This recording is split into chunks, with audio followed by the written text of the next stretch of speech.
everybody, and welcome to the VC or Petit Le Mans 2022.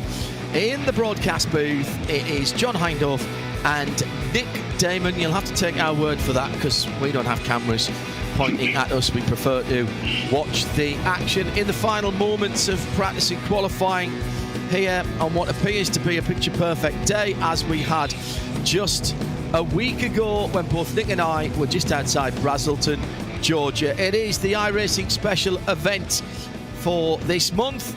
And Nick, if this is half as exciting as what we saw in the full metal racing a week ago, we'll be very happy indeed. Yeah, absolutely. I think there's been a long conversation between teammates about turn one, hopefully. And there are a few cars with the two teams. I did speak to Renger van der Zande on Monday. He was claiming net code on that one. Excellent. That's a brilliant idea. For those who don't know, got away with it. Ganassi, in fairness. For those who don't know, the two Cadillacs which were actually leading the race at the time, or were netting the lead after, they managed to take each other off at turn one in a typical LMP or DPI issue, where one was too ambitious around the outside, and the one on the inside unfortunately tipped him. Equal blame, I would say, but the net result was both very damaged cars. I think they finished 5th and 6th in the end.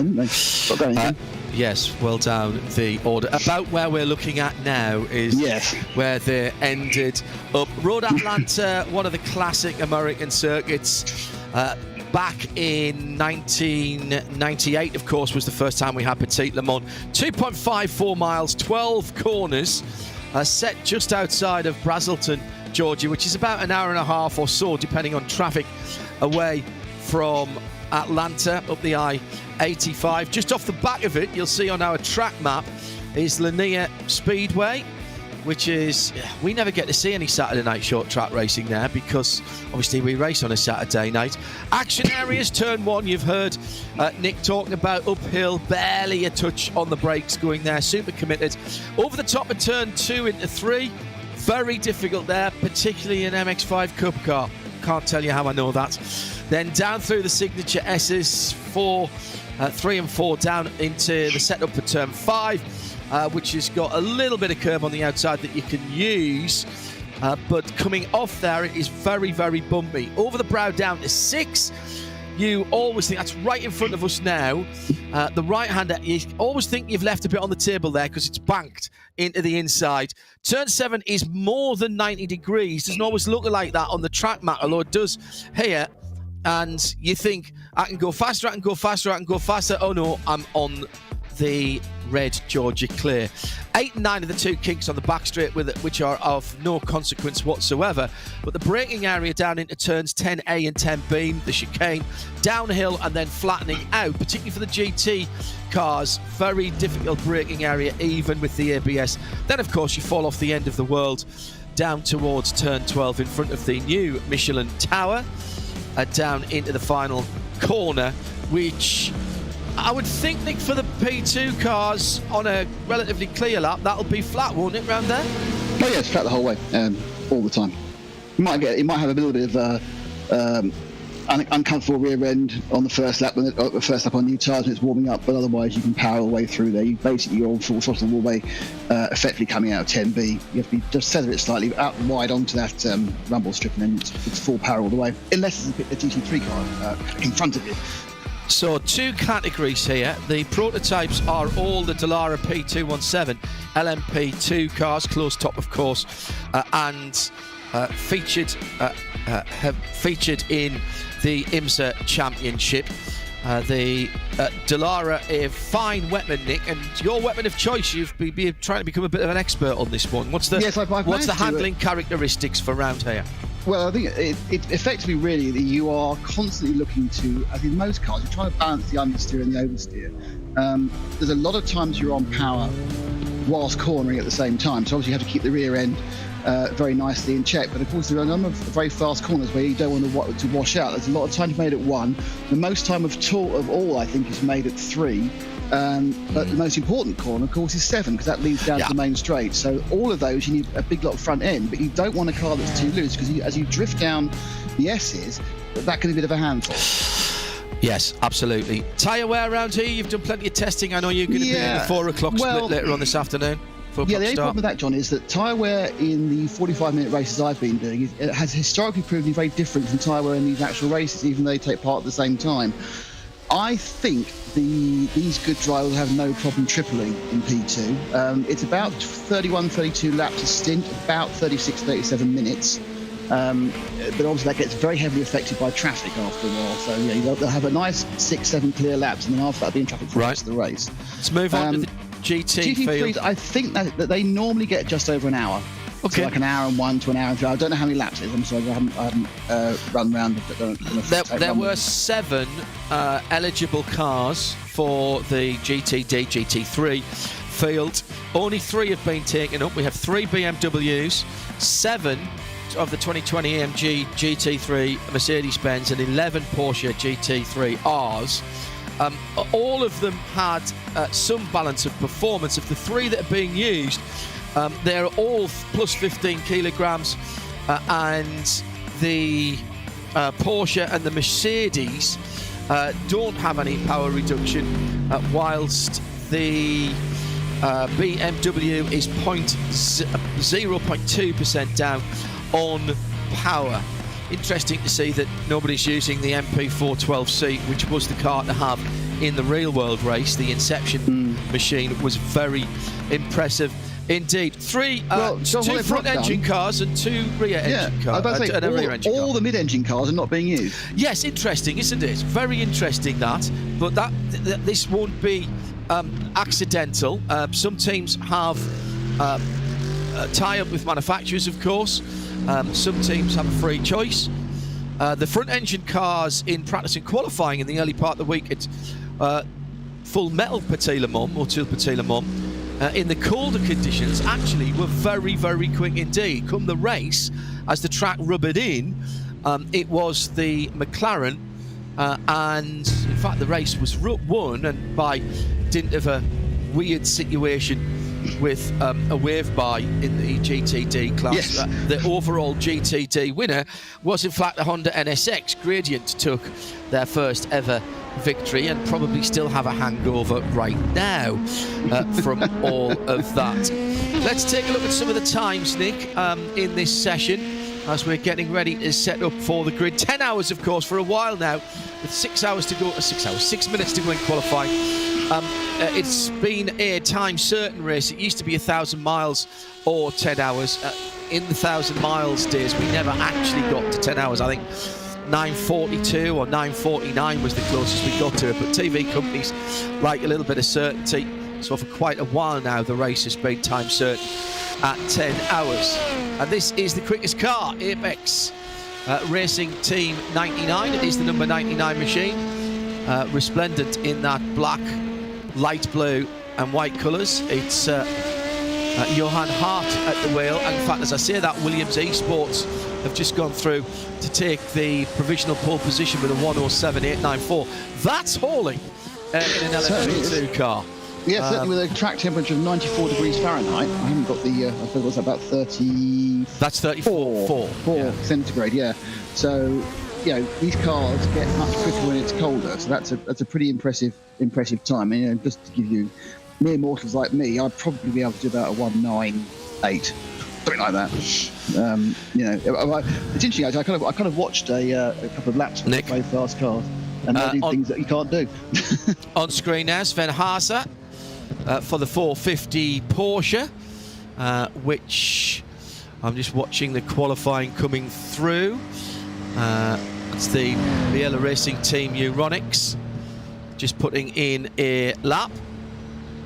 Sven just making sure he's got a gap there. Best of the GTs at the moment is the Mercedes number 91. Luca Kita, I think, behind the wheel of that. Yes, it is. For that, has he posted a time? Yes, he has, a 1:16.3. Some of the GT runners still in their early running. Here's Haase coming to the line. Those yellow and blue curves. Drop over the edge of there, and it does get a bit slippery quickly. And it's Sven Gortu there, the 450. Up to 10th position. new GT3 car coming from Porsche. In fact, it's racing right now in real life at the Nürburgring. It was third the last time that I looked. Manthey Racing, now wholly owned by Porsche, in the SPX class. It's not homologated as yet. Getting to customers before the end of the year, and we'll see it first in full metal terms, at least, in the Raw before the Rolex 24 in the third week of January for IMSA competition, and then of course in the Rolex 24 Porsche at Weissach running flat out to produce the number of new 992 Cup cars, which goes into its third season, the GT4 Porsche Cayman, and of course the new 992 GT3. Tidy lap this from Sven. Yeah, but it's got a couple of a few yards to go. What's he done? 16.6. Where's that put him? That puts him not in the top few, actually. He's down in 11. Very tight there, yeah. There's a lot of people doing very similar times. It's interesting, actually, to talk about the cars, John. Obviously, with the new Porsche coming out, which I'm sure will be emulated. This Mercedes is new for...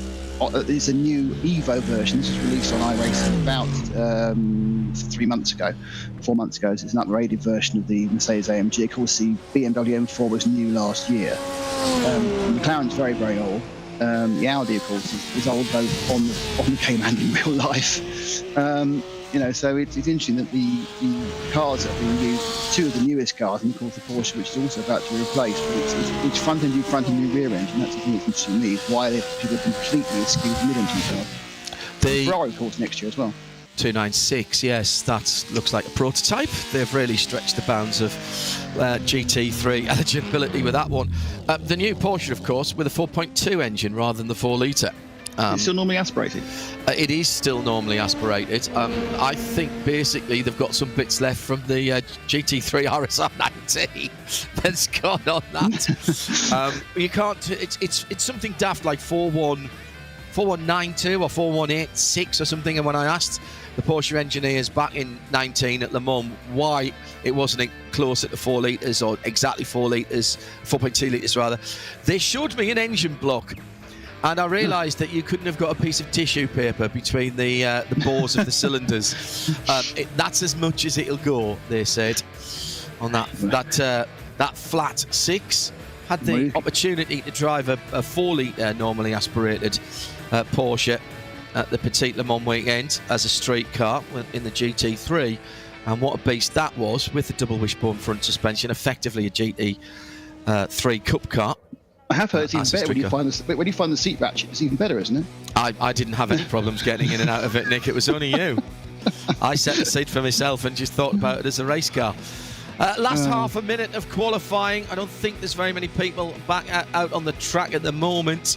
No, it's empty as far as I can see. There's a couple of the GTs still running, but they could have been cool down laps. So the LMPs were still running, they could have been cool down laps.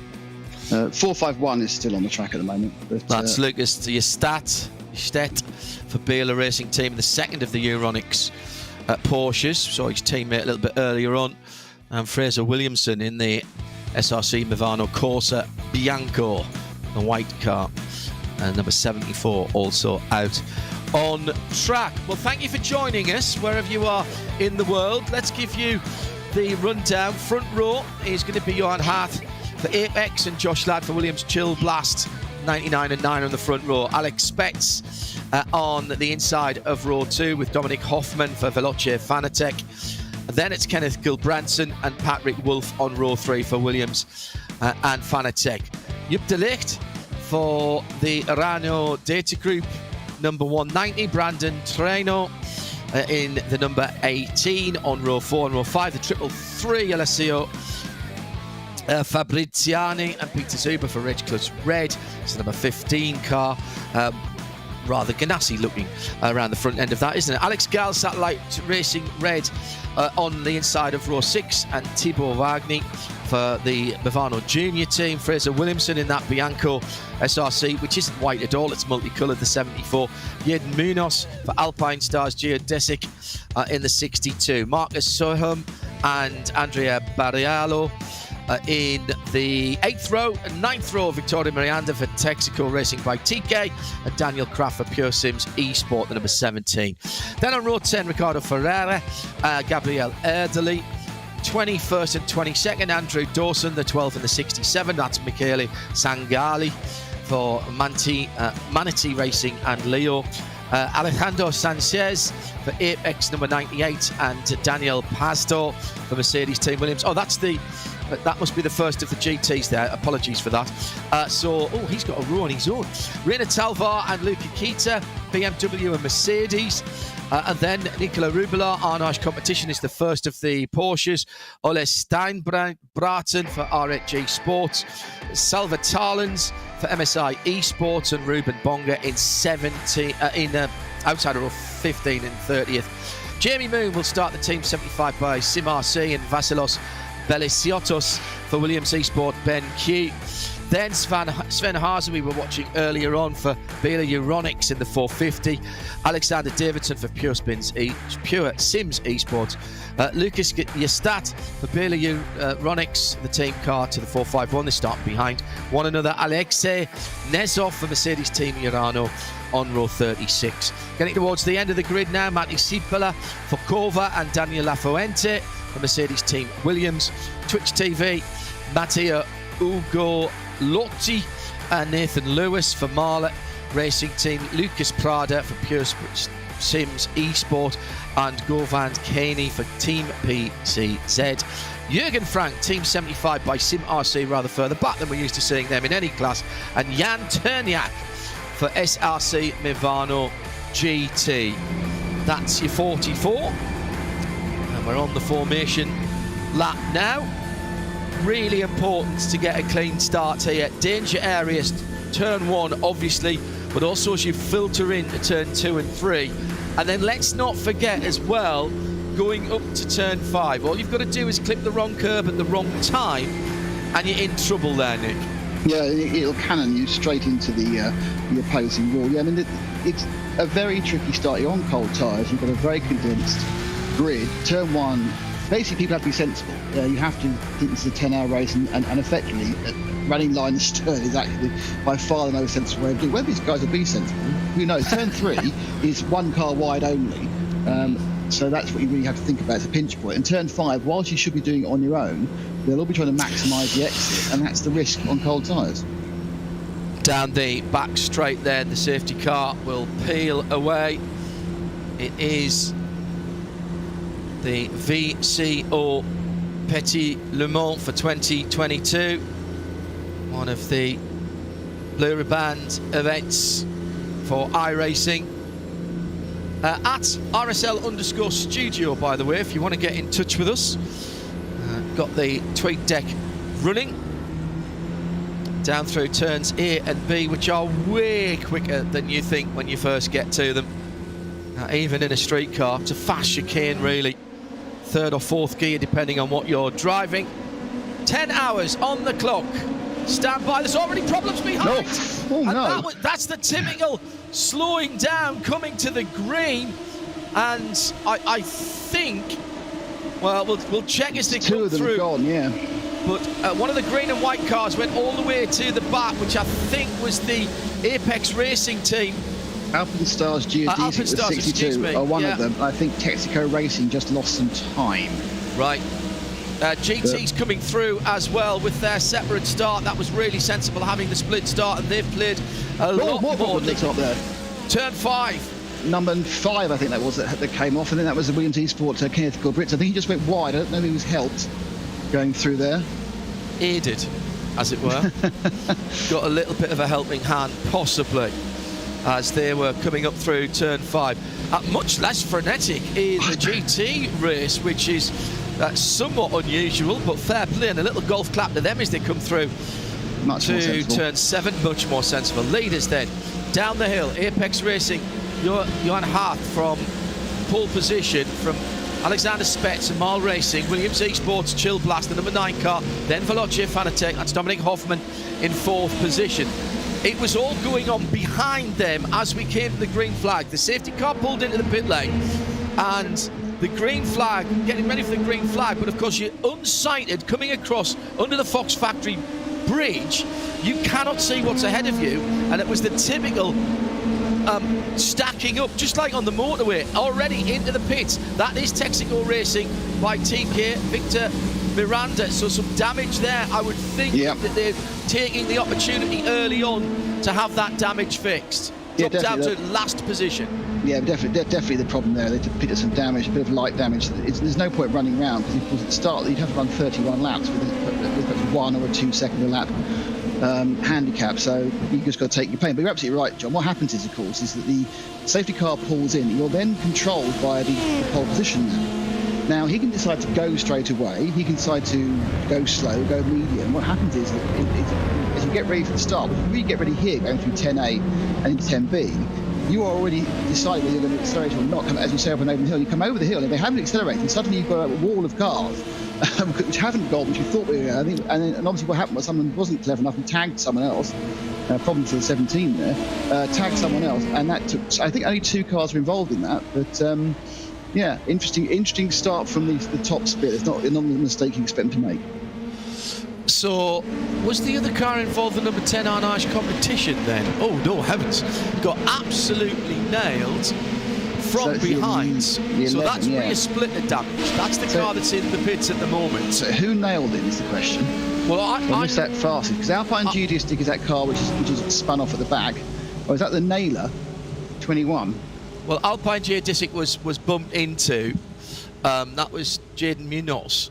And also in is that number 10, which was the one that caused the problem. That's Ricardo Ferreira. Yeah, but the 18 that's who started it, I reckon. Yeah, it was. It was a mistake by the 18.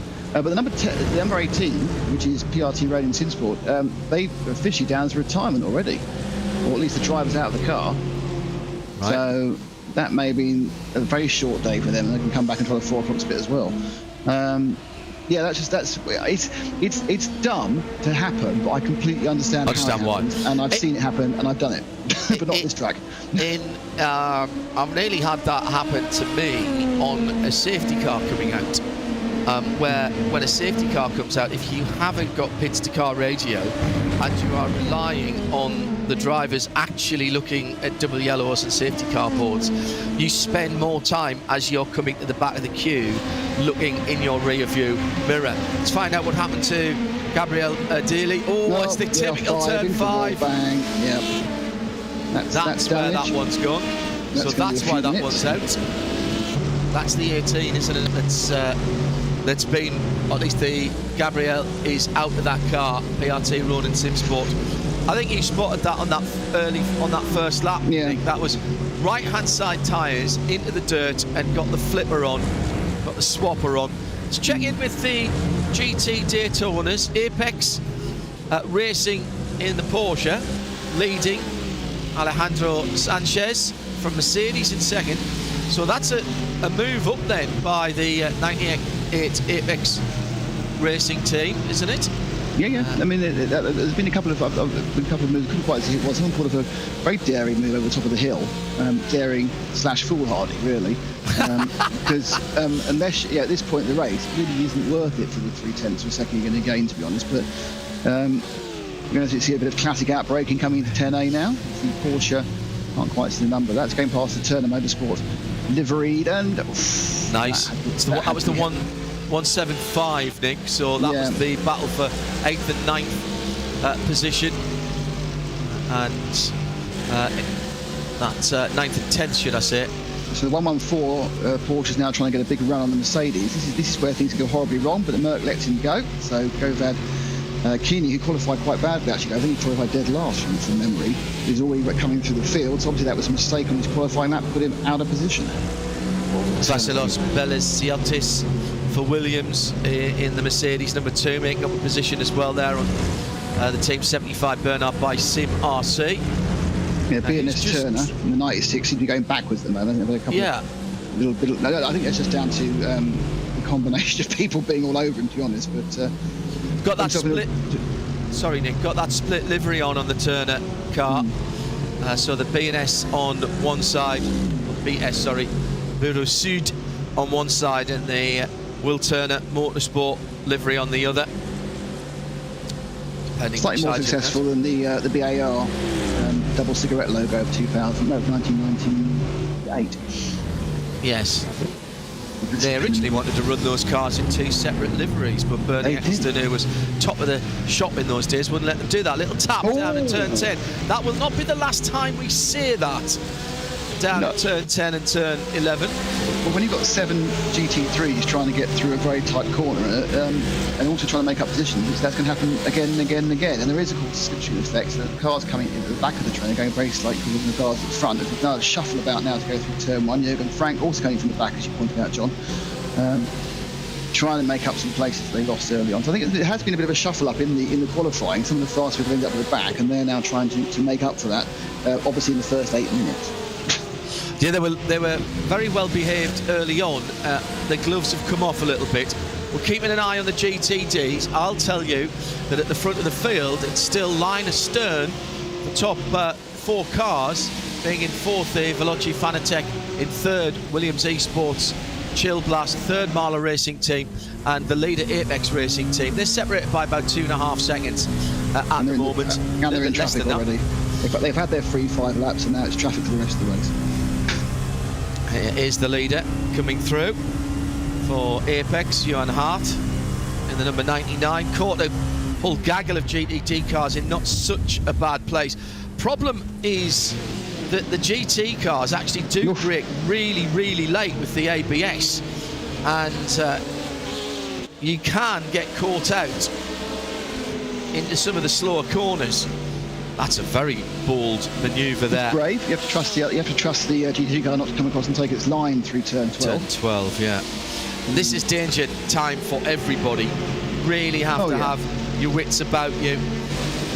2 Porsches now line astern in team colours. It's the 118, just sitting in the 116 rather.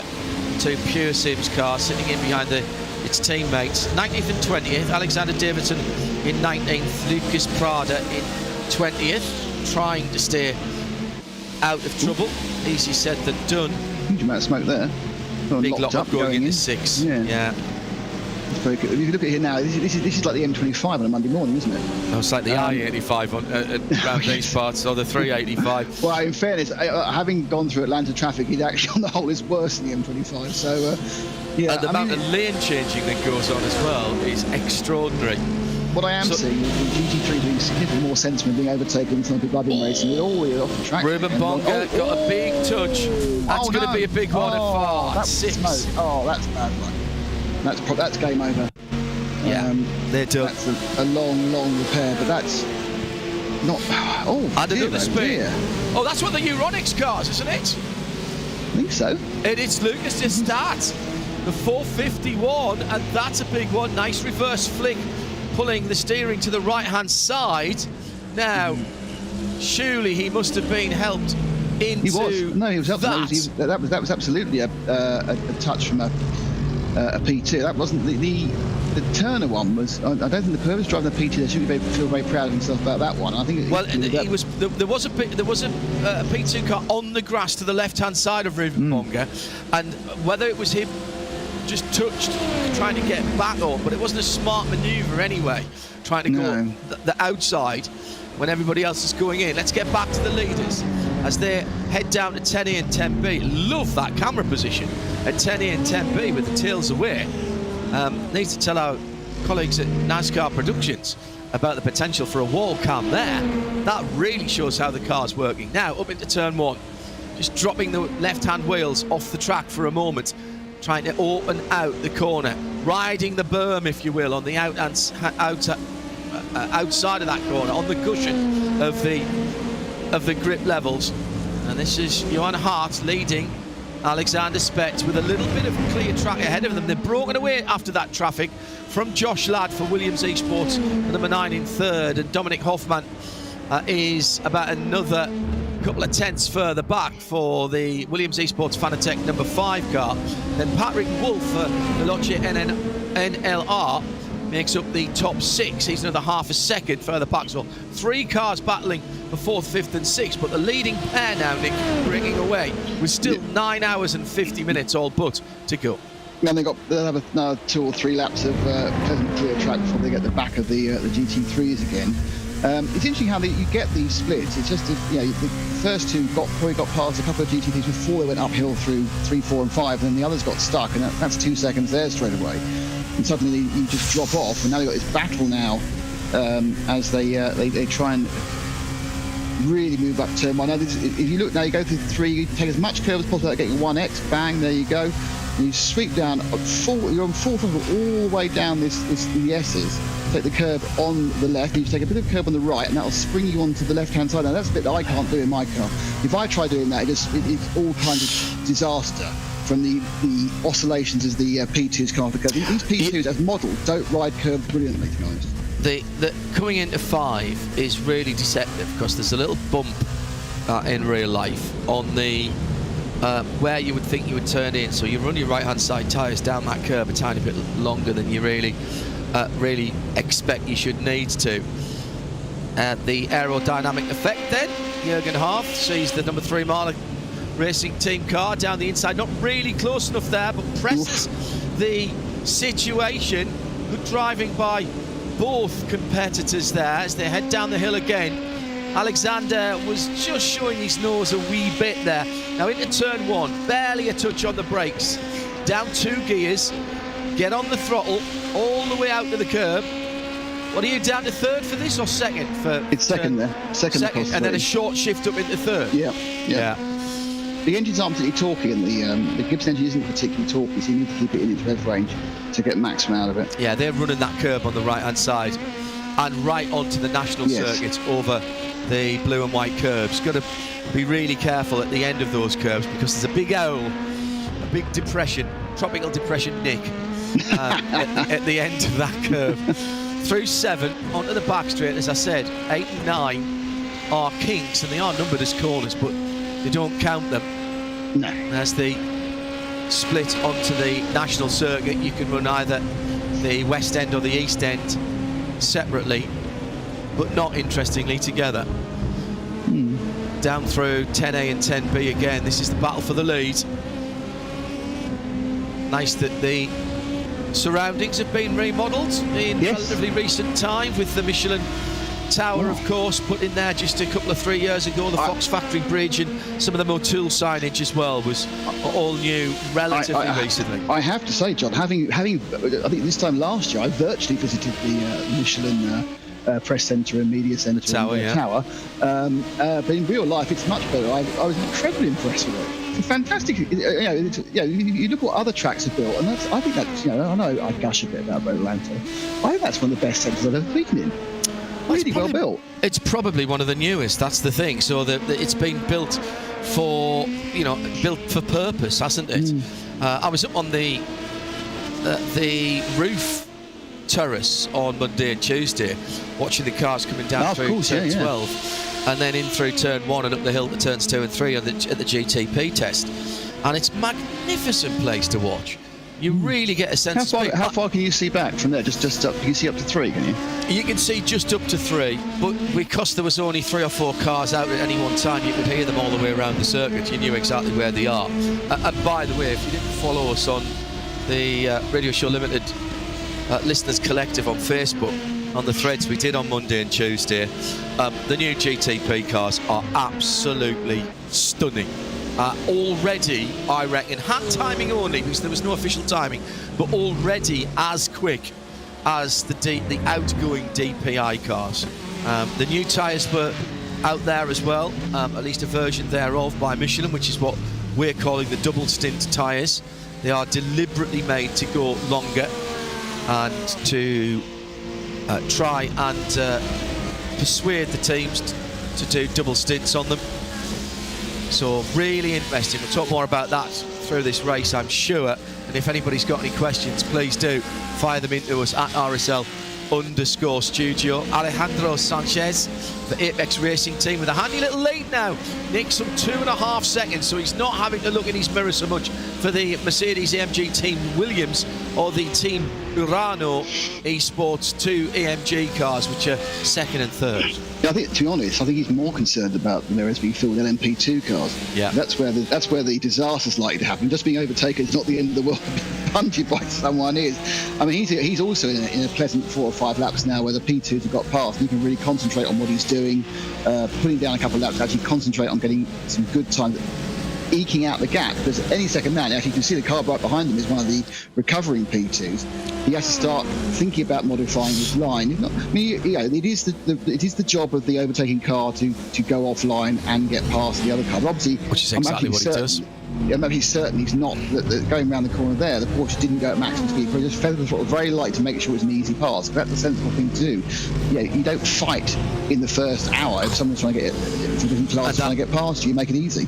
And that was Victor Miranda for Texaco Racing by TK. He's already a lap off the LMP2 lead. No safety cars to help him out here to get the wave by, of course. Let's pick up some of the battles further down the GT field. Williams Esports Ben Q, Vasilos Belisiotis. He's in 8th position. He's got the R8 G Esports Ole Steinbraten. Mercedes on Mercedes action. They sound great, those big V8s, don't they? That's, yeah, I mean, you talked about that being the newer version. That's the Evo of that car. That was the one that had the bigger grille, of course. Yeah, 2019 it came out in... 2019. It's called the 19, but it came out in 20, you're right. Yeah. And then no one really saw it because, of course, what happened in the world. So it really is effectively new this year, apart from a couple of outings. It was, last year, sorry. In real-world conditions, it was...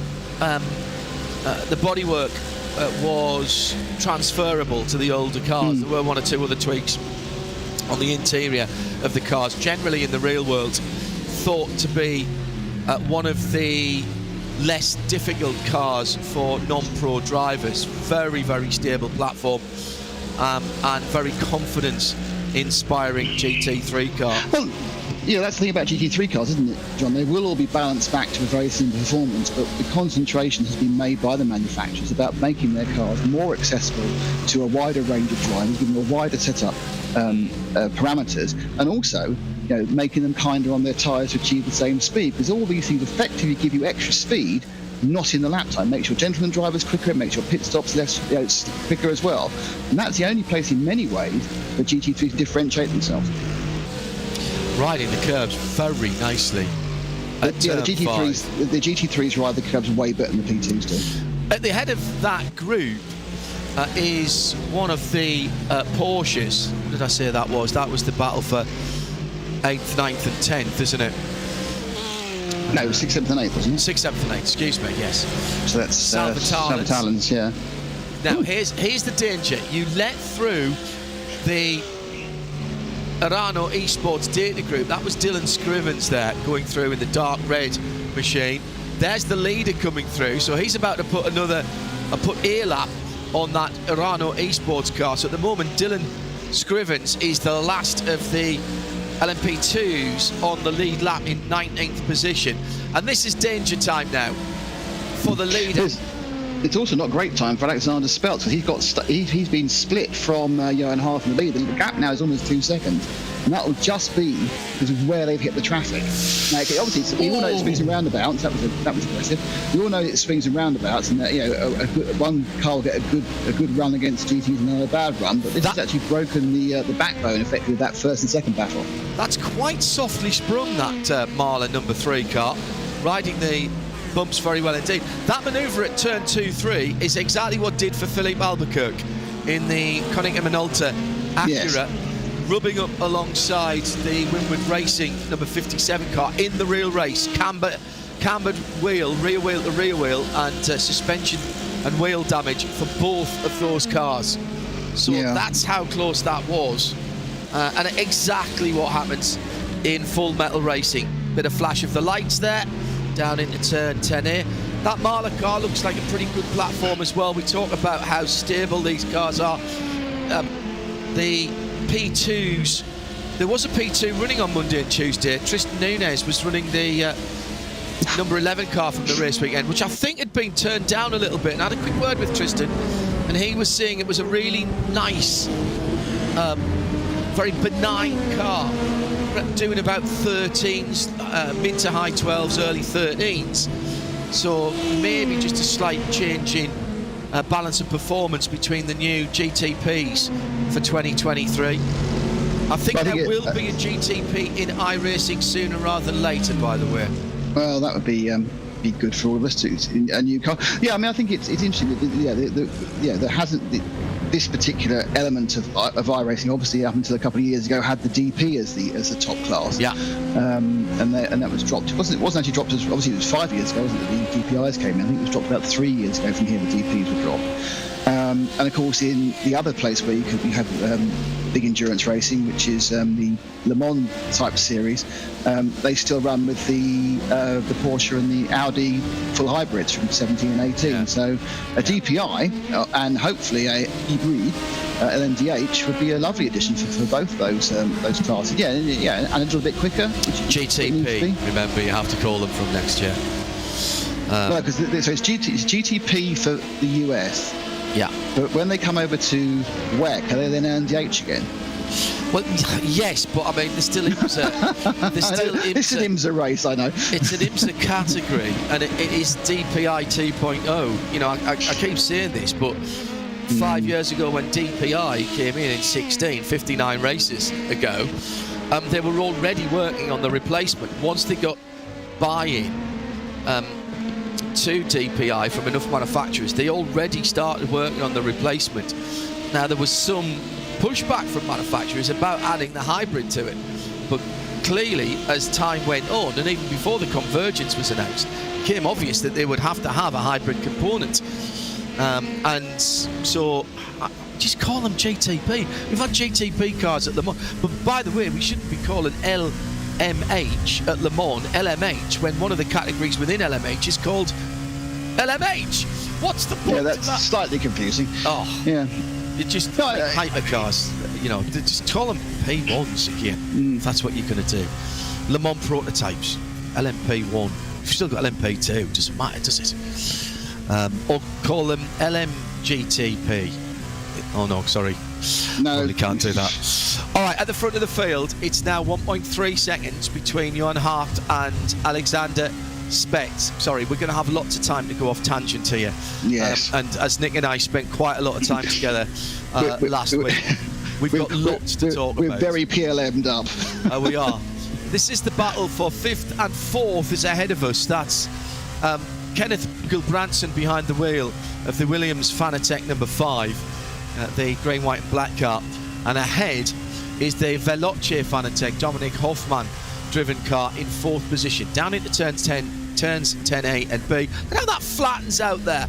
Now in real life, even in a GT car, a street car or an MX-5 Cub car, you are just on the flattened bit before you start braking, because you do take a lot of speed in there, never mind having a downforce car, as the leaders sweep through turns 1 and 2. There's that black number 5 in 5th position, the Williams eSport machine, black with the teal rear end, blue mirrors on that one. Just a nice little flash on the back of the car. Yeah, Gilbranson recovering from that little off on the first lap. That'll give him a 1x, and probably a bit of a heart-stopping moment. But he got away with it. Actually, didn't end up. I don't think he lost more than one position either. So. Just so those you what's happened here? Oh dear! Oh, turn 6. No! Oh! Isn't that the second time that we've seen not Michele in the 67, but the car that started that and is not looking too clever? That was the number 74 again, wasn't it? I think so. Then Michele's going to be all right with that one. Because I don't think it was a light touch. I doubt he picked up much damage. If he has picked any damage, it would only be a couple of seconds at the next pit stop. Who turned him round? Oh, it was the geodesic. It was the 62. Well, yes. But the problem was there was a misunderstanding with that red Mercedes, and that was the problem. In that, actually, what happened was, if you look at it from the rear, you can see that it was a combination there where Sanguini was not quite knowing where he was going to go to get past the Mercedes. I think he may have eased off. He decided he wasn't going to get round through turn 6, and that was kind of confused the guy behind him. So I'm going to give him a pass on that one. Okay, that seems reasonable. Now watching the number 74, which is further up the field, which is the SRC Movano Corsa Bianco Fraser Williams machine, and right ahead of him is Rich Plus Red, the Peter Zuber driven number 8 car, and closing in behind them is the Pure Sims eSport machine. I do like that black and dark red colour scheme on the number 15. No, that's good. I say, that reminds me a little. It's slightly Ganassi-esque. That darker red. The 02 car runs the dark red with the black. That's Peter coming through, and very stable on the curbs there, throwing it off the end of the world. Pick a colour underneath the Fox Factory Bridge. I like to go middle for diddle, and the red spot in the middle, that was what I would dive underneath in the Mazda. Yeah, the important thing to remember if you're doing any sort of road Atlanta race on iRacing, you don't always want to take the widest racing line, because actually sometimes you want to be take the middle line, because you actually the direction changes are sharper than the ideal racing line would make you think is what you want to do. So, for example, coming up the hill from 1 through to 2 to 3, you actually don't go all the way to the right towards pit exit. You actually stay right in the middle of the track. So otherwise, you're just adding too much yaw into the car when you have then trying to brake and turn to the right hand of 3. Coming up to half an hour of racing already completed, and the early drama was actually mostly perpetrated coming to the green flag. We've got at least, I think, 3 cars out of the race at the moment. The Irish competition number 22 has rejoined. Maybe it hasn't, actually. We've lost the 23, the 18 car, the PRT Ronin Sinsport car. We've lost the BS Turner car, which was a massive accident. You can see why that would be. And we've lost the 72 SRC Movano Junior. So we've lost 2 prototypes and 1 GT3 jumper. Yeah. GTD, so that's Movano 72, BS Turner 96 GT, and the 18 PRT Ronin Simsport 2013 class, not the number 23, but 2013 in class there. So those guys live to fight on at a 4 o'clock split, perhaps. It wouldn't surprise me. It's interesting, actually, when we were doing our pre-race, we do actually prepare, believe it or not, dear listener. We had the timing screen on for the top split in the previous time zone, and there were a lot of retirements. That was like 5 hours on. They'd lost, I think I counted, they lost 13 at that point, 5 hours in. At this track, you're going to have a lot more retirements. You will say an equivalent race at Daytona. It's a much busier track. There's no time to rest. People will get frustrated. There'll be silly overtakes by the P2s on the GTs as we go on, and you will see more cars, a bigger attrition of cars than you would see in any other top split, I would say. Oh, that Porsche going very, very wide as the prototypes came through, but managed to hold onto it. That is a battle for position going up through turns 1 and 2. More traffic coming in. Sorry, turn 2 and 3 is I had a big accident there in real life, and when I see people drifting around there, the back end starting to bounce, it gets me very, very worried. And again, can I just say, dear listener, he's not selling it short when he said he had a big accident. You've got the video. The bell was rung, wasn't it? Oh, was it ever? Was it ever? And Nick's seen the video. I think he's still got the video. I've edited the video to multiple views. Yes, thanks for that. So this is the battle then between Race Plus Red, Peter Zuber in 8th position in the number 8, rather conveniently. SRC Movano Corsa Fraser Williamson, and then the 3rd car in there is Pure Sims eSports, and that's Marcus Sehom. Oh, Salvatallans, right. I love the colour scheme on that Porsche. Now, there's somebody that runs very similar to that in Carrera Cup North America, actually. The normal way that happens is you go 2 wide out of 12. you hit some dust, and and that will send you round. So you've got a lot of damage. My guess is he's gone too wide at 12. It may have been helped. Has he been helped? He's been helped. Oh dear. Oh poor. Oh dear. Oh dear. And that was by Race Class Red. I think that was Peter Super. The problem is, to be honest with Sal, I have to be honest with that. He was in the middle of the track with 2 P2s. That's the worst place to be. Be on the left or be on the right. He was in the middle, so the P2 tried to go to the outside, because normally the way you go past a GT3 going round 12 is you come at the inside and they stay wide, which is near it, which means they can stay wide and just lightly feather. And you go. That was. I'm not quite sure if Salva was there. I'm not saying sorry. It wasn't the P2's fault. I apologise. Oh, it's Dylan Scrivens, yeah. It was Dylan Scrivens, who's already a lap down to the leader. Yeah. Looking at that, yeah. It's hard to tell. There was enough for him to get round. I think that Salva can probably feel hard done by, but he was a bit in no man's land, to be honest, in that part of the track. But it is down to the P2 to go past safely. Yeah, that was a big hit on the wall. I think Arnage competition, despite being 25 laps down, I think they're still letting that car be worked on, because it's not greyed out yet. Yeah, they might be. They might, if, for example, they actually think, well, we might try the 4 o'clock start. They might want to do a bit of testing. Bit of practice. Or or they might just say, well, we've got a couple of hours. We're here anyway. We won't go. We'll just run it, because it's quite fun running these cars around, to be honest. 41 cars still running, although the Salva Talens is damaged, and I think the Bela Racing Team 451 is damaged as well. Yeah, that is, yeah. So those two, both of those two, we're waiting to see. So we've actually got 39 of the original 45 still running. The other issue is, John, which is when you repair a GT3, it doesn't always completely repair. No. And you get left with residual damage. Whereas on the P2s, because it kind of mimics a P2, where you can take off a panel and put in a new perfect. Ah, yes. Yeah. On the whole, it doesn't always, but on the whole, it repairs back to where it should be. Whereas the GT3s, they said, well, your bent bonnet's still bent. You banged it a few times, but it's still a bit bent. So that's the problem. You often can, even when you've taken 20 minutes of repairs, the car is still half a second down on its ultimate, which for my level is an issue, but for this level is night and day, half a second. Battle for 7th and 8th in GT, going down towards turn number 6. Williams Esports BenQ, Vasilos, Velociotis, and the Bela Racing Team Euronics. The remaining Racing Team Euronics, as we've got the SRC Movano Corsa car coming through. That means we'll have Pure Sims and the Satellite Racing Team coming through shortly. A bit more split up thanks to traffic. Yeah, where's the Euronics car? There it is. Porsche in behind. Getting close to pit stops as well. So it's about 2 laps, I would go. 30 laps completed by the leaders. Next one or the one after, I think. The P2 car's a long way from how far up the field the leaders, the P2 field, the leaders have lapped, actually.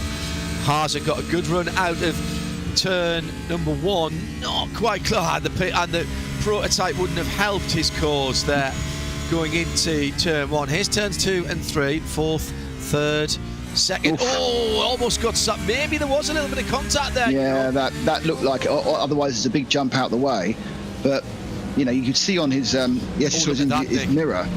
Look at that. That's dropped him into the clutches of Govand Keeney in the 114, the yellow and black car. The 2 Porsches now battling together. 991.2 body shape still looks good, doesn't it? Let's have a look. The clip. Oh no, it was Netco. That was Netco bounce. They did. You saw he did move in reaction to the car, but that was a bit of Netco. So it shouldn't be any damage. It frightened him, but no damage. So from battling for 7th position, Sven Haas now defending his 8th spot at the moment against a similar car. Not the rear wing mounting, taking Teller to 991.2. It's the standard undermount, whereas the 992 Cup cars and the new 992 GT3 R will have the Swan necks. I think actually it's a reverse one neck on the GT3 R. I have to go back and have a look now. Certainly on the even on the GT3 road cars, and certainly on the Cup cars, it's a swan neck from front to back. It's the Audi, isn't it? The Evo 2 Audi that has the reverse swan neck, so it comes out underneath the back of the wing and then reattaches over the top in a phenomenal piece of engineering. But you see, when your wing size is mandated to a certain size, what they found is the underside of the wing does more work than the top of the wing, so they're prepared to disrupt the airflow with the mounting on the top of the wing rather than the underside of the wing, which is something that Audi discovered first, I think, and slowly it's moved across the entirety of the grid. So they're now turning 32, so I'm obviously they're probably very good with fuel as well. I'm expecting to come in at the end of this lap, and if we get to 33, I'll just doff my hat to them. Yeah, particularly this is a track where you are on full throttle for quite a lot of time, actually. Well, my guess is these top drivers will find ways of saving fuel whilst in traffic. They'll be clever enough to know how to ease off whilst they're overtaking, and where they can still get past. But yeah, so there should be some pit stoppery soon. Otherwise, I'm going to sit around and go, well, why am I using so much fuel? Throttle application, dear boy. Throttle application. Look, see, there's someone's coming in. Two of them and the leader. Phew.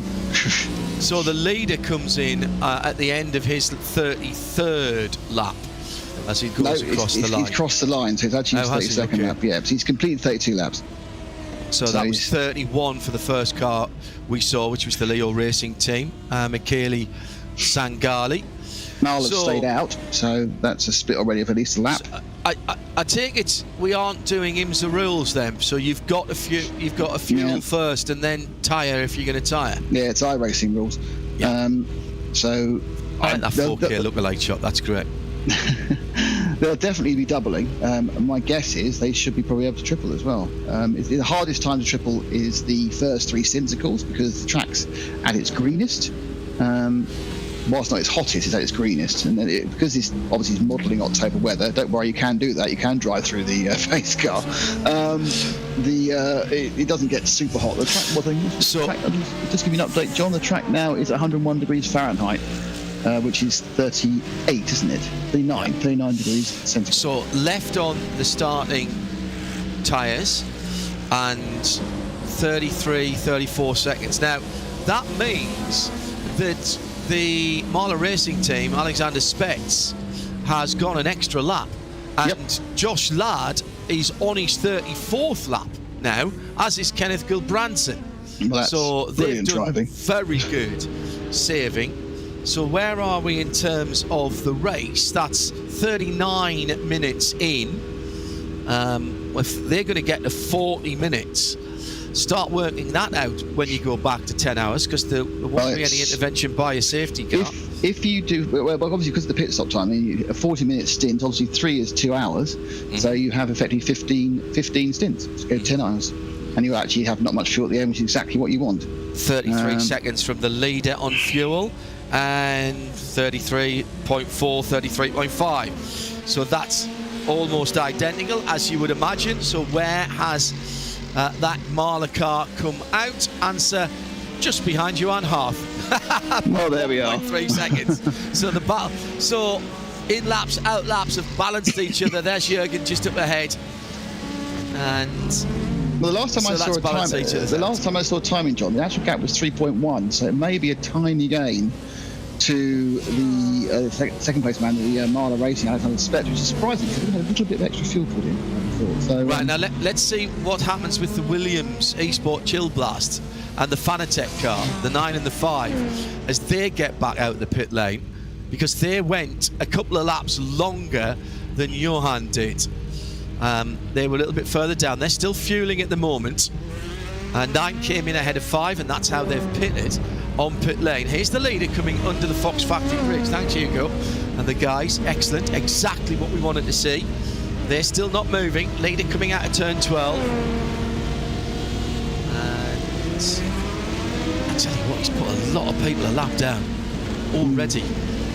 But the thing to remember is, of course, this is the... There goes the 9. There goes the 9. This is the the shortest of the stint because they did the warm-up lap as well. You don't use a lot of fuel in the warm-up lap, but you do use a few tenths of a gallon. Right out in front of, I think that was for the Dominic Hoffmann car. Yes, it was, Veloce Fanatec. The tyres will have cooled down a little bit, I guess, Nick, in the pit lane. Not enough to make you worry about it. It is modelled slightly, but it's not a big problem. Okay.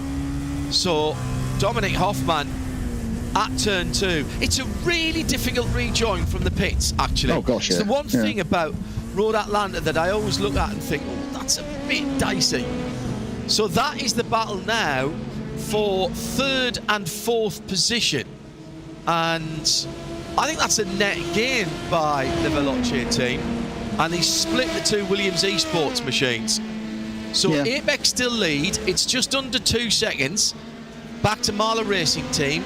Johan Harth, who was on pole position, still behind the wheel. Alexander Spetz, all the starting drivers still there. Josh Ladd in 3rd. Dominic Hoffmann in 4th. Kenneth Gilbranson in 5th. Top 6 made up by Patrick Wolff. And they are separated by, well, under 20 seconds. In fact, the top 7, you can have the Apex Racing Academy. Stanley Distande, excuse me, Stanley. I've got that written so small so I can see the whole field. I can't read your name probably. My apologies. In 7th position in the number 7. 8th is the number 8, as it was before the pit stop. Fraser Williamson still aboard the SRC Movano Corsa Bianco. Number 74, excuse me, 1974. I'm doing what you would do in class positions. Then the 190 Arano Sports Data Group. Dylan B. Scrivens is working his way up there in the red and black car. That's a good comeback from them. They were struggling early on. In 10th position, Pure Sims Esports Marcus Soholm. That's your top 10. In GTD, now they haven't stopped yet. It's Apex leading there as well. Alejandro Sanchez from the Daniel Pastor driven AMG Team Williams, the number 1 car. They've worked their way through traffic as well. 3rd, the number 91 Team Arano, Luke Nikita, and BMW Team BS Competition. Top 6 made up by Arnage Competition and RAG Esports. The other BS car, by the way, the Turner car, out of the race after a huge stunt when it was rear-ended into the wall and then into the gap between the wall at turn 6. Yeah. Also, Joe, it looks like Bealer Racing Team 451 and MSI Esports the 14 have withdrawn. So that was Lucas de Staat and the Bealer Racing Team and Salva Talent, who was helped into the wall in the 14. So we're now up to 6 retirements. Hello to Arjuna Party, who's back in Indianapolis, of course. SRO there this weekend, sitting in his hotel room. Nice to know that you tuned in. Sad that you can't be a part of this, but I'm sure you're enjoying being back at IMS, where we were for the Sports Car Together Festival a month or so ago, a little more than that now, and managed to meet Arjuna in person. So now you've been, John, where does IMS come in your list of tracks and events and stadias? And stadias, I suppose, really more, isn't it? It's more the stadium than the track. It's this might get me thrown out of Indianapolis. I think Daytona's still a better stadia, if I'm honest.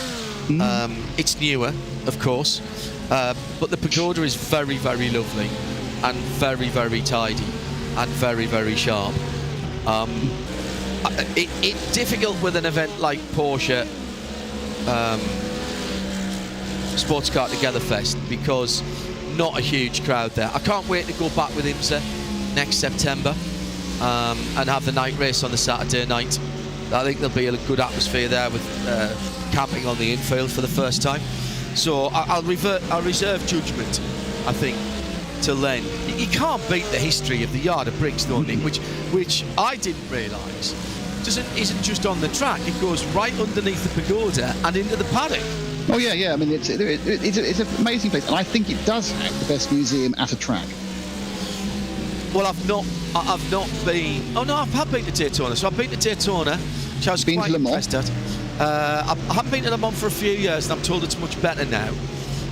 But I did enjoy the IMS, and much of that was down to who took me round.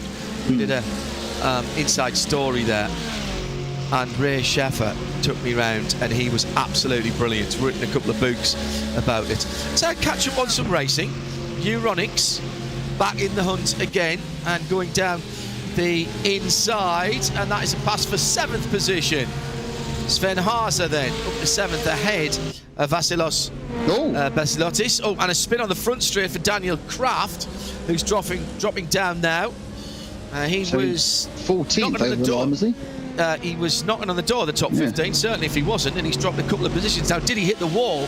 He'll have just gone onto the dirt. Oh, he just trying to pinch it. He'd gone already. He lost the rear end before any exiting from the track or any interface with that Porsche. I don't think he actually went off the track yet. No, he got a slide on.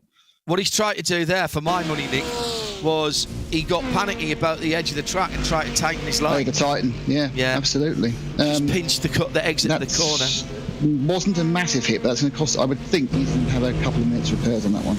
It's not. I don't think it's the end of the world. Looking how he went in, but obviously it isn't a random element to an accident on iRacing. Sometimes a innocuous one can take you out, and quite a hard hit gives you like half a second of damage. But on the whole, when you go in and crush the rear end, you will lose some performance and need a couple of minutes repairs. And the problem he's got, of course, is we aren't very long into the second stint. No. VCO Petit Le Mans iRacing featured event on RaceSpotTV. Nick Damon and me, John Hindhaugh, in the broadcast booth for this first stint. Handing over to RaceSpotTV in about 2.25 hours, and then they'll give you the expert commentary through the middle part of the race, and then sadly you get us again before the end. Here's how it stands, as we're about 15 minutes to the first pit stops in GTD. Apex leading by 2.5 seconds. Alejandro Sanchez done a cracking job. Daniel Pastor in second for Mercedes-AMG Team Williams Esports. That's the number 1 car. It's about 2.5 seconds further back, and it's got 7/10 on another AMG. That's Luca Kita in the number 91 Team Urano car. BS Plus competition. Mena Talvar in 4th in the number 89. 5th Arnage competition, and 6th R8 Esports, and they're about another 7 and a bit, and actually they're quite close together. 3 cars pretty close together there behind Niklas Rubila. The 5th, 6th and 7th, because the remaining BLO Racing Team Euronics Sven Haase cars catching them up, and it's getting a bit tight. And lost some time there. Here comes another one of the prototypes through to turn number 12. Yeah, that's the battle for 7th and 6th position. Is that the Bela car ahead? Yes, it is. And now the prototype's coming through turns 2 and 3. That's 2nd place car going through there. It's the Mahler car, looking very like the old Dyson prototype, white and green. Sucking out the opposition then. Wrong Dyson. Very good. Different Dyson. Different Dyson, yeah. Spelled the same though. So getting into a bit of a rhythm now at the front of the field. It's loads of traffic, maybe a lap and a half, 2 laps, and then loads of traffic, it'd be like I mean, of course, this is an interesting situation this year. This is the first year we've just had 2 classes here, with P2 and GTD. The LM GTEs, as they were, the much more powerful, more aero, no ABS sports cars, were a much more difficult proposition to get past for the P2s. Because they have such great initial launch. So they actually have as much power as a P2, and they get off corners really, really well until the aero takes over, and you can slide past. Everything has to happen. Pretty much everything has to happen between turning and apex on those.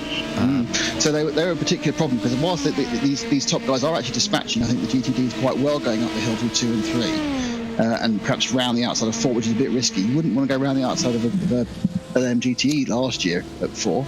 Here's the out of sync. He is out of sync, Nick. Yes, well spotted. Worked his way up to 10th, but remember they had an early problem. Yeah, he's done 27 laps. He's done 27 laps, which seems low. So I'm not quite sure why he wouldn't have done 31 laps on this stop. Something to do at 3 o'clock that he's got to be out the car could for? Be, yeah. Well, the car's staying down. His car's staying down, so I think he's staying in. His name hasn't gone grey. So our pit lane camera. This is very good, isn't it? It's pit lane camera. Barry's very good in the camera there. But yeah, so obviously he did have a little tick in the early on, so he probably came in, had a little bit of repair. Got him back. That's why I actually thought he's recovered so well, because obviously everyone else made their first stop, and that put him back up into where he was going to be. Well, that was a full tank of fuel. Yeah, I just don't understand why he did 27 bar 2/10 in the second. Yeah. So did they forget to fuel when they were in before, or? No, because he would have run out a long time ago. Good point. It's a mystery, one of those mysteries. But yeah, so he's now going to be best part or more than a lap behind the leader. Yeah, I was going to look at that, wasn't I? About who had fallen off the lead lap. I think Jaden Munoz is the last car on the lead lap. Yeah, I agree. So 16 cars still on the lead lap. And in fact, make that 17 at the moment, because Dylan Scrivens has just come out. No, he's lost the lead. No, Scrivens was behind. Scrivens is actually just ahead of the third place, number 9 of Josh Ladd. Yes. You're absolutely right. My apologies. And in fairness to Scrivens, it looks like he's going to give the place up, as he should do as a lap car, which is good, because the worst thing you need is to have people of that sort of level of talent scrapping away. Yeah, that was the Williams car, wasn't it? The number 9. Yeah, sorry, Nick. So he's admitted his lap down. But if he can hang on to Ladd now, then he will rotate back towards the middle of the main pack when everyone else makes their stops. Now he's actually got the wrong side of that white and blue Porsche now.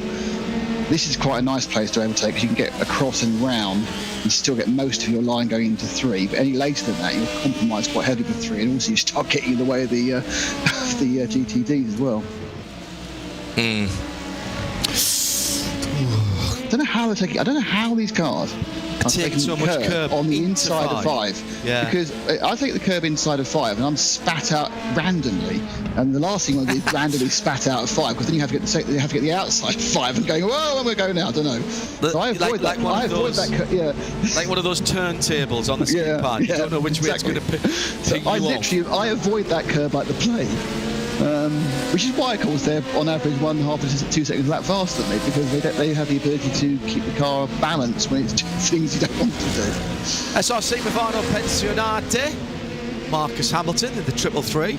He's got a bit of traffic to get through, working his way through there in that multicoloured 333 car. Now, he's in 14th position, so it's the Apex Racing Team Ben Fuller driven car that is ahead of him in 13th position.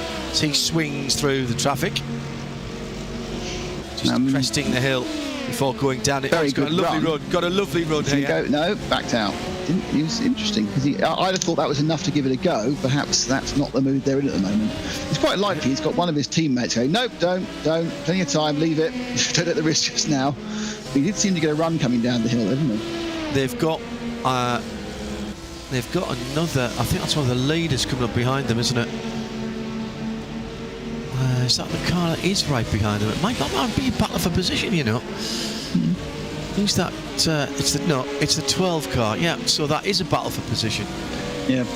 333, 12, and then who's behind? Ben Fuller should be in there somewhere. The 97. Yeah, he's dropped back a bit. No, he's dropped back a bit. That's all right. Ben Fuller's a little bit further up the road now, so he's split away. So Ben got away. So that 12 car is the Manatee Racing Black. Andrew Dawson, the 4th Andrew Dawson to get a iRacing account. Are you Nick Damon or are you RC Racing? Well, I was Nicholas Damon, and I actually, because they take it off your credit card. So I was, and then I actually I emailed our best friend, and he changed it to Nick. All right. Because you have to have a real name, you see, and in fairness, 98% of people do have. There's a couple of people who've managed to get odd names, but just about everyone does have a real name. Good. So the leaders working through lap 47, which is the lap that these two around turn 1 have just started. This is the battle for 14th and 15th. 13th position, just a little bit ahead. Those two GT cars ahead. It's the number 4 Marla machine that they're trying to get by at the moment, which is Nathan Lewis, who was very sensible there. And ahead of him, that very lovely black and red Porsche is Jamie Moon for Team 75 Bernard. That is Timo Bernard's team, isn't it? Team 75 by Sim RC, racing the real world as well. 75 and 175 are their two numbers. There is Jamie. Haven't seen Timo for quite a long time, actually. No, I haven't either. He's always good for a chat. He spent a couple of very happy years when he and Romain Dumas were teammates in, well, the last time Team Penske were racing Porsches in IMSA competition in the bright yellow open-top Spiders. It's a long time ago. Yeah, it feels like a long time ago. 7, 8, 9, 6, 7, 8. Yeah, they were amazing. Right, who's that? Who's just... all right, early. it's the start of the pit stops. Yeah, but 57 minutes of racing. 58 minutes, yeah, I'm surprised about that. And that's Daniel Pastor in second position. 91's got damage. That's Luca Kita. He scraped something quite third badly. Place, man. It's visual damage. Obviously, it's not doing much harm. He's still running quite competitively in third, though. Unless this is a pit stop is early, because he's had an accident this last lap we've not seen. But there are a lot of them in now. That's half the field in, but not in, crucially, is our leader, Alejandro Sanchez. And tyres. Tyres? Yeah, on the whole, they'll do a single stint of tyres. Right, okay. I'm just surprised they're in so early. I thought they'd be doing at least 2 or 3 more minutes. Well, there's the leader in the Porsche. And stays to the racing line. He's going to get one more lap. That's a lovely colour scheme on that car. Really accentuates the lines of that wide body 992. Running with the, as it was then, that would have been the turbo body kit, of course. The extended rear wings with the air intakes in them. Had a chance to have a look at the new Sport Classic, which runs the Turbo S underpinnings, but only 2-wheel drive. But they've actually tooled up for a special rear wing for that, because it doesn't have the air intakes. 7-speed manual and the ducktail rear spoiler. Look, yours for £225,000. I'll have 2, please. The 450 Except in the pit. you can't have one because they're already sold out. Many times out. And resold probably as well. Sven Haase in for Biela Racing Team Euronics.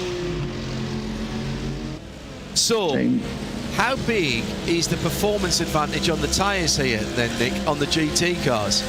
If we've got Alejandro still lapping in 17.5 last time around, his best is a 17 flat, so that's still pretty good. So we're not losing a lot of performance from the modelled Michelin tyre. Out goes the 114. No, you don't. You got a bit. He's the leader in. He's the leader in. Took a bit of grass on the way in there. Oh, now did he get down to pit lane speed limit? Well, you'll have to serve a 40-second stop and go immediately if he didn't. So it's just comes into his pit stall now.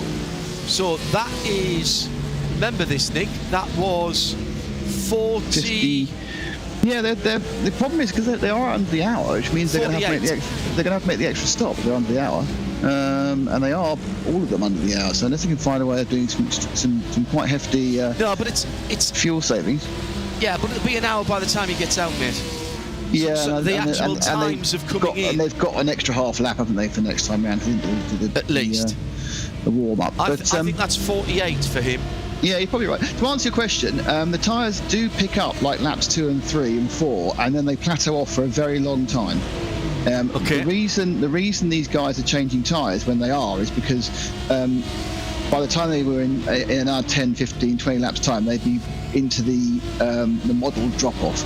Right. So, you know, they're probably at 70% at the moment, or perhaps 65%, which is fine, but you don't want to go down to 30%.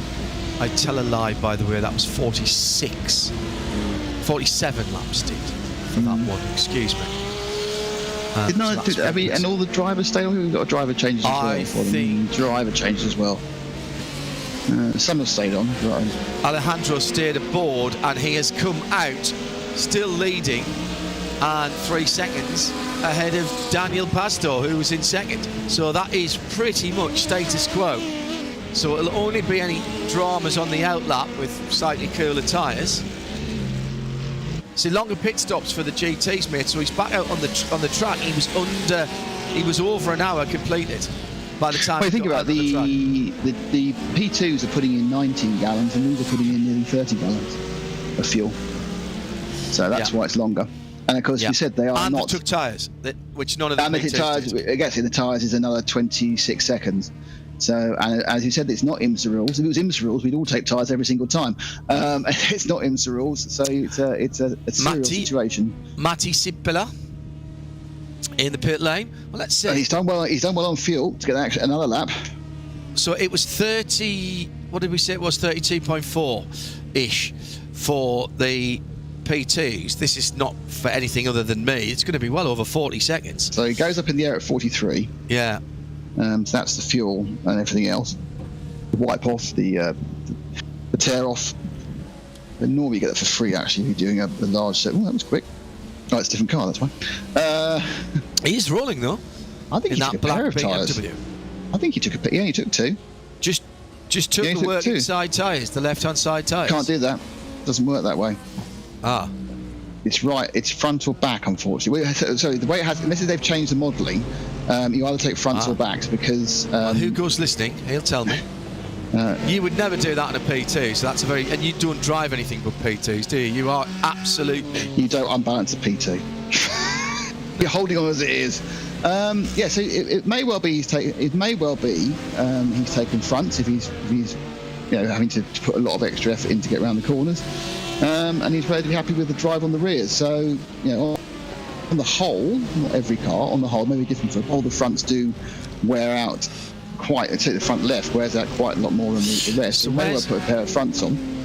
Well, let's see who the winners and losers are in that. It's pretty much as you were in LMP2 with Apex Johan Hart, who was on pole position. He's now stretched out to 4.2 seconds from Alexander Spetz, who started that car. It's the number 3 in second position for Marla Racing team it does second spot.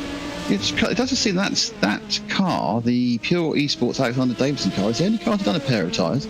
Looking at the pit stop times. Okay. Everyone else will be around 114, 115, 116. Arnage did a minute. So there's a couple of them. The P2s. Williams eSports Chill Blast, Josh Ladd in third.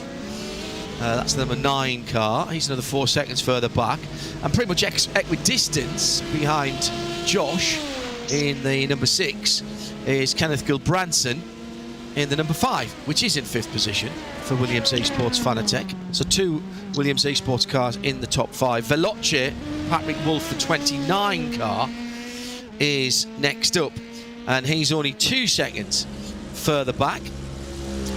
Then it's Apex, SRC, Pure Sims, Race Clutch for your top 10, now separated by what are we, about half a minute, your top 10. Nathan Lewis with a problem and a spin last time around in turn 7, and he caught that rather nicely. You can't flat spot your tyres here, can you? No, you can wear them out though. That'll take a little bit of the life out of them, but no, you don't flat spot them. So it's not really now. He lost a position or 2 there, and he's got Nicolas Rubilat for Arnage competition in the white and very bright pink and purple Porsche.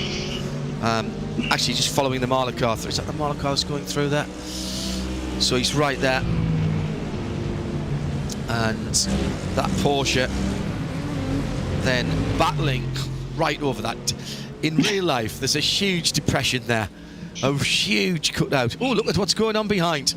That number 11 car's got a bit of strife. That's the Texaco Racing. They're running 20th at the moment and 2 laps off the lead. So that was one of the faster cars coming through, wasn't it? It's always tempting to try and get up the inside of a GTD car into 7. It's also a really, really bad idea. Geodesic car again. But not happy that you blocked me at 6 and 7, chopped across your nose down the back straight. That is the 74. Yeah, that was a little bit of a schooling, wasn't it? That's the Lavano Corsica, but Fraser Williamson. He's in the top 8. Yeah, but sometimes how are you supposed to let someone go room and you've got a huge queue of people in a very short straight? I mean, it's always easier for him to get round the corner and let him go easily with a light lift and throttle on down the main straight, but back straight. But yeah, that's way sometimes they get impatient for no discernible reason sometimes. There's Fraser. That's risky. Down the inside of the 117, but manages to get by the 7th place Pure Sims Alexander Davison driven GTT. Now, yeah, helped by the 117 there. Yes. We saw a big accident, didn't we, in Motul Petit Le Mans with the Lexus being helped into the wall there. By the caddy, wasn't it? Like Duval. Yeah, rather comprehensively, both ending up in the wall. That was a very big hit indeed. Which was a particular problem for the Likes car, because that had been sold to a collector. Yes. Now the collector gets an Airfix kit. Yeah, very good. And here's some spares as well. Yes, they're not all completely together, but you know. Big draft from the 175, Jamie Moon in the Bernard car down the inside of the 114. It's Jovan Kearney. I think it's some people who, when they make those overtakes into 10A... 116 that was Lucas Prada, sorry Nick. When they make the overtake into 10A, they're taking a tactical 1X. Because obviously if you go off track too much, you get a 1X and 1 fault effectively. You're allowed 50 faults throughout the whole 10 hours, and then you have to do a drive-through and then 20 more for the next drive-through. But sometimes, obviously, it can make it be worth your while to take a virtual penalty, and that particular position where you're coming up the inside of someone going into 10A, just going a little bit more over the grass, which because you know speed, just gives you the 1X and off you go. Forgive my ignorance, but do you know how many you're getting and when you get them? Yes, you right. Don't. There's no way of, it appears to be no way of knowing what anyone else has got, so it's quite good really. You have no idea if someone else is suffering terribly, but you know exactly what you've got, you know why you got it, and you know what your running total is. Okay. So it's a bit like getting a black and white flag. You know you've been collared for something. Yeah. Got you. So, and the 3 things: you've got track limits, which is a 1. If you spin the car, you get loss of control, which is 2. If you have a coming together with somebody, it could be 0, 1, 2, or 4. But it'll depend on the outcome, and also the level of impact. So often side by side end up being nothing.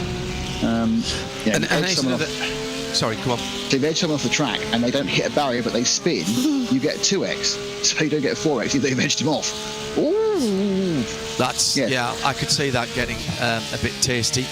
Now, also, because it's brilliantly modelled, I see red Georgia clear and in some places grass residue getting pushed onto the track. Now, is that just visual or does that affect grip levels? No, you get marbles and gunk, and the dirt does begin to... You don't get pickup as such, but you do get a bit of a loss of grip out in those areas. Luckily, the pickup isn't modelled. Otherwise, it'd be... Yeah, this race with everyone offline the whole time would be a nightmare. Oh, that was a nice sweep across. I'll take 2 for the price of 1 there on the 62 car. That was Jaden Munoz in the Alpine Stars Geodesic Racing machine, 62, which I keep confusing with the 74, my apologies. It's the black and yellow cars. So this battle continues between the 2 Porsches, and it is for 12th and 13th position. Early days here, just into the 2nd hour. I said no real changes in LMP2, and similarly Alejandro Sanchez leads Daniel Pazdo first and second, 98 from 1, Apex from Team Williams, from Team Urano, Luca Kita, Reina Talvar. That's the car that's come up, I would say. The number 89's picked up some position, and the Bela Racing 450 as well. Top 6 made up by Team PGZ, and the GZ is behind the wheel.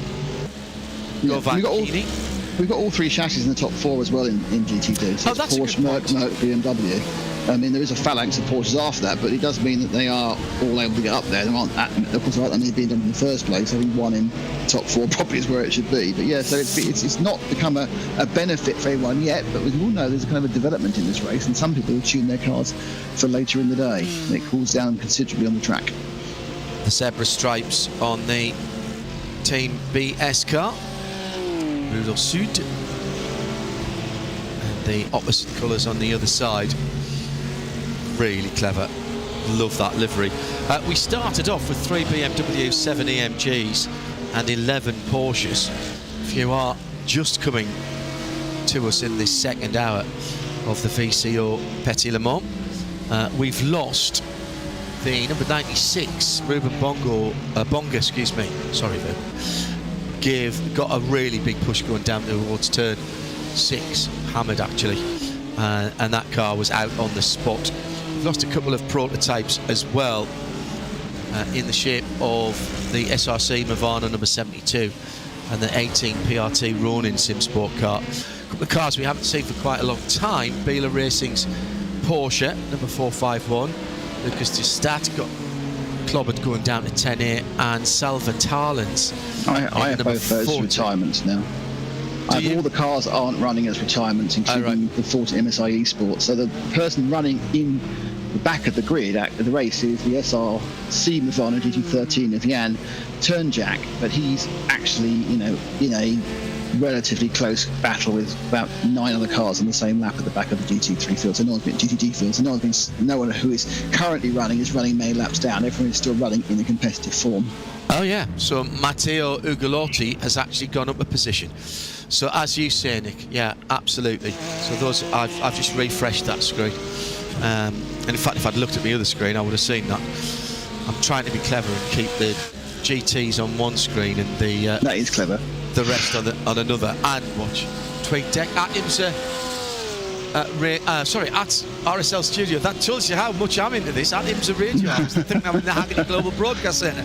At IMSA Radio as well. You would have got us last week. At RSL_Studio. No front cover on the Porsche that crests the rise now and heads down into turn 17. That is the number 104. Purple machine. Yeah. So he's made up a position on the SRC Movano GT. It's Matteo Ugolotti. Not quite got his numbers lined up with his door square, which makes things a little bit difficult to see. But with the green edges to the shade band, green mirrors and green wing end plates, signifying a GTD car. No GTD Pros here, of course, because the cars are identical.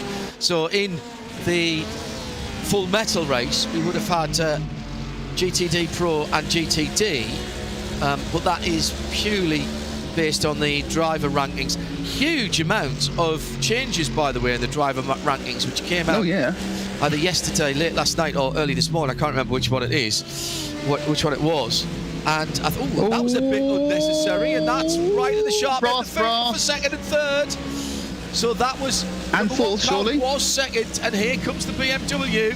So second, third, and fourth, and the number 1 car just on the grass by the motorcycle chicane, being eased out there by Luca Kita. Daniel Pastor will not be happy about that, and he's lost another position to the BMW Team BS Plus competition railer. Talvar's gone through, and that was traffic induced. That, I think, Nick, at the top of the hill at 3. Yep, they were both off the actual racing line for a while, off the racing track for a while, but they managed to keep things pointing in the right direction, which is the key point. They've learned they may have lost a position, or one of them has, but you've lived to fight another day. And when you're not actually on the tarmac, going through 3, 4, and 5, is right there anything's a benefit. Yeah, he is. So that those GT cars behind now that red AMG, that second, third, fourth, fifth, and maybe 6. Is it 6 or a lapped car? I'm just trying to work that out. No, I think that is... Yeah, that is 6. That's Giovanchini. Oh, yeah, because the first gap is the gap to 7, which is 4 seconds. The rest are all divided by a few tenths. And at this point, second and third divided by a P2. You're not quite sure. I mean, that was kind of... Was the contact there, Nick, do you reckon? I don't know. It was kind of easing off. It was almost like 2 of them were trying to go through the same space and then trying to avoid each other. One went off on the left, and a bit later one went off on the right. But it certainly wasn't the greatest piece of driving in the history of the world, because they shouldn't be side by side at 3 if they had any sense. But as you're right, it could have possibly be that they were unsighted by a P2 involving themselves in the battle. Now they've got a bit of time to themselves until the red P2 comes past them. Well, extraordinary battle going on all this has rather played into the hands of Alejandro Sanchez, who's now nearly 9 seconds up the road from this battle.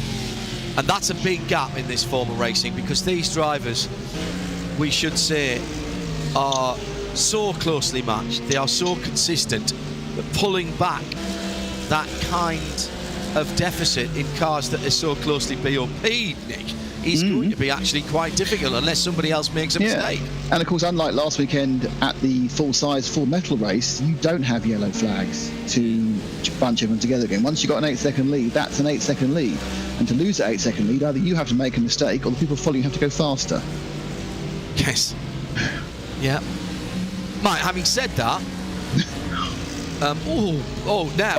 rear tyres. I think rear tyres starting to go for that number 1 car of Daniel Pastor. That was a hell of a catch coming up over turn 5. He took a full service. There's no reason why the tyres should be going there. How far is he? He's only halfway through the stint, is he? Not even that, actually. They're about 12 minutes in. Yeah, 12 laps. 12 laps. We've got a pit stop for our second place team. Oh, Johan Harper was our leader. That's the leader. This is the next set of stops. Now, interestingly, he was one of the last in before. He's come first in this time for Johan Harp. So I wonder if we're starting to get a little bit grip limited there.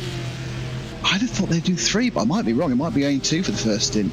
Interesting to see if he goes up on his on the jacks for tyres or not. We'll know from the timing anyway. Meantime, this battle behind the Euronics Porsche is heating up, and that was, by the way, here is the erstwhile leader coming in the pit lane, the white car.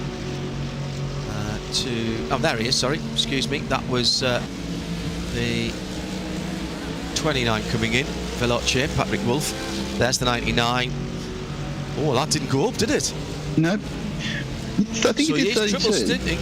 Yeah, I think he did 32 laps, so... yeah, but he did a lap longer than everybody else before. No, he was shorter. It was Alexander who was longer. It? Yeah. Okay. Alexander was longer, but that's yeah. So he said Alexander's either going to come in the next one, or if he can get a lap each time, he'll come in 2, which would start to be a major advantage. You can get a lap stop. Not you won't gain you a stop, I don't think, but. So yeah, so some driver changes going on in the central of the P2s. So Veloce will be changing. Veloce in our race clutch red, the 15. Applestone's GT3 Racing will change as well. Let's take an interview. This is again art imitating life, as iRacing's studio broadcast director Drew Adamson joins us in the booth, as you did about a week ago. Drew, how are you? Have you recovered from being at Road Atlanta? Yeah, good morning, guys. It's been an interesting week to not be with you at Road Atlanta, but now we're back together virtually. You missed a treat on Monday and Tuesday with those GTPs, man. I bet you wish you'd stayed on. Absolutely. This one of the big races for iRacing, and once again, thank you to you and your team for all the good work you do during the year, and of course to our colleagues at RaceSpot, as in from what was the lead comes Alexander Spetz. Happy with your year so far? Been another busy year for you and the broadcast team? Yeah, so far it's been not too bad. I know Hugo's been working his tail off on just as many shows, and actually I've been using this show to study up for my race coming up here in a couple hours. And what are you racing, and who are you racing with, Drew? I'm racing in the Radio Show Limited Beast Racing LMP2. Oh, hello. Yeah, okay, fine. And who have you got racing with you? I got 2 of my buddies, Aaron and Brock, and we're actually still deciding who's going to start the race because we're all very similar on pace.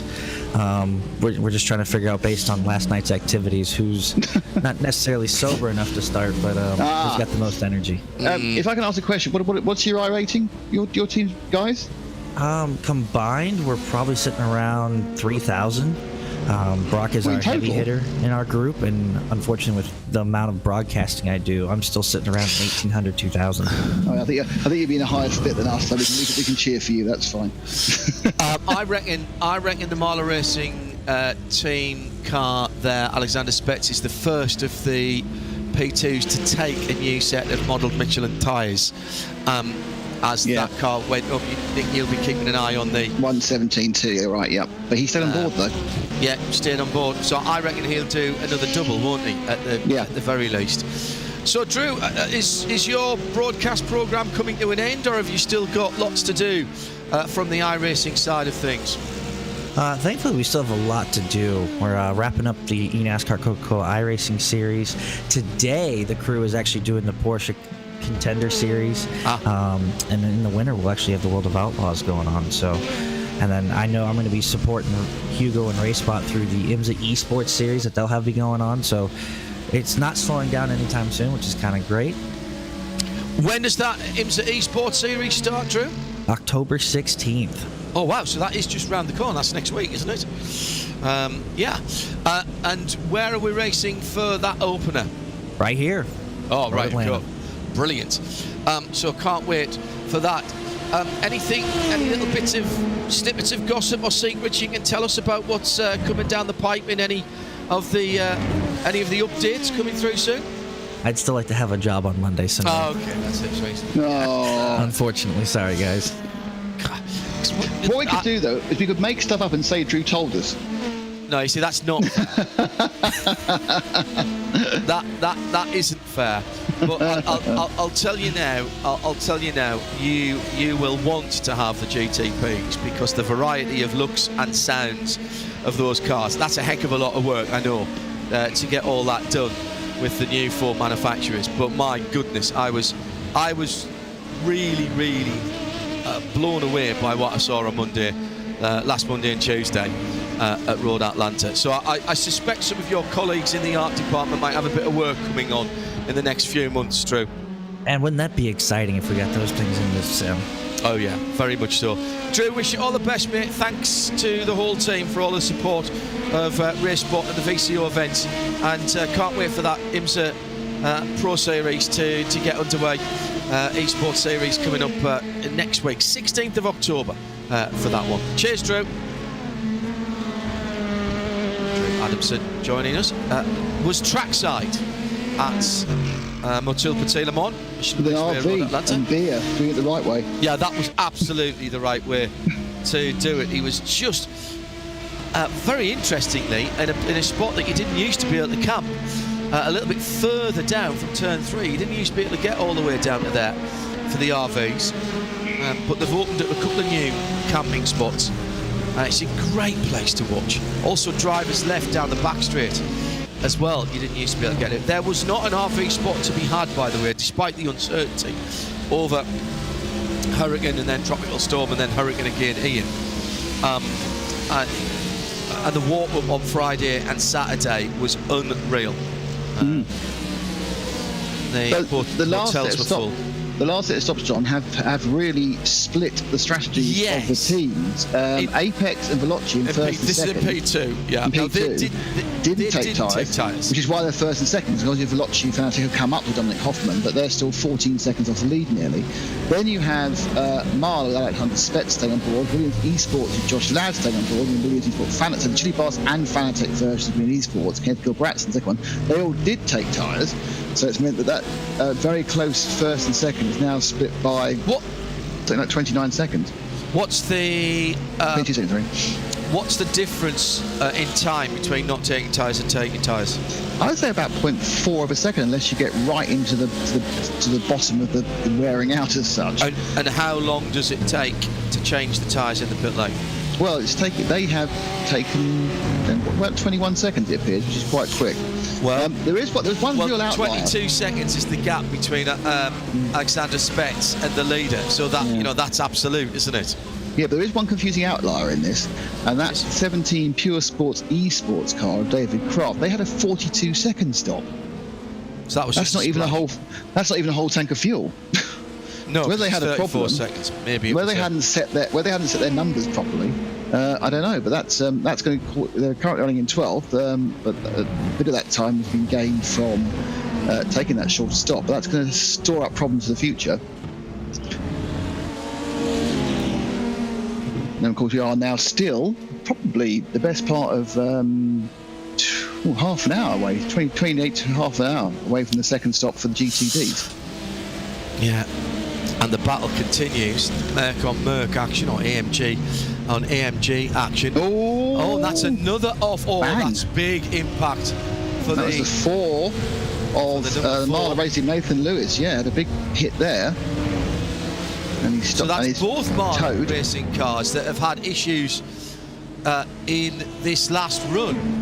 Yeah, he's towed back to the pits as well, so he disappeared rather than trying to roll it back. He's showing the pits now.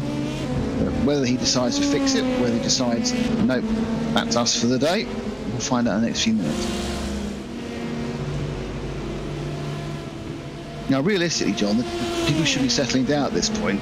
Most of the drivers have been in for some time, and they should be kind of balanced on where they are on the track, and also how and where they can get past the cars, where they don't want to get past the cars, what the grip levels are. So you would expect, famous last words, expect to see less incident at this point, because they've had that initial blast of, oh, I'm in a race, and now they can go, oh, I'm in endurance, and calm down a bit. There's no calming down when you get behind the wheel of a racing car, whether in virtual or reality. Well, that's what your spotters and teammates are there to tell you to do. Don't overtake him. Don't be silly. Stop. Slow down. Probably not at this level, but yeah, certainly. It's one of the things that I always say that I looked into in some of my driving. If you come out during a yellow flag or a full course yellow, or you have to, in Creventic Racing, go and get your fuel first, you get all excited. Daniel, be careful, young man. Turn 7. You get all excited about being helmeted up and getting the car off the jacks and pulling away. And, you know, you've got your team manager near you saying, don't forget it's 5 mile an hour in the refuel zone. Yeah. There's no point in getting overly excited at that point. So Pugh Sims Esports, Dallara, thinking about having a look at 10 here. Oh, that's a big slidey moment for the car that he is chasing down, and that's Apex's Brandon Treno as he peels into the pits. So he's on a different strategy as well. 32 laps as he came into the pits there. That makes little sense again, but he was one that came in and did the 42-second stop last time. Ah, right, okay. So he did the short stop prior. Lap stint. Daniel Kraft. I'm not sure whether he started the car or not, but there's going to be a change of driver there. It's Harley Houghton. Unfortunately, Harley, of course, is a non-gender specific name, so I know male and female Harleys. That's fine. We have to refer to him as Harley now rather than he or she. Just HH. That will drop them down through the category, and there'll be a new set of modelled Michelin tyres going on the 17. So still Apex leading by just on 15 seconds from Veloce, Johan Haaf from Dominic Hoffmann. The first of the cars that took tyres is in third, Marla Racing, Alexander Spetz. And he's cut that gap from around about 23, 24 seconds to the leader to 19.1. And that is under the amount of time for a set of tyres. So that would net him in the lead when they come to the next. Correct, and he was 2 seconds back, don't forget, as well. So far that's working. And what did you say was pit stop? 15 pit stops then? If you can do 40 minutes on average, and they're just under, so I think it might end up being 14 pit stops, 16 stints. Right. Then it's Williams eSport, Josh Ladd. He's another 8 seconds further back, and he's actually lapping quicker than the leader as well by about half a second a lap. So you were spot on there with what you thought. So those two machines, Marla and Williams in third and fourth, it's one of them's already within the time taken to the additional time taken to put on a set of tyres, and one's about 4 seconds away from that. Yeah, this is all going to go be more of a problem for Alexander. Of course, when he gets up behind Dominic Hoffman in the number 6 Veloci Fanatec, and they're only 3 seconds apart. And obviously, this traffic will dictate how long before he gets on his tail. Very good point. He's getting past him. I say catching is one thing with Murray, so passing is another, especially 2 top line P2s, even with a slight tyre advantage. It's going to be hard to get past, but that's his job.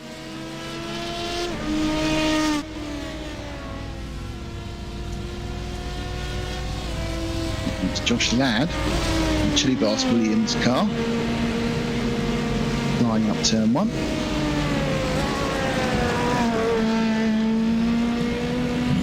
All the way down through 3, 4 and 5, and in the pits comes the 190. That's the Urano Esports. Dylan Scrivens, we know this one's out of rotation, so he's been coming in after an early instance. He came early, he's now coming in, so he'll drop out of what is a good position of 6th because he must have a full stop now. He will, I think, take it's to spin entirely, so it's a new driver. So driver replacement, in that one. Yeah. And that will almost certainly mean they're taking tyres as well, which means they'll drop right down towards the back, though in fact only the top 12 or so are on the, oh no, it's still running through. Top 12 are on the same, are on the lead lap at the moment. Yeah, but you drop down towards 18 with 2 laps down. Is it not outrating? Oh, okay. Oh no, you might be right actually. Yeah, because it's 105, 11, 10th place is a minute and 5 behind. Yeah, so I think it is now just the top 10. Yeah. That's spread out really quick, isn't it? Yeah, but don't forget some of those people took tyres. Oh, of course, so yes. There's another 20 seconds. Yeah, good point. Good point. So there's 20 seconds for Brandon Trino, Marcus Hamilton, Marcel Hubbard, and probably Johnny Verhoef as well. I think it's closer to the top 15, probably, and Austin Young in terms of the tyre strategy. Of course, it's 20 seconds of being back on the lead lap. And it's a very short lap, of course. Yes, it is. 1819, you know, look at Daytona, it's like 133 for a P2. That's a big difference in actually getting yourself lapped. Then again, of course, being lapped or not being lapped doesn't have the same impact it does if you're in an IMSA full metal race. Yeah.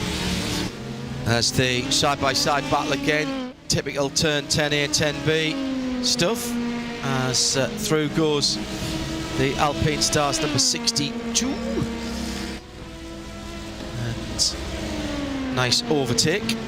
And immediately pulls out a gap. Yeah, it cost Maniti, racing red about its guy. It cost him about probably about a second, just being eased out there. So both of them lost time in going past each other, but that's the price you pay sometimes. Another half an hour racing completed, and still just the issues further down the field. Looks like that Marla Racing Nathan Lewis car is going to be out as well. Now, so one thing I was going to just cut across you, sorry, but Johan Hart is not looking quick at the moment at all. No, he's not. He's not. The lead's down to 13.8. Now, it could be traffic, and it's always a problem I have. We have to praise anything. The lead is down to 11 seconds back to the Veloci. Now, this is the interesting part of that. Never mind the fact that Alexander Spetz, who took tyres, has brought that down 10 seconds in the last 14 laps. No, not even that, 11 laps. The problem is that Dominic Hoffman, who is on the same age tyres, we believe, he's pulled that down from 20 seconds, 21 seconds to almost, well, in fact now under 1 minute and 9 seconds. And he's in the 110s quite a lot now, Johan Hart. So I think he's struggling. It's going to be the second half of this stint, and he's only 14 laps into this fuel stint, Nick. Yeah, I think he's got another 17 to go. This is a real issue. So what do you do now if you're his team leader? Do you tough him out on this, or do you say we're losing too much time on these tyres now? You're going to have to come in. It will be shorter on fuel, but 20 seconds on tyres. Otherwise, they're going to get past even before they go in for tyres. The weird thing is, though, and I know it sounds odd, they'll already be back timing from the end. They did a 9.9 that time round, so it wasn't quite as bad. It was 10.6 last time round, but it was a clear lap. So that not 9.9 on a clear lap. Now what's but he's consistently half a second slower than Spets and Josh Ladd. With Hoffman and Spets, Hoffman's interesting because Hoffman's doing the same speed as him. It's down to 10.7. Spets is staying quite consistently at 3 seconds behind Hoffman, even though he's got the new tyres. My feeling probably is that this is all being tied up by traffic. But certainly watching Johan Haas this lap, he's had no traffic whatsoever. So this is as fast as he can go at the moment. Right, well, here's an interesting situation because he's got a lapped car behind him. And I think that's Brandon Traino. Yes, it is, in the Apex Racing Academy. The number 19 car. Time. And he's catching him. He's actually catching him. And he's the first car off the lead lap. So that's all you need to know there, Nick. He's actually going to get his lap back here. Well, depends if he forces the issue or not, to be honest. Well, he is. He's fast enough to. Last time around, 9.7. You know, and he's now being held up. Traino's been. Now he was a 9.4 for Traino last time around, and so he's now being held up by the leader. So you've got to be on the phone to Johan and say, first of all, do not try and battle with that car behind him. He's a lap behind. You might as well let him go because he could just get a little bit antsy. And secondly, you're going to have to make a decision. Let's pick up some GT battles. Apex leading by now 10 seconds. This has been a cracking opening couple of stints from Alejandro Sanchez. Luca Kita again ran about 3, 4, 5 tenths slower on the last few laps. It's that number 98 Apex car going very nicely, thank you very much. And we've not seen that car in any trouble at all. Very, very sound on the braking points, on the racing lines, and very smart indeed, Nick, when the LMP2 traffic comes around. That's the key thing, because you're not master your own destiny in this race in many ways. You have to not only manage yourself going forward, but as you said earlier, John, you've got to manage what's going on in your rearview mirror. Now, luckily, he's got no pressure at all from other GTDs, so he can be a little bit more generous, shall we say, when the P2s come round, breathe off a little bit, but it's still it's very much another skill. Being overtaken is as much a skill as overtaking. That was a battle for position there. Yes, it was. That was Govan Keeney, and it's the number 1 car just gone past, but a great run down the front. It's a bit of bump drafting there, going into turn 1 by the black and yellow Porsche, the 114. So Daniel Pastor back up into 5th. Just on the front there, Johan Haas lost 3 tenths to Dominic Hoffman that lap and half a second to Alexander Spett. And actually lost 8 tenths to Josh Ladd. Yeah, Josh Ladd's not hanging about now. He's under 10 seconds, 8.5 seconds behind 3rd. And that, I'm not sure triple stinting's worked. They've got half a stint to go. And yeah, it's not a disaster, I don't think, John. I think at this point, unless they drop off again, which is very possible in the next 12 laps or so, it's not a disaster. It's probably not something you want to do. The thing to remember is that the first stints are the hardest on the tyres. It gets easier as you go on, and then easier still when it gets dark to triple. Yeah, but how are they going to get the time back, Nick? Well, no, that's a very good point. They will gain, obviously. So they're going to lose. So they're going to fall further down the field on the next stop. Yeah. Right. Well, yes. Then on the one following, if everybody goes on to triples, then and everybody following, they're not going to catch it up. If everybody else doubles, they'll get 21 seconds back, but it's still not going to be enough for them. They have lost on this stint. They are going to have lost with the kind of amount of time that they're losing now, and with still another 16, 17 laps to go. Yeah. They are going to lose another 8 seconds. So they will have lost. They will have lost something like 18 seconds. Yeah, I think No, I absolutely agree. I think this has not worked, but I don't think it's failed to the extent where they need to abandon and go off the fuel strategy. Here's the battle for second. You wanted it, you've got it. Specs is right there now. Now this is crucial for Specs in that white with green Marla Racing team in. The Veloci car ahead is on triple stinted tyres, we believe, with Dominic Hoffman. Alexander Specs is on new tyres. Hoffman had a horrible lap last time round, 10.3 compared to a 9 flat for Specs. Now Specs was right behind him, so you kind of think with Specs being right behind it, they had the same traffic.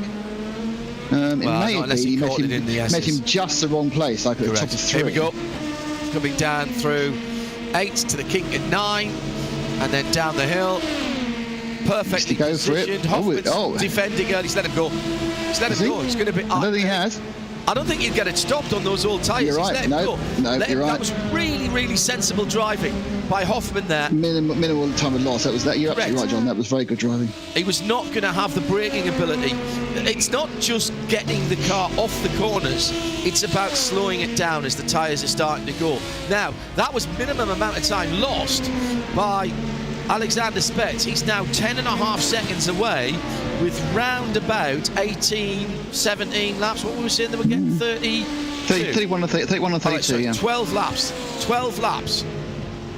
to the next stop, where a bit of traffic now will help.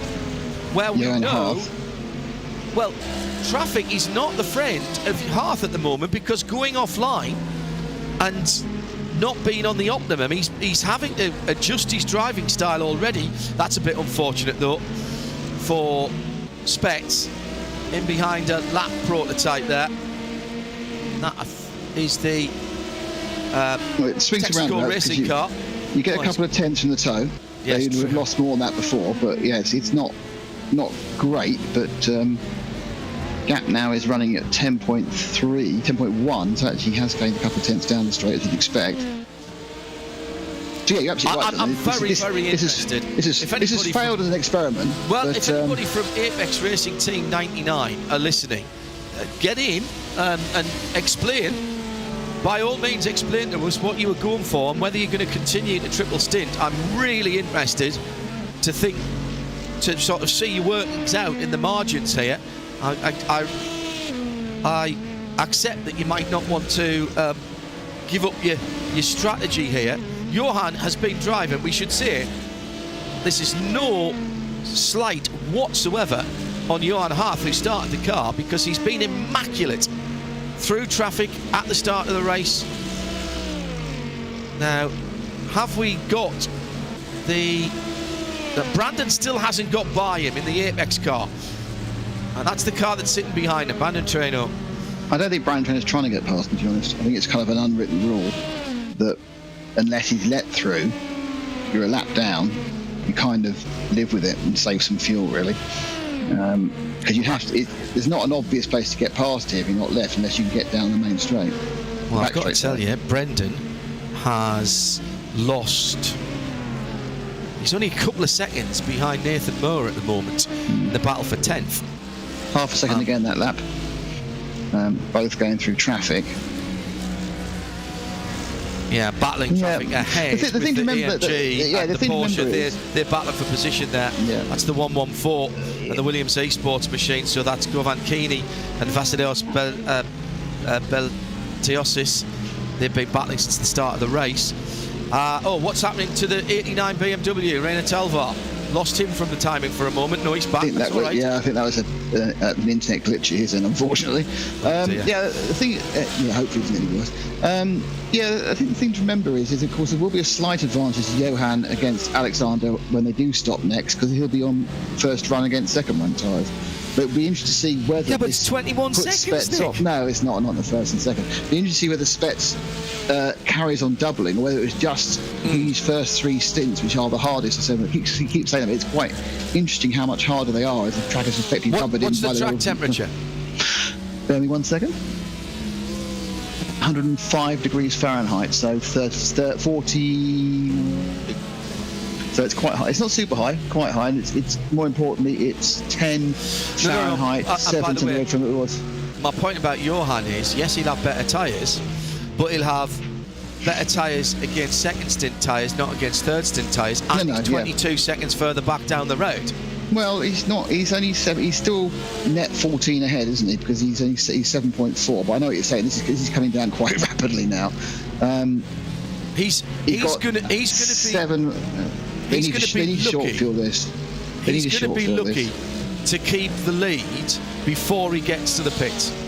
The way he's going at the moment. At this point, in which case they need someone. Hopefully, there's someone on the calculator who can work out what's the shortest they can do this one to.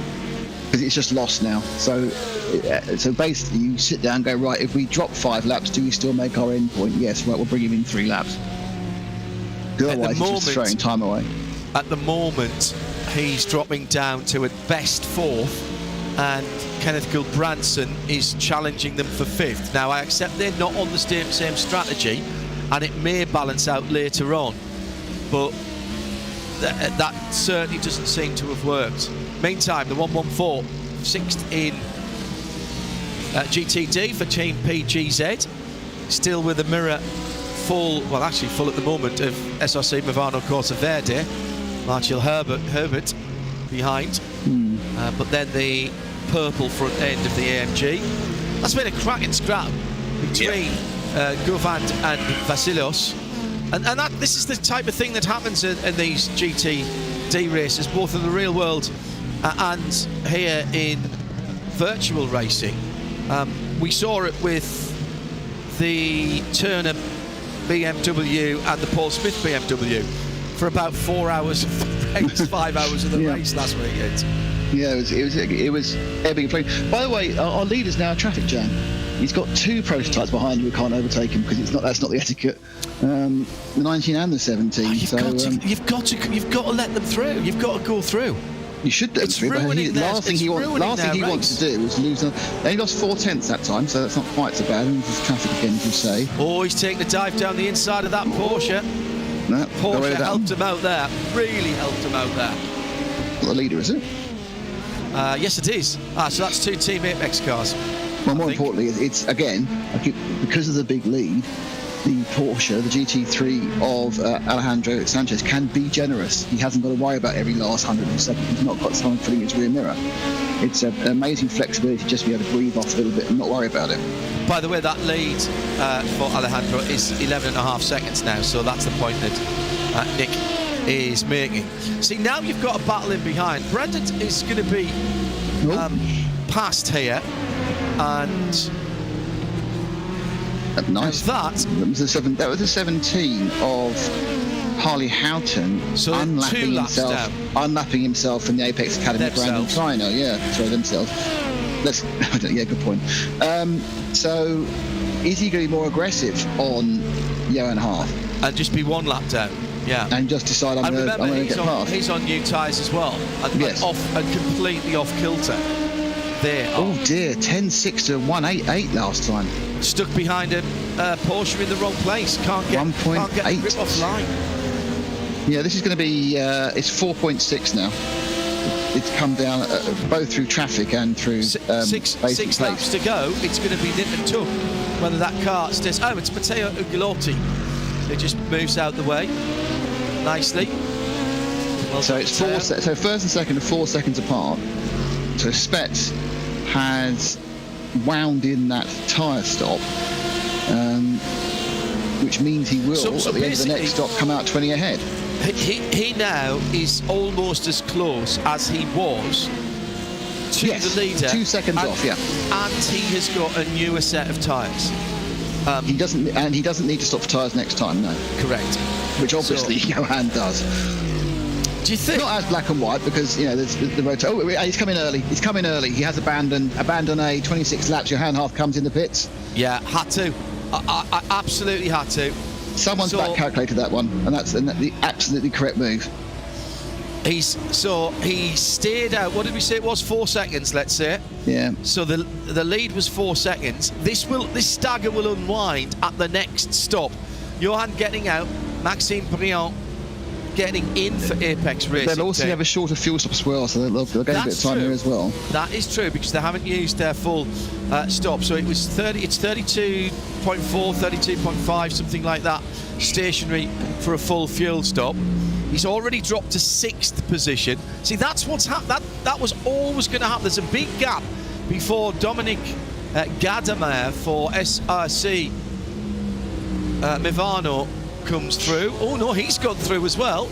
Well, yeah. The interesting thing is that this now puts one of our favourites and leaders out of kilter. This is going to carry on for the rest of the race, but we're going to see him coming in 6 to 7 laps ahead of the rest of the field. So it's going to be something we're going to have to bear in mind moving through. This is going to be he's going to be rotating into the top 3 and back out again if everything goes well. Max seems a great driver, so this is no downgrade of driver in the car. 20.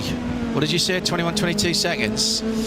Yeah, so it was about 2 to 3 seconds short on fuel. 1:12.9. So yeah, you save 4 seconds in total. 1:17.2 was Marla's stop, so they did the whole thing in 4.3 seconds less. Okay. Which, if you think about it, they took 4.3 seconds fewer. And when you think about it, they took fewer litres of fuel as well. That's why. They did. Absolutely.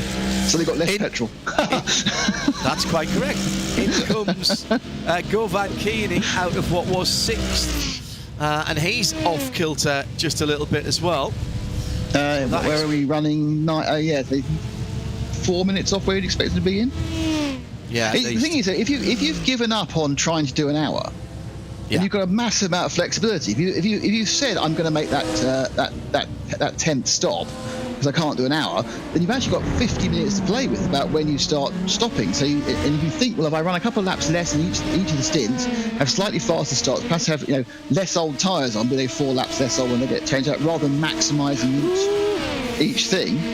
Battle between 2 Williams eSports cars going down into turn 1, and that is a change of position as Josh Ladd has gone by Dominic Hoffman, and that's the new tyre advantage as well right there, Nick.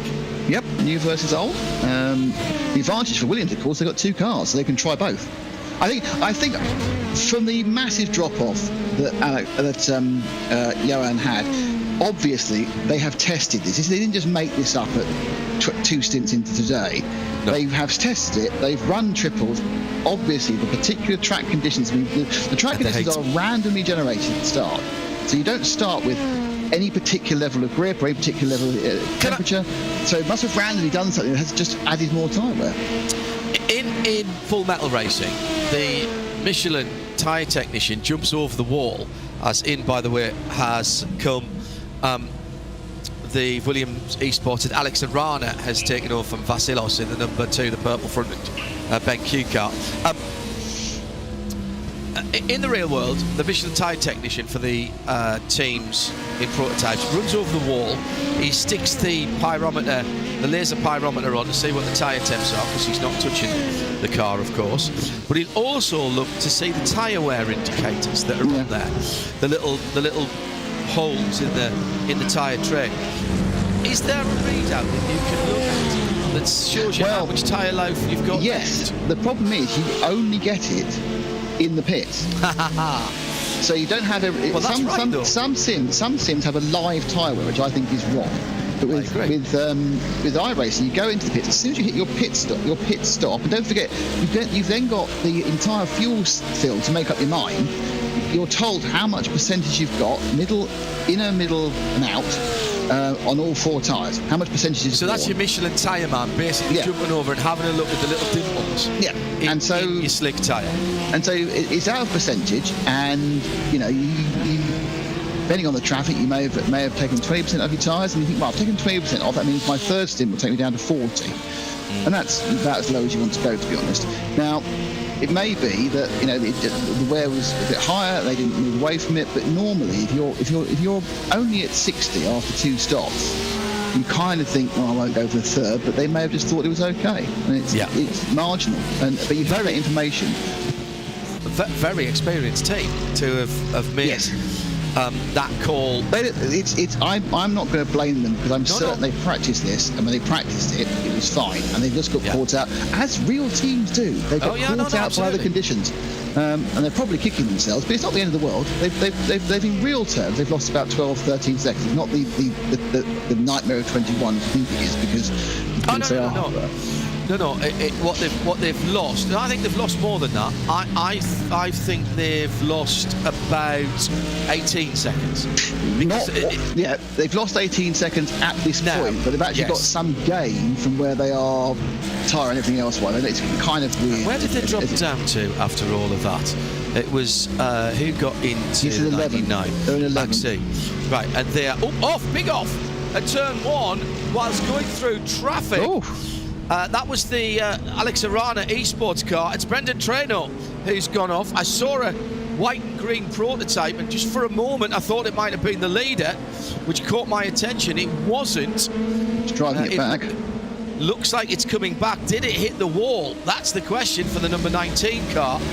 Got onto the grass on the support pit. It did hit the wall.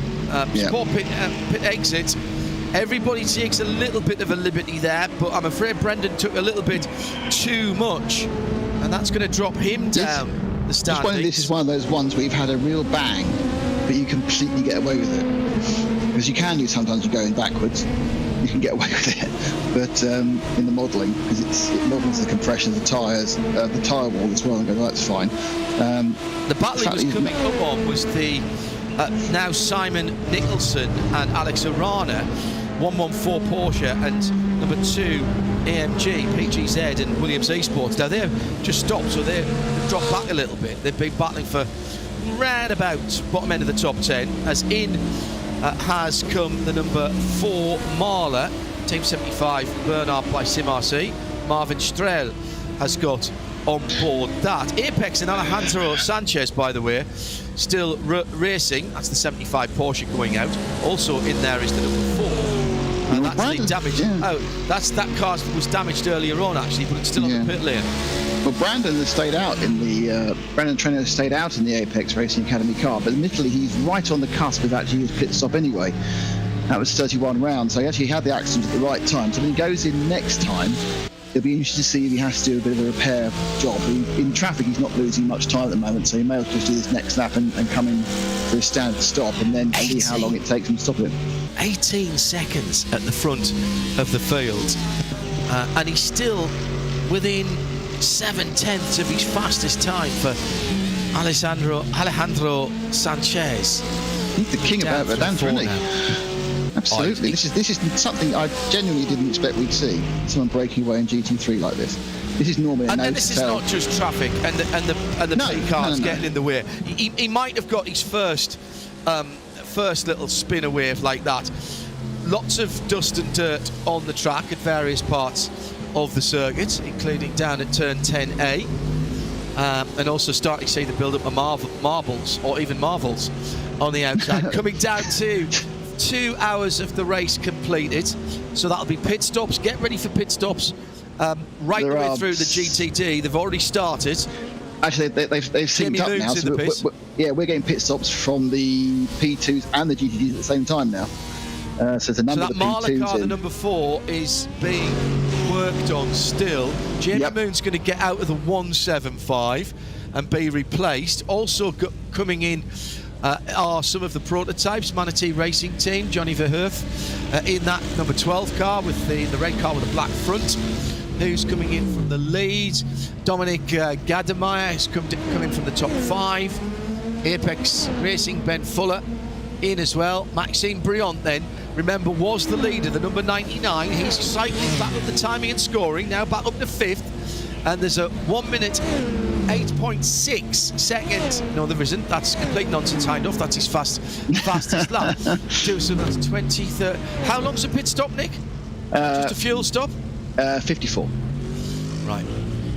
So he's not going to be in the lead this time round, is he? Because Alexander Spetz is not going to put tyres on. Alexander Spetz is going to have a yes. He'll be doing quads. He's staying out another one. He's going to have a 12-second gap, I reckon, when he comes back out, if he keeps going like this. So that's a 4-second deficit to a 12-second gap. So that is, okay, I was wrong, 16 seconds. It's going to be what the number 99 team lost. Briant, by the way, last time around, a 109.6 on his new tyres. Here comes the leader. This is after 33 laps of a stint. Josh Ladd in second place is now only 5 seconds behind. He stayed out. He's going to do another lap. Wow, that's good. I think my feeling is that Marla are pretty pleased with how this last half hour's gone. I think they'll be delighted by that. Dominic Hoffman's come in as well. So now leading is Josh Lee for Williams Esport. Or Josh Ladd rather for Williams Esport Chill Blast. Kenneth Gill-Brunson will go through in second for the Fanatec Williams Esport car. And what we are waiting to see is where's the 99 coming around now. The number 5 car. The 5th place car, the number 99. 99 is towards the end of the back straight now. Yeah. And about to, I'll tell you right now, that they are going around 10A now. So with the leader just coming in the braking area 10A, so they almost lost a lap there with that pit stop. Now, of course, they've done the pit stop that these guys are coming in for now. Here comes Josh Ladd, peels off right-handed, and there's Apex going into turn 1 and through there. So next car around, Kenneth Gill-Brunson is going to have completed 34 laps, Nick, as he peels into the pits. Wow, someone's got some slippers on, haven't they? Yeah, big fluffy slippers, definitely. The big fluffy bunny slippers borrowed from Richard Westbrook.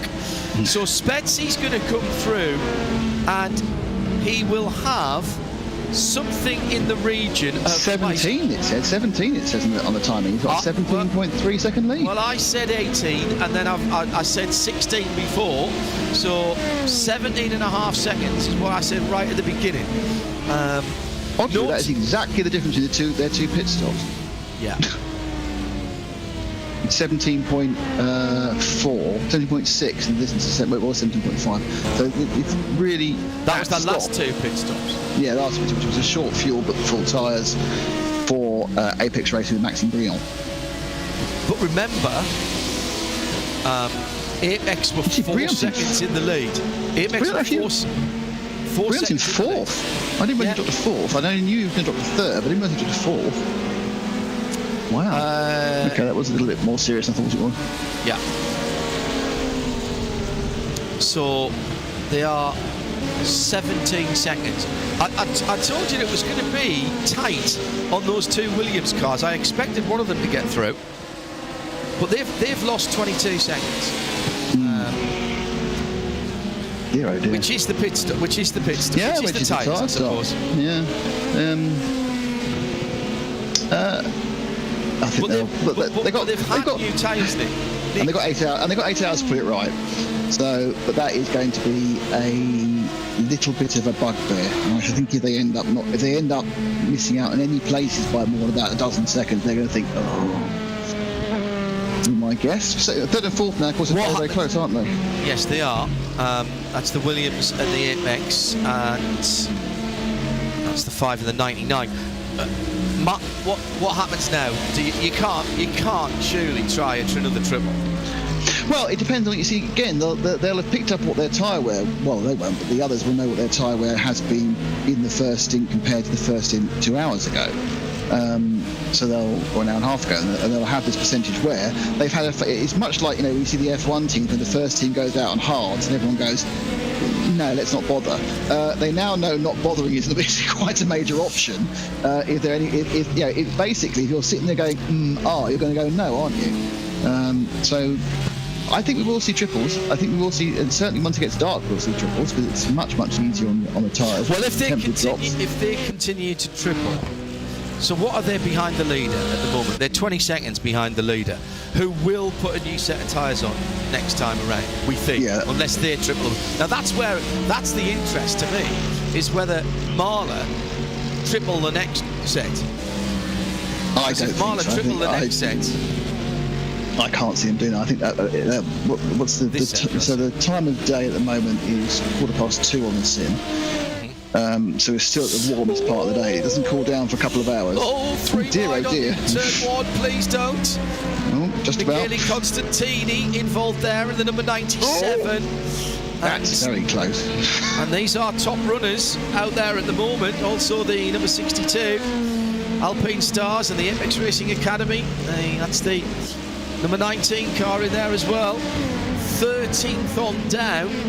So Apex Racing Team, Racing Academy, all battling.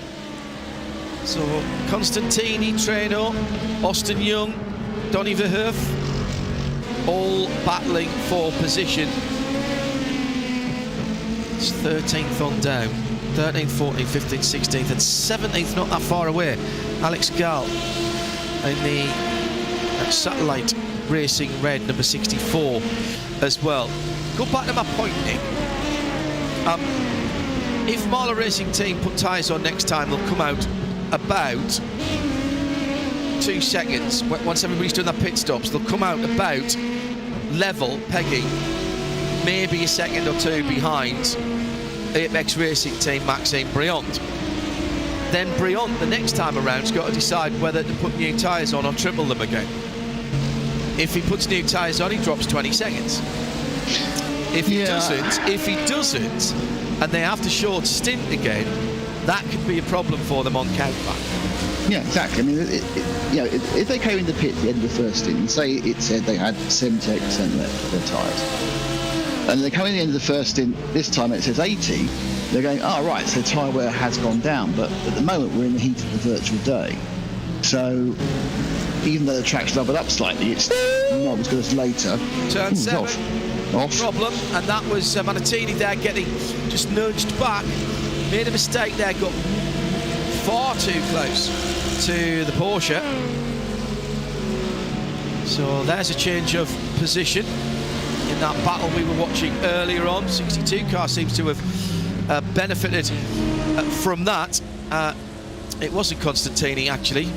Michele Constantini that went off. Meantime, we have had a change for third as Maxime Briand has got past Kenneth Gulbranson. But of course he has got younger tyres again. So this is where that tyre performance advantage swings back to the 99. But by nothing by like the same amount it was. Stint 1, Stint 2 comparison, this is a traffic split they're having now. Split 1, Split 2 comparison is nothing the same as Split 2, Split 1 and Split 3, obviously.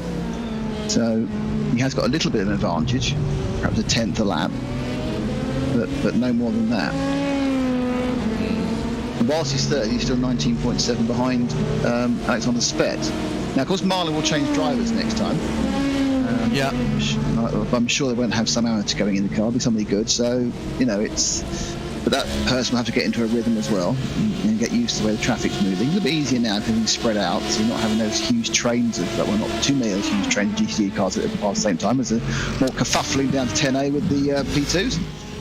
I do like a good kerfuffle down to turn 10A. That is a great place to spectate because it's a natural amphitheatre. Down towards turn 12, this could get juicy as well. That was a really good run by that red prototype in the middle of this battle. Backed out. Yeah. Could have, and that's not a criticism, that's well done. That was discretion. That was smart. Absolutely being the thing you need to do. Very, very smart indeed. Just on that, we've still got 9 cars, I reckon, on the lead lap. Here's the traffic again. This is a cracking battle for 14th, 15th and 16th. Brendan Traynor, and behind him in the Apex, he's in the Apex Racing Academy. Manatee Racing is Johnny Verhoef. And then should be a chance for the 12 to nice toe. A bit early. I think he had to, otherwise he'd have had to lift up. Oh, there's a touch! No.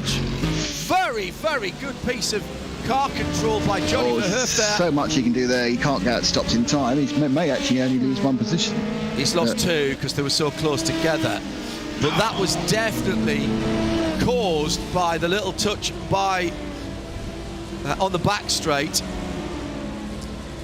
by Brendan Traynor. Well, that'd have woken Johnny up, wouldn't it? He was certainly now. He will not be at any point sleeping at this point. Right, watch the steering wheel. He thinks he's passed. He gets the flick. Left, right. Okay. I've got it straightened up. 3, 2, 1. Oh, catches it again. Fast hands, Johnny Verhoeven. Yeah, he knew that was going to come round if he didn't just abandon. So he pulls out early and he gets the advantage of turn 9. So it's close, but then there is a touch. No, it's the following car completely at fault there. Oh, I agree. Was it coming together between the next two going into 10A? Maybe a light one. But can the stewards tell them to give the position back? I've never seen it happen. All right. Live stewarding. I mean, in fairness, it wasn't. I don't think for a second deliberate. Those things go horribly wrong. If you tip someone off, they can just spear back in front of you. So it's Trino again. He's turning a bit early to turn 12 there. Now, let's see. This time there will be a dive down the inside by Alex Gall. That's a lovely move in turn 1. He's not got it finished though, because the advantage goes back to the green and white car at the top of the hill. That's magnificent, Really good. Really good driving by both of them this time. Yeah, that was heart and mouth stuff. I like that. That's all right. It's fine. That's it. No one came together. They both kept they knew where the other person was, kept their side of the road. But of course, it goes both ways. You can get up the inside at 1, but then you need the momentum to get over the hill at 2 because 3 is going the wrong way if you're on that side of the track. So, I mean, it's an intense battle for a midfield place 2 hours in, but I think probably they all feel they can get a bit of clear air to get away from this battle, which I think they're looking to try and do. Joep de Ligt should be in next time around from 7th in the 190 Renault Esports Data Group car, in 7th position for the 199. Remember, that's a car that's running out of sync with everyone else. He's on his 34th lap of this stint. Still, they're getting some good mileage now. Yeah, very good. Down the inside again. This is not a replay. A bit more of a block pass this time. Nicely done. Nicely done there by Alex Gall. He was more confident he was clear, so he was able to come across and steal the inside line. That's hard, isn't it? That is really hard to judge that. Joep is in the pit lane. So we'll give up 7th position, already has in fact, as Dominic Gadamer goes through. This is not over. It's 5.8 seconds at the front of the field. Alexander Spence leads Josh Ladd, and he's got 13.5, call it 14 seconds to Maxime Briand, who is lapping a little bit quicker. So the reason the boot is on the other foot. Well, no, that was one lap, John, because he was last time I looked, it was 19.3. Now it's 19.1. Right. I haven't looked for a good 10 minutes. So yes, you're going to have these individual laps, which is a problem, of course. Luckily, these laps come around very regularly. It's that same problem trying to work out trends at Le Mans, isn't it? The laps are 3:40 or 3:30, and you're trying to work out, was it a bad lap, was it tyres going off, was it traffic, and it's really hard, isn't it? But here you get another updated information every minute in 10. Impossible. Even on the short track, it's 9.5 minutes. Yeah. 7 hours and 47.5 minutes to go. At the end of the next race hour, it'll be Ewan O'Leary and David Haynes. He'll take you through the middle portion of this race and give you far more information than Nick and I have done. We rather more speculation than information, and then you get Nick and I back for the last 3 hours of the race. So we're right in the middle of 2 stints here for both the LMP2s and the GTD field. Looks like we might have lost Matteo Ugolotti as well. And finally, the Marla Racing team has just dropped off. It's been sitting on the pit lane for a very long time. So that's another Mercedes out. So we're down to a maximum now of 38 cars. Yeah. 38 cars running, 2 cars. Well, the 104, which in the pits is 2 laps back. So that's the Twitch TV car. So as you pointed out, John, so that may well be thinking of retiring. Into the pits out of the Mercedes, the 90 Mercedes Renault Esports with Vlad Kmitschov. He's come in the pits just now. Actually, no, he's not coming. He's got a problem. The 90 he's got a disconnect. He's got a disconnect. Oh dear, hope he comes back from time. No, he came back in time, thank goodness. So he had a brief disconnect, but came back in time not to get eliminated from the race. So that's okay. Vlad always the biggest worry of all, that is. Yes. I told the story about the 12-hour race we did really early on in my career.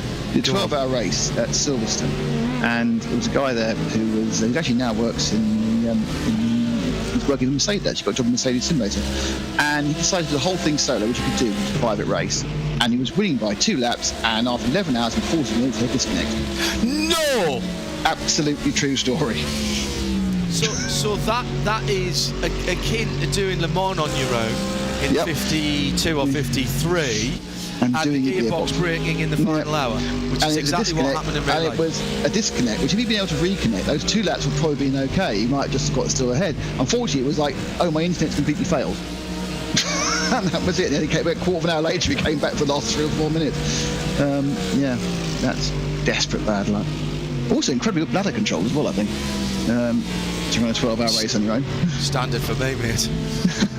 I did 14. Well, no. Let's be honest about this, John. You only did the last 2 hours because something exciting happened. Well, I had to change strategy, didn't I? I got my mid-race. Oh, don't call it mid-race fluid strategy completely wrong. I think 1 cup of coffee I normally don't drink coffee during a race, but I had a cup of coffee, which wasn't the smartest thing, being as it's a diuretic. And with about an hour and a bit to go, I decided I was going to have to take a quick pit stop, told everybody I was going to, and then the 2 Cadillacs went up, so I couldn't go. I did go, if you see what I mean. And after that, it was the rest of the race, 15 or 20 minutes after that, and then mission and post-race tech after that. And then thought... I think it was 2 and a quarter hours, I think it was. Yeah, and then thought, I forgot I needed to go to the loo. Amazing what your mind and body can do when you... You see, there are disadvantages. There are disadvantages for being in the pits. You know, you can get cold, you can get wet, you can get hot. There are advantages though, because people are lovely and they'll always give you a drink, and there's loads of places to remove the drink as well, with no breaking continuity. No, I see what you're saying. It's always a bit more difficult when you slated to do the whole race, but I prefer the 10 and the 12-hour races. I prefer to do them all straight through, so you don't lose the meter of the race, if you will. Longest one I've done, longest I've done is an 8. The 8 at Bahrain about 3 years ago, Johnny, and that was fine actually. It flew by actually. But I think 12 would be too. I mean, not that I'm the commentator, but 12 would be a bit too long for me, to be honest. At Sebring this year, I did the 1,000 miles and Sebring without moving. All right, this is 14th in GTD. Pure Sims eSport, the 116, making up a position. Spencer Kostovic going past Karim Havus. It's the 75 Bernard by Sim RC going back to 15th position in the blue and red car. First and third. So first and third, Alexander Spetz, Maxime Breen is still around the high 19 seconds. 20 seconds now, yeah, absolutely. Yeah, so I think that was a traffic bad lap, I think, for Maxime. But at 6.3 between Spetz and Ladd, that's come down a bit, hasn't it? That was 7 point something early. But the problem is, again, as we keep saying, the ebb and flow of half a second either way is very often influenced not by the driving of the LMP2 driver, but what they're meeting on the track. Yeah, and don't forget, there are 7 laps difference in the stint lengths between Maxime Brion. He had to pit early. And Alexander Spitz was already... It's 9, actually, John. A lap. It is now 9. Yeah, it is 9 now. You're right. So that's a third of a stint, isn't it? Pretty much, a bit more, yeah. It's 9 laps is 10 minutes, basically. 10 minutes, 10 and a half minutes. Yeah. So these 2 Porsches battling out of turn 10B. Sorry, Nick, go ahead. No, I think the thing about that to remember is that there's no way that's going to shuffle up together like in a proper IMSA race. There'll be a yellow flag and everyone will get back on the same strategy. But here, they'll remain on that split strategy for the remainder of the 7 hours and 41 minutes. So you'll see people coming at different times with an ebb and flow based on where they are, not just on the track and at the performance, but where they are with their fuel stop. It's the VCO Petit Le Mans 2022. Nick Damon and John Hindhaugh in the booth for the next 40 minutes or thereabouts of our iRacing featured races for this year. Promoted races for this year. Road Atlanta, of course. Michelin Raceway Road Atlanta. A little bit of an upgrade in recent times, last year or so, on the iRacing to reflect the real-world investment by Michelin. So Kerim Havus out to turn 7th, 2nd, 3rd, 4th, trying to chase down the 116 of Spencer Kostovitz. Pure Sims eSports ahead.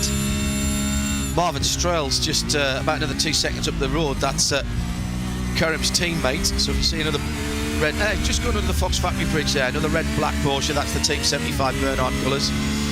So that's the next car up as prototypes stream past them through turn 12. Actually, one thing I found out yesterday. Leader, that actually.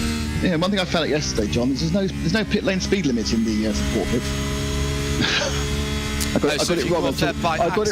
I got it wrong over the top of the hill. Managed to avoid everything, but then you can go as fast as you like with the support pits. I've lost the time by then. Oh, spin! And that's the other Team Bernard car. And through goes the 175. And that was the 75, Marvin Strell. I did say that he was the next car up ahead, and that was a big lose in the middle of the S's there. Right in amongst it as well is Spencer Kostovitz, who's been battling, but both of the Team Bernard cars have got back through, but they've swapped places now, so that's a 2-place gain for the 175, a 1-place loss for the 75 and the 116. Spencer Kostovitz did a great job of avoiding the rejoining 75, who had a monster sideways moment going down through turn 4. He got away with it. He got away with it. Be interested to see that one again, because he certainly got away with that there. Did he get a touch? Oh, did he get a touch? He got a touch from the leader. Oh, he got a touch from the leader. Great save. Wow, that's really. And then a great save, and then great avoidance by everyone else. Well done, Spencer, in the white, mostly white car there, and a great piece of opportunist driving by Kerim Havus, who missed his teammate. But that was, that's all day a drive through for the leader, Alexander Spence. Yes, absolutely in the real world. So he's actually had a little bit of a problem, Spets, because he's dropped 2 seconds on both Josh Ladd and Maxime Breen in 2nd and 3rd. So whether that was, he still did a 109. Yeah, 109. No, I think it was the previous lap. The previous lap must have been dropped. Because that would have been the lap when this incident happened. So whether he bounced off and he obviously came right out the throttle and lost 3/4 second or so. So he was being quite aggressive, because when we were talking about the cars coming over the Fox Factory Bridge in turn 11, I said I think that was the leader going through. Well, it was the leader going through, and it was pretty tight at turn 12. So by the time he'd caught up with Marvin Strell at turn 4, he must have been feeling the pressure a little bit. A 1:10.5 last time around for the leader, but that will include, I think, that little whoopsie. No, actually. Yeah, possibly you're right, yeah. So now the lead under 5 seconds back to Josh Ladd, as we continue to watch this battle for 12th, 13th and 14th. That is the closest battle on the track at the moment. 7 hours and 40 minutes to go, and we've got about 4 or 5 laps before Apex Team 99 Maxime Brion comes in. Remember, out of sequence with everyone else after trying to triple stint, and they did all bar 6 or 7 laps triple stint in that opening stanza from the start of the race. Triple stint the tyres, that is. Oh, and a mistake there by the 175 of Kerim Havus in turn 6. Just got a little bit wide, may have been spooked by the prototype there, and that's let his team car back. So after all of that drama, Marvin Strell is back up into 13th position where he was, and I think we're going to see the drag past. So number 722, Marcel Hubert goes through. I think we're going to see the drag passed by the 116 of Spencer Kostovitz to put those 3 cars back in the positions they were 4 or 5 laps ago. We are. And of course, the 75's darn sight closer to those 2 than he was before. So that's all very neat. A neat interlude. Very nice. Makes the highlight reel, I think. Yeah, I think you're right. Maxime Breen just did a 188, which is the fastest lap I've seen for a long time. Oh yeah, that is quick. That is. They haven't gone below 109. He's coming down the end of his fuel run in fairness. He's only got 4. Good point, yeah, he's got 3 laps, yeah. 4 maybe, 4 or 5, depending. They've only been getting 32s and 33s, haven't they? We've seen 34s from 1 or 2 of the other teams. Here comes that battle down into turn 6 again between those 3 Porsches, which has been entertaining us. I mean, this is perfect endurance racing, isn't it? There's always somewhere to look to get a wee bit of a battle. We've got Austin Young, who's closing up. No, he's not. He's just dropped away that time around, so that must have been a position made up by Joop de Ligt, actually. In 12th and 13th position. I'm just looking to see if there's any tight battles. Alexander Spetz has recovered his calm and his rhythm, and it's back out to nearly 6 seconds, in fact spot on 6 seconds now between him and Josh Ladd at the front of the field. That has included a bit of lappery there. I haven't seen the leader for a while, so there he is. Yeah, there's been a lot racing team. The traffic now is beautifully spread out, i.e. in other words, you very rarely get a clean lap. There's always 1 or 2 to get past. Yeah, the density of top. Well, how many?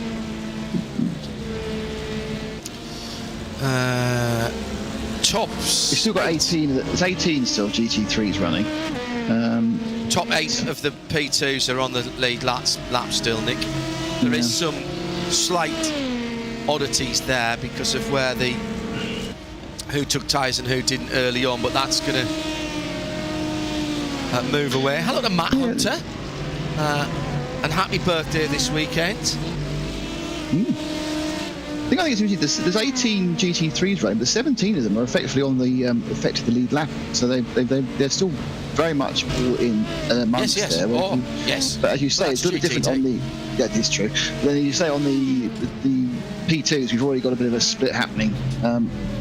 And I think everyone's pretty much taken a set of tyres, haven't they? So I think there'll be some going to take a second set this time round if they are only doubling. Yes, including the leader, and that's what we've got to watch. In real world GTD, I think 7 different manufacturers took a victory this year, with Honda Acura NSX winning, and I think 7 or 8 got pole positions. I normally look at Jeremy when I say that. But, I sort of looked to my right here, and all I saw was a signed picture of Alan McNish. Does the picture know? No, he's saying nothing back to me. Nothing at all. It's rather disappointing.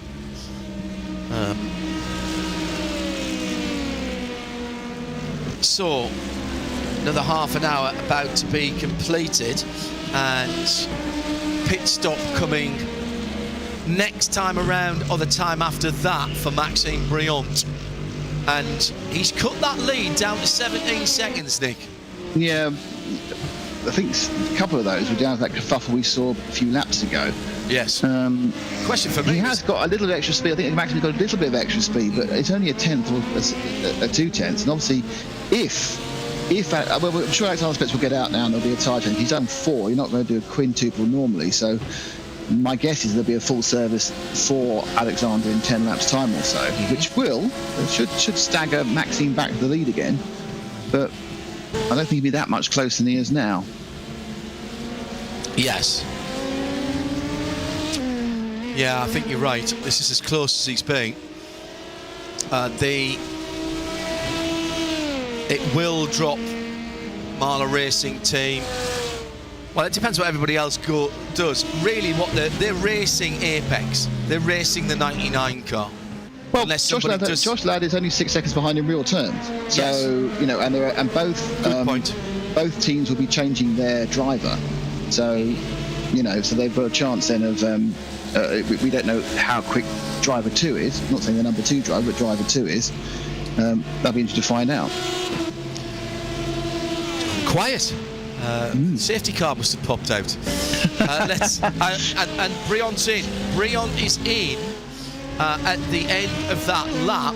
So this should be a double stint for Maxime. We don't expect him to take on any tyres here. He's dropping, of course, down through the field. I reckon he'll stay on the lead lap. And he's going to drop down. He's already dropped to 7th, so he's going to may get right. I think you've dropped to 8th, you might drop to 9th. Wow. So that was fuel only, exactly as we anticipated. So it'll be 50-something seconds pit lane time. Yeah, 54.9. Yeah. Yeah, 33 on the 33 on the chassis for fuel only. And as he heads out down to turn 4, so where did he come out? He came out in 8th. And in traffic, unfortunately, for him. Yeah, and he's dropped off the lead lap, has he? Yeah. Yes. Right, so now we've got something in the region of 7 or 8 laps.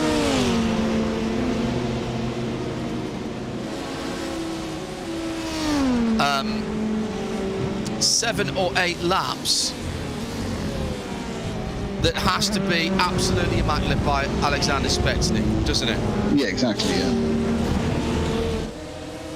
But yeah, so you've got so all the next 3 are on their second stint, so both Williams cars and Marla. Then you've got Veloce in 4th, who are actually also tripled, but they're 40 seconds back. So actually 40 seconds back they'll go ahead, won't they? Yeah. No, sorry, because it's a 21-second stop, so they'll be half the distance. Sorry, they will come through at the same time. 21 seconds for the tyres. Yeah, that's the extra time that the other boys will take, so they'll get a lot closer. So Nick and I with about 30 minutes to go before we hand over to the rail experts. It'll be Ewan and David. They're in a darkened room at the moment, being prepared. Yes, slowly wound up. Yeah, rubbed down with warm halibut oil. It's the best sort of halibut oil. Yeah, having somebody waft them. Waft. Yeah, nice big palm leaf being used there. They get all the accoutrement working with RaceSpotTV. Keep them in the darkened room till the very last moment, and then let them out like whippets. They'll be ready to roll. Yes, they will. High energy for the middle 4 of the race. That's Ewan and David coming up in about half an hour's time. These are really important laps for Alexander Spets here, and for Josh Ladd too, as they're inside the last 10 minutes or so of their run, on round about the last 10 minutes of their run. Battle for 17th position, the 333, Alessio Fabriziani. And Pure Sims, Johnny Verhoef just right ahead of him. So that's 16th and 17th, and there's the change. So they come through turn 1.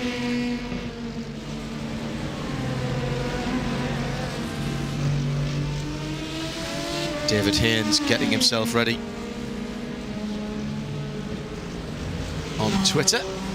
Just tweeted us at RSL_studio. Feel free. This is really good race. Here comes the 333 down the inside. He deserves it for his bravery on the curbs of 5 there. Well, it was interesting, wasn't it, that Johnny in the red and black car didn't feel the need to defend there. So that was great confidence. They're coming up on that's the leader, I think, in GTD. No, sorry, it was the number 1 car. It's the other car, the team car, yeah. Which are sitting in 4th position. So they are coming to the leading machines.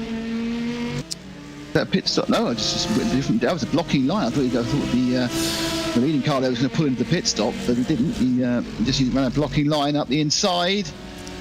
It's gone wide at turn 1, but then cuts back. There's quite a lot of driving, looking in the mirrors going on at the moment by Johnny Verhoef. Fabriziani. He's not taking the optimum line. No, Fabriziani sweeps the quite pale happy, didn't she? We just wished it to look out there and carries on going. 3rd place GTD that they're passing now, Ryan Barneveld. BMW Team BS Plus competition, Euro suit car with that half and half livery. Just becomes so distinctive. Next up the road will be Luke Keita. 10 seconds up the road in the number 91 AMG. So these two, for a moment, just split away. So Maxime Brion now. Oh, here comes Sven Knoller into the pit lane. All right. In the 29. Now, I just missed what his lap stint was, but I think that's just under 30 laps. Yeah, I think so as well. I think that was 29 or 30 laps. So this should be a set of tyres for this car, I think. And a change driver. Change, yeah. So Patrick Wolf is going to get in that car. So you'll see that car go up and take a set of modelled Michelins. Yeah, surprisingly little short run then, wasn't it? Mm-hmm. Or a couple of laps off. I'm not quite sure why you suddenly start getting a couple of laps off. Well, that's a help for Maxime Brion, because that's a car he's not going to have to pass in the next couple of laps. Yeah. So all of this plays into what's going on. A 110.6 last time around from Brion, a 109.3 from the leader. There's the new tyres going on. Fascinating, isn't it? 31 laps at the moment for Alexander Spets. So we've seen him go to 33, haven't we? Have we seen him go to 34? I think we might have, actually. No, that wasn't him. It was Dominic Hoffman, I think, at 34, wasn't it? Tell you he's something you're going to miss next year in IMSA competition in the real world. In the GTP class, there'll be no big wheel spins and burnouts because everybody's setting off on electric power. Milk float power. Yeah, you love that, don't you? I love a bit of Toyota milk float power, yeah. Well, BMW weren't doing it in the morning on Monday, but by the afternoon they were. Cadillac and Acura were doing it all day, so no big burnouts. Is it one of the rules you have to do it? Or is it I don't know, and I didn't get to speak to Simon Hodgson. I'm going to speak to Simon Hodgson if IMSA Technical. Try and get him on Midweek Motorsport. There was a rule, wasn't there? You had to run the whole, in WEC, you had to run the whole of the pit lane of Le Mans, which is like 550 metres under electric power. It's one of the reasons you think you had to be able to. Remember that? I want to know, because the Cadillacs weren't engaging the internal combustion engine, and what a noise that makes, by the way, until the pit lane speed limiter came off. But they were closest to the end of pit lane, the two Cadillac teams. BMW was all the way back down towards the Michelin walkover bridge, so they're using considerably more power to get to the end of the pit lane. I mean, it's degrees, but you know what I mean. Probably twice as many yards, maybe even a bit more. Dominic Galdemeyer has come in from 4th position in the 74, immediately drops down to 5th. Let's see if the leader comes in next time around. Spets, Alexander Spets. Here comes the black and yellow car to its pit box. Now it should be tyres for that car this time around as well. It should be, unless they're going to triple. So, yeah, they're going to triple, which hasn't been very popular so far. Dominic Galdemeyer. Well, 62 cars getting tyres. That's now Graham Sanders who's got into the car. It's the Alpine Stars geodesic.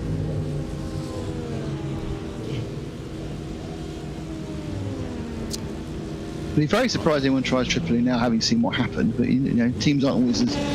Well, there we go. I'm very surprised. Well, check back. I think, did Dominic get in last time around? Oh, was his pit stop last time around? It's double, isn't it? I don't know. I'll let you check back, so you can do that kind of things. 74. Yeah. The leader should be in this time around, I reckon. Spets for Marlow Racing Team, Alexander. Here he comes through. Oh no! He's gone on to another lap. No, he's going to do 33. Okay. Well, he's on 33 now. This is his 34th lap. Wow. I'm fast. And his last lap was a 1:09.2. Wow. Well, he's found a bit of clear air. So. Yeah, absolutely. And he stretched his gap back to Josh Ladd, which came down to what, 4.5 seconds? Yeah, 4.3. It's now 9 seconds. So I said these were crucial 6 or 7 laps, and you've got to say that Alexander Spets has done a really good job. Back end of that Marlow Racing Team car starting to move around a little bit. Now, is this going to be a triple? Is he staying in? and therefore triples the tyres. I'd be very surprised. This is his fourth stint already. So he's done 2 doubles. Yes, he's done 2 doubles. That's right. Spec started as has Josh Ladd and as has Bill Branson. So you'd expect him to change for another driver. In the pit lane. In the pit lane. Gets down to the pit lane speed limit. Oof. Now. Just. Wow. Just. So this will be a hand off, we think. Well, it should be. It doesn't have to be. There's no. Each driver has to do a certain amount of laps, but there's no statement you have to do them in a split way as you do in real life. You would do 6 hours from driver 1 and 4 hours driver 2.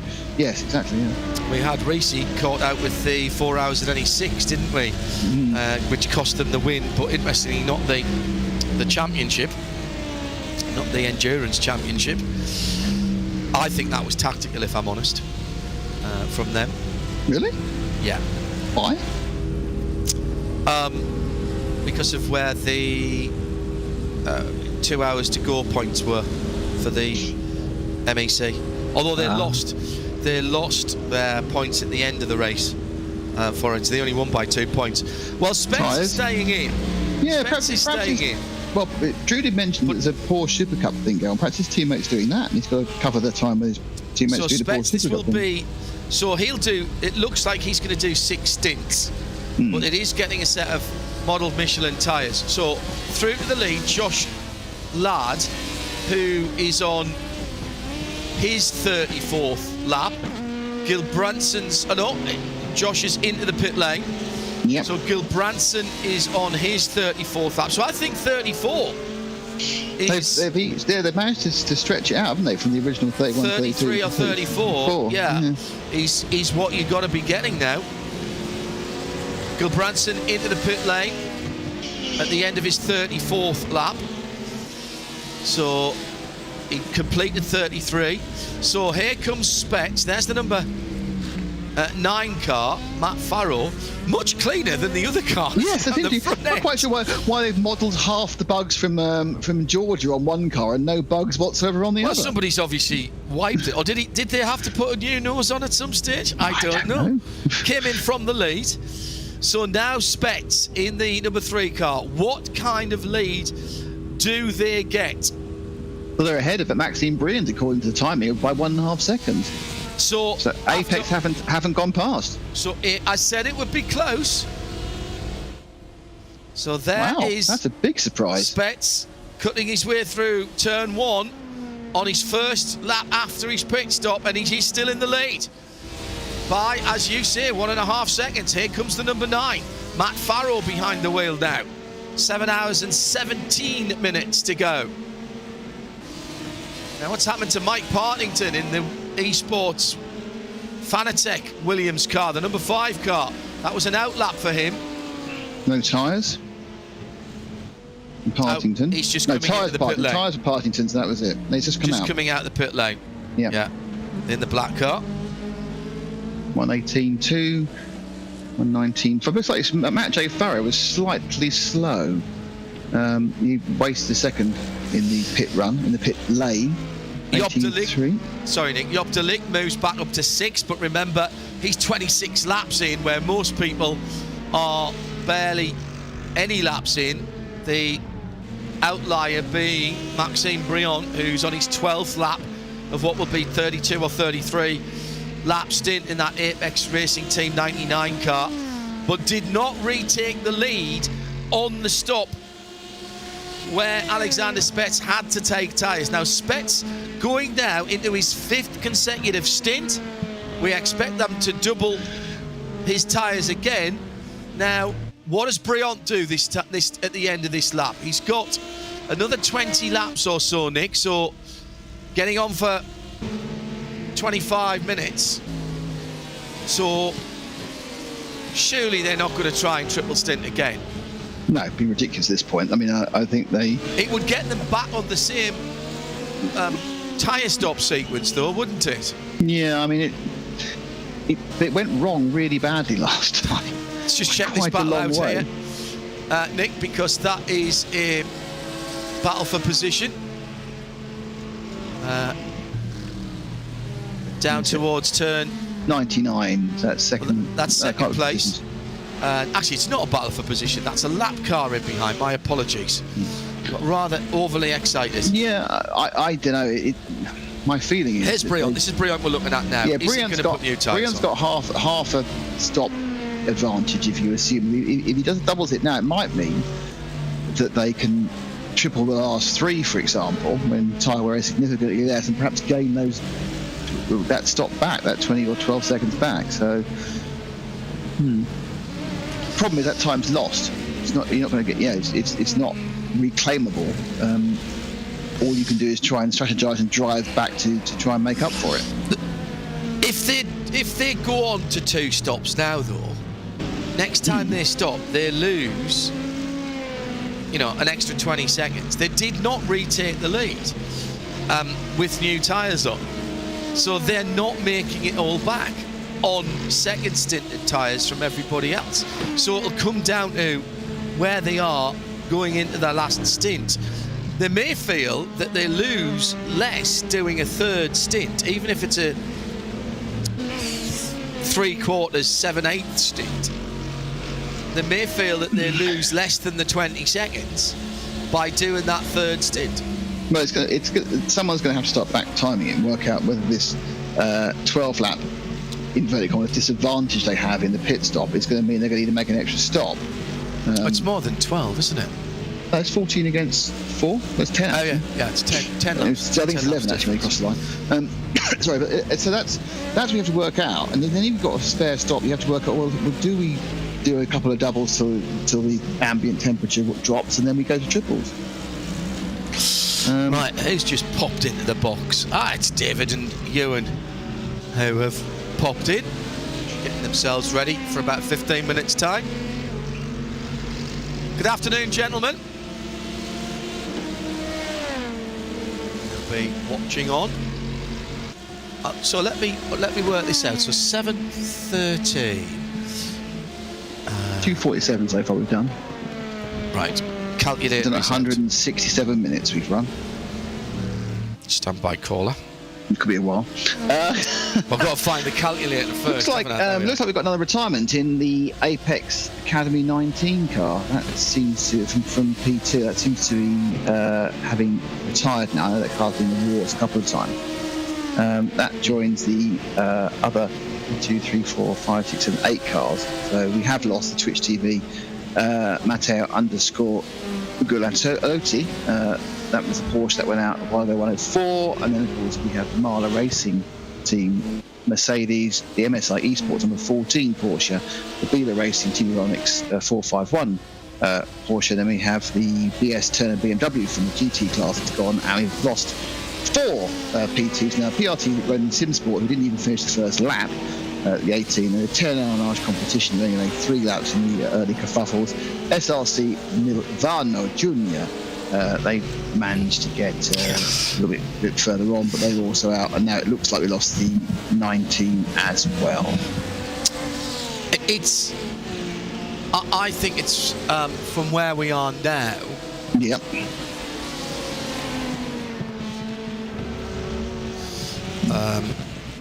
Hang on, stand by. I just need to. From 30. Drop the 3. Plus. Add the cat. Multiply the square root of. Multiply the square root of the word that's original.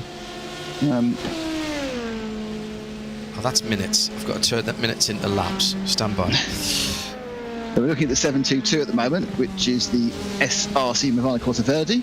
Which is green, you'd think. It's more multicoloured. Nicholas Bow. He is about a second and a half ahead of the SR Milvano Corsa Benzonati, so his teammate in the 333, but a long way behind the guy ahead of him, who is Race Crutch Red and Peter Zuber. So he's in isolation going forward, but with a potential challenge from his teammate behind. At the front, Alexander Spett is actually gapping Bouillon. That was 1.5 when they came out of the pits. It's now 3 seconds. Chili Blast, Macho Farrow in the number 9 car, that's running 11 off the lead, so that's again dropped a few seconds from earlier. But they have also the tyre change last time around. For not too fanatic with Dominic Hoffman, they're 18 off the lead, and Williams Esports Fanatic 5 Mark Parkin, 27 off the lead. The closest battle actually now is currently 56 between Williams Esports and Urano Esports Data Group. They're within 3/4 second of each other. That's the 5 and 190. Go for it, and that's it. And on the screen now, that's the 5 and 5 on the screen now with the 117. The Porsche of Pure Sims Esports. Go, John, you've done the calculator. Well, it's 11 and a half, just over 11 and a half stints from where we are now. So 10 stops. So work that as to where your tyre stops are. Yeah, 11 and a half is always a bad number. I know, but we're in the middle of a stint. So yes, good point. So is the half going to fall the wrong way for Apex? Yeah, exactly. Yeah, who does the half fall for at this stage? And I can't take in. It's rather difficult to take into account the pit stop times, which are averaging out at about a minute. If you say one for fuel and then the next one for fuel and tyres, they average out at about a minute, don't they? Between the two of them. Nice move down the inside there. That is the Job de Ligt. Now he's coming into the pits next time around, so he's got a rather lighter car than that number 5 of Mike Partington that he has just passed. So that's not a fight that Mike really needs to get into. So Job from here and that team. So watch that Urano Esports car, the Data Group car, the 190, because they'll come in and they can do it on 10 more stops from here. Yeah. Okay? So they've got an exact number of stops. Now if they do that twos all the time, in terms of the tyre stints, that's fine. That'll get them to the end. Yeah. It's going to be 8 to 10 minutes either way because of your pit stops, your pit stop time. I'm doing that purely on lap time. So I think that's really interesting. And where does Apex fall? They're 19 in, so they should be able to do it on 10 laps. But by the time everybody else comes round, can they do it on 9? And that's what it's going to be about when Spets and Matt Farrow, etc., you're into the pits, by the way, from 6th position. And that is beyond my brain at this point. But that is why you need either someone very, very clever, like Trustwell, or a computer to help you work that back. And they can fill in. I'm sure these top teams have that. It is quite important. Well, we used to always do it on a piece of paper. Even Trussers used to do it on a piece of paper. He's now resorted to using strategy software. So literally the back of an envelope is being used here. GTD, great battles all the way through the field as ever. Movano GT in 13th position for Sam Michaels, as Simon Nicholson behind him for PGZ. PGZ have been involved in a few battles through the day. Had a great great battle with were they battling with earlier on? They were battling with the 116 car, weren't they? Yeah. Who have just pitted actually.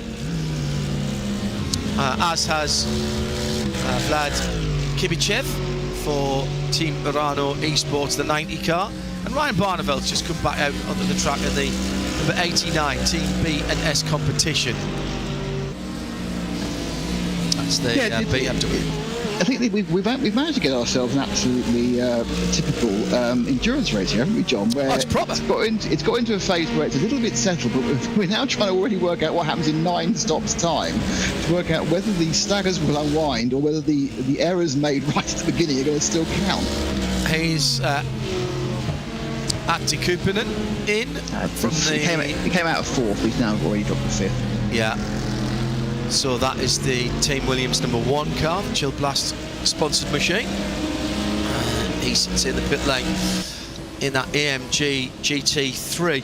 The stagger in terms of the front of the field has not yet unwound. Apex Racing Team 98, as we're getting ready to sign off in 6 minutes' time, there's no doubt in my mind that early stint, those opening stints, were absolutely superb for the leading number 98 GT car, the Apex Racing machine. To pull out the kind of gaps that we're talking about on this quality of field. It's BMW Racing Team Euronics in second place now. What's happened to... Oh no, that's fine, yeah. With R8 Esports in third, Mario Vatanian. As I think we've lost the 199 Apex Racing Academy prototype. No, 19. Car. The 19. Sorry, the 19, yes, thank you, Nick. Added an extra one on there. There's no doubt that early stint was absolutely superb. They have got,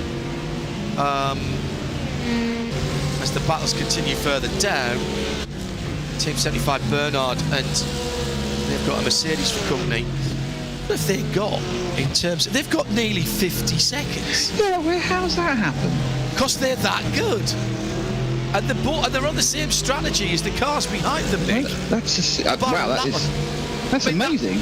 It's come from nowhere. There's somebody else... It's just been gradually building. It was only 14, wasn't it, about an hour ago? Who have we lost? We've lost the Marla Racing number 4 car. That's why. Ah, right, that's fine. That was the car that was in second. The Nathan Lewis car. So, oh, no, that was the car that was sitting on the pit lane for ages, wasn't it? It was high up to begin with, but no, even so, that's a remarkable lead. And an overused word, but actually here, that is remarkable. No, that's 84 laps ago, so that wasn't that one. So we haven't lost anybody more recently from GDD. So they have just basically pulled away from the rest of the teams. Well, they've obviously done something. I mean, the individual laps are just getting 7 seconds on Euronics somehow. Never a terrible lap.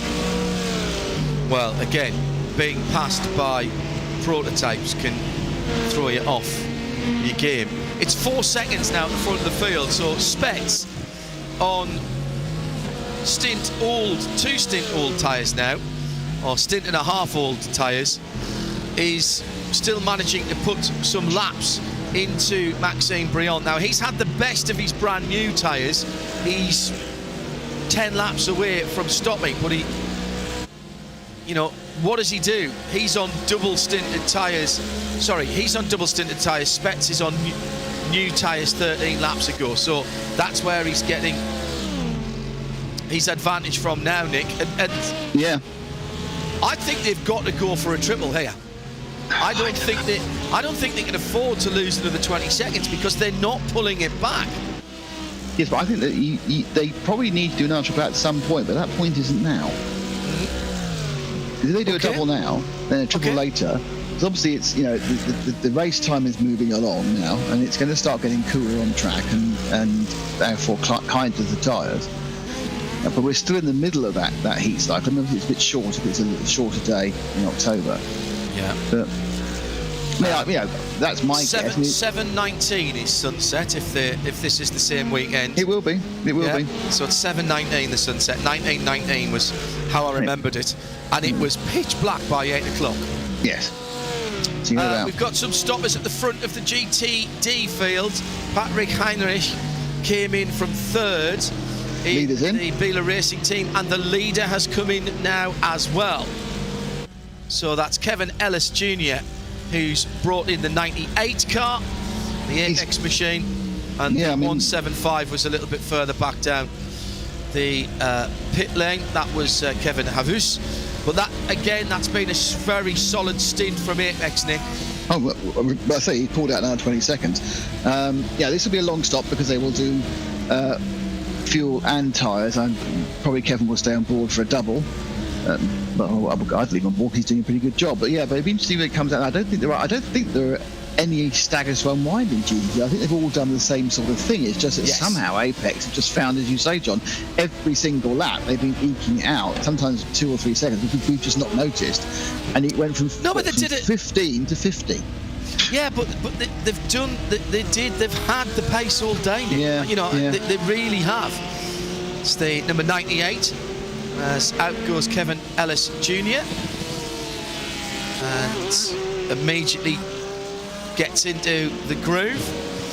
1 minute to go to 3 hours of the race completed, and it's about time for Nick and I to sign off. Story of the first part of the race, carnage before the green flag, and we have had a number of high profile retirements. Marla Racing Team in GT, we've had the Turner Motorsport in GT out as well as MSI Esports and one of the Bela Racing Team cars. In fact, the 450 and the 451.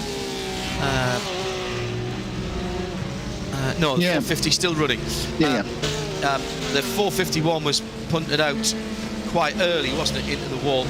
But we've got 1, 2, 3, 4, 5, 6, 7, 8, 9 cars retired as Sam Michaels comes into the pit lane. Story of 2 different strategies in the LMP2 part of the race.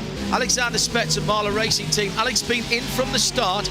They've been double stinting their tyres. Apex Racing Team tried a triple off the start with their pole sitting starting driver, and it sort of worked till about 2.5 stints, and then they really lost time. And from then on, with Maxime Briant now in the car, they've been fighting a little bit of a rearguard battle.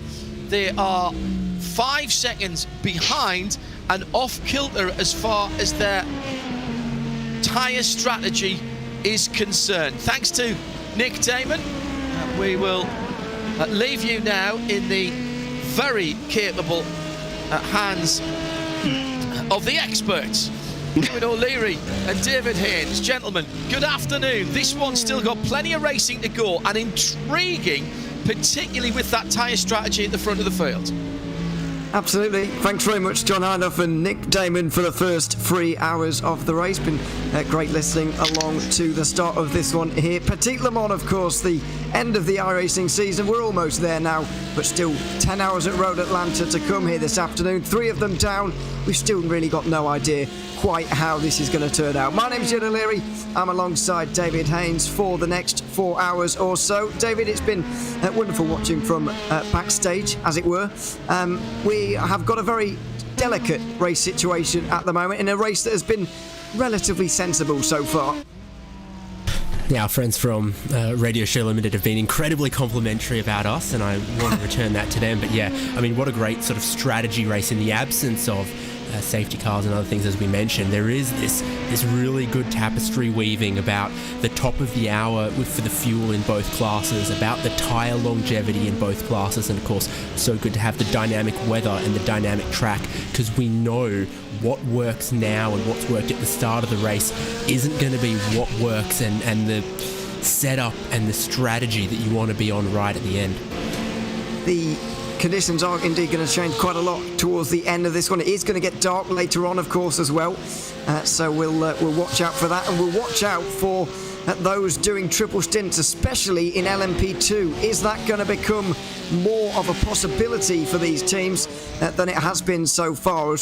As John just mentioned before we came in there, it didn't turn out great for those guys in the Apex Racing Team. Currently down in second, Johan Hart came out of the car and immediately in the YouTube chat said it was worth a try, indicating that it might not be the normal strategy to go for, of course, but it was worth a go at triple stinting those tyres. They did indeed do that. They did lose out a little bit from it as well. Down in GTD, not a lot of irregular things are happening, but there are 1 or 2 things to mention. Arnaud's Competition are in the pit lane at the moment, and they're going a very, very long way on their fuel. Not a lot of teams in GTD are actually being able to go to the hour mark, but Arnaud's Competition certainly are, and they're giving themselves a couple of minutes of leeway as well with regards to fuel already. So that's putting them in a decent situation. But it's always the worry, David, when you're saving a little bit of fuel, whether you can maintain enough pace to hold back Apex Racing Team, who really are quick in this Porsche. Yeah, Cover's the other one. They've still yet to pit in this cycle, and they are well and truly properly safe past the top of the hour, so they have been making very, very long and economical stints. The flip side of that is, you see they're 9 seconds behind Apex Racing Team, who have already stopped, so it's not looking like it'll be a winning strategy, but there's definitely a lot of cars in GTD still running that this strategy puts them well against when it comes to that final stint, when it comes to eliminating a splash and dash, and also when it comes to the last maybe 2.5 hours or 1.5 hours of the race. It also gives them some interesting flexibility on what to do on the tyres when it's dark and cool and tyre friendly. Yes, certainly. We've already seen a little bit of disagreement almost within the teams about what to do in terms of tyres. Most of these teams on this most recent pit stop have gone for 2 tyres. I would assume that's going to be the left-hand side tyres, given that we are running that way around the clock, clockwise here at Road Atlanta, of course, so that would be the strained side of the car, which may indicate where these guys are taking the tyres. But even in the first round of pit stops at an hour 1, we saw that left rears being taken by some teams. We believe, anyway, only 1 tyre being taken by some of them. It seemed like a bit of a risk, and maybe one too far, because I can't spot anyone who's done that on this occasion, although there may be some up and down the field. No 4 tyre changes though at this point. Those tend to come on the even hours with regards to these pit stops, so that's when you take all 4 tyres and maybe take a driver change as well in GT Daytona. That's been the pattern of this race so far. But for now, it's very much Apex Racing team with a fairly big lead as Kova come into the pit lane. A good stint from them, going deep into this hour. As we mentioned, plenty of benefits to that a little bit later on. And there they are, just getting some service. Antti Ahola now at the wheel of that one. Previously, well, it was him in the previous stint as well, but earlier on in the race, of course, he did not start this car. Is indeed in there right now. And there he is. But next pit stops with regards to that will definitely be coming in LMP2, and we might get a little bit closer to figuring out quite what is going on there. But it is a very, very dynamic race situation that is difficult to get a grasp of for us and likely for the teams as well. Yeah, absolutely. It's always one of those left-hand side tyres as well that takes the beating, that gets the punishment. Often it's the front left. You've got a lot of really quick right-hand corners here with turn 1 where it's just loaded and loaded and loaded and it keeps going then up the hill. And you've also got 6 and 7 where it seems like you carry a lot of speed in and are trying to scrub the speed while keeping on turning. Weight on the front left, just really wearing out that tyre more than the right-hand side that are a bit more passenger around what's a short course and a clockwise course, so there really isn't that many left-hand turns. No, certainly not. And the right-hand side tyres, as you say, don't really get much of a beating around here, especially compared to the left. So there we are. That's the call from those guys. Kova have come out all the way down in 15th place, having also taken 2 tyres there. But expect them to maybe rise through the order as this race goes on, as they begin to benefit from what they're currently doing on their strategy. No tyres for Team PGZ on that last lap, or on that last stint there, I should say. The number 1 car already back into the pit lane from 4th place. Atte Kupanen is in the pit lane again, and that is only 11 laps after his most recent stop. So there's no obvious reason for this at all. No, looking at it, you don't see a whole lot there. Maybe a little on the front right. There's looking like there's almost no one in it. Is it the end of the road for them? Could well be. Doesn't look like there's a driver in there at the moment, does it? Or maybe we just can't see through the window. It could be Yuki Tsunoda, but anyone else you'd be able to tell. No, it's certainly no driver in that car anymore. Atte Kupanen no longer there. And that is a bizarre one to have just left the race halfway through. Clearly there is an issue there. Maybe not on a sim racing level, but maybe on a personal level for that team. And Atte Kupanen as well. Maybe there is something preventing them from going any further in this race. But that's a real shame for them because they were running in 4th place and Williams have been looking strong in both categories. So it looks like they are down to just the number 2 car, currently being driven by Alex Arana. Promoted into the top 5, but now they've only got 1 bullet in the gun. I've been interested to see exactly how many teams do have multiple entries and even across multiple classes in this, and one of the things that reminded me of is you compare to the Daytona 24, where your strongest teams are going to field 3 or 4 driver cars. There are many teams at this level very, very comfortable fielding a car with 2 drivers in it to cover 10 hours. And so when you've got 6 or 8 drivers available for this event, well, that means 2 cars at a Daytona 24-hour, but it can mean as many as 4 cars here at Petit Le Mans. So we've seen, doubled up Porsches for Bernard Simarcy, Team 75, and there is plenty of Apex Academy, Williams cars, etc. getting around as well. Yeah, Veloce have got 2 inside the top 5 as well in LMP2 at the moment, partly because the 99 has come into the pit lane, of course, but even so, that may not have otherwise been possible, as you say, at a race like Daytona, where you do need at least 3, probably 4 drivers to really tackle that one. I think it is worth talking about, even though we have seen Apex Racing Team just struggle a little bit. We saw Johan Hart struggle ever so slightly, and obviously they've lost the lead now to Marla Racing Team, but it's worth talking about what a 2022 Apex Racing Team have had, really, because it started all the way back at Daytona, of course, with a great victory in the 24-hour, toppling the Daytona dominance of Coanda. After all these years, finally somebody else able to win. It was Apex Racing Team able to break that one, and they've continued it on throughout the year. They've won a couple of at least one VCO ERL round this year as well, which is not easy to do with teams like Redline present.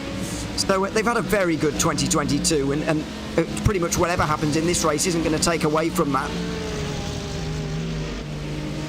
Yeah, they're very excited with their new base. I've seen plenty of videos of their setup. It is looking very nice indeed.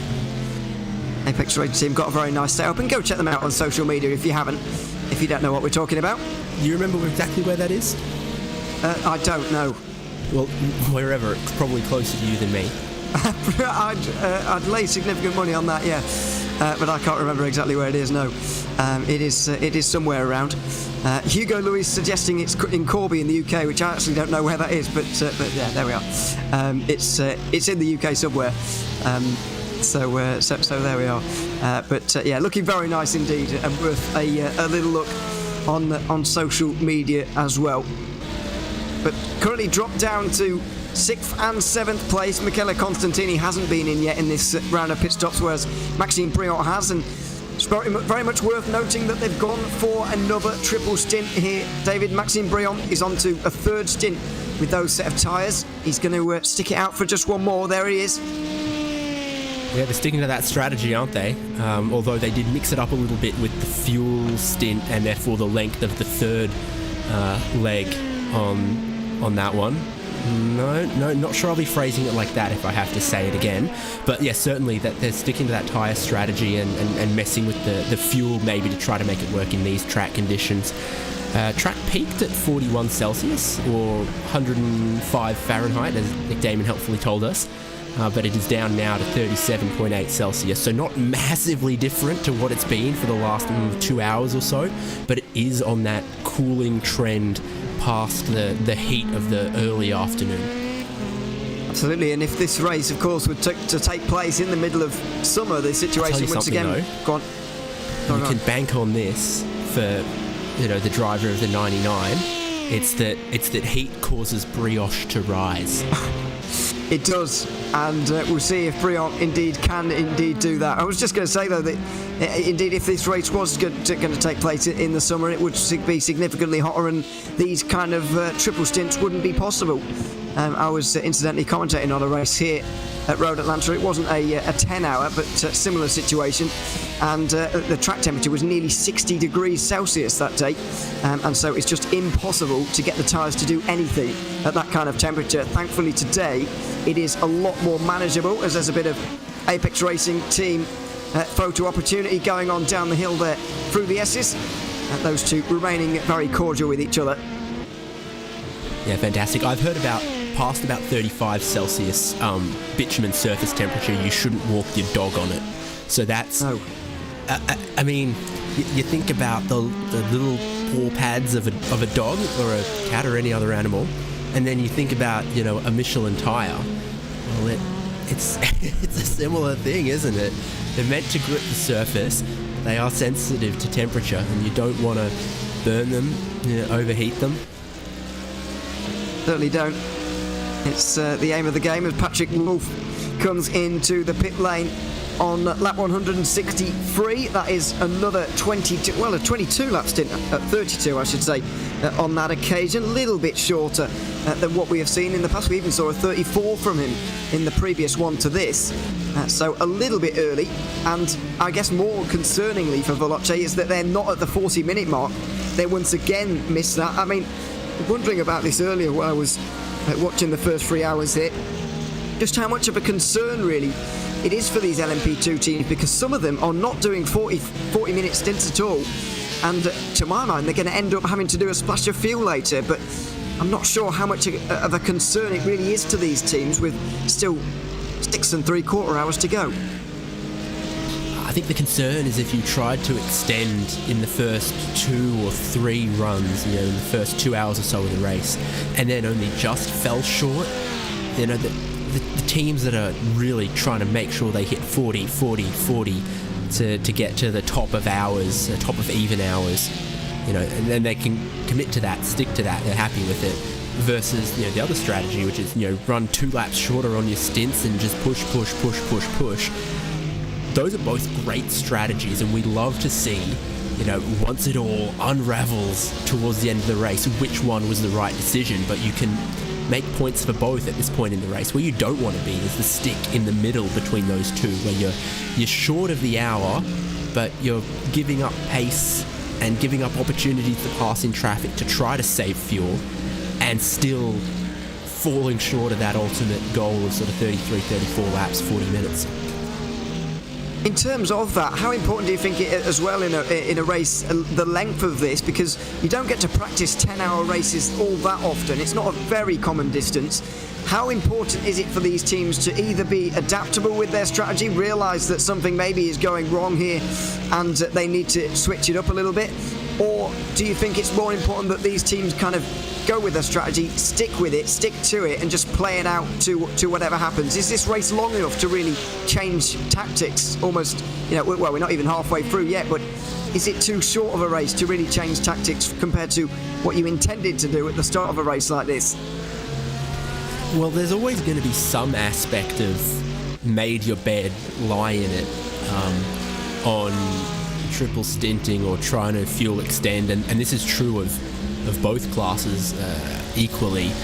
But the fact of the matter for successful strategy is you can't let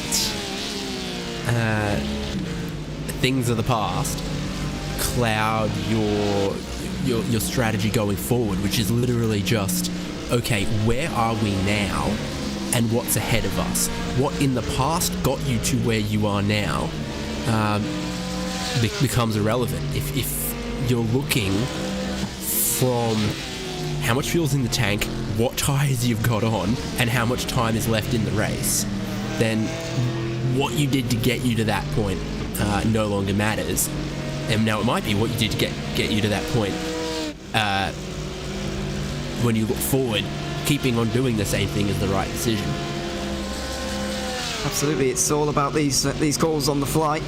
Do you stick with the strategy you went out with, or change halfway through? As Michele Constantini is now into the pit lane and will be staying in the car again. He's been there a little while now, but remaining at the wheel of the 97, and will be there for at least another couple of stints now, depending on whether they're going for a double or triple here in the 97, or will be revealed pretty shortly. Just in the bottom right-hand side of your screen, coming through turn 1 right now, you can see the battle for 9th place in GT Daytona. That is Pure Sims Esports versus Urano Esports.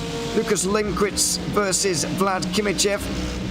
It's the 117 just in the foreground of his shot, and they're split apart at the moment by the 15 Race Clutch LMP2.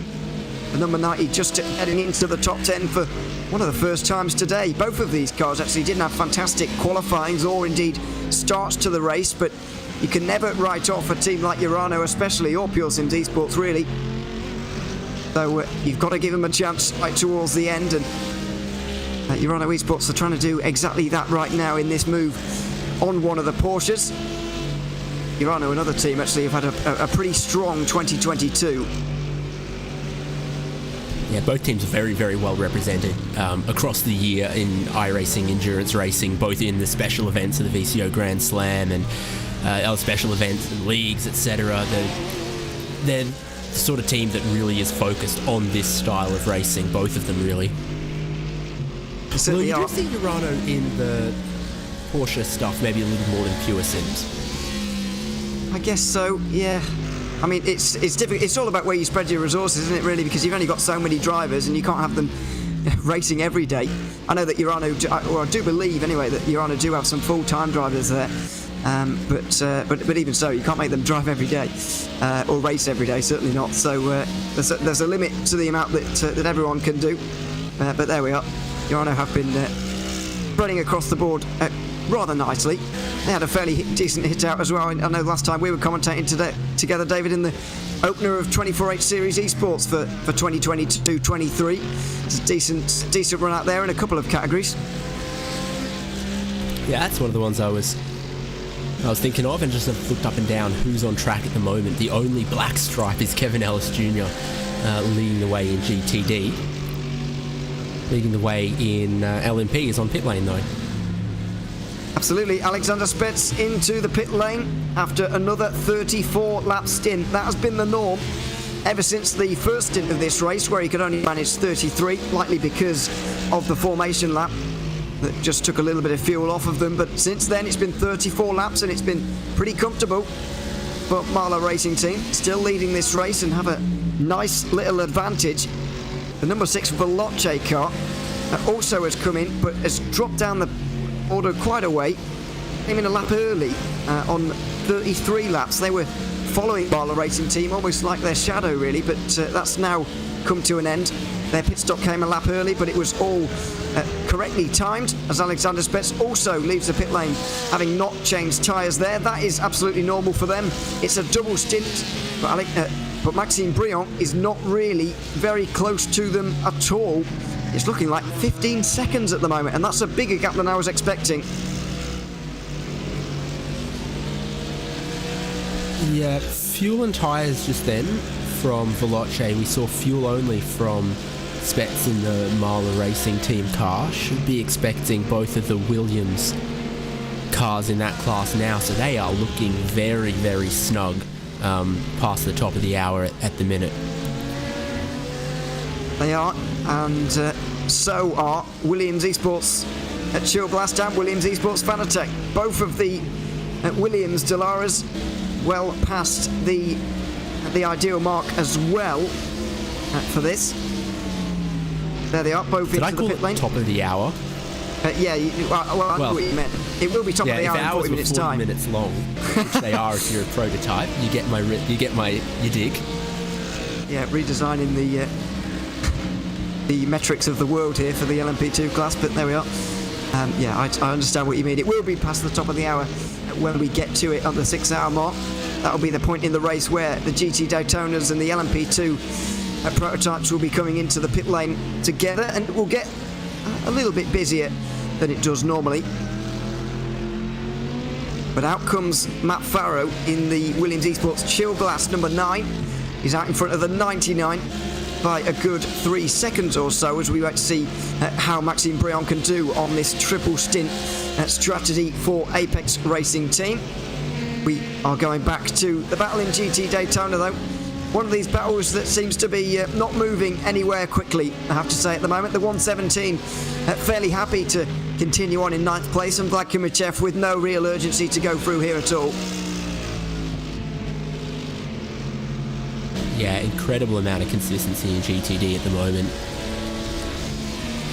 There's, identical 1 minute 18 flats from these two that we're looking at, and previous time around that was exactly matching what the next two cars up the road were doing, and everyone in the same slot on the slot car track.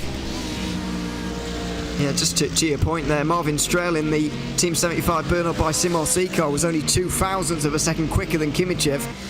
So the field is so well matched. And I think it is really, really impressive actually in GT Daytona to see that the gap from Kevin Ellis Jr. to Sam Michaels in the SLC Movano GT, the last running GTD car, I mean, it's barely over a lap between them. That's 16 cars separated by just over a lap here at Road Atlanta. It really is impressive, the opening 3.5 hours. Yeah, and what it does is, you know, we talk about, oh, what a great lead for Apex Racing Team in this GTD class, out to nearly 20 seconds at the moment. They can't have a problem, because a problem that costs them a minute is going to cost them a lap, is going to cost them 10 spots, even at this point of the race, even hours in. It is. It certainly is. And don't forget, of course, as well, that pit stops with a full service with 4 tyres taken on will also take you over a lap down as well, even for the race leader.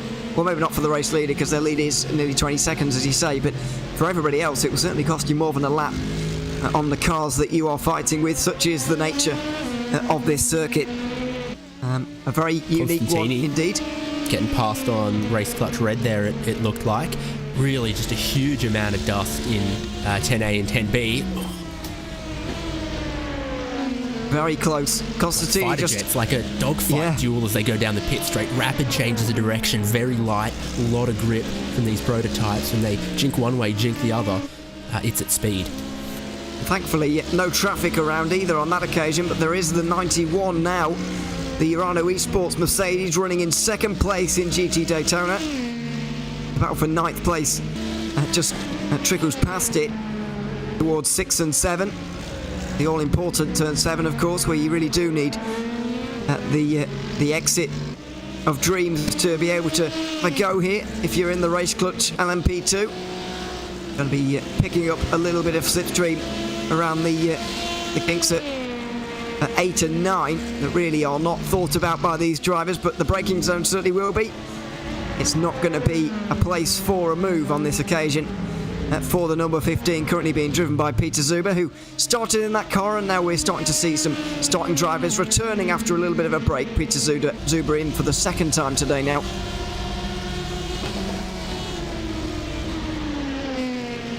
Yeah, interesting. Of course, iRacing fair share, the only drive time rule in effect today.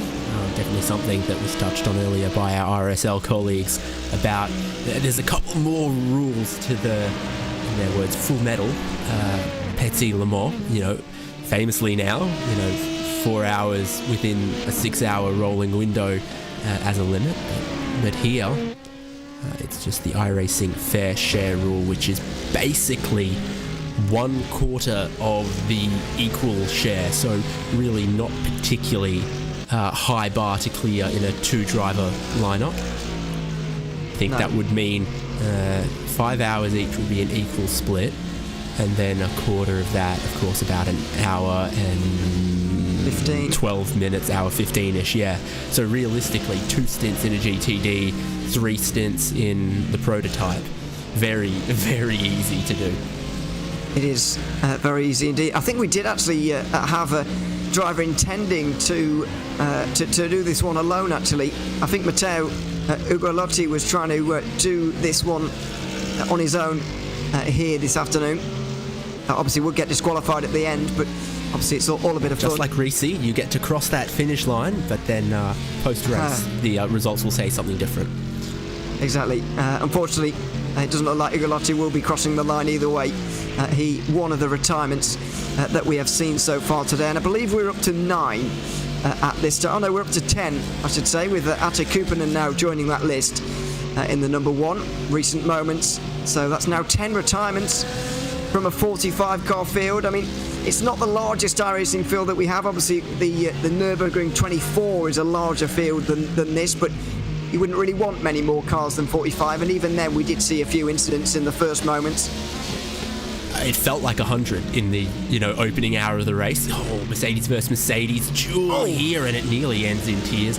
Brake lights on where you would not expect them. The R8G car was pushed a little wide, such is the nature of the very fast committed turn 1. Very quick and very sketchy there, but a nice move from the number 7 to be able to get through, and those two not even on the same lap, by the way. Oh no, they are, excuse me. That was the 7 getting ahead of the 8. Need to refresh timing. But through into more satisfying positions, I have to say. The 7 is now in 7th and the 8 now in 8th, so order has been restored in the world, and the Williams eSports car has made its way through with Carl Janssen currently at the wheel of that one. And are you quite fussy about these little things? You're not like my mother, who insists that the opened and unopened milk be in a certain order in the fridge door? Well, that's really quite fussy. Now, to be honest, I don't mind when it's not like that, but it is satisfying to look at when it is. So yeah, I am satisfied that they are in the right places for the moment. But obviously, I'm fully aware that it can't happen for everyone, because Biela Racing Team are currently have number 450, so it's not going to be the case for everybody, I'm afraid. But there we are. The battle for 9th place continues, and while we were looking elsewhere, Vlad Kimachev has been able to pass Lucas Linkwitz in the Pure Sims Esports Porsche. You can see the red Mercedes there, just going through the bottom of shot, just having that little bit extra pace to be able to pull away at this stage. And the two of them, both of them, having taken 2 tyres on that most recent stop, not particularly surprising on that occasion. I have to say as well, by the way, that Team PGZ in 4th place at the moment are just losing a few tenths a lap right now, because Williams Esports BenQ with Alex Arana just gaining a few tenths here or there. There is Simon Nicholson, but no tyres. It's a fairly brave call with it being the track temperature that it is, and they seem to be one of the few to have not taken tyres on that most recent stop. But they're giving it a go, and it's paying off for now. Yeah, I mean, car in front of them, the BMW Team BS competition, half a second faster last lap. The car behind, Williams Esports BenQ with Alex Arana, 0.2 faster last lap. Again, very, very difficult around this place to read into one lap and not the trend, because you catch traffic on that lap and the car behind or in front doesn't. And it creates a very big difference on the timing sheet, but only briefly. You really do around this place, because they're doing laps hardly quicker than a minute in both classes. Got to look closer towards 5 lap averages to read into anything about tyre life, tyre condition, driver performance. Shout out my fellow countrymen. There is 2 of them on track in GTD at the moment. One of them, this man Simon Nicholson. The other, Mario Vartanian, that R8 eSports Mercedes that we saw earlier. What time in the morning will it be? Oh no, they're probably in different time zones maybe, because Australia is big. But I don't know Simon Nicholson, but I know Mario Vartanian's in Melbourne or Sydney, where daylight savings is in effect, so 3:15 a.m. for him. Not comfortable. Although it's not proper graveyard just yet. We are getting that way though for him. I would hazard a guess this might be his last stint of the race, unless he really does intend on staying through the night. I know you will be, David, with us here for the next few hours or so. But I've got a dilemma, which is stay up to watch all the way through to the end of this race, or miss the end of this race that I'm now incredibly invested in to make sure I'm up in time to watch the Bathurst 1000. Tough Australian decisions. That is a very tough Australian decision. There's always some quite difficult European decisions to make, actually, when the Bathurst 1000 is on, because it does happen almost entirely through the early morning hours. Generally, I can't remember, I think it starts about 11 o'clock at night here, and then finishes, maybe 5, 6 in the morning. Is not particularly ideal for if you're going to bed early or staying up late. You're going to miss something. So, interestingly, one of those sort of in the world of endurance racing, one of the few races that is still run to a distance and not a time. John Hindhoff touched on that for this particular race, Petit Le Mans, earlier as well. That it used to be 1,000 miles or 10 hours, whichever came first. And quite commonly the distance did come first, but now it's a time race. The Bathurst 1000 still a distance race. So exactly how many hours it takes to finish can depend very greatly on safety cars, red flags, weather. And weather is the big question this year as well, because can often, with few safety cars and dry weather, be completed very easily within 6 hours. And other times it can blow out a bit closer to sort of 7.5 to 8. Yeah, I know the iRacing one that me and Arjun at Kanky Paddy did. I know he was listening in earlier, hopefully he still is. We did the iRacing Bathurst 1000 a few weeks ago that, as you say, did take less than 6 hours. All dry, all clean and green, and no safety cars, but you're right, the weather being the big factor, and you get the feeling that weather is going to equal safety cars in the same way and slow the pace of that race down ever so slightly here this year. But then again, I did think that all V8 Supercars races did have a time limit on them actually, but maybe Bathurst is the only one that does not. I didn't think it was a particularly constraining one. Bathurst is special. Yes. And second of all, it's the last event for the weekend, so they don't got to wrap it up so that Porsche Carrera Cup Australia can get their race 3 of the weekend in or anything. Once the great race starts, that's where the focus is. There's nothing scheduled after it. Well, and what interests me is, for example, at the Australian Grand Prix, there's many support categories, but the Australian Grand Prix on Sunday afternoon is the last thing in the track schedule. There's many an IndyCar event where the IndyCar race wraps up at 2:30 p.m. or 3 p.m.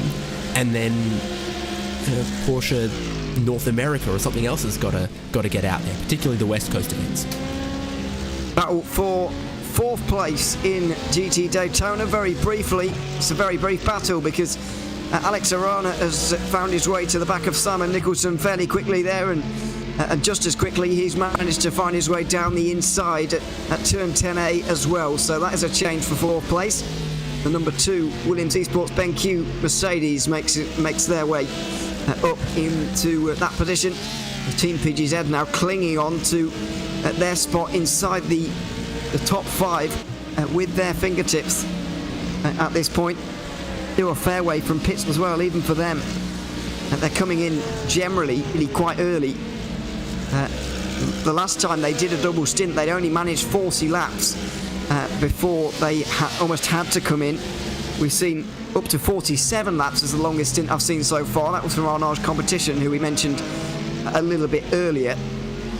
It just remains to be seen just how far Team PGZ will be able to go on this stint, as we've got now just a 3-car battle for 6th. Just the one PGZ car. Remember that they had 2 at the iRacing Daytona 24.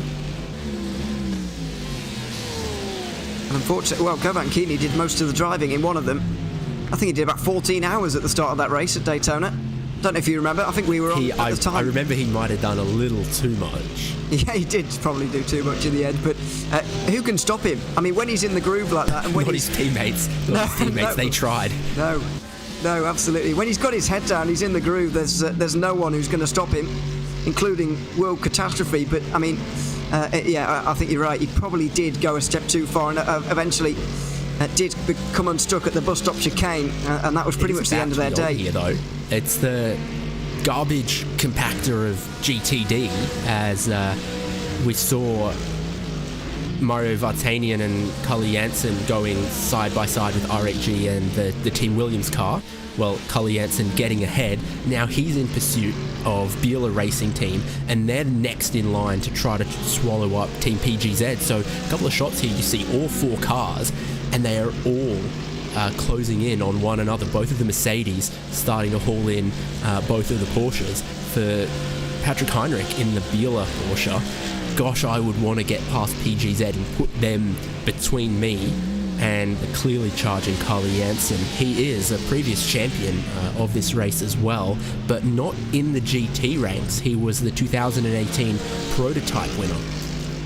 Interesting. Not many go between categories like that. Interesting to see that Janssen has. we'll see just what kind of success he can have here in the GT3s on this occasion. He's picked a pretty good team to side with, it's got to be said. Yeah, his 2018 win was in the Radicals Online team. He's come across to compete with Williams. Was 2018 also the year they won Daytona as well? Or was that a different year? Did they even win Daytona? Somebody did when Coanda had that 1 year off. Now obviously they've failed to win 2 out of the 8 Daytonas we've had on iRacing, but it could have been Radicals and it could have been 2018, although I'd need to go and check. We'll get to the bottom of that one. Would you take the GTE or the GT3 winner as being the defending winners for GTD? Oh, definitely GTD. The GTE champions, I guess, can be just eternally reigning champions of this race, I suppose. But yeah, definitely GTD would probably have to be reigning champions of this one, yeah.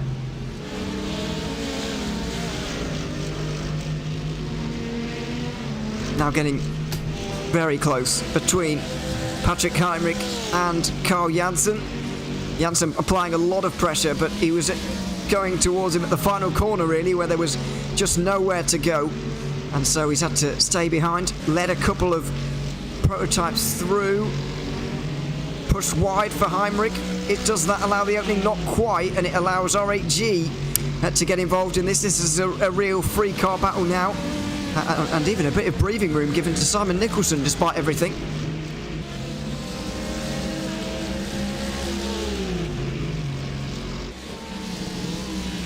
Can't be too far away from a stop now for Nicholson. Currently on lap 167 or 66. And he's coming up to 40 laps, I think, in this stint for him. This is his 40th lap, so we can't be far away for PGZ.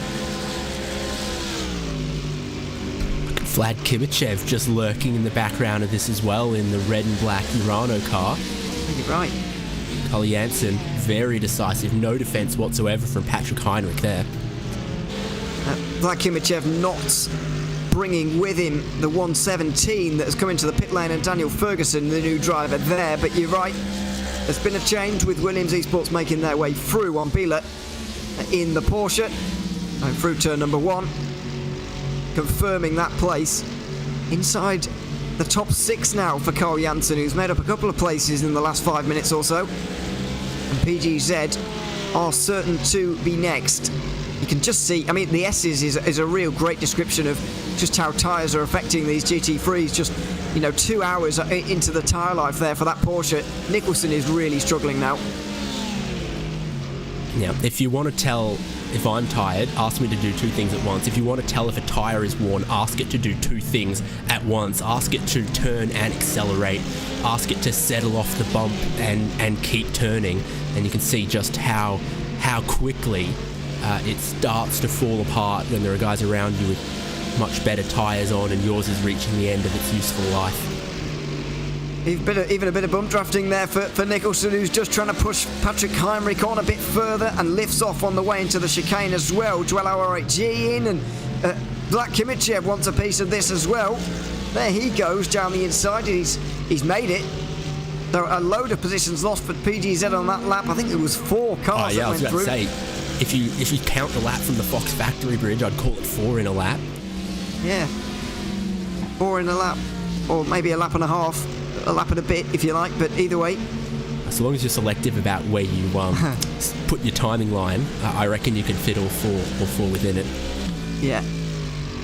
Once one gets you offline, compromises your run off one corner, then it becomes so easy to just get freight trained in a pack like that. The real winner from all of it really does look like Mercedes-AMG Team Williams there, because they've picked off one, picked off another. They've gone forward 3 spots in a little longer than 1 lap, but since we've been paying attention to this. And Janssen has already pulled over a second ahead of Patrick Heinrich there. Just see it going through the left-hand side of your screen. No Williams Mercedes to be seen anywhere, because it is absolutely gone already, despite the pass only happening 1 or 2 laps ago. So that is, a real... well, not a surprise, I suppose. Janssen has been driving very quickly, but I was expecting him to take Patrick Heim with him, maybe. He tries to chase down his Williams eSports teammate, Alex Arana. Or Vartanian in the R8G eSports car seemed to have at least a close enough match for his speed.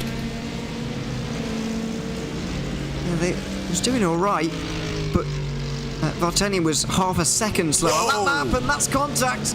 Vlad Kimichev with a big save and has to run through the grass, at the S's. One of those moves from the LMP2's not quite coming off at the dangerous section down there. It's always risky making a move down there, and you can see exactly why. Pure Sims eSports car, 16th in class with Daniel Kraft there as well. There's 2 Pure Sims cars out there in prototype, so I did have to double check that one. But yeah, I mean, you can pass at the top of 3. You can pass if you get a good run off 3. But between sort of 4 or 5 there, it's just kind of got to be single file. Is this a little late into a closing door from the prototype? Because from the bottom of the hill there up towards turn 5, no matter how much quicker you think your prototype is, it's single file. It was certainly a closing door there. You saw the placement of Kimichev's car. It was, really very much to the middle of the road, very much indicating to Daniel Kraft that he did not want to be overtaken. Just there. Kraft went for it anyway, and thankfully for Urano it didn't have the consequences that it could have done, as the race leader now just splits this temporary fight up. I say temporary because Simon Nicholson is continuing to lose that little bit of time here, and obviously that last lap there has cost them a little bit both. They're both in the 1:19s on that last lap, which is comfortably slower than the mid-17s that most of the field are in, or even the low 17s that Kevin Harris Jr. finds himself in the lead of this category. It's not only Alejandro Sanchez with all the pace in the 98, it's also Kevin Harris Jr. who is not slow either. Expecting more pit stops and more driver changes very soon. In GT Daytona especially. Maybe some driver changes as well in LMP2 depending on where people are on strategy. Expecting quite a few tyre changes either way, whether there are driver changes or not.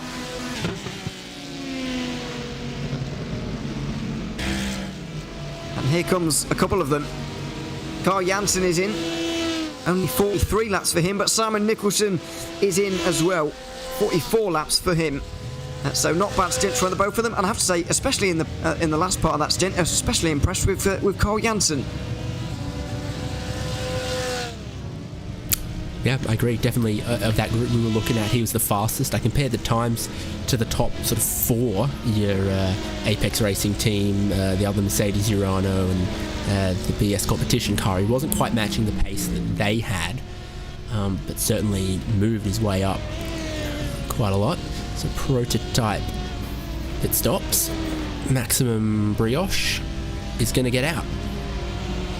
And Johan Hart gets back in again. A couple of triple stints for them now. Paid off a little bit more on this occasion for Briand maybe. But even so, struggling to really climb the order in the way that they were earlier. Is this the stint where it starts to pay off for them, though? Yeah. Because the track temperature has just hit 35 Celsius. You're allowed to go walk your dog now, and it'll just get cooler and cooler and cooler, because you're not just looking at what are the track conditions now when I put these tyres on.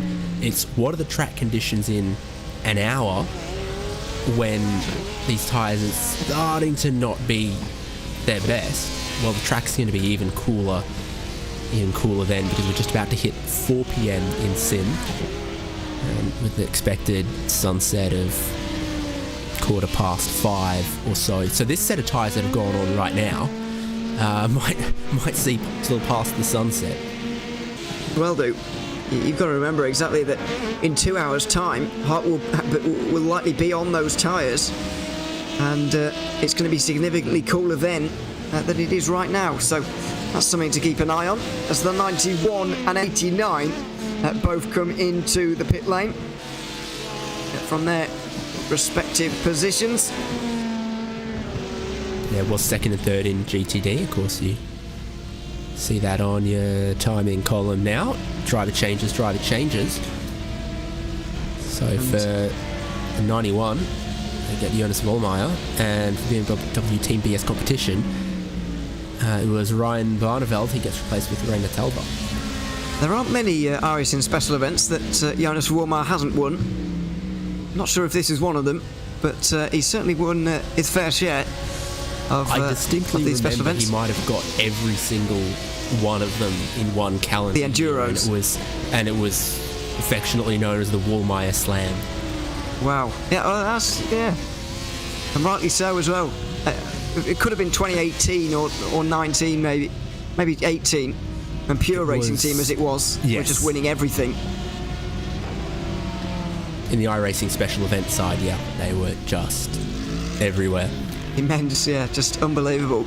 Back in 2018, obviously no more, of course, but still a very strong driver in Jonas Vollmeyer. And, I think it depends on your perspective on the Superficius problem. I think there's still plenty of pure racing team driver strategy and spirit in Team Redline. I would agree. I know what you're getting at, certainly, but obviously it's not under that team name officially anymore, so it's harder to call it that. But I certainly understand what you mean with that one. And I actually did. Maybe this is just me misremembering things, but I actually did think Wollmeyer was part of Redline. But there we are, driving for Urano Esports today. In that merger, he definitely came from the PRT side of things. I did actually fear. I'm looking at down the driver list at the moment, who is in, and I did actually fear, because of various other popular sim races going on today, and that the teams and drivers on show wouldn't be quite as strong, but that's not been the case at all. We've got a very, very strong Petit Le Mans once again, and it doesn't seem to have mattered what's going on elsewhere, both real world events of the world and also other sim racing events this weekend. And for comparison's sake to some of those other sim racing events going on in the world right now, the registration fee for the VCO Petit Le Mans iRacing special event was $0. That is true. Open to all iRacing members to just click register, get their friends together and go racing. And of course we know, and we talk about many times and celebrate, that there's more than just this top split of the highest rated drivers going on. There's plenty of other drivers and teams in the wings and waiting that you might see in future events, or just, good buddies, good friends, enjoying their racing. And of course, if you don't have many friends, you only need one to participate in any of these special events as well, or any of the endurance side of things anyway.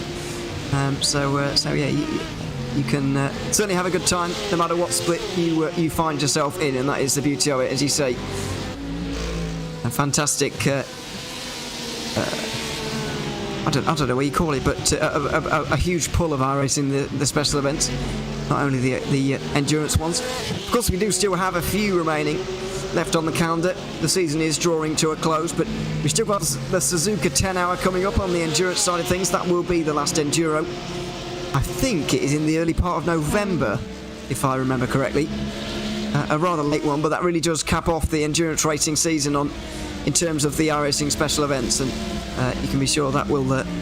I'm pretty sure it'll be on RaceSpotTV as well, so we look forward to that. Great shot here with two apexes. If you cross your eyes, it's in 3D, like those books you used to have as a kid. Running in formation for now. This tends to happen actually with the strategy that they're on. Yeah, well, it's 99 and 97, and the 99 is just pitted, and the 97 is just about to pit. So they realistically find themselves closer to 30 seconds apart, adjusted. But 99 pitting a little earlier. and they find themselves just in formation for a little moment. Johan Harth and Michele Constantini, a previous winner of this event in some category as well. He was the prototype winner in 2019 with Evolution Racing Team, sharing with Kevin Ellis Jr.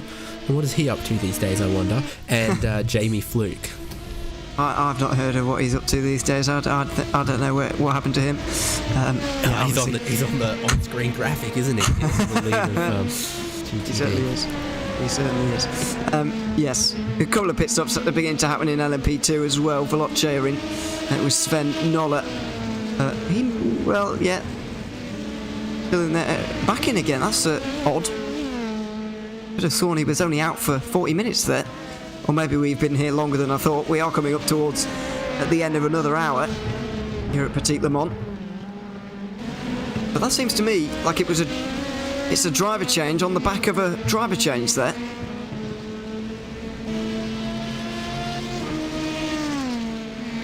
Not sure. Can't say anything with any certainty there. Be entirely speculation from me as well, but given the fact that they're 2 laps down for a car that was very much in contention earlier on, the 29 Veloce LMP2, seems a little bit too far down to me. I wonder if they've had a couple of driver changes in 2 stints there. They still, of course, have the Veloce Fanatec car. Oh no, excuse me, I'm getting mixed up with the Veloce Fanatec car. Dion Fialo just got into the 6 car, and that is the one I'm thinking of. I don't think there's any abnormalities with the 29 now I think about it. This is the problem with multiple cars for the same team. They do tend to merge into one, especially when those drivers do tend to drive together, and then suddenly they're on the track at the same time. That does make our life a little bit harder, but there we are. Could be an interesting point of this race, though, for that other Veloce car, the one that is in 4th place, because they are right towards the end of a stint on some new tyres, closing up on the Williams Esports Fanatec car. It doesn't have the same advantage, and of course with these prototype cars, the fastest you ever go is right at the end of the stint, right before you're about to pit, because even when you have brand new tyres on the car, as we see the other Apex Racing team car, the one with Michele Constantini that we thought was going to pitting, sure, you leave the pit lane, brand new set of tyres giving them most grip, but you got a full tank of fuel as well. You know you can, in some circumstances, and whether triple stint those tyres, so that first stint at the end, when you've burnt your way most of the way through the tank of fuel, so you're a lot lighter, but the tyres are still giving, 95% of what they were at the start. That's always where you set your very, very fastest laps. You've got a bigger seesaw effect on your performance from the weight of the fuel than you do from the age of the tyres. Contrast that to, Australian supercars, where even with 90 or more kilograms of fuel on board, they're always fastest with the new set of tyres. Absolutely.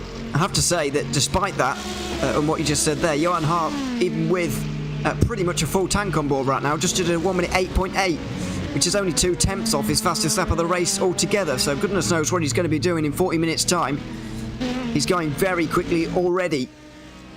This is him coming towards the end of another lap right now. He passes the Pure Sims Esports number 16 that has come in. It's a 1 minute 8.7.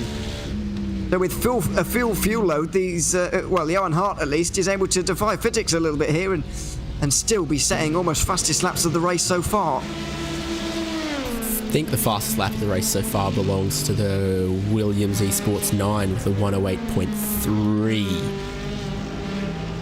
The fastest time I can see in prototype, and that is actually handsomely clear of everyone else who it seems like their fastest lap is 8.6s or 8.7s, so they had a really, really good lap there in that number 9 car that currently runs second. A little bit of the drama with the traffic here for the 29 Veloce NLR, not the Veloce Fanatec, but it cost them a tiny bit. It let SRC Movano Corsa, which colour is that, the 722? It's the green highlighted 722. Verde. Nicholas Bew at the moment, at the wheel at the moment. It's in case you are wondering why it's called the SLC Movano Corsa Verde car, I know it's not a predominantly green car, but it does have the green highlights on it when you compare it to the other Movano cars. And you can see why I've gone for it. And the... Oh gosh, it's cutting off some of the last characters, and I don't know my Italian very well at all. Yeah, I'm not sure what the 333 means, Pensionati, but I don't know. I hope I've not just said something rude in Italian. But my Italian is nowhere near good enough.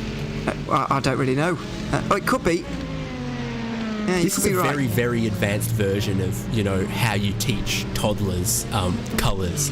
You know, you point, you go green, red, blue, except it's race cars and it's in Italian. Absolutely. It's a better way, in my opinion. But yeah, Movano clearly educating as they're around. School if, you know, this is how they did it. Absolutely, yeah. As the race leader in GT Daytona comes in, it's the number 98. Alejandro Sanchez is about to almost come out in the lead there. He maybe just about has. Arnaud's competition, despite being a pit stop behind, and despite that was a full service from Alejandro Sanchez, I think he's still come out in front of Solipa, and he has. There are the two Porsches in question. Sanchez runs wide, not quite up to speed, cold tyres. And Arnaud's competition now challenging for the lead. Outside into turn 6, not able to do it there, and probably won't do it from now on, really. There's no real point. These two on completely the opposite ends in their strategy. And it did look like a complete 4-tyre stop based on the time for Alejandro Sanchez there, and they had gone a little bit longer than some of the cars that were closer behind them. So it does really flatter them that they make their pit stop. They come out still completely in the lead of the race. The leaders from prototype in, and it will be a driver change at Marla Racing Team, will it not? Was that Spets getting out for Lehook? It certainly was. Though Spets has now completed his 4 hours, and Artur Lehook is now at the wheel for Marla Racing Team. Quite a long stint, really, 4 hours, but I suppose Spets more than happy to push on and go through that. Tyre change, of course, for a new driver, not unexpectedly. We have not had a tyre change, though, for Veloce Fanatec, who once again reverted to a 33-lap stint there. Dion Fialo at the wheel again. Second, or a double stint from him, I should say. I think that's a double stint. Anyway, we'll wait and see. Marla, though, do indeed come out. Well, where do they come out? It will be just in front of Johan Hart by actually a fair distance in the end.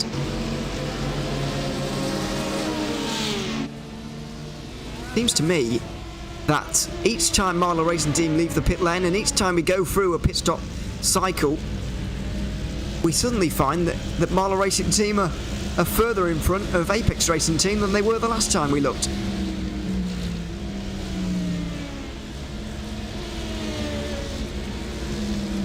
The lead that's extending. It kind of was 20 seconds, and now it seems a lot closer to 30. 28.1 is the official one, the first official one, by the looks of things. And then factor in Marla Racing Team. They're on the same. They both took 4 tyres last stop, so they're functionally on the same age of tyres at the moment between Marla and Apex. Marla are both ahead on the road by a bit and carrying 12 laps more of fuel too, having made that sort of top of the hour that is actually the top of the hour, not just a David Haynes top of the hour. It is indeed past another hour. 4 hours gone and still 6 to go here at the iRacing Petit Le Mans for 2022. We are in one of those or about to be in one of those rare positions in the race where everybody is on the right strategy and sort of in the right place, as it were. So when that does finally happen, and when Williams Esports exit the pit lane, when Cova make their next pit stop in GT Daytona, we're going to have a bit of a top 10 run through of both categories, just so we can get a grasp of where the different teams are in the race. So we'll do that in a few moments. But for now, Williams Esports Fanatec focused on giving Kenneth Gulbrandsen 4 fresh tyres, and then he'll be on his way again. Although interestingly, once again here, they drop behind the 190 Urano Esports Data Group LMP2, and I'm just beginning to wonder how much of a factor they'll be towards the end, because they had that really early stop, of course. I think it was for damage. But despite all that, they're continuing to play their way into this race.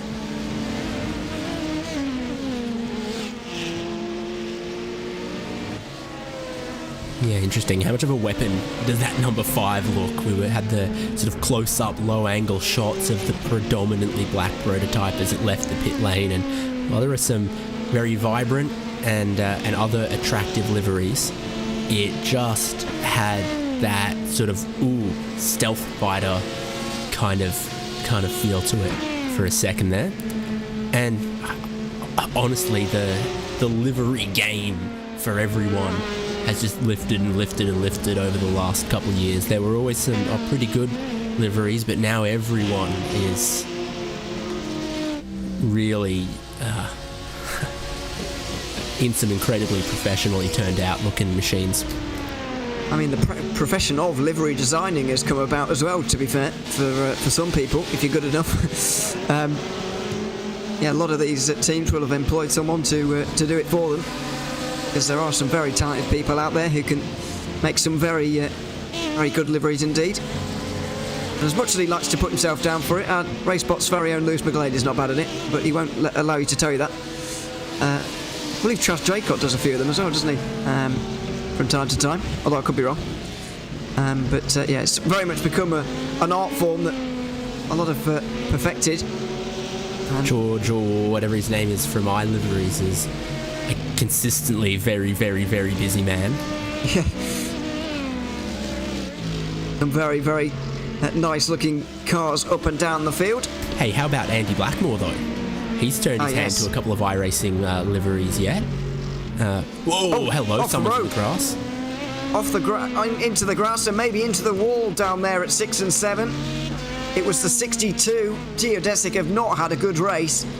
It's Jaden Munoz again, I'm afraid, involved in incidents again. This is how it happened. Just skipped past one of the Urano cars and was getting under pressure from... this is the 97, trying to put a lap on him. And it was... oh my goodness.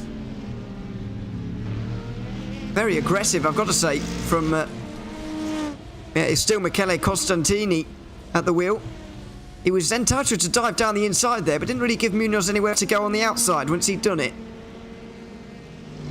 No, he did come from a little bit back to try to get down the inside and lap. Oh, points on the airtime for that one. And then very much intended to take the whole corner there. So I think it's only for the good fortune of Geodesic leaping over that they didn't both end in the wall, honestly. Possibly, yeah. I think you're right. Side by side down here into turn 10A is a big dive. It's another Apex Racing Team car making another big dive on what looks like a Geodesic car. I don't think it is. It's like a PGZ. PGZ, you're absolutely right. And Pure Sim's right in behind. That's the focus here. Daniel Ferguson trying to step inside the top 10. PGZ always do end up in this place after a pit stop cycle. They Keeney's do really rise up. Absolutely, Gavin Keeney in now. They do always rise up in the odd hours and then fall back down during the even hours. And unfortunately for them, it's an even hour after completing 4 hours. They're now fighting for 9th with the pit stop of Covert. But yeah, Govan Keeney in now, and we'll get to see just what he is able to do for the remainder of this race, because I believe that's the first time that Nicholson has gotten out of that car, or did Keeney start it? It's a fantastic question. He might have even been Pablo Arujo, actually, who was also driving there today. And I saw on Twitter earlier that well, I'll check if he's in this car first with the PGZ before I go into that. We'll get to Pablo Arujo a little bit later, I think, on that one. But we will do in theoretically, I think you can have up to 16 drivers in your team and in your car for this event. It's just not commonly done at this level, where they're really trying to maximize every single tiny bit of performance. It's best to have two very practiced, very quick, very well prepared drivers than to have three and maybe one weak link. But yeah, if you wanted to take on Petit Le Mans with 4 or 5 or 6 drivers, you're welcome to try. You're welcome to. It is very tricky. Indeed. Let's, before we go too much further, have a little rundown of the top 10 in each class, because it's not very often we get to see all of the orders normalised and everybody in the right position. So we'll take advantage of that and tell you where each of your favourite drivers are. Let's start in LMP2, where Marla Racing Team have been leading for quite a little while now. Arthur LeCoq is now at the wheel of the number 3. He's got 9 seconds over Josh Ladd in the Williams Esports Chill Blast car.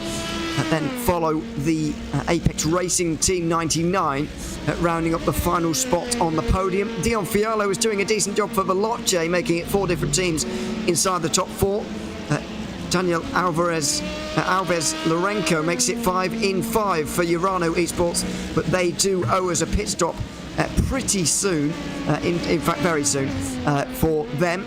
But they are constantly off cycle with everybody else. Kenneth Gulbrandsson is in 6th place in the number 5 Williams car. Then we've got the 29 of Sven Noller, the final car on the lead lap, that is for Veloce. Apex Racing Team's 2nd car with Michele Constantini is in 8th, ahead of Race Clutch in 9th. And then finally, it's Mauricio Cuero in the number 16 Pure Sims Esports car that rounds out your top 10. In GT Daytona, it has also been the story of one car, one team leading for a good portion of the race. Nearly half a minute is the advantage for Alejandro Sanchez and Apex Racing Team. It's been a very impressive first 4 hours for them. Mercedes-AMG Team Urano Esports with Jonas Vollmeyer in 2nd, ahead of Reynard Talvar. Only 8 seconds between those guys, with Patrick Heinrich throwing the dice a little bit on that previous stop. He's in 4th, and we'll get to him and go into a bit more detail about him in a few moments' time. Valesios Palacios is now in the Williams car. After starting the race, he's had a bit of a break, and he's back in now, and he's back in 5th place ahead of his teammates, currently being pedalled by Daniel Lafuente. RHG Esports have got Ole Steinbratton back into their Mercedes. They're in 7th. Konstantin Sharp is in 8th for the other Urano car. And we've just seen the battle for 9th. Govankini versus Daniel Ferguson is right down towards the very back of this field.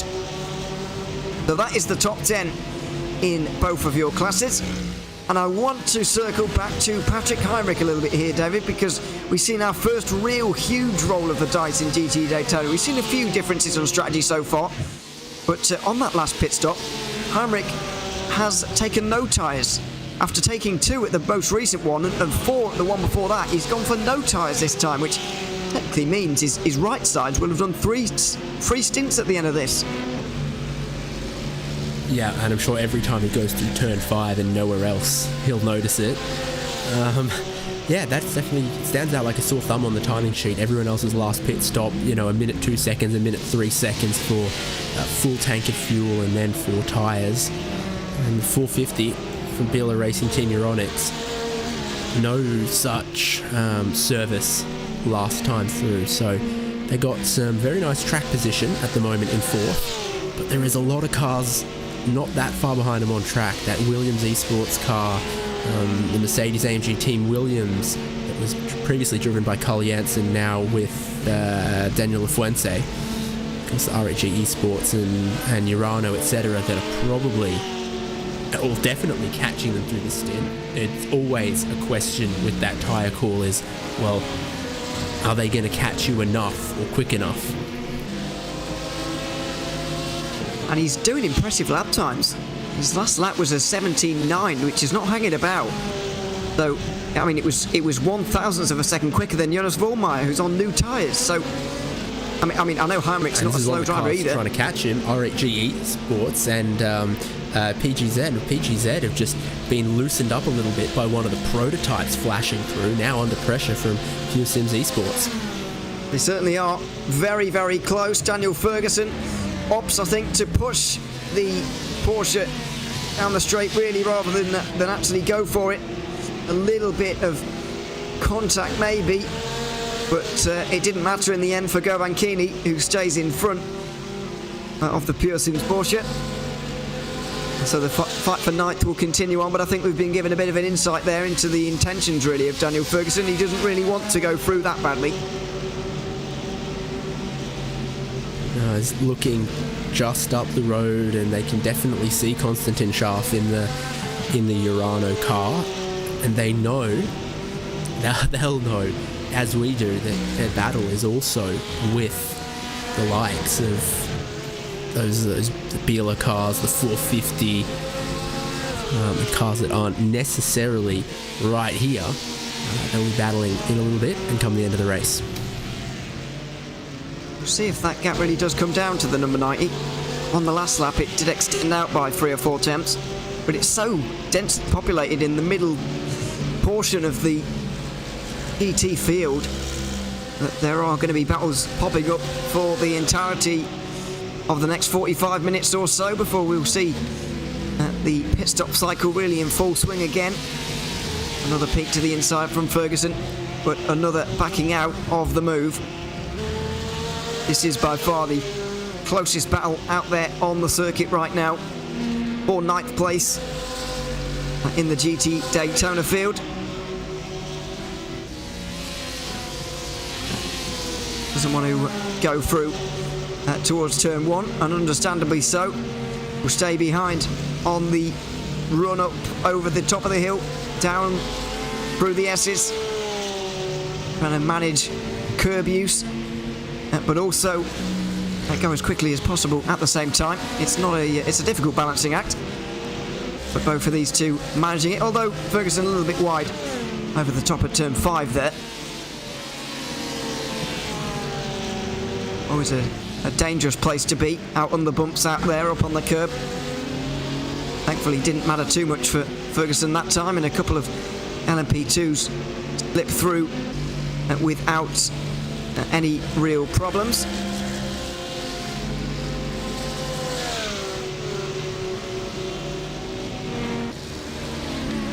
Down towards the chicane again for these two. Just a word as well on Patrick Heinrich, how he's getting on. Still in the high 17s despite the state of his tyres. Gap now 9 seconds to Vasilos Beliziotis for Williams. So that gap coming down just a little bit now at this stage, but not as much as maybe you'd expect. I guess once again it's one of those waiting games, waiting for Heinrich's tyres to fall off again in 40 minutes time. Just an insight into how absolutely relentless the traffic can be here. Sure, we started the race with 45 cars, but this is a circuit that's 4 kilometres long. There's less than 100 metres per car. At the same free range ratio, we'd have 250 cars or more for the Nürburgring 24. So even with 34 running, you get shots like this looking down the back straight, which makes up about a quarter of the length of the circuit. Oh yeah, there's 10 to 15 cars in one shot negotiating each other and needing to lap quite often. On average, I think about 7 seconds per lap difference, LMP2 to GTD, which sees them lapping each other about every 12 laps, which means as a prototype driver, you're going to see every GTD car 4 or 5 times an hour. Yeah, that's just over 1 GT a lap if you're going to average it out, but obviously it doesn't come like that. It would be much better and more ideal for the LMP2s if it did, but it doesn't quite work out as easily.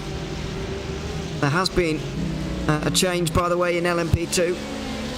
Peter Zuber has now dropped behind Pure Sims Esports in a very short-lived battle for 8th place in LMP2. That shift around has happened very quickly, unlike this shift around here, which has taken quite a long time. And Konstantin Scharf may be involved here pretty soon. He's getting reeled in.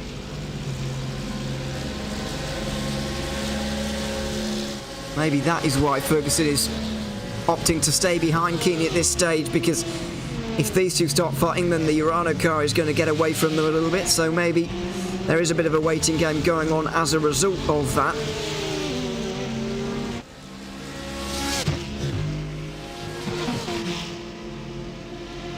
Dive from one of the LMP2s up the inside of the final corner, but no problems for either of these two. Keeney will continue to tow the Pure Sims Porsche around. There are, of course, a lot of Porsches, by the way, involved in Petit Le Mans this year. It's certainly been the car of choice. Got the Mercedes and BMW out there as well, of course, but not as many of them. And no other manufacturers either, rather bizarrely.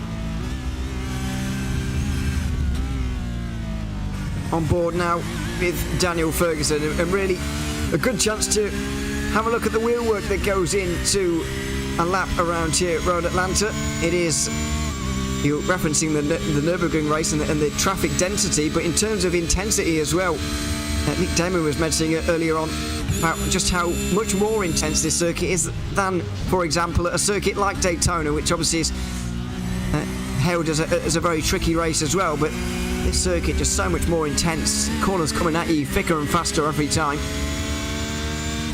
So 45 cars around a 4.09 kilometre circuit is 91 metres per car at the same density on the Nürburgring Nordschleife combined 24-hour layout. That'd be 230 cars. Yeah, I figured you were doing some maths there. You could smell the smoke? I could certainly, I could sense something going on. At this very sorry, moment. I've gone that the wrong way around. At this very moment, not too much in terms of strategy to have the calculator out for, because we are pretty much normalised in both LMP2 and GTD, although it's going to be a good 4 hours or so until it's normalised again in LMP2. Got to correct myself. At the same density, we'd need 278.8 race cars. It's more than you get in real life, of course, and certainly more than you get in iRacing for the moment. I know me and Arjuna were talking about this briefly in the Bathurst 1000 about whether we could ever get to a point where we could get the whole. I think it's roughly 150 that take the start in real life, isn't it, for the Nürburgring 24? And I'd trade them all for one foxtail manta. Wouldn't we all? That's the way the world should be. But yes, still yet to come in iRacing, the foxtail manta. But it's got to be around the corner. Who knows? Yes, there we are. Looking forward to another season of iRacing special events, of course, including the Nürburgring 24-hour towards the spring/summer time in Europe next year. I'm sure. And an iRacing Spa 24 that's probably going to have to be slightly different time of the year. A different time of the year to real life. Hello. Oh, well, yeah, dear me.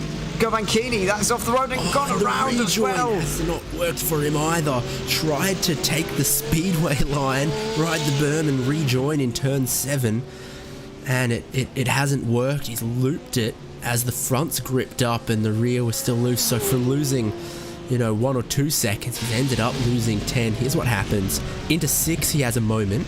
Out on the grass, thinks, all right, I've got this again. Oh, no, I don't quite.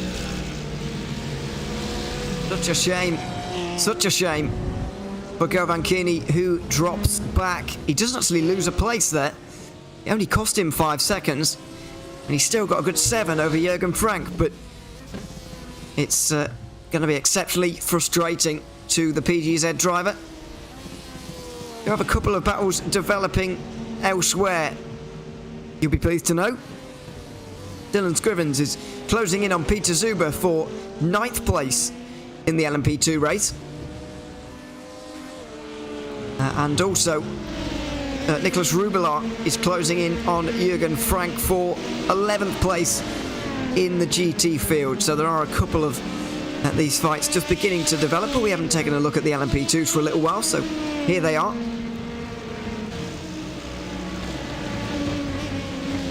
It's the battle of red and black, the default swatches in my Photoshop palette. It is a popular colour scheme, as you can see from the car incidentally behind here. Also the red and black. I don't work out which car that is, pretty quick in the Urano, and you might have a little more data to it, but I think for the Race Clutch Red and Peter Zuber, he's got some of the oldest prototype tyres out there at the moment. Yeah, I would go along with that. He certainly didn't change them. Well, they're certainly older than Dylan Scriven's tyres, there's no doubt about that, because he's got the newest tyres in the field, having just put them on slightly off schedule with everybody else about 15 minutes ago, maybe less, as we've got a change for second in GT Daytona. Jonas Vollmeier has lost a lot of time on that lap because Reinhard Tauber is already through. What has happened here to Jonas Vollmeier? There he is in the Mercedes. He comes across the line here. He's done it 1:20.6. I mean, he's lost 3 seconds or more, so that's not just a little bit of traffic. That's a problem. Yeah, but it's not a full-scale spin, though. Surely. Well, it might be a half spin, I suppose, but... Did he fall victim to 6 and 7? It could have been 6 and 7. I was thinking about down the hill in the S's, actually, whether somebody just nudged them slightly across the grass, like we saw with Vlad Kimichev about an hour ago. But either way, Rainer Tauber doesn't care. He's going through into second place. And VS Competition begin their chase of Apex Racing Team, who now have more than half a minute on the field.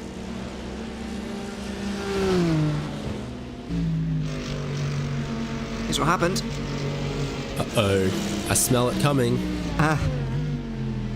There's the dive. Oh, Vollmeier has to go exceptionally wide.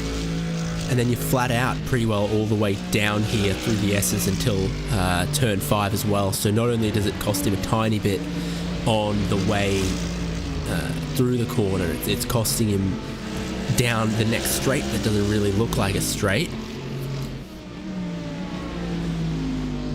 6 and 7, he's just a tiny bit off the expected pace. And slipstream has proved pretty strong down towards turn 10. Yeah, I think this pass is going to happen organically, really. But it was obviously the dive at the top of the hill there at turn 2 that really did for Jonas Vollmeier. Have a look down the inside. It's going to be a late one from Tauber.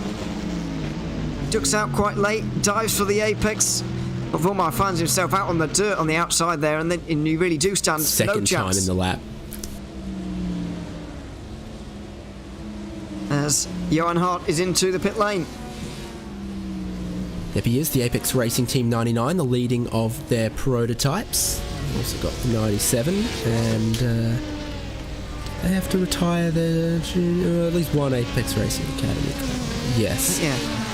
Retired. That was the 19 I saw just behind, retired, but still sat there on pit road for some reason. This was fuel only just then for Johan Hart, and he is right back into it, doing what a prototype does best, just annoying some GTDs. Causing trouble, yeah. At least there is a few less GTs to trouble this year, I suppose. I mean, how do you think the absence of GTs, I mean, we're coming towards the end of the IMSA racing season now in terms of the iRacing special events. Here, David, obviously we have Daytona, Sebring, Watkins Glen and Road Atlanta to tackle in the IMSA racing season. How do you think the absence of GTEs has really affected the IMSA special events in 2022? If at all, I suppose.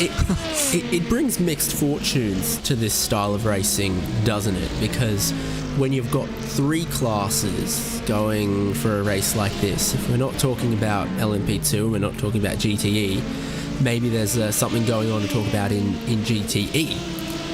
So, 3 classes versus 2, maybe that brings a little more entertainment. The other side of that same coin is what we get is very strong, very deep LMP2 and GTD classes, because instead of having 15 of each, what we get is 22 and 23 of the best of both classes. And the move is shaping up, and they're gonna have to. I thought they were gonna Ricardo Zonta that GTD. Very nearly had it in the barriers, though. That was exceptionally close for Dylan Scrivens, who does eventually dive down the outside line and gets through. But yeah, I think it's a good point about the 2 classes versus 3, because you're right, we do have 2 exceptionally deep, strong fields. Yeah, I mean, I'm just looking down towards the back of GT Daytona. Cova are in 14th. I mean, if you look at what they're doing in the BMW Sim GT Cup, for example, they won at least one race this season of a very strong BMW field. And yeah, we've got Pure Sims down outside the top 10, Arnage as well. You think about LMP2 as well, Maniti Racing Black are down in 18th. Movano have got 3 cars outside the top 10 for a team like that. It's quite astonishing. So I think it's a good point. The strength of the field's just going up slightly, and I think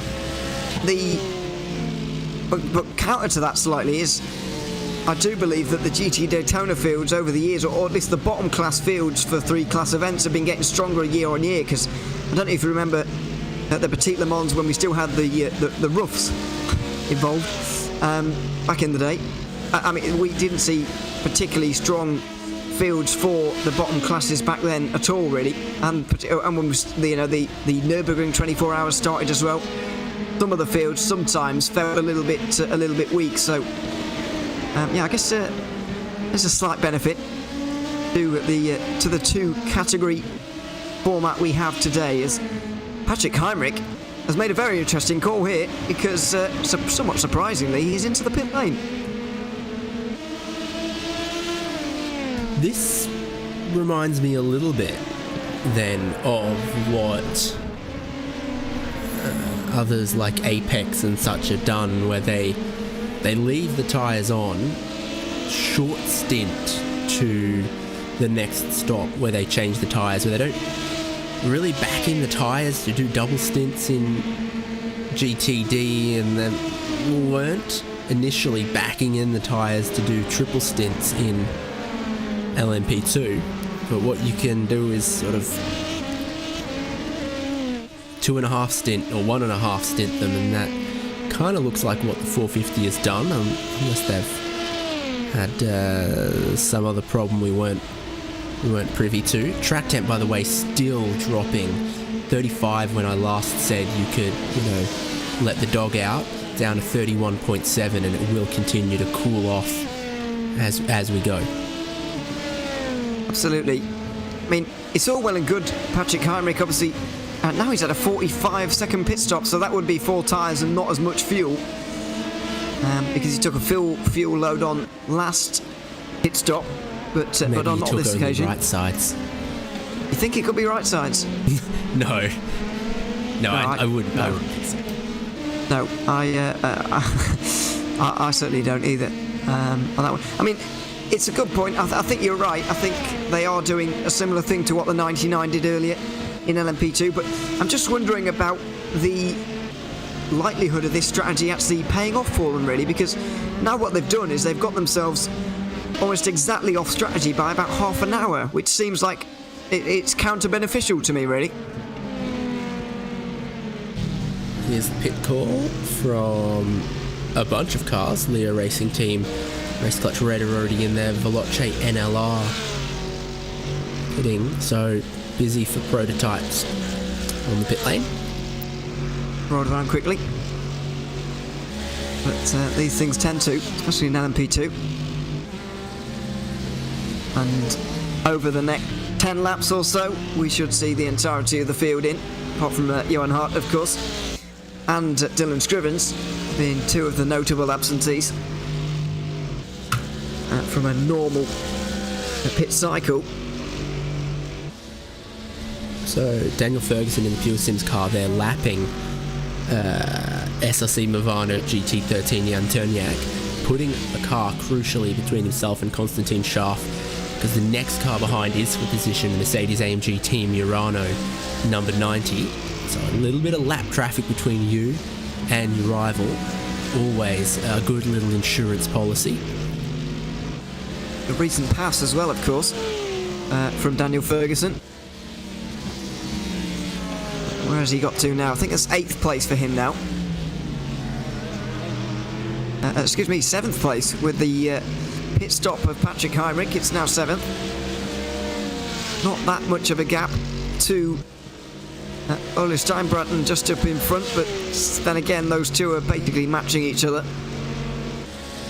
as we've seen by quite a lot of these teams so far, really.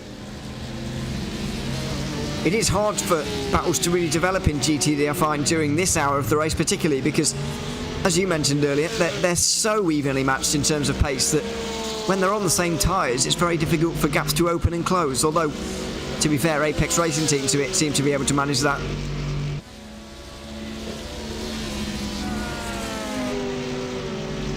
Yeah. You reckon they waved as their teammate in the other Pure Sims car went past? Well, let's hope so. That's the... I've got yellow racing gloves specifically for making unfriendly gestures in such situations. Wow, that's quite commitment to a shady you make cause a hand there. signal, you want it to be, understood. Well, yeah, this is true, but yeah, I mean, not always wanted, especially not on the receiving end of them. But there we are, making sure you can be seen. But yes, still, Murano down in 8th place. Just been, is that that's an unlapping of somebody? Could be Movano. It is indeed Jan Turnjak you were just talking about there. Yep. Down the inside. Schaaf is through as Michele Constantini comes into the pit lane as well.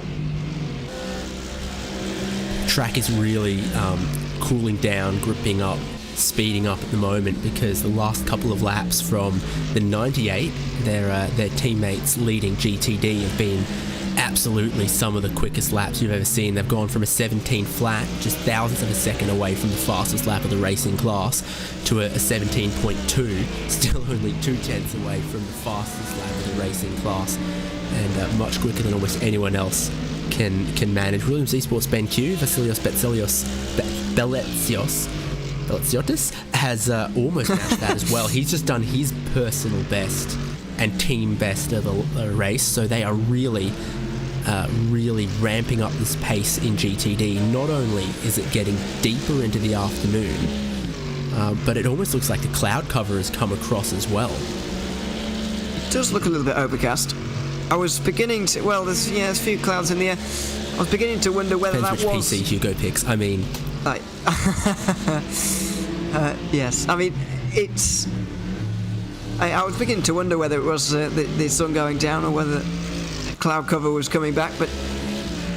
I was thinking that too. I was like, there's a couple shots, I thought, well, that looks mighty dark, but then actually, the official weather is partly cloudy, and they'd just gone through the part that was cloudy there. So keep an eye on your fastest laps of the race, because I think we're about to reach the point where they get broken just before the sunset. We've still got reasonable visibility, but the track is cooling, gripping, and the drivers are getting a little more confidence out there. Once it gets completely dark, it does become a little more challenging to maximise the performance from the cool track.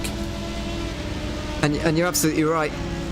On lap 233, Arthur Lehouk managed to put in his team's best lap of the race so far, a 1 minute 8.4. And just, thinking out loud here, hypothetically, people are watching on YouTube and on the VCO Esports Twitch. Where would they want to look for live timing? Well, on YouTube is where... Would they go to RaceSpotTV/timing? There we are. And it's all there. I think they would. It's definitely pinned at the top of YouTube. I haven't peeked across at Twitch and VCO Esports Twitch lately. But the live timing definitely very, very useful if there's a particular driver or team you're trying to follow. And I'd be interested to hear from people who they are supporting. Fans of a particular team, fans of a particular driver, friends, teammates. I've got to mention teammates, certainly. Will be having a peek at where their teammates have ended up. Just for the moment. It just seemed to me as well that most of these teams are going for 2 driver efforts, and they'll probably be in a voice chat together throughout the entirety of the day. It is one of those races, probably the upper limit of a race that you can probably do with just 2 drivers, and you know, you don't really have to leave many times. You think over a 24-hour race, how many times you'd leave your PC, for example, even if you were participating.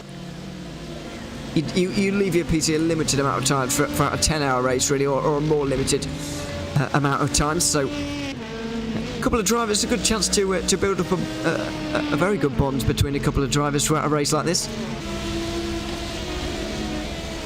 They'll be sending each other Christmas cards by the end of the year.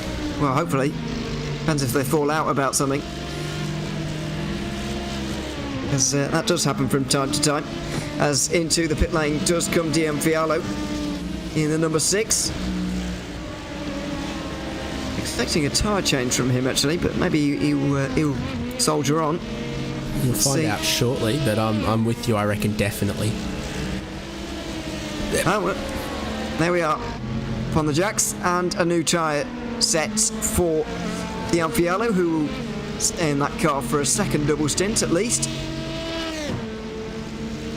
How many of the teams do you think double stinting here in the daytime will revert to triple stinting later? Because it's a 10-hour race, and I get the feeling that if you go too far into this one, double stinting, then triple stinting, it will be no longer worth it. But maybe you do want to make use of those cooler track conditions later on. Yeah, there is a key change or a tempo change at some point in this race as it gets closer to the night time and then racing into the proper dark. So you don't want to, miss your cue there, because there will be a crossover point, not from wet tyres to dry tyres to wet tyres, but from track conditions that favour double stinting to track conditions that will comfortably allow triple stinting.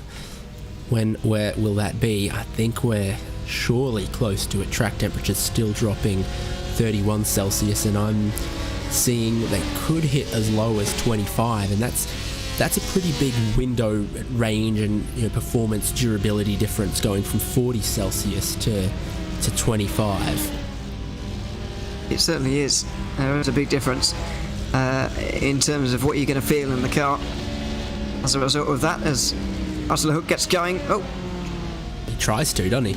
Yeah, he nearly didn't at all there, but after 36 seconds in the box, the number 3 Marlow Racing team, LMP2, leaves the pit lane, and back out they go. Comes out in second place, actually. For the first time, Williams Esports Fanatec have actually had a pit stop put into them by Marlow Racing team, as their teammates are being headed by Josh Ladd here today, coming to the pit lane for yet another pit stop.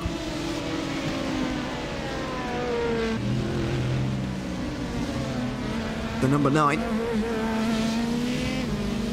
battling really Apex Racing team a little bit more closely than Marlow Racing team, really, and then Veloce Fanatec are just a bit too far away for that, so limited. Pretty close between the 9 and the 3, I reckon, because this will be a fuel only stop for Josh Ladd. It's a relatively compact tank in these prototypes, hence the 40-minute stint lengths. It's 70 or is it 75? I always get confused between the Dallara IndyCar and the Dallara P2, but it'll be almost about done for Josh Ladd. He's rolling.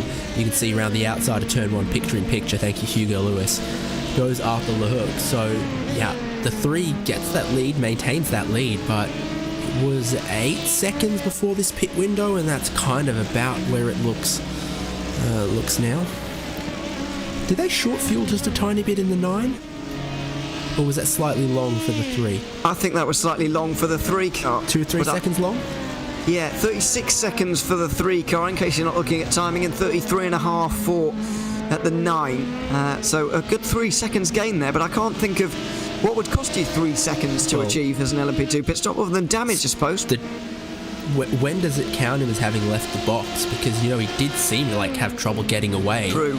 Did that count, though? Stall it trying to get away the first time? Well, if he stalled it and made no movement trying to get away the first time, and then we saw him furiously, revving it and burning out, then trying to get away without stalling it, let he who's never stalled a race car trying to leave the pit box throw the first stone here.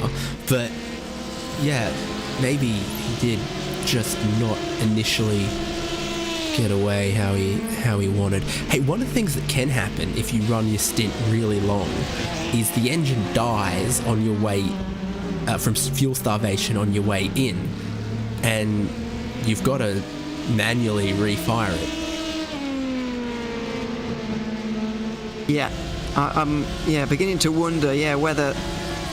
Although sometimes if the ignition is on and the car's spluttering and you stop in the pit box and it starts refueling, it will refire itself. It depends on what level of clutch aids are allowed or you're using, or what your setup on the clutch is, if the engine can or will refire.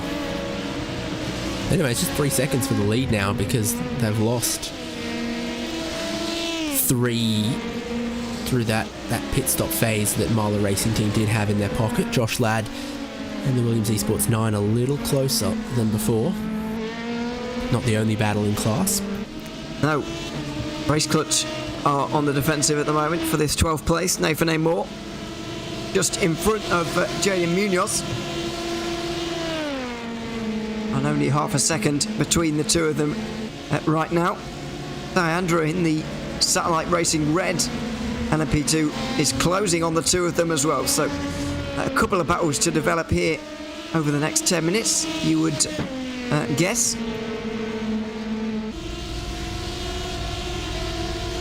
We've also got pit stops in GTD as Pure Sims and PGZ take their battle into the pit lane.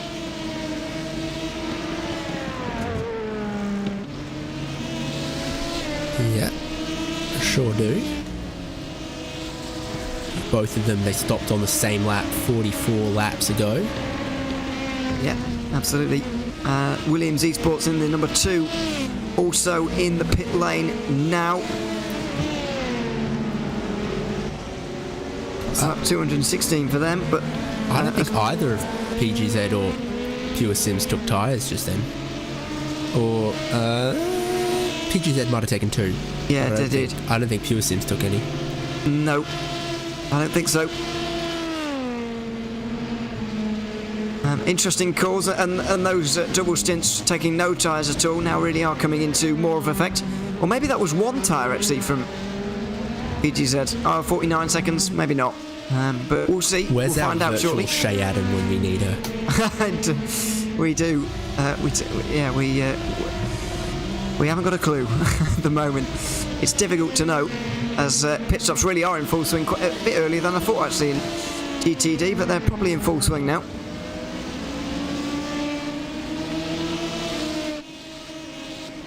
So the 89 and 91 have both been in, and there they are in one shot. Hugo Luis is reading my mind. René Talvar and Jonas Vormeier will exit the pit lane shortly. We'll see how many tyres they take on before they do, though. Really feels like this, weather-wise, is the crossover point. Oh well. You say that. René Talvar is up on the jacks.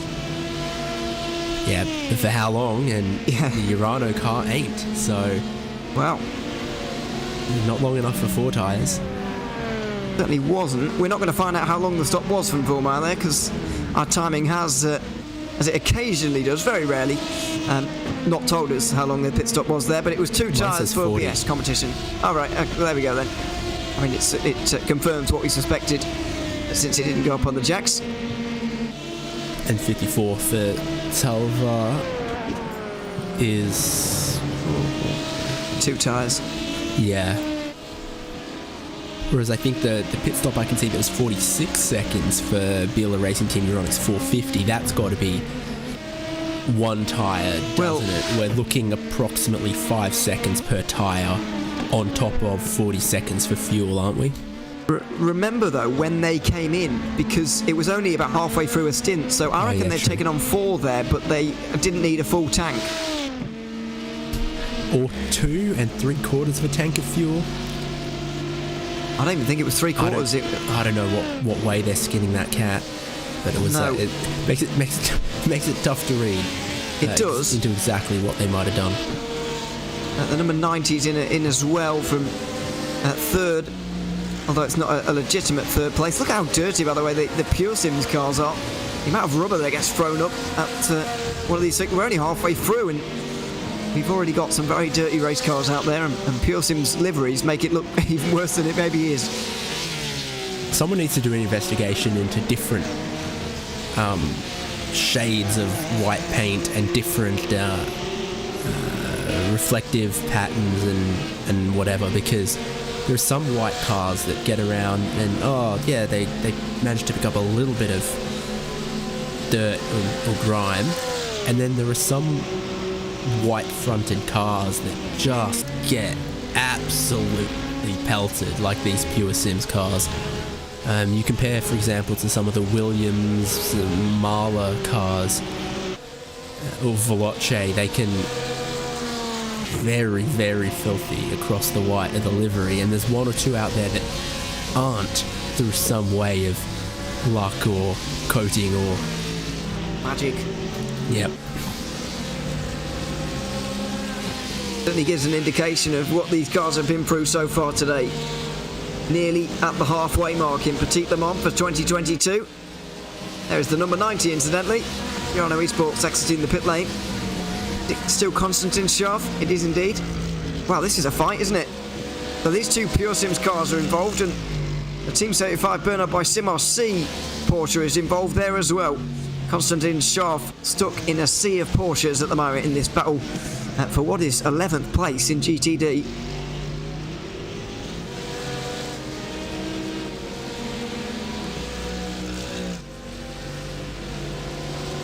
Quite interesting to see such a train at this stage of the race. So it was fuel only from the leading Pure Sims. It was 2 tyres from the next Pure Sims. It was 2 tyres from the Urano car. Yeah. And I think it was 1 or none from the Team 75 car behind. They're all different combinations of tyre usage across each other and across the 4 corners of the car. Yeah, it's quite remarkable. I mean, looks like they've got the pace then. Yeah, even the Pure Sims one there for Lucas Prado is confusing me, because that was only 36 seconds of a fill, which it won't fill a GT3 tank. So I mean, they've not even done a full fuel there. But I guess when they're not aiming to get to the hour mark anymore, they're never going to make the hour mark in this race anymore. They're too far gone for that. I guess you might as well short fuel a little bit throughout the rest for the remainder of the race. It was all we could talk about in the last round of 24-hour Series Esports, wasn't it? Yes. It was one of the most strategical races I've ever been involved with, but it was also one of the best I've seen this year, so not complaining. It's pretty wild, that's for sure. Who do you feel has the pace then in this grouping of 4? Because they're not really bottled up behind Lucas Prada in the leading Pure Sims car. Schaff seems to be under significant pressure from Jürgen Frank in the 75 Bernard by SimRC car. Jürgen Frank, of course, always seen with SimRC very commonly in these kind of events. I do quite fancy this Urano Esports car to be able to move forwards a little bit.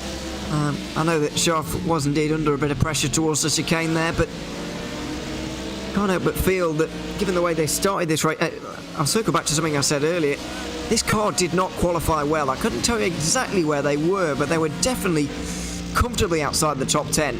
And in the first hour, really didn't make much progress for whatever reason. But they've made substantial gains since then, over the next 4 hours or so. And They're good value for where they are at the moment and look like they're just going to continue on that march up the field. And I have to say, of all the... Obviously, we're always impressed by the huge teams of sim racing like Coanda and Redline and what they're able to achieve in sim racing, not just in iRacing, but across the board as well. But I've got to say, during the VCO Infinity event that we had earlier this year, I did find a newfound respect for Urano as... Oh, my word! We didn't spot this in the background. Jürgen Frank over and back onto the planet Earth again, but I'm afraid got absolutely smashed there by one of the LMP2s.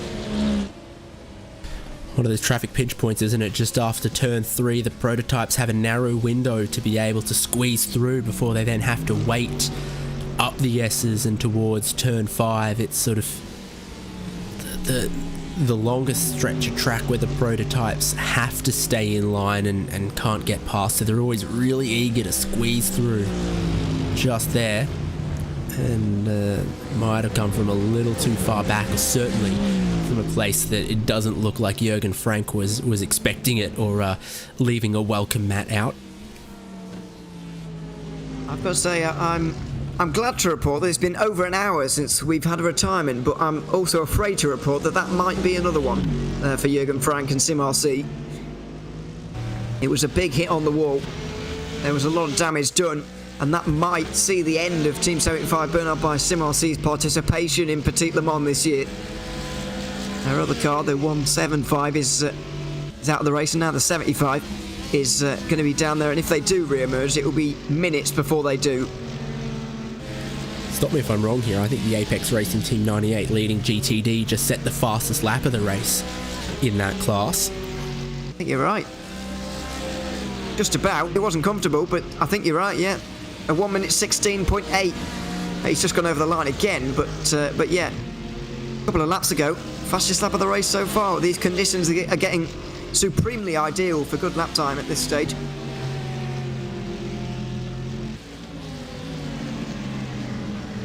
Mighty combination, Kevin Ellis Jr. and Alejandro Sanchez, both of them pro license black stripe, so competing in the Porsche Tag Heuer Esports Super Cup, effectively the sort of highest level of road racing competition that there is on iRacing. One of the richest sim racing championships there is anywhere in the world. This is a brave move, trying to use the traffic as a pick. Works out for Daniel Lafuente and the Mercedes-AMG Team Williams car to get past Patrick Heinrich. Again, at different states and ages of their tyres here, they are not so fresh for Patrick Heinrich. He's still trying to lap consistently, but might have smelt Lafuente coming and realised the difference in their car performance. Absolutely. Although I'm surprised, because Heinrich has got... or I thought that he would have put 4 tyres on about 25 minutes ago, and Lafuente only 2 tyres more recently, so I would have thought that Heinrich would have had the measure of Lafuente there, but... It's like a Rorschach's test, because I look at my timing, you look at your timing, and we see different things. Yeah. I see that maybe the last stop for Heinrich, they took 1 tyre, and the last stop for Lafuente, they took 2. They've had 2 stops of similar length now. The previous stop to that one that was 45 seconds was also in the early 40s of seconds, which suggests to me that, you know, they took fuel only during that stop. And my theory also comes down to the fact that, you know, Heinrich came in after about 40 minutes in that stint. I'm really scrambling for reasons as to why they would do that. Complete mystery to me. See, I've got a tyre age graphic, right? But it only resets at stops where they take 4 tyres. Oh. So when they take 1 or they take 2,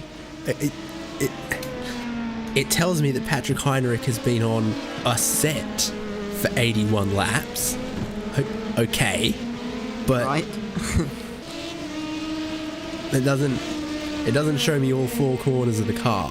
But what I can then tell you with great certainty is that they haven't changed all 4 at the last stop for Biela Racing Team Euronics. Well, the 81 laps would suggest they haven't changed all four for 2 hours now, since 7 hours to go. But then again, I didn't think they did change four at 7 hours to go. Maybe they did and I missed it, but... Well, it's been 81 laps since Google Chrome last ate all of my RAM and crashed. So that's as far back as I go now, unfortunately. Okay. I reckon it was 8 hours to go when they last took all four. But I think that during the period of time, if your theory is to be correct, that they have, in the last 3 hours, they have actually swapped all four of those tyres just at different times, so it wouldn't tell you. Yeah. It's my theory. Ship of Theseus on those tyres.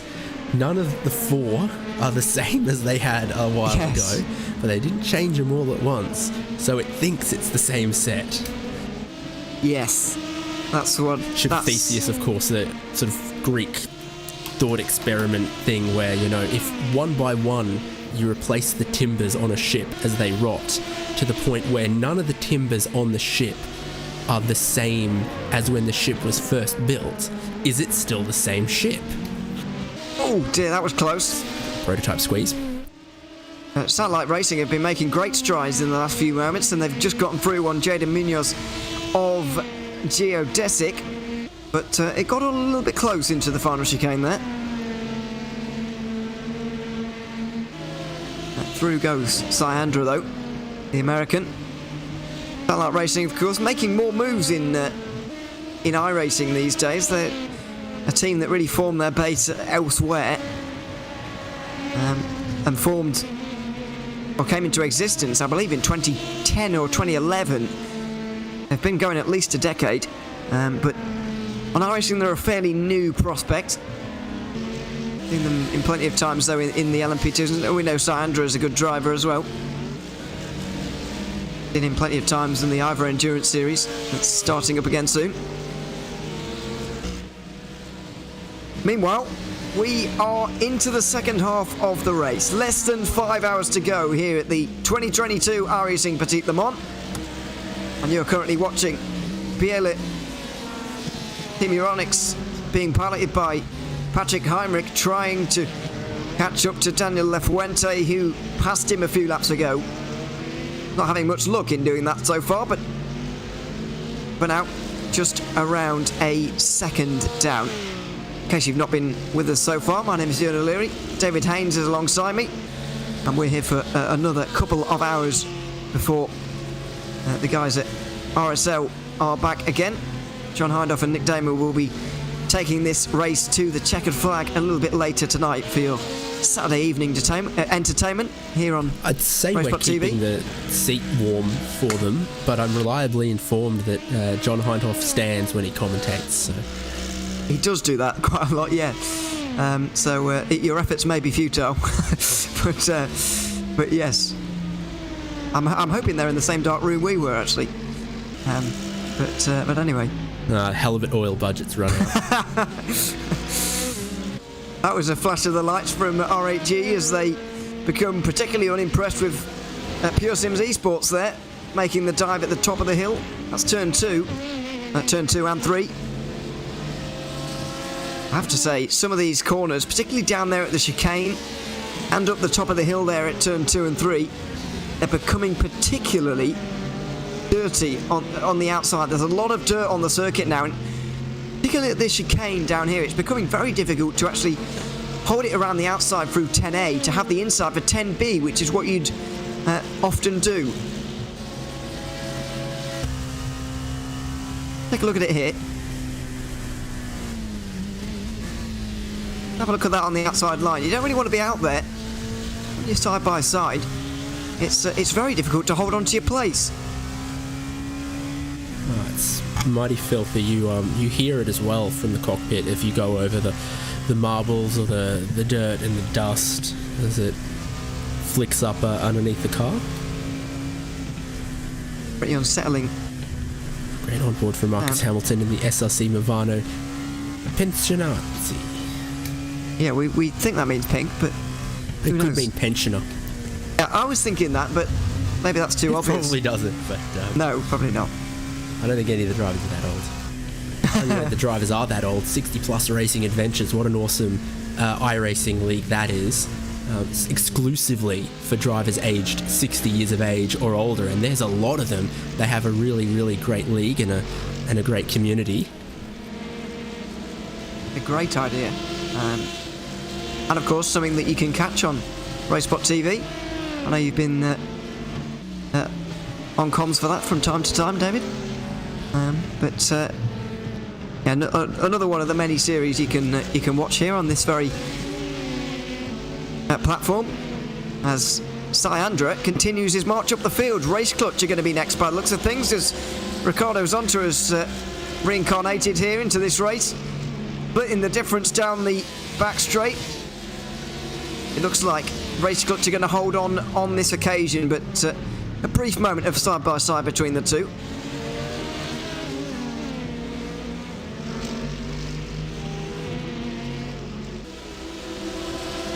No way through for Syandra that time, but maybe this time through the middle and onto the outside line into turn number 1. It's a long way round there, but he might be able to do it. Race Clutch will fall another place, and it's going to be Satellite Racing that move up into 11th place. That was a very tidy move, that one. Wouldn't be Satellite Racing without a big grand sweep around the outside. Very, very well done. That's one of those moves you've got to hold your breath a little bit. They go 3 wide right before that corner, and then Satellite Racing super committed around the outside there, and just the right amount of respectful space given as well from Race Clutch Red. They, see red mist or get in too hot, and that ends in catastrophe. Absolutely. Some drivers certainly would have just eased the car on the outside line off the road, no matter how far alongside they were. So, not pointing any fingers, of course, but good racing room given. 20 drivers in Suzuka this weekend who race like that. Yeah, I can certainly think of one. But anyway, we won't go there. Johan Hart is into the pit lane from 3rd place again. It almost feels like we're having deja vu every 40 minutes here, David. I mean, the same thing is happening to this team over and over. And we're about to see here whether they triple stint once more or not. 29 Celsius for the track temp now. I reckon, why not? We are very, very much about to find out. Yeah, I guess since they did it in hotter conditions earlier, It doesn't make sense to not do it in cooler ones now. So it's going to be the 3rd stint for those tyres on the Apex 99. Now they're out in 5th place. Not that far in front of Sven Noller. In fact, directly in front, I think that is. Or is that one of the lap cars? It could be. No, I think car. That's directly in front of the 2nd place Williams Esports Chill Blast. Correct. And Noller is just 2 cars further back there behind one of the black and red cars. That makes it a Urano or a Race Clutch or a Ferrari of previous seasons, or it could be anybody. There's quite a few red and black liveries out there, but you're absolutely right. Williams are just behind Hart here, and there it is. Josh Ladd just pulls to the inside line and will make this move, putting a lap on the 99.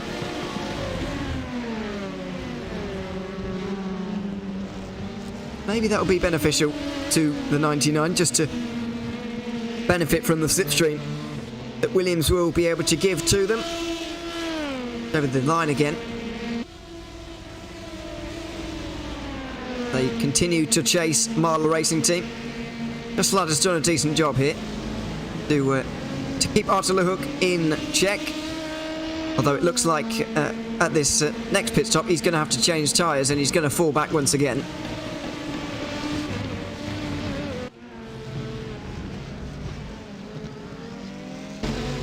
There is race leader. 20 laps ago it was 3 seconds first to 2nd place. Now it's 7 and just a little bit of change. Yeah, not bleeding time as much as I thought they would, I've got to say. Synchronised on the tyre strategy at the moment, the 2 of them as well. So, yeah, when they stop in 10 laps time or so, we'll get an idea how Williams and Marler gauge the weather conditions to be and if it's double or treble stinting territory. Yeah, because we're on the second tyre stint for these two. I thought we were on the third, but that's not true. It's the second at the moment. Yeah. So that's handy. Remains to be seen, really. I mean, if they do triple stint, does it really benefit or disadvantage them here? It's hard to say too definitively. I guess it would line them up quite nicely with the hours, because if you think about it, a triple stint takes you 2 hours through the race. And so if they were to do it this time, then they change tyres at 4 hours to go and 2 hours to go, and then take them to the flag. So if not this time, then maybe next time around for the final couple of hours, maybe they'll triple stint. But it's hard to know whether they really want to do one thing for half the race and then another for the other half. Well, thank goodness that frivolous lawsuit against Dynamic Tracks fell over. That's just the stupidest thing I ever heard of, and I'm glad that iRacing have good lawyers to protect almost all of sim racing, it sounds like. I've got to say, it's not a story I follow particularly closely, but maybe, well, I know you have, maybe at home. There's a press release about it on the iRacing Twitter and on the iRacing website about what practically amounted to a patent troll claiming they had a patent on dynamic track surfaces in sim racing, a company that had never released a product and was trying to sue iRacing and other developers for, you know, doing something that they allegedly had a patent for but weren't doing. It's like, yeah, that's exactly what patents do. Anyway. Here's the battle for what is 10th place. Nathan Amor defending from Jaden Munoz. You remember earlier on that we had satellite racing involved in this as well, where, well, Syandra has recently been in the pit lane, so he's out of the question. Now it's just about these two. Race Clutch have indeed been caught a little bit by Munoz in the last few moments, and so the battle very much will be on now. Munoz, of course, had a difficult start to life in this race, but has found his feet a bit better now, and maybe will just be looking for a move, although Race Clutch is staggeringly close to a pit stop. Yeah, Haynes Stradamus says Race Clutch are coming in. Yep, you're right. Oh, I had to look really deep into my crystal ball for that one. They, are fairly irregular with their strategy, actually, or they have been in the past in this race. They were doing 33-lap stints all race up until not this stint, but the stint before this. They only did 30 laps, bizarrely, and there didn't seem to be any rational reason for it. But they're back on the 33-lap stints now. For some reason, they've got the 19 parked in front of them. That was the Apex Rating Team Academy car, Brandon Traino, who was driving earlier, but they're 131 laps down, for some reason still on the pit lane. It's weird how sometimes they disappear back to the paddock and sometimes they stay in the pit box. Yeah, that was an IMSA spec burnout. It was. Something, of course, that John and Nick were talking about is going to be a thing of the past very soon with the new regulations. I guess that's the only downside I've found so far of the new ones. Very much looking forward to next year. But yeah, the proper burnouts that we just saw there are unfortunately going to be a thing of the past, at least for now.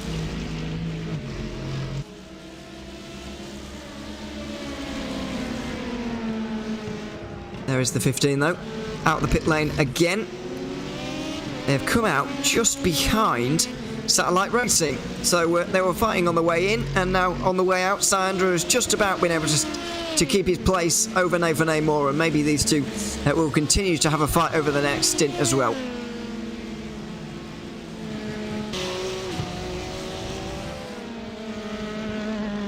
Geodesic are also into the pit lane, but they're changing driver and likely tyres, so they'll be taken out of the equation for this fight. Just skipping past a Pure Sims GT3.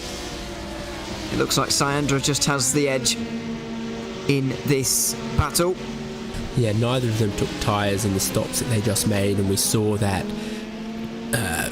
astonishing move that Syandra pulled off around the outside of turn 1. So you'd think, I mean, traffic do what traffic do, that Syandra still would have the pace, because nothing's really changed in terms of relative tyre performance or relative fuel load. You saw just then, though, a really great example of the one place on this circuit that the prototypes can really lose a lot of time in traffic, and that's when you come off a turn 3 behind a GTD that you can't immediately get around, and then you've got to wait all the way up the hill into the exit of turn 5 before you can get them. It's the only place that you come up on a GT car and you can't, immediately pass them within one corner. You've kind of got to wait 3 or 4 before you can do it, and you saw how much of Syandra's lead that evaporated, and he now has to build back out again. So for Syandra, he goes from doing a 1 minute 10.41 lap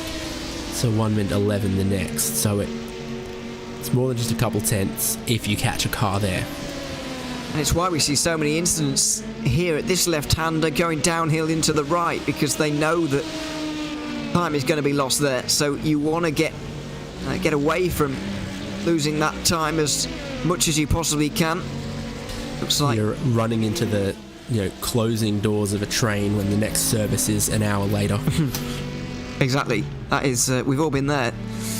Well, maybe not if you're American, I suppose. Do they even have trains? Don't know. Not really. But yeah, it's a pretty urgent situation, and as I say, we've seen quite a few incidents there so far. Unfortunately, Jürgen Frank did indeed retire as a result for Team 75 burnout by SimRC. So the 75 and 175 are both now out of this race. Not both due to incidents at that corner we were just talking about, but Jürgen Frank's incident certainly was, and it wasn't his fault either.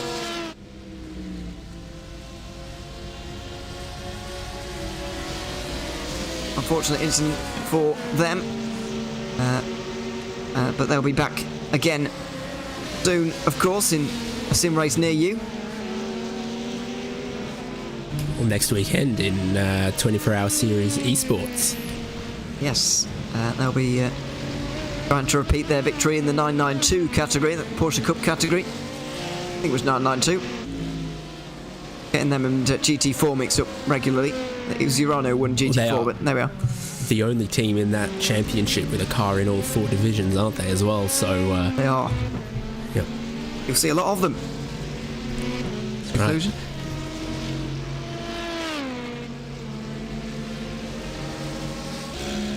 Down the back straight again for these two, battling sort of over 13th position. Sandra definitely seems to have a little bit of an advantage for now, and he's certainly making use of it.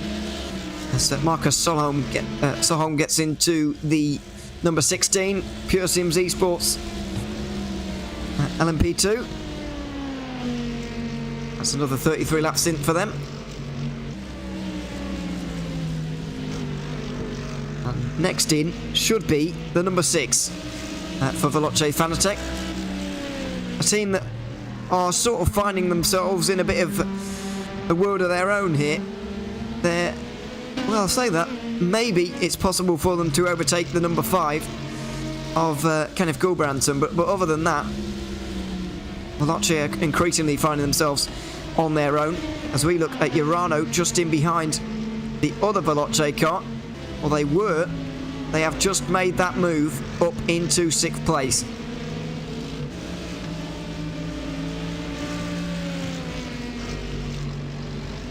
Yeah, I don't think it looks so bad for Veloce Fanatec in their battle for 3rd there. You're both coming up to the pit window between themselves and Williams Esports. Fanatec, tyres are slightly newer on the Veloce car. I don't think they'd count themselves out of the podium, which is 6 seconds.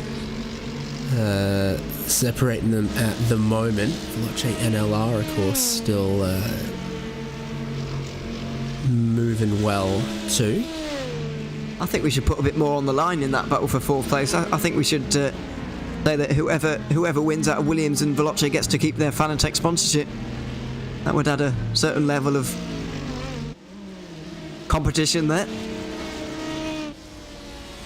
Whoever wins gets priority customer service. Yes. Meanwhile, into the pit lane indeed for one of those Fanatec cars, the Veloce number 6.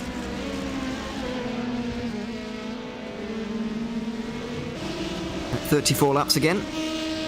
Not quite at that on the hour mark, as you would call it. Not on an LMP2 hour there, quite. No, they're 50 seconds short of David Haynes' top of the hour.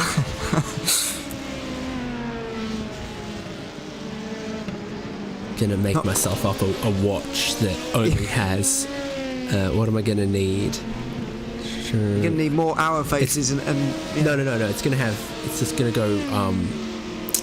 Instead of 12 being the top, it's gonna be 8, and there's only gonna be 8 numerals around. And the hour hand will take 40 minutes. And the second hand, 60 seconds. That's a bit of a maths awkward. So then there'd be 36 David Haynes hours in a David Haynes day, when the David Haynes hour is 40 minutes long. Yeah, there we are. I like this idea, yeah. Well, LMP2 fans will be liking this idea as well. It is always slightly odd. I mean, it used to be, with the old generation, I know this new generation of LMP2 has been around now since about 2017, the start of 2017, when, not in iRacing, but in real life, when 40 minutes became the norm for LMP2s. I mean, before that, in 15 and 16 and the like, it was 45 minutes, and that's not exactly a more comfortable time to work out in terms of maths. It's not really that much easier than 45 minutes. 45 minutes is not that much easier than 40, really. They're both not as easy as an hour, certainly.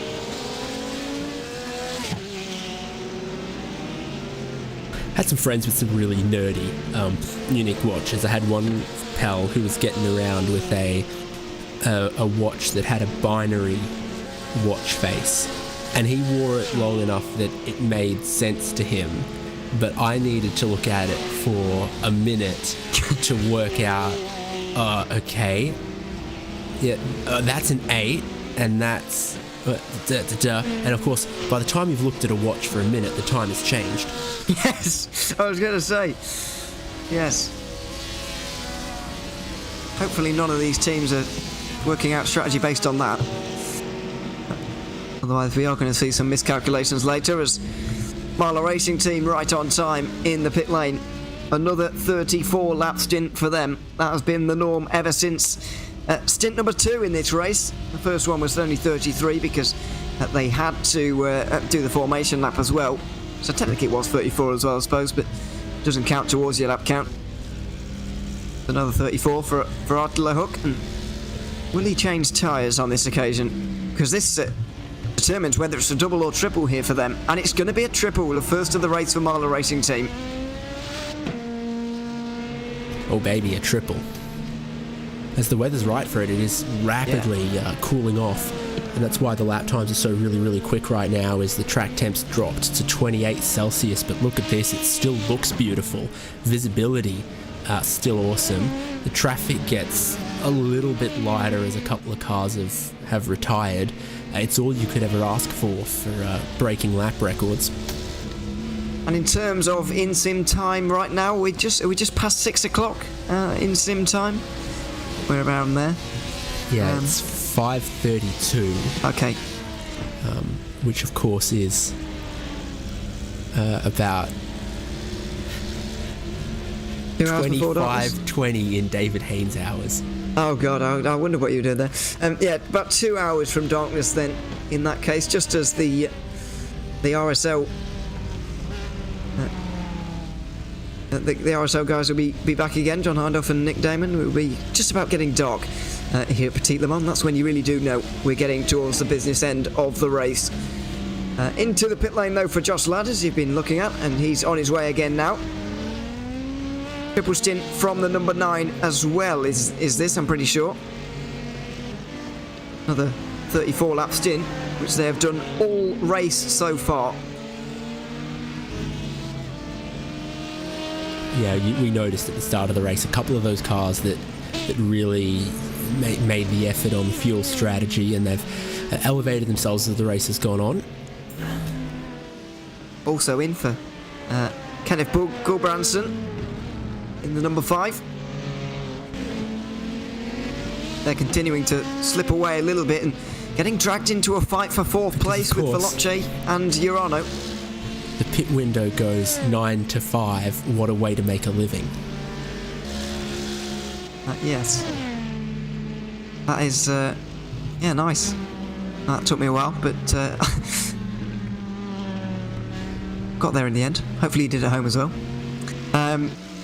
Yeah, I mean, those two teammates are starting to pick quite far apart now because of just how far apart they are on the circuit, I guess.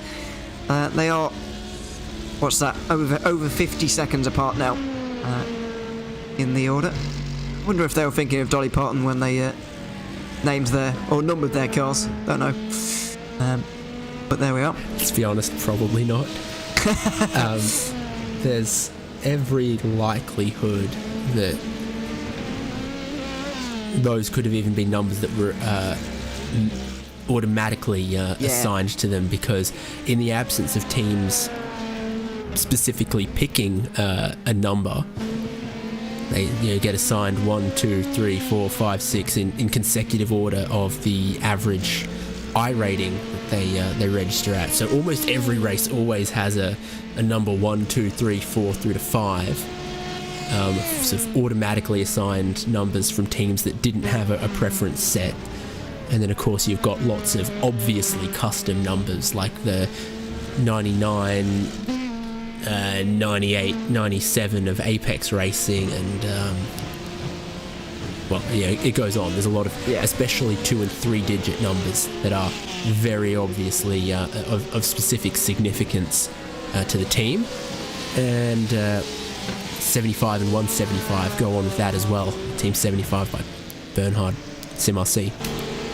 Beeler always go for 450 or something along those lines when they're allowed. It works differently, of course, to a league, as you were referencing there, where every team does indeed select a number for themselves, and it is often designed with regards to what teams they're in and what the team's number is. For example, Pure Sims are another example with the 116 and 117.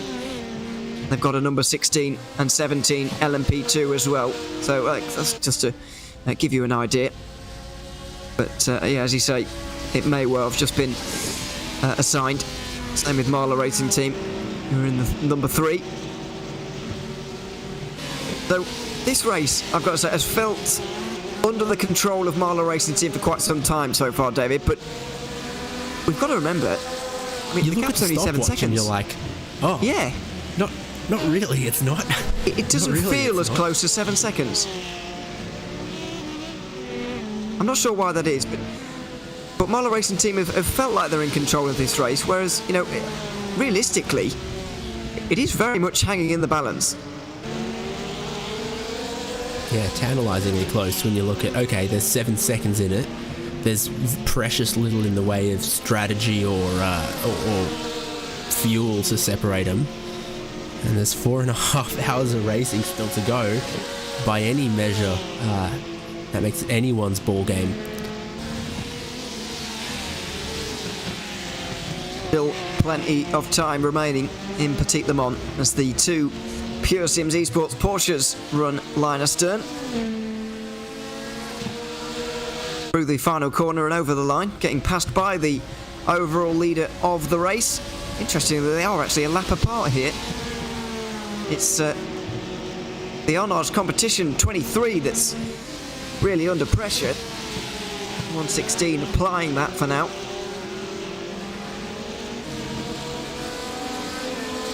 But although just a few car lengths have opened up there in towards turn 5, and Honors still in control. I mean, where do you think the place is in the race for Arnaud's competition in this one. I mean, towards the start of this one, they were looking very impressive. They were getting some quite big leads at times when they were staying out for a long time, and it looked like they were one of the only teams, along with Cobra, to be able to make it to the hour mark. However, it's not looking quite as good anymore, and a team it's certainly not looking as good for anymore is PGZ. Yeah, I mean, I was just looking at our sort of recent retirements. We saw the incident for Jürgen Frank in the Team 75 Bernhard by SimRC car that caused them to retire about 35 minutes ago. Team PGZ, Giovinchini's been on the pit lane 12 minutes now, and they're looking pretty retired, which gives us 32 running cars. This is a look at them. Oh, it's a dive from the Apex Racing team, and it's a big hit onto the wall.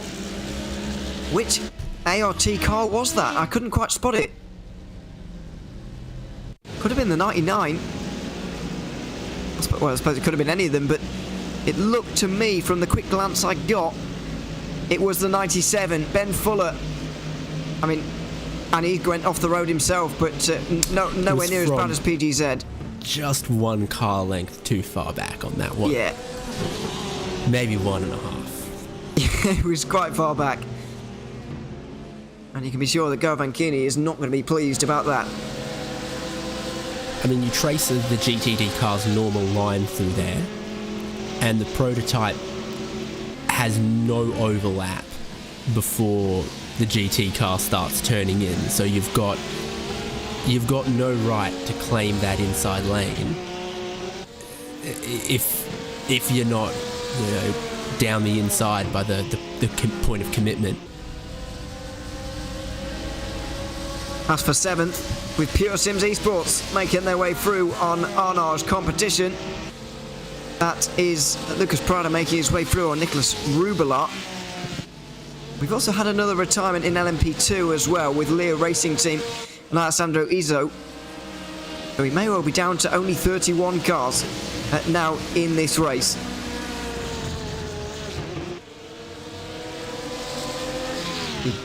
Continuing on at this rate, we'll end up with about 25 towards the end, but that won't happen, I would imagine. They might have been the car that helped the 75 towards the wall. If I good shout. Put 2 brain cells together and hopefully get 4. Well, let's hope so. That's a good shout, though, that could be the reason. Although, I feel like that happened longer than 28 laps ago, or close to 25 laps ago. That was probably longer ago than that, so maybe they're unrelated. This says that they pitted after just 17 laps into a stint, came out, did 9, and then parked it. So that might check with they had an incident, they came in for repairs, they went back out and gone, nah, this car isn't fixed, or nah, what are we still going for? And to be fair, Jürgen Frank is only 30 laps off the lead in that 75, so that does check out, actually. There may be a link to be made there, although I didn't think the damage for the LMP2 was nearly as harsh as it was for that SimRC Porsche. I thought the Dallara had gotten away with it pretty scot-free, actually.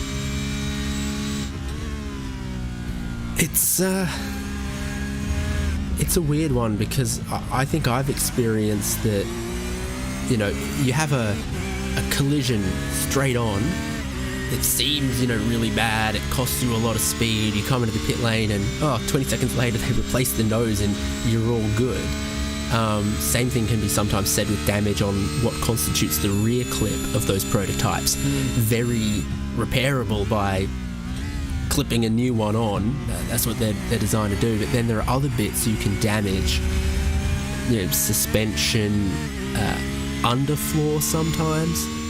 Yeah, floor especially. That is compared to some of the other aerodynamic surfaces, just way harder to fix, to completely fix or fix in any hurry. And the sad reality of it is, once something is a 5-minute repair, not a 30-second repair, a lot of these teams will say, well, there goes our hope of a podium, there goes our hope of a win. And a 10-minute repair constitutes a retirement.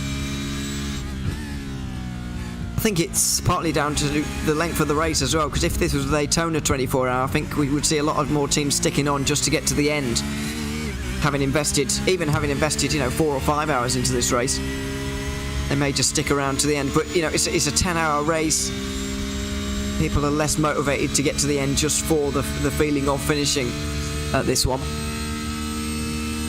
But yeah, I mean, people complain about the damage sometimes, especially to the prototypes, but if you think about it, it does make sense. How often have you seen a floor changed during a race in real life? I mean, I know what Audi used to do some insane things at Le Mans. Audi Sport Team Yost doing it, and I can't imagine anyone doing it.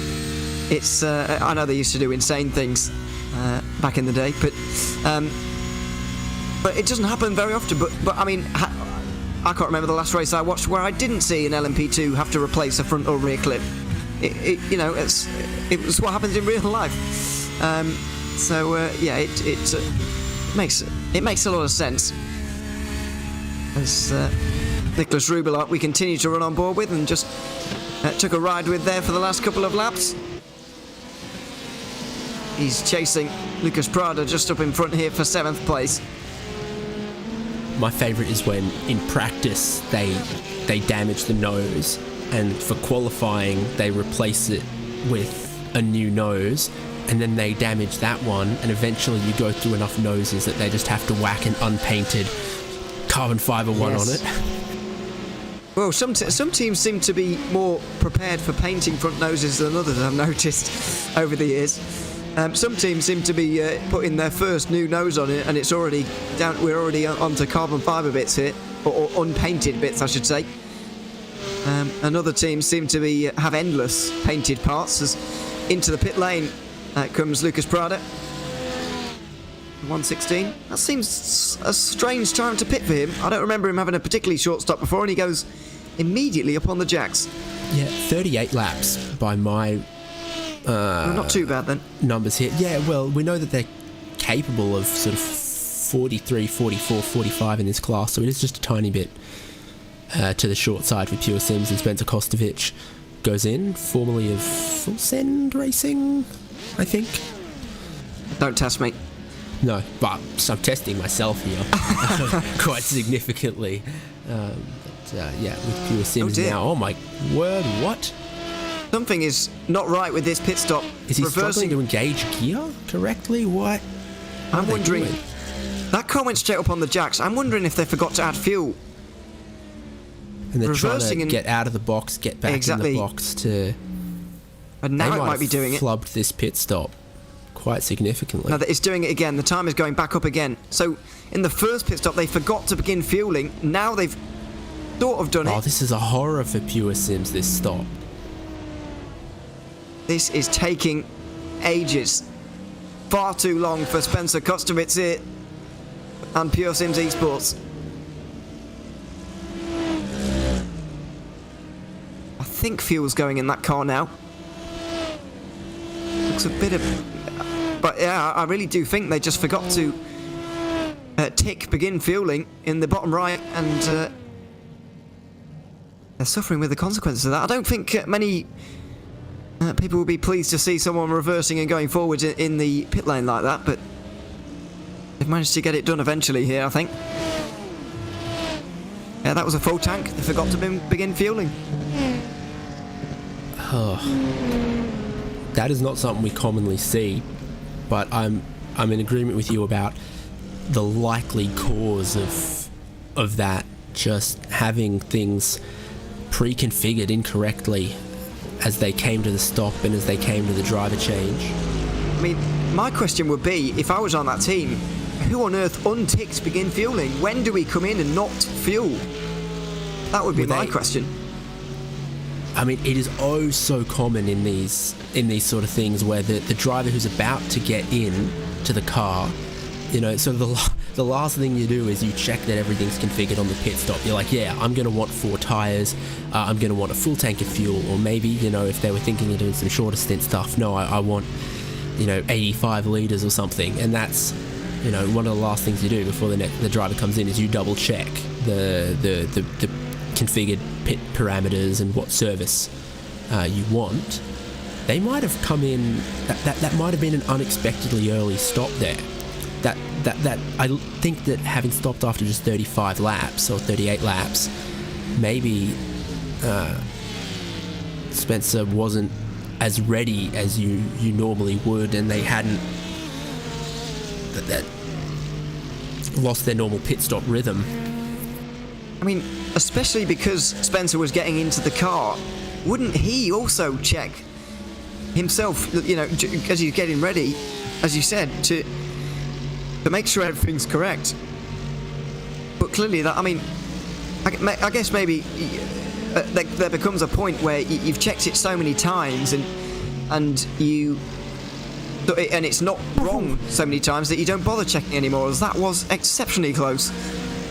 Yeah, that was 2 millimeters away from being a recreation of some of the other crashes we've seen. Just space for the prototype to sneak through there. I just know that my team communication always sounds like, the driver is in the car will say, okay, pitting in 2 laps, pitting next time around, pitting this time around, and whoever's out of the car or next to get in the car or whatever, we'll confirm with them, okay, full fuel, no tyres this stop, full fuel, 2 tyres this stop. The driver in the car, has access to these things, but whoever's out of the car, that's one of the key things you do, is you look over that everything is set right, everything's in its place for what the pit stop should be. Maybe we're paranoid at my team, but it's the kind of thing we, 2 sets of eyes look at 2 times before every stop. Well, I think the paranoia is kind of justified in what we've just seen, because if you look at Spencer Kostowitz's position in the race now, 13th in the GTD, 13th and last running car, 38 seconds off the next car. They're just now ticked 3 laps down on the leader. It's cost them heaps and heaps of time, so I totally understand your worries about it, because as we've just seen, it has really bad consequences for, and they're going to struggle to climb the order any further from this. Yeah, it's the kind of thing you have, a bit of back and forth conversation about at sort of that point of the race, when you're sort of, 5 laps away from, making a pit stop or a driver change or something. You're asking the driver in the car, does the balance feel better now than it did at the start of the race? Are we feeling better about the tyre life? And the driver on board will say, yeah, no, I think we're definitely heading towards, double stint territory in GTD, or whatever they're saying, or it's the front left is going a lot nicer through the final corner, through turn 1, through 6 and 7. It's picking up the throttle easier for me, whatever. You'll be having these conversations about what the car's doing, what the tyres are like, what the track is like, and therefore what you're about to do at the next pit stop. We'd think so. Into the pit lane slightly early in GTD is the Urano Esports 91. That is only a 41 lap stint in a car that's otherwise been doing 44. But Nicholas Laubich is now in the car. There you can see him. Lovely camera angle of the pit lane here. On the jacks, getting 4 fresh Michelin tyres. And he'll be on his way again pretty shortly. Jonas Voormeyer has done his job for the moment. He might be required in the final 2 hours, but we'll wait and see. I believe this is the first stint for Laubich all day long. I've not seen him in the car yet, although I might have missed him. There's been a lot of drivers cycled through our eyes today, so do forgive us. But yeah, I do believe this is the first stint for him. We also have Vasilos Velitsiotis in. Luca Keita drove a massive amount of the start of the race, and then Jonas Voormeyer has just driven a bunch. And then I think these are... Am I looking at the right car? I think I'm looking at the right car. Not the 91? Yeah, and now Laubish is in for his first stints. That's, what is that? It's 170-something laps for Luca Kita, then just 85, which is basically a triple stint then for Jonas Vollmeyer. And then goes Nicholas Laubish. Yeah, so Kita did 2 doubles. We've just seen 2 doubles from Vollmeyer. Sorry, 1 double. Because they've had 6 stints so far, and now we're about to see at least 1 double. That makes a lot of sense. Just to me, anyway. Looking up the inside there, but not quite going through.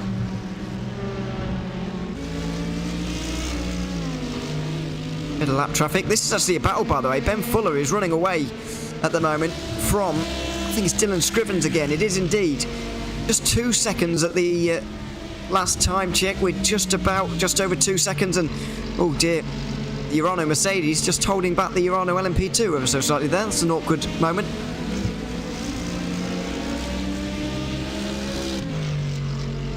So in a field of predominantly 2 driver lineups, oh yeah, that's a bit of a squeeze there, and you see that the prototype behind immediately rolls out of the throttle because they know they're not going to pass till the apex of 5, so they give themselves that car length so they can launch off of turn 5 down the inside. So in a field of predominantly 2 driver lineups, this car stands out a little bit, but so the other number 9, the team car, the other Mercedes-AMG Team Urano eSports car in GTD, the 90, also a 3 driver lineup with Konstantin Schaff, Vlad Kimachev and Alexei Nesov.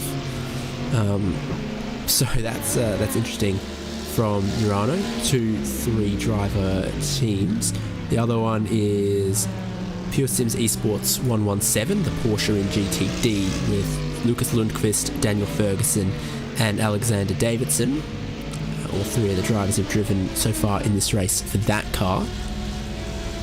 99 on the lane, Maxime Briand, is a 2 driver lineup. R8G Esports had a 3 driver lineup, and Maxence Godinho hasn't driven yet. And the Marla Racing Team 4 retired before Alexander Voss or Elias Sepinen could drive it. Only Nathan Lewis got a go. That would have been an interesting car to watch, actually, Marla Racing Team. It's a strong lineup. Alexander Voss has got a fair amount of experience in these types of races, but unfortunately not going to be able to see that in all its glory today. Evo 8 Maxime Briand just out the pit lane for Apex Racing Team now at 6th place for them. Let's see how far they're. About 10 seconds off Sven Noller, but of course we're waiting for the Veloce NLR car to be in the pit lane. Ryan Barneveld rejoins as well, taking over from Rainer Talvart. So the Dutchman just going to try and rise that car through the ranks a little bit over the next moments in this race as well. Next pit stop in GT should be coming from the number 8 R8G Esports Mercedes, currently being driven by Ola Steinbrutten. Remains to be seen when, but either way, it doesn't really matter to Alejandro Sanchez, who now has a 1 lap lead. I know this is due to pit stops, but it's nevertheless very impressive. It's not quite... Oh my goodness, no, it is. It is. I was about to say, it's 3/4 of a lap, but it's because the overall lead is in between them. But no, sorry. You're right. That does ignore the overall class and literally just reads the gaps car to car to car within GTD. It's been a very, very successful day so far, as Konstantin Schaff also comes into the pit lane. Barneveld will regain a place as Vlad Klimachev gets back into the car. That's his 2nd stint in just our commentary stint there. That's quite a lot of driving. But as we've mentioned repeatedly, we don't have the same IMSA rule about 4 hours in any 6. Not that I think Klimachev would be falling afoul of that anyway, but just for your information at home. I think we worked out earlier, David, you have to do about 1 hour 15, which is really not a stretch for anyone, even us. Yeah, Maybe and that was for a 2-driver lineup. Yes, sorry, yes. The calculation then for a 3-driver lineup is complicated. Well, no, because a fair share is then the total number of laps completed divided by 3, and then an individual driver need only do 1/4 of the total divided by 3. So each driver's fair share is less when you slice up the pie between a greater number of drivers. Yeah, that would be 45 minutes then, in that case. So 1 hour 15 if you've got 2 drivers, and 45 minutes if you have 3. I think I don't know this, but it seems to me that the fair share rules are designed to, at least put some kind of ruling in there, but not designed not to restrict the teams too much in these races. I mean, we've just worked it out there. I mean, they're not restricted rules at all, because anyone from any of these teams could do 8 hours of this race, and that is a considerable amount. Maybe even more if you've got more teammates. Yeah, well, if you've got the maximum allowed number of 16 drivers, you're not going to be doing much driving. No, I reckon 2 laps clears that hurdle. And you wouldn't be able to let anyone drive for too long at all if all 16 were going to get a turn in 10 hours. Is there still, or is there a rule nowadays that you have to use all of your signed up drivers? Yeah. That is still a rule, okay. Well, to avoid DQ, yeah. You've now got to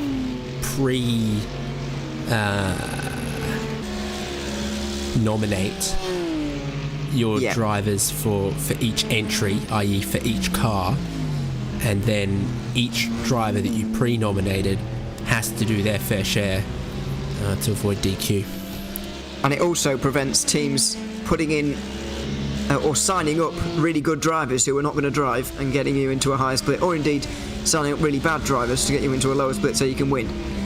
It's amazing how long we had the old system where your highest iRating driver would, like, if you were trying to make top split here, your highest iRating driver would register the car, and then you'd have to wait for the splits to be decided and the sessions to start before you piled in the rest of your drivers, because otherwise, you'd risk missing out on the top split. So everyone who made top split, it was literally just on the strength of your one strongest driver, rather than the current system that is the average of all of your nominated drivers, and then anyone you didn't nominate can't drive, and everyone you did nominate has to drive. It's like, that's how the rest of the real world works. What a great system, and it really is. It avoids a very good sandbagging, and it also avoids teams making it into the top split on the strength of just one of their 3 or 4 or more drivers. One of the things that used to happen in this race and others that, of course, the current and an updated system avoids is you would have, one driver register one car, one driver register the next, and the rest of your drivers could stay out of the session. And if, car A crashed out after 2 hours, your driver could then join the session in car B and be able to drive it. So you could have drivers in reserve who wouldn't know which car they were going to drive until the time came. Absolutely. It's I know that obviously you at home maybe have some current disappointments with the current system, but it is so much better than what we have got, or what we had, I should say, in previous years. For your average years. punter, it's such a great system, though, because people are close to you. You get put in. You and your friends get put in split 3. Okay, there's no longer teams that should be in this top split sandbagging so heavily as to go and try to wipe the floor and ruin good races in split 3 or split 4. Yeah, and winning the Watkins Glen 6 hour by about 6 laps. That's a good thing. as we're on board with Kova, a team that we've not seen a lot of so far today. But we are on board with them now, and hopefully we'll watch them make a move here, but it's looking unlikely. The number 91, of course, has recently been in the pit lane. Nicholas Laubich is just getting his way up to speed right now, and Lasse Uranen is coming towards the end of a stint right now. He's only on lap 32, actually, as I say that. So maybe he has got a bit of... Going really long, haven't they? 46 laps on a really long stint. And I told a lie, 34 laps currently on this stint now for them. But either way, yes, going deep into this race. Of course, they'll be able to benefit when everybody comes in for, well, I'll say everybody, when some of the teams come in for splashes and dashes late on. Kova will be able to rise through the order in that way, but in terms of a real tilt at a top 5 at a real good position, it's looking unlikely to me right now, although I'm prepared to be surprised and impressed by them.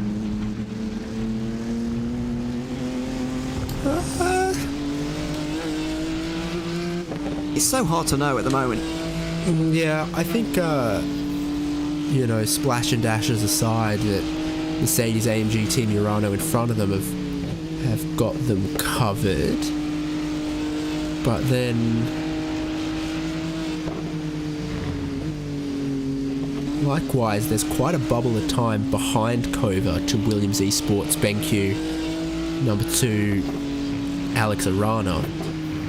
And because the car in front and the car behind have stopped in the last 10 minutes, and Kova are coming up for theirs in 5 or 10, they've all got the same number of stops to get to the end.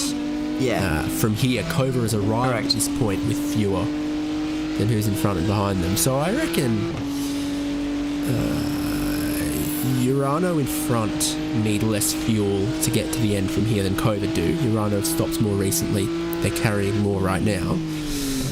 The same is true of Williams Esports BenQ behind, but there's like 20-ish seconds there, so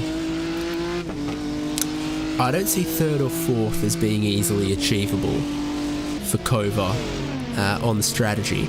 But I think they can hold off 2 quite good teams behind them, Williams Esports BenQ and Mercedes-AMG Team Williams.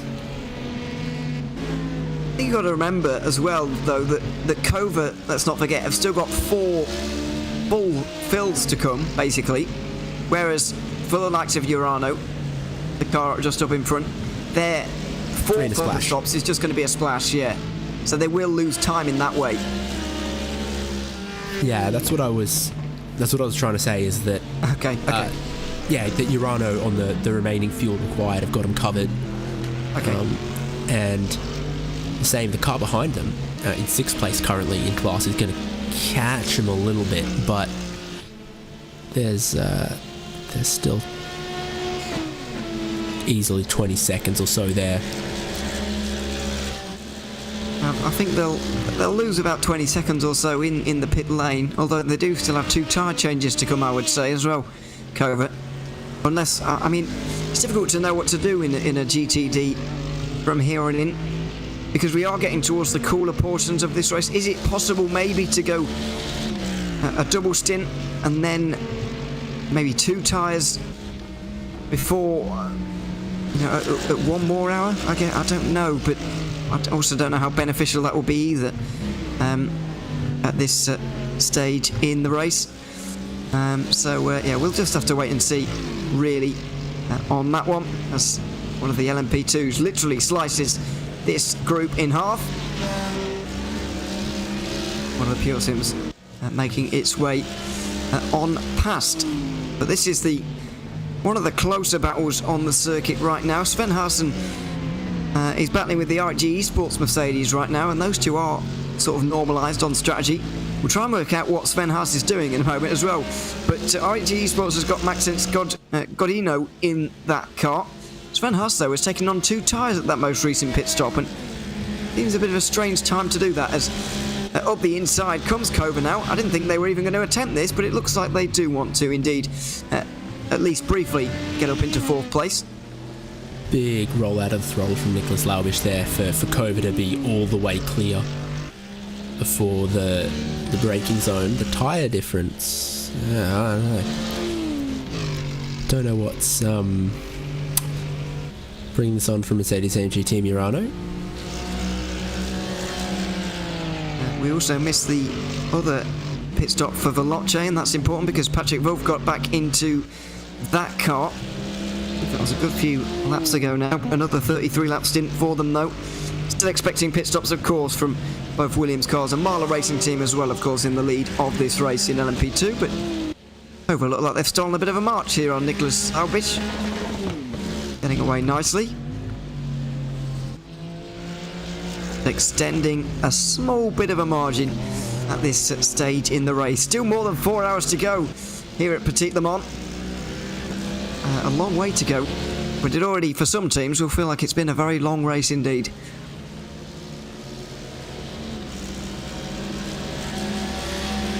Still plenty of cars out there, 31 in the race. That Pure Sims Esports car, Spencer Kustovic, still the bringing up the rear, if you like.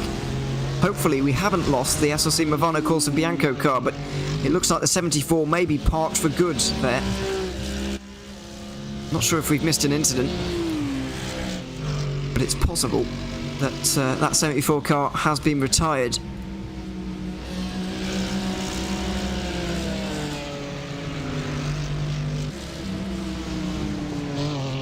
Yeah, 12 minutes has been parked. I've just been looking. It will have felt like a very long race so far for the drivers of the Williams Esports Fanatec 5 and Williams Esports Chilled Last 9 because, well, Kenneth Granson has done a lot of the heavy lifting. He's the driver with the second most laps done in this race so far, because the most is Josh Ladd, 236 laps to his teammate Matt Farrow's 68 in that car so far. Is Farrow just the relief driver there, or are they saving him to push in the end? Gonna feel like a bit more than a standard 9 to 5 for these Williams guys, I can imagine. Oh, they're putting in the overtime there. Yeah, some they of are. Their drivers. Certainly are. Plenty of it. Yeah, I guess, as we were just referring to with the new rules, I guess they will have to use him at some point towards the latter portion of the race. But just to comment on the actual gap between first and second here, I mean, it's come down below 5 seconds there for the first time. This race is closer than we're giving it credit for at the moment. Yeah, it's gone from 3 seconds out to 8 seconds, now back to 5 for that prototype lead. Josh Ladd not really showing signs of tiring after having done more laps than anyone else to this point. And we just saw the stop from the leading Apex GT3, Kevin Ellis Jr.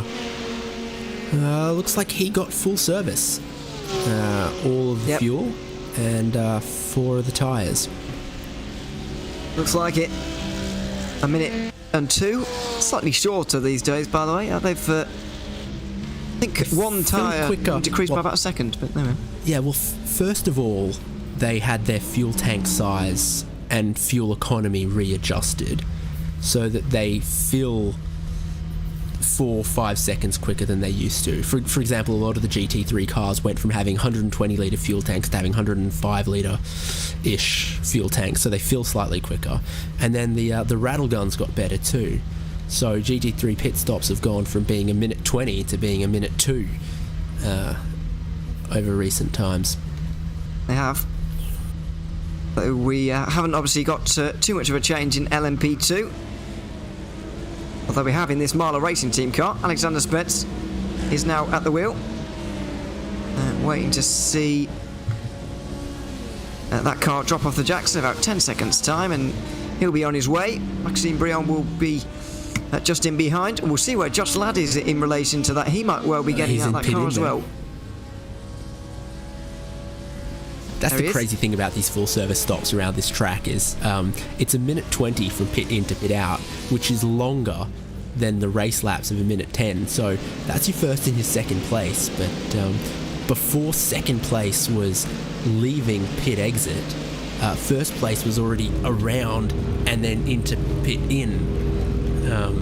So as long as Matt Farrow, who's now getting in the car now to relieve Josh Ladd, is going to sit here, the car we just saw leaving pit lane is going to come around a whole lap, and it ought to be pretty close once again off pit exit. Realistically, we should be thinking 5 seconds or so between our leaders, and the 5 also in, which is about 50 seconds off the lead. Maybe we're going to see Kenneth Gulbranson give way for Mike Partington if they are following an exact mirror strategy, one Williams to the other. Everyone getting very close to the rear end of this Williams car. Back underway again after 56 seconds for Matt Farrow. 1 second shorter than the pit stop of Marler Racing Team, and so the gap does dip, or at least stays around 5 seconds for the moment. These teams are now synced on strategy. It'll be 2 triple stints to the end. Just under 4 hours. But they're almost synced in terms of laps of strategy as well. That's how close it is. It's basically a race on the road from here till the end. There's not much left, or not much time to be gained really anymore in the pit lane. Yeah, they're on identical strategies. There's 6 David hours to the end of the race, and that's an even number. They're both sort of, no question about splash or dash here. They're both to the right side of the top of the even hour. There's 5 seconds between them on track. We've had the driver changes for both cars, so now we see Matt Farrow again, having only done about an hour 20 earlier in this race. He might have quite a handful of laps to do now. You got to imagine this is into a triple, so he's going to get another 100 laps to go with the 68 that he did earlier in the race. I mean, we've also got Apex Racing Team kind of synced up with these guys as well for the first time in a couple of hours. So now the gaps between those top 3 are official and they are normalised. 22 seconds to the lead for Apex Racing Team, but not only have they got that deficit, they've also got a likely splash and dash towards the end of this race. First of all, they're only doing 33 lap stints, which is not long enough anyway, and they had that 27 lap stint. Of course, you remember third stint of this race when it was still that little bit too hot to do triple stinting.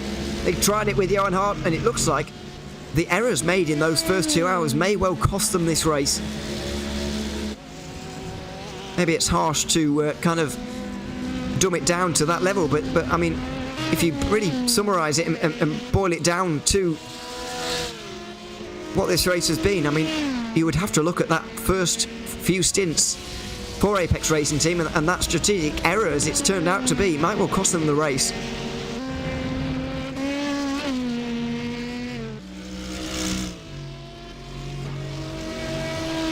There is Brion, making his way towards turn 1, doing what he can, and to be fair to them, they are not that far off the lead at 22 seconds.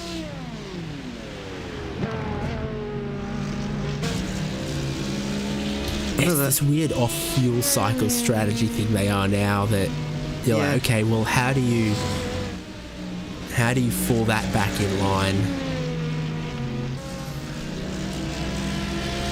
I mean, the pace is blistering all around again. It's 26 degrees on the track and flying along. Fastest lap of the race now overall looks like it belongs to Veloce Fanatec, the 108.295, because for a long time it stood as a minute 8.3. I can beat you on that, actually. I've got a 1 minute 8.211 by the Williams Esports Fanatec car, so they really are fighting for that sponsorship at the moment. Oh, yeah. With their fastest laps. But yeah, we are certainly seeing the pace quicken. I mean, the lack of traffic as well will help. Let's not forget that there are only 13 GTD cars around there now, because 9 have retired from this race, and that's surely going to be helping the pace of this race as well now. be helping the average pace of the race, but it won't actually be doing anything for the overall fastest. Outside line for SRC as they make their way through into 13th place. 12th place. They've come from 13th place to overtake Geodesic. That is not a car for position in the background. And I do believe it's another Movano. But I think that's the pensioner's car. No, it's not. But yeah, with Tommaso Carla. Sorry to hear.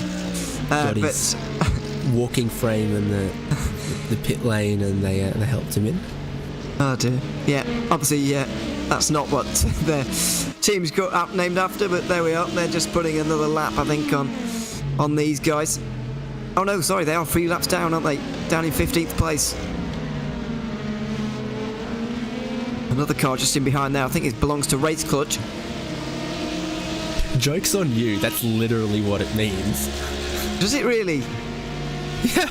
Wow, we've been joking about it all day, as if it's not likely, but I forgot that they were sim racers. Of course, to be fair, in the realms of sim racing, the lot of them are probably about 27, and they're called pensioners by the rest of the team. I don't know. Meant to mean maybe retirees or... Yeah, I'm presuming it doesn't translate literally, but yes.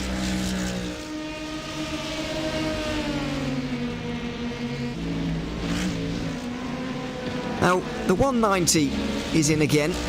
That's Dylan Scrivens in the Urano car. Where do you think they fit into this race? It's a question we've been asking ourselves for the entirety of our stint here, David, really. We don't quite know where they fit into this race. Are they going to be a top 5 team by the end? Can they beat the number 5 and the number 6 just up in front of them with strategy, or are they going to end up just that little bit too far behind?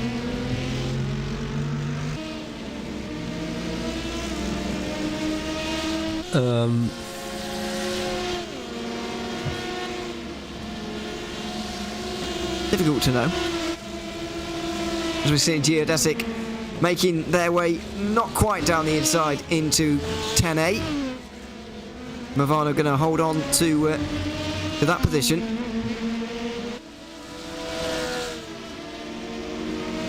By the way, speaking of the pensioners car, Tommaso Carla has been around for a while in iRacing. Not saying he's old, but very experienced at this platform. I'm pretty sure he was a driver in the very first Neo Endurance series back in the day, which would have been about 2014-15. So nearly a decade of experience. He might well have a decade of experience on iRacing, actually.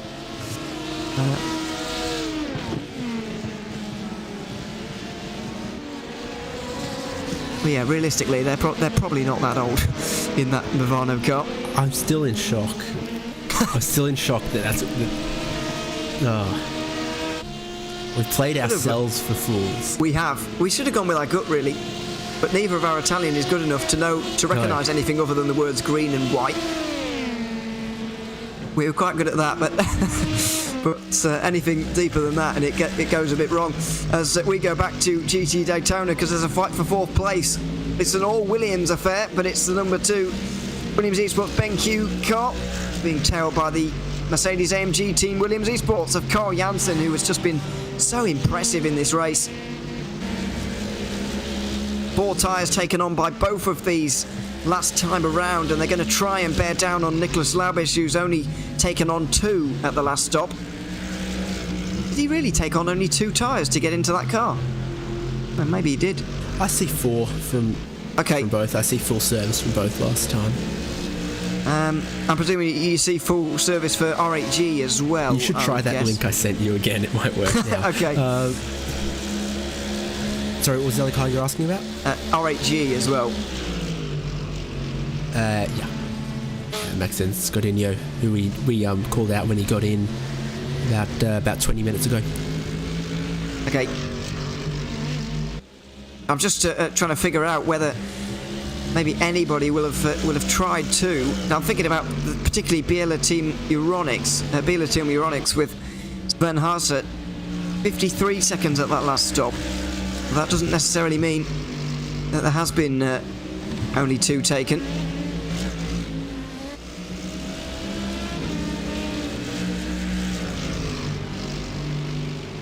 Closest fight on the circuit, this one though, between Alex Arana and Carl Janssen.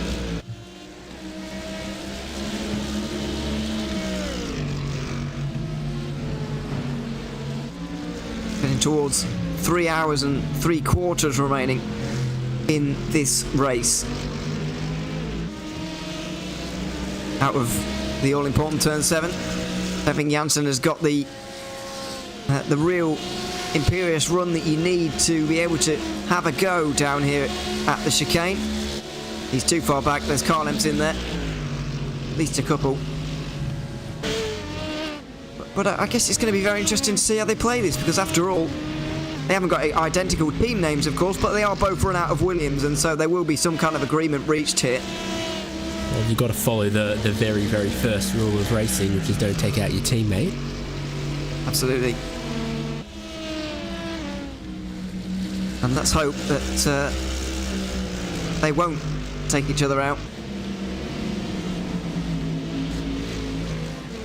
A couple of LMP2s coming up. I think that might be the LMP2 battle we were watching earlier with the Movano car holding off Geodesic. We'll see if another yellow and black car homes into view in a couple of moments, but there goes one Movano car. The other has gotten in front of Geodesic at this point, so a fair amount of traffic here, although it doesn't look like any of it is going to really influence this fight. Hopefully they're going to be passed on the straight here, so it won't affect anybody really. Yeah, and your overall leader right in there, Marla, as well, so if they get held up big time, not only by the GTDs, which they will get held up by, but the own class traffic is often much more insidious than the lap cars, because it can take you, a whole lap or 2 whole laps to get by them. Oh, and they have to make a super contact. Aggressive move. Wow. Marla gets through unscathed, but And a cars, furious. Yeah, they've not made friends while doing it. Flash of the lights from Tommaso Carlo, that was, who was not happy with that, and Shook you his can see walking why. stick at them. Stay away from him. Yeah, he'll beat you up with that. Dear me.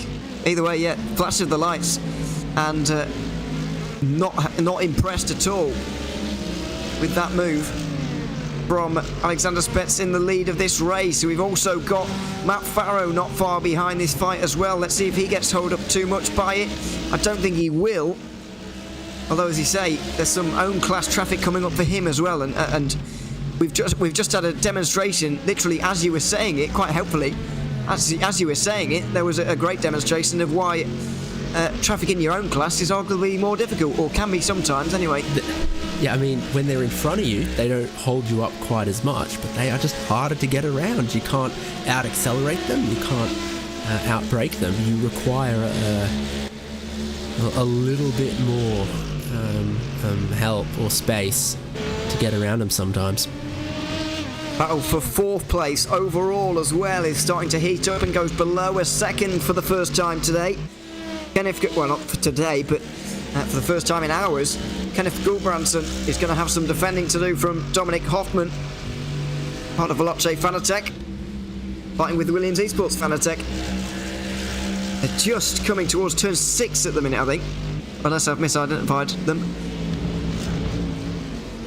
Well, turn 7, not a bad guess. But the gap is still just about a second and a half. There has actually been some same class traffic again there that's ripped apart a fight, unfortunately. You can always be forgiven for confusing corner numbers at American circuits. Well, that wasn't one of the A and Bs. We've got 6 and 7, and then 8 and 9 are absolutely nothing down this straight. And it's like, okay, we're giving out numbers like corner numbers like candy, no worries. 10 and 11, no, that's 10A and 10B. So they, like me with a paycheck, they spend too much too early in the lap, and then they got to ration it out towards the end. And, well, while we watch these two cars here, I'll demonstrate to you at home as well, because based on what you just said there, David, I'm presuming we're using the same track map here. I'll tell you which corners of the S's are cited as corners, because this is also pretty ridiculous. Turn 1 is what you'd expect, thankfully, as there's a race clutch car off. That may well have been in the wall. This is turn 2, the left-handed part. Turn 3 is the right-handed part over the top there. This is turn 4. And then this right-hander here is not a corner, apparently. Neither's that left-hand bit, neither's that right-hand bit. This is turn 5. What is that about? I don't quite understand, but there we are. Like, I'm fine with everything being a corner, so long as everything is a corner. You know? Yeah. But then we're going to call 8 and 9 corners here. Have a look at that one and see if it's less significant than what we just saw in the S's. Dear me.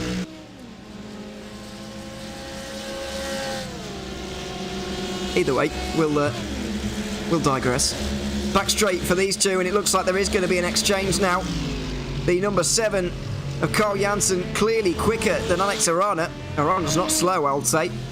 He did a 17.0 on the last lap, but Janssen just has that potential to go a little bit quicker, and so he's been allowed in front. Arche Car choosing the odd decision to go around the outside there and sweep back down the inside. And I believe Urano East, it wasn't Race Clutch at all, it was Urano Esports, I think, that was been in the wall at turn 1. Yeah. They're in the pits.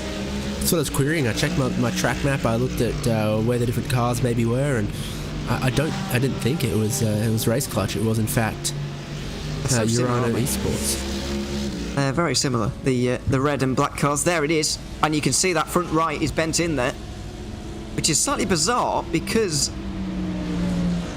the direction of travel there would have you hit the left-hand side on the wall up the hill there. So maybe there's been a spin at all, and hopefully they're not out of the race, but they could well be. We just saw Jupt getting out. On his own. It's that grass. Yep. Oh. The main impact is to the rear, isn't it? And it's done a number on him. We were mentioning earlier about how you can get away with damage like that, but if suspension is involved, then it's not going to be a quick repair. And just as he was trying to get out of the gravel, my word, did it almost look like it had, broken a drive shaft on one side, broken a half shaft, or the rear, something about the rear suspension geometry that was not easy to see had been very thoroughly rearranged by that impact, as you would probably expect. Yeah, you certainly would.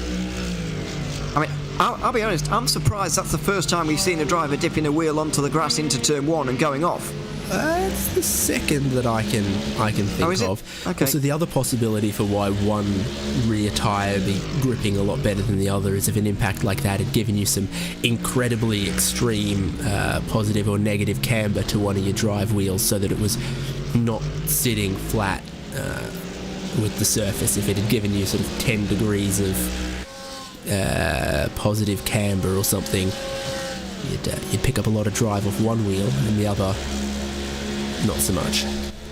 I think Jupt was fairly fresh into that car, and maybe that's a reason for the mistake, but you don't often see them from him. And yeah, it's a real shame for Urano, who were in the conversation for maybe a top 5. I do think it was a bit of a stretch, and it certainly is now.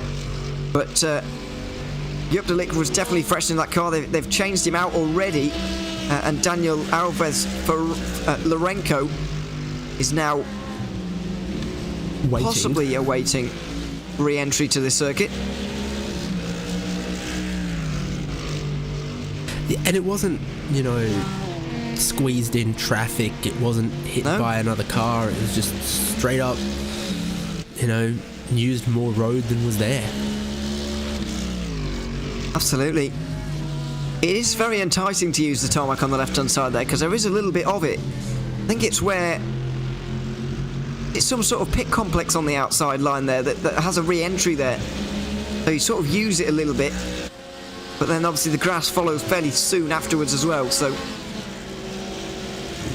unfortunately, that has spelled the end of the day for Urano, at least the end of the competitive day.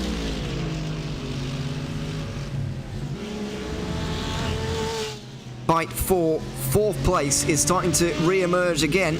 Kenneth Gulbrandsen and Dominic Hoffman are actually catching the leader over the last few moments. They were both over a minute back at one point, but now they're both under a minute back. Not that it's going to matter too much. They're basically in almost a world of their own. They've got more than 30 seconds either side of them. It's basically a fight just between the two of them for that 4th place. Two Fanatec sponsored LMP2s.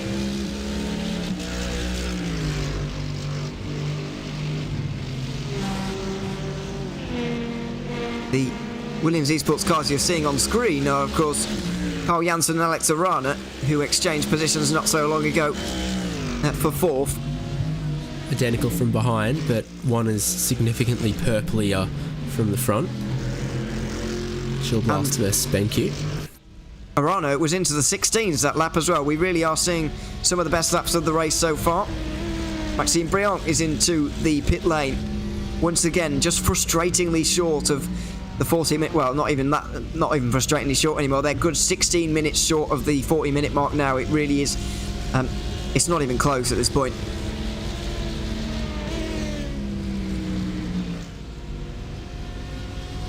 No, what they've kind of got to look is at a podium. They don't seem to have anything for the 3 of the 9, but they might be able to cover off for outrace Williams eSports Fanatec, Veloce Fanatec. Not going to be comfortable. I mean, the gap was about 30 seconds before, 36 seconds. They'll need about half a tank of fuel. That's going to cost them about 17 seconds, plus the drive-through. I don't know. I think Capex Racing Team have got a bit of work to do yet. Yeah.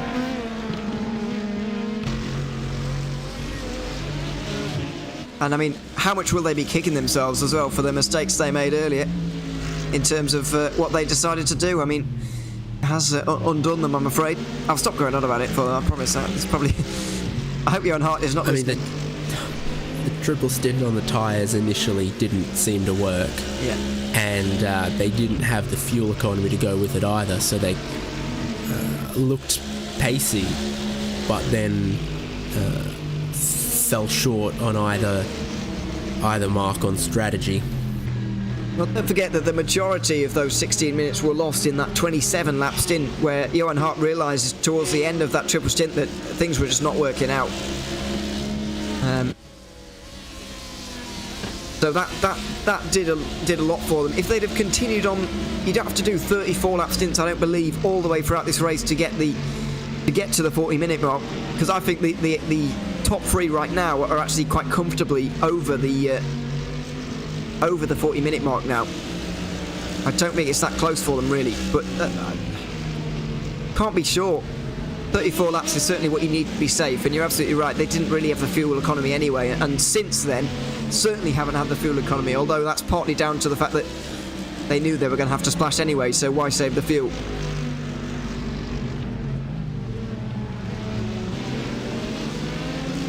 Well, we speak a lot about the track being significantly less busy than it was earlier. You wouldn't know it looking at this shot right now. 2 Williams GTDs getting passed by 6 LMP2s. I don't know how they've all found each other at once, but... And there comes 2nd place overall, cutting through there as well, so there's quite a chunk of traffic, even if it's only 6.5 seconds between the overall leader and then 2nd in LMP2. Yeah, seems like it. Not too far away, Matt Farrow. The gap was about 5 seconds though at the start of this stint, so over the course of 20-25 minutes he has lost a bit of time. There he is. Oh, that's the duck. Look at the inside. No, he lock up there, and thankfully they got away with it.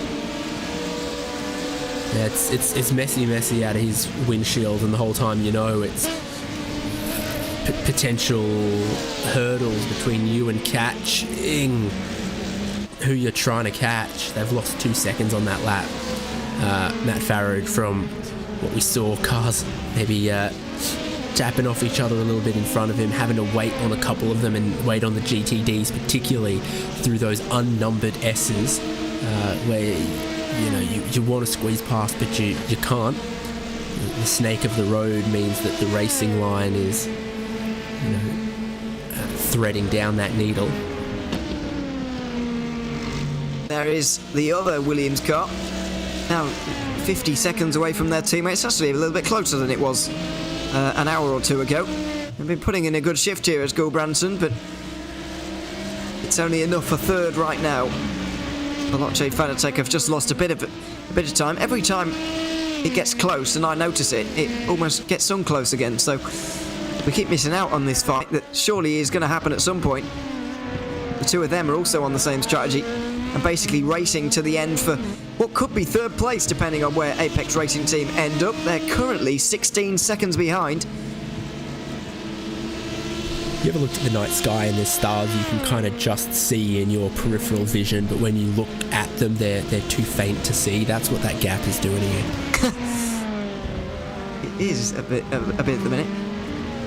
Doing a bit more maths on Maxime Briand as well, though, for Apex Racing Team, because he's only 17 seconds behind at the moment. Let's say his fuel fill for the final stint is 17 seconds shorter than it would be right now, or just was, I should say. So that would be 16 seconds of fuel fill. Do you think 16 seconds would get you? Surely it would get you 16 minutes, wouldn't it? So maybe they will be all right, but at the moment it's really close. Yeah, well, the full drop of fuel is 33 seconds or so. Yeah. And he's 4 laps in. Dominic Hoffman in front is 7 or 8 laps away from pitting. So Briand and Apex Racing Team 99 have got more than half a tank on Veloce. Half a tank is 17 seconds to fill, and there's 18 seconds between them on track. I think you adjust for that and you say, I think Apex on net strategy are ahead of Veloce, but just behind Williams Esports Fanatec, so slotting into that fourth. Yeah, possibly, but then again, there's about 3 hours before we get to that point, and a lot can change in that space of time. The fight for 7th place here in GTD rumbles on. That's Arnaud's competition just in behind. I think the Arano have just overtaken here, actually. Where were they running before? Kimichev now in front of Diogo Pace-Solipa. Maybe not. But I do believe that Kimichev has not long gotten through here, and so it's just on a bit of a mission to get away more than anything.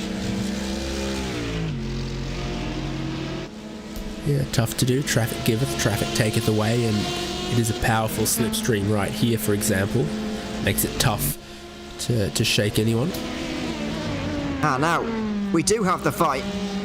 Finally, it dips below a second, towards half a second. But you know exactly what's going to happen pretty soon, is that Veloce are going to be in the pit lane.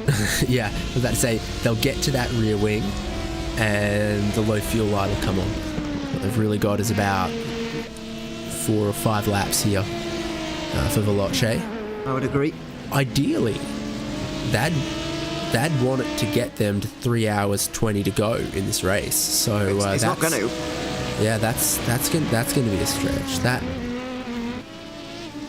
I mean, their be a real advantage for the Williams car. Yeah, their stints are a bit erratic, Veloce. The last one was 32 laps, the one before that 34, then another 34, then 33 before that. They're not running to an exact amount of laps like a lot of these teams are. For example, the number 9, or even the number 5, who are battling with them, both of those teams have run to 34 on every single stint in this race so far. Gulbranson being very aggressive trying to break this toe. He's on the pit straight. He kind of just caught the tail end of it there. And I don't think that's even a break the toe because I don't want him catching me.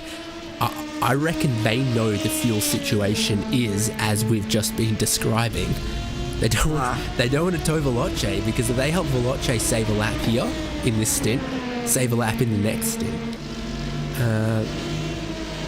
it's kind of knife edge for whether Veloce make this. We know that they can do 34 laps for Veloce, but I'm wondering just how much time does that actually buy them in terms of the 40 minutes? I don't think it's very much over 40 minutes, those 34 laps. I mean, we'll see with the with the 5 and the 9 cars who have done 34 this entire race. We'll see how much time it's bought them over the course of 6.5 hours. And then we'll begin to understand how much time it's going to buy Veloce. But I think to avoid this blast, Veloce are going to have to start doing 35 lap stints, which we have not seen from anyone today.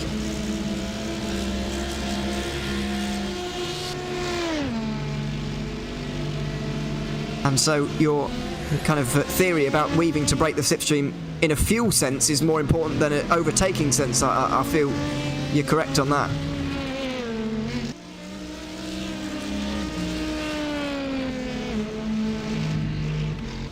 That leading gap just balloons out to 11 seconds now. Alexander Spetz putting this margin out to the biggest it's been on this side of the... I was about to say on this side of half-time. That's not really a thing. On this half of the race, it's not really been above 10 seconds. But now... Since the third innings? Yeah, we can get along with that. That's an Australian-English agreement there. But no, yeah, 11 seconds for the first time in a while. And hard to know what to put that down to, traffic or...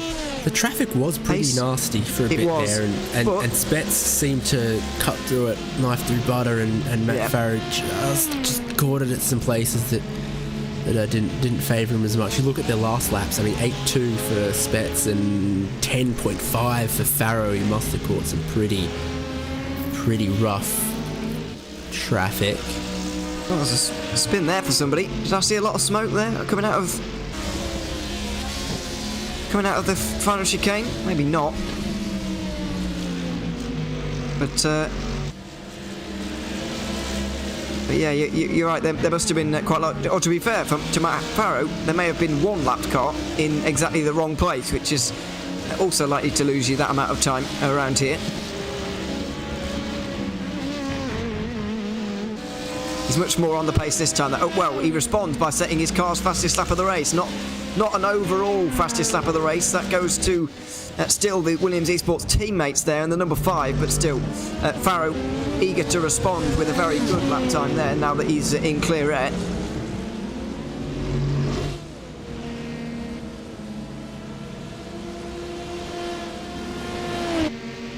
Here's a replay.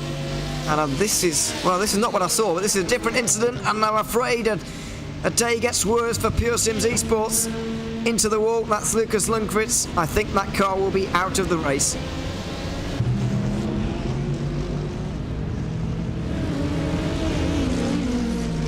This is a Martin Brundle moment. You know, he gave him car width. He didn't give him a car width and a foot. Well, yeah. Just almost sort of think it's one of those things almost with that kind of incident. But certainly, end of the day for Pure Sims. They're now good 13 laps off the lead in GTD, and I don't think they will be returning for the final third of this race, which we are fast approaching now at Petit Le Mans. Our 4-hour stint is nearly coming to an end, David, and we'll be getting out very soon. Ripple of cheers from the crowd. But yeah, it's been very enjoyable indeed as Satellite Racing make their way down the inside of Geodesic, and that is a change with Alex Gold making his way through on Austin Young. The fight for 11th place seems to be settled with one easy move there, although hints of life going up towards the first corner there, but not really an overtaking opportunity. Well, it is for Satellite, but no one else. Yeah, we've seen plenty of moves down at turn 10. Classic overtaking opportunity, and also great spectator area there, seating around and from all angles. But we haven't seen that many moves in turn 1, say, and that one around the outside. It was something special and unique.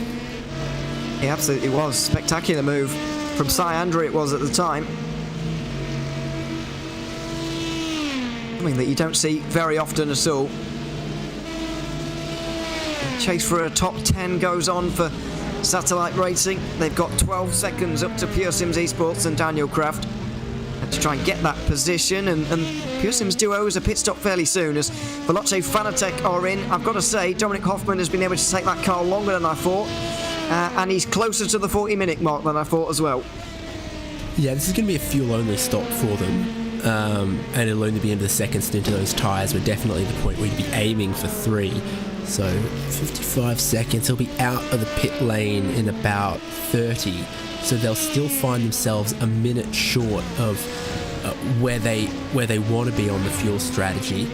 And then you need to go a tiny bit longer than that as well, because if you're almost about to go a lap down to the overall leader, and the overall leader catches the white flag with 2 seconds left on the clock, theoretically, even though the checkered flag waves for the first time, the leader comes around after the time expires.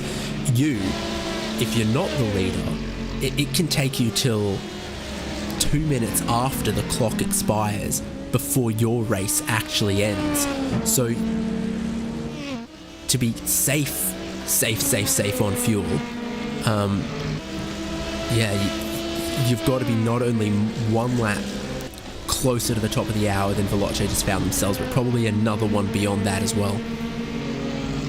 And also, this race, we're not going to see the leader and eventual winner of this race slowing down for a lap of honour and waiting for the clock to hit 0. This race is too close for that. So if there is 2 seconds remaining on the clock and they know that they're going to hit that, like Marla Racing Team in this situation are not waiting around, and they're not going to let those 2 seconds pass by because this race is just too close. So they absolutely do need, I reckon they could need a 35 lap stint somewhere. I don't know if there's enough stints left in this race, because if you look at the guys who have done 34 laps all race long, they're only going 5 laps further than that Veloce car. That buys them, 6 minutes. Throughout they've been doing this for nearly 7 hours, and they've bought themselves about 5 minutes. So doing 34 lap stints for the remainder of the race isn't going to buy Veloce that much time. There's still definite and real concerns about fuel there in that camp. I think there has to be. Yeah, I feel like they can do it, but every stint from here out has got to be 34. They're almost 2 in now. I've got a admittedly rather inaccurate at this point in the race predictor that says 172 laps left for the LMP2s. Of course, it's slightly fewer for GTDs because they're going to get lapped a couple times between here and the end. But 34 lap stints. 102 for a triple. 68. We're doing some maths behind the scenes. Yeah, no, right? that still has them falling 2 laps short, doing 34s from here to the end. Unless they lose 1 more lap to the overall leader. Well, lose the overall lap to the leader between now and then. And of course, best case scenario, as number 3 does pit. Marla Racing Team comfortably past where they needed to. Your best case scenario is there's a minute 6 on the clock and the overall leader takes the white flag, and then the checkered flag gets waved at them 2 seconds after the clock expires, and you're just behind them. And of course, the worst case scenario is there's a minute 9 on the clock and the overall leader passes the start-finish line, so they can't wave the white flag at him yet. So they have to wave the white flag at him next time when there's 1 second left on the clock, and then they do a whole lap, and they take the checkered flag more than a minute after the clock expired, and you're another half of the way around the lap, and there's a possibility for Veloce that they take the checkered flag 3 seconds after the time expires, or 2 minutes after the time expires, and they've got that kind of uncertainty, not only about where they are, but what kind of pace the overall leader is doing, and where the overall leader is relative to the clock expiry in 3 hours, 17 minutes, 12 seconds. Out the pit lane for Alexander Spetzen, into the pit lane for Matt Farrow. It was a 33.5 second stop for Spetzen. It's going to be something very similar, almost to the 10th of a second for Matt Farrow, you would imagine. He's just one lap later than his main rival in this race. It's not going to be a tyre change here. We see this car go up on the jacks. Something really has gone wrong. Brian Barneveld also in the pit lane in in GTD. That's another 44 lap stint for him. Not sure. Yeah, most of the GTDs have now been into the pit lane, really. And most of them are doing 44 lap stints here at this point in the race. Out the pit lane for Matt Farrow. And it was 33.5 seconds as well. Just if you wanted an indication as to just how close this race really is, even down to the 10th of a second of how long they stay stationary every single time. It is very, very close between Williams Esports and Milo Racing Team, even with nearly 7 hours down. And you know, when they're not saving fuel, they'll come into the pit lane and maybe have half a lap of fuel in the tank or 3/4 of a lap of fuel in the tank. But when you're doing what these guys are doing, trying to hit 34 laps, you know, extending the fuel, saving the fuel, you always finish this stint with the tiniest bit remaining. Absolutely. It's a difficult one to work out for the couple of leaders right now. Oh, and that's an incident. That is not a good, I'm afraid, for Matt Farrow, who's just got into the side of one of the Porsches. I think it was 116 Pure Sims GTD, and that move didn't really look on. It was a big dive, and I'm afraid this doesn't look up for Matt Farrow, I'm afraid. Almost a sign that Williams Esports are getting desperate to find time wherever they can. Really tough break in the last couple of minutes for these Pure Sims GTs, isn't it? We saw the other one get helped off at turn 3 by the other Williams, didn't we? Could it? Yeah, possibly.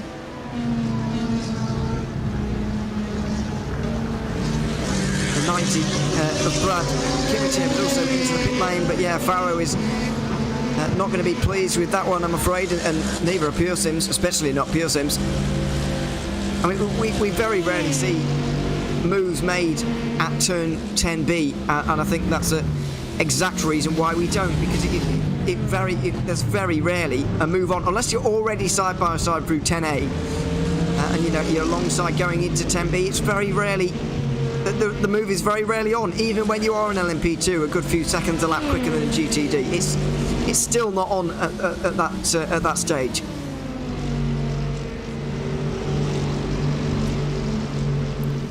I mean, obviously, the first time through traffic, things were a bit messy. Calmed down for hours now, and the desperation now starting to show a little more. I agree with you on that. That the hopes of the win are on the line, and what was 3 seconds, 5 seconds, 8 seconds, currently out at 12 for Matt Farrow and that number 9. It doesn't come down to the strategy anymore. It doesn't come down to the race pace so much. It's how they're getting through the traffic, and the 9 just hasn't done it as cleanly at times. It came down to a really key point not that long ago when we had that big clump of the traffic and also prototype traffic, and that's where a lot of that time went, and it goes easier than it comes back. Been plenty of skipping tyres going on, by the way, down in GTD. So Carl Janssen and Alex Arana still haven't been able to leave each other's side almost, but they took 2 tyres at the last pit stops that have just happened, whereas Maxence Godinho took no tyres in the R8 Esports Mercedes. So he's being caught by the two of them a little bit right now. And we are getting towards the stage in the race where very few teams are actually making it to the hour mark in GTD, so I think a lot of them have just accepted that at this point, and so they're short filling slightly, just saving that little bit of time in pit stops. unlike LMP2, it's amazing how few of the GTDs didn't try for the hour. It wasn't like we had 3/4 of them doing it and they fell off. I think it was really only Kova and Arnage that ever really gave the 60-minute stints a good go. Kova is still on that strategy. Arnage are making it as well. Yeah. Kova have got 2 more laps of fuel than Arnage, so Kova have really saved. I think Arnage have gone, this is how much we need to get to that top of the hour, and we'll spend the rest on pace, and it's working for them because they still are in a battle for the podium potentially. They are, and Diego Pesalipa is just a little bit quicker than Nicolas Laubisch at the moment, who's not only not taken tyres at the most recent stop, but he's also barely took on any fuel there. I'll say barely, he's taken on 3/4 of a tank, but you get the idea. There is the fight, and it's developed a lot quicker than I thought, actually. This is the fight for 3rd place. And Arnold's competition are going to start to fancy their chances. They're going to look around and start thinking, we could be in this. We're in this race. And they're going to show everyone here. Let's see if there's going to be a move down into the chicane for Stolipa. He's tucked up right behind the Mercedes. He knows he's faster. Nearly half a second on that last lap. Urano lift out early. Arnage head down the inside. And they're on a podium place here. They're making it to the hour mark. And their tyre strategy as well is looking good right now as well. They're basically doing double stinting 5 times in this race, in this 10-hour race. And this strategy is working out beautifully well for them. Yeah, track conditions down to 26 Celsius as well, so every chance that the make or model to be in changes a little bit as the track conditions change. And the Porsche has proved itself to be a pretty economical car across some other championships I've been watching as well. So they aren't showing too much sign of needing to save too much more. Looking like they're going to make the top of the hour, and with a little bit of fuel to burn, a little bit of pace to spare. They're absolutely using it right now. You can see the car lengths that have been put into Laubisch there. And they might even be able to at least make some inroads into Ryan Barneveld's margin of 6.5 seconds. They won't get there by any means before their pit stop, of course. They'd need about a second a lap, but they could well make some inroads. Another very impressive stint, by the way, from Kevin Ellis Jr. in the Apex Racing team, Porsche. They're on lap 39 of their stint now. They've got a lap lead over everyone. And Kevin Ellis Jr. just did a 1:16.9. The low fuel benefiting, of course, but you can't underestimate what the tyres have been through so far in the last hour. It's funny, when you lead by 5 seconds, you get talked about a lot. When you lead by a minute, you're very easy to ignore, isn't it? So, Absolutely. Which would you rather? Well, when the checkered flag waves, if you led by a minute or more, you definitely get talked about. So, I'd be quite happy with that state of affairs at the moment if I was Kevin Ellis Jr. And if you're on that team as well, it may look boring to the outside. Maybe watching at home, you're thinking, well, this GTD race is done. Why are we even focusing or looking at this, or talking about this? But for those drivers involved, it is absolutely very exciting, very enjoyable, and you can be sure that they're enjoying their day out in North America right now as well. So fair play to them. Apex Racing team, as I mentioned at the start of our commentary stint here, have been excellent from start to finish in 2022. It's been a real good season for them, winning Daytona in the 24-hour. This time it's not an LMP2 win in an iRacing special event, but it is going to be Petit Le Mans if they can hold on for the final 3 hours. Let's not jump the gun on that, as everyone's favourite car, the SLC Movano Pensionati, has just made its way through on Pure Sims, I think, by the looks of things. Or are they trying to catch up to Pro Sim? They're trying to catch up to Daniel Craft in the Pure Sims car, I should say. Being tailed by Satellite at the moment, who are a lap in front of them, but that's becoming fan favourites. They're certainly becoming my favourites. Yeah, So we're looking at SLC Movano Corsa Verda, who have Satellite Racing Red right behind their position. That's this battle. But in the very, very similar part of the track, as they go side by side, is the other SRC. Apologies. Their battle for position, yeah. Sorry, these... It needs to be more green. I said it was quite obvious earlier, but now I'm making myself look like a fool. The sort of chin bar across the nose that's in grey also needs to be in green. I mean... Can they paint that? I think it's it looks like the backing colour is belonging to the sponsor. Some sponsor logos are very particular about what colour background they can appear on. Oh yeah. Style guides and such. I guess a company with a yellow logo doesn't want to be put on a yellow background. Yeah, I get that. It's down the inside into turn 6 they go on the number 90. I think that's still Vlad Kimichev at the wheel. Certainly was a few moments ago. Yeah, there's a couple of battles developing then, and both involving Movano. At least in LMP2 they are. Tommaso Carla on the attack on one end of the scale, and then Nicholas Bew in the one we're watching right now on the defensive in the other. This kind of train though is a GTD's nightmare. There's about 6 or 7 of the LMP2 still running, all in one line here, and that's nearly half of the remaining cars in this category. So it's a real nightmare for anybody who's unfortunate enough to have these guys overtaking them in the next few laps. Yeah, that Pure Sims 116 Porsche is still out there circulating, despite hits we saw. The other one's definitely in time at Lucas Lundqvist. I mean, that hit was pretty nasty. 116 is still going, and they got pretty rough look in the mirrors here. 1, 2, 3, and Alex Gala is saying, I want to get down the inside. You don't see me trying to go around the outside there. At 6. Nice driving from him. Great view here on board.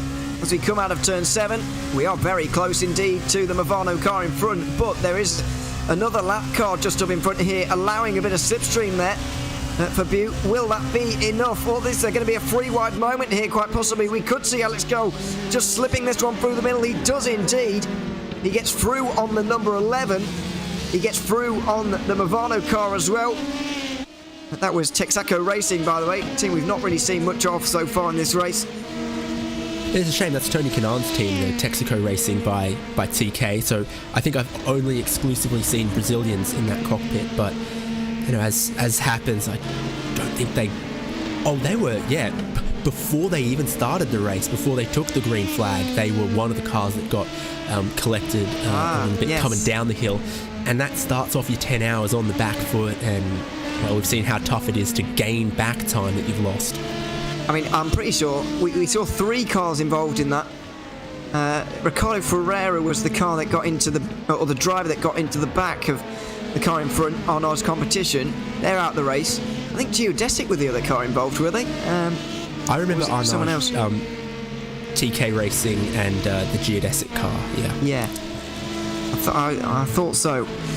But fair play to 2/3 of that trio still running in this race, especially Geodesic to be still in fighting for a top 10, only 8 seconds off the top 10 despite having a disaster of a start to the race. This is the battle that I thought I was watching earlier.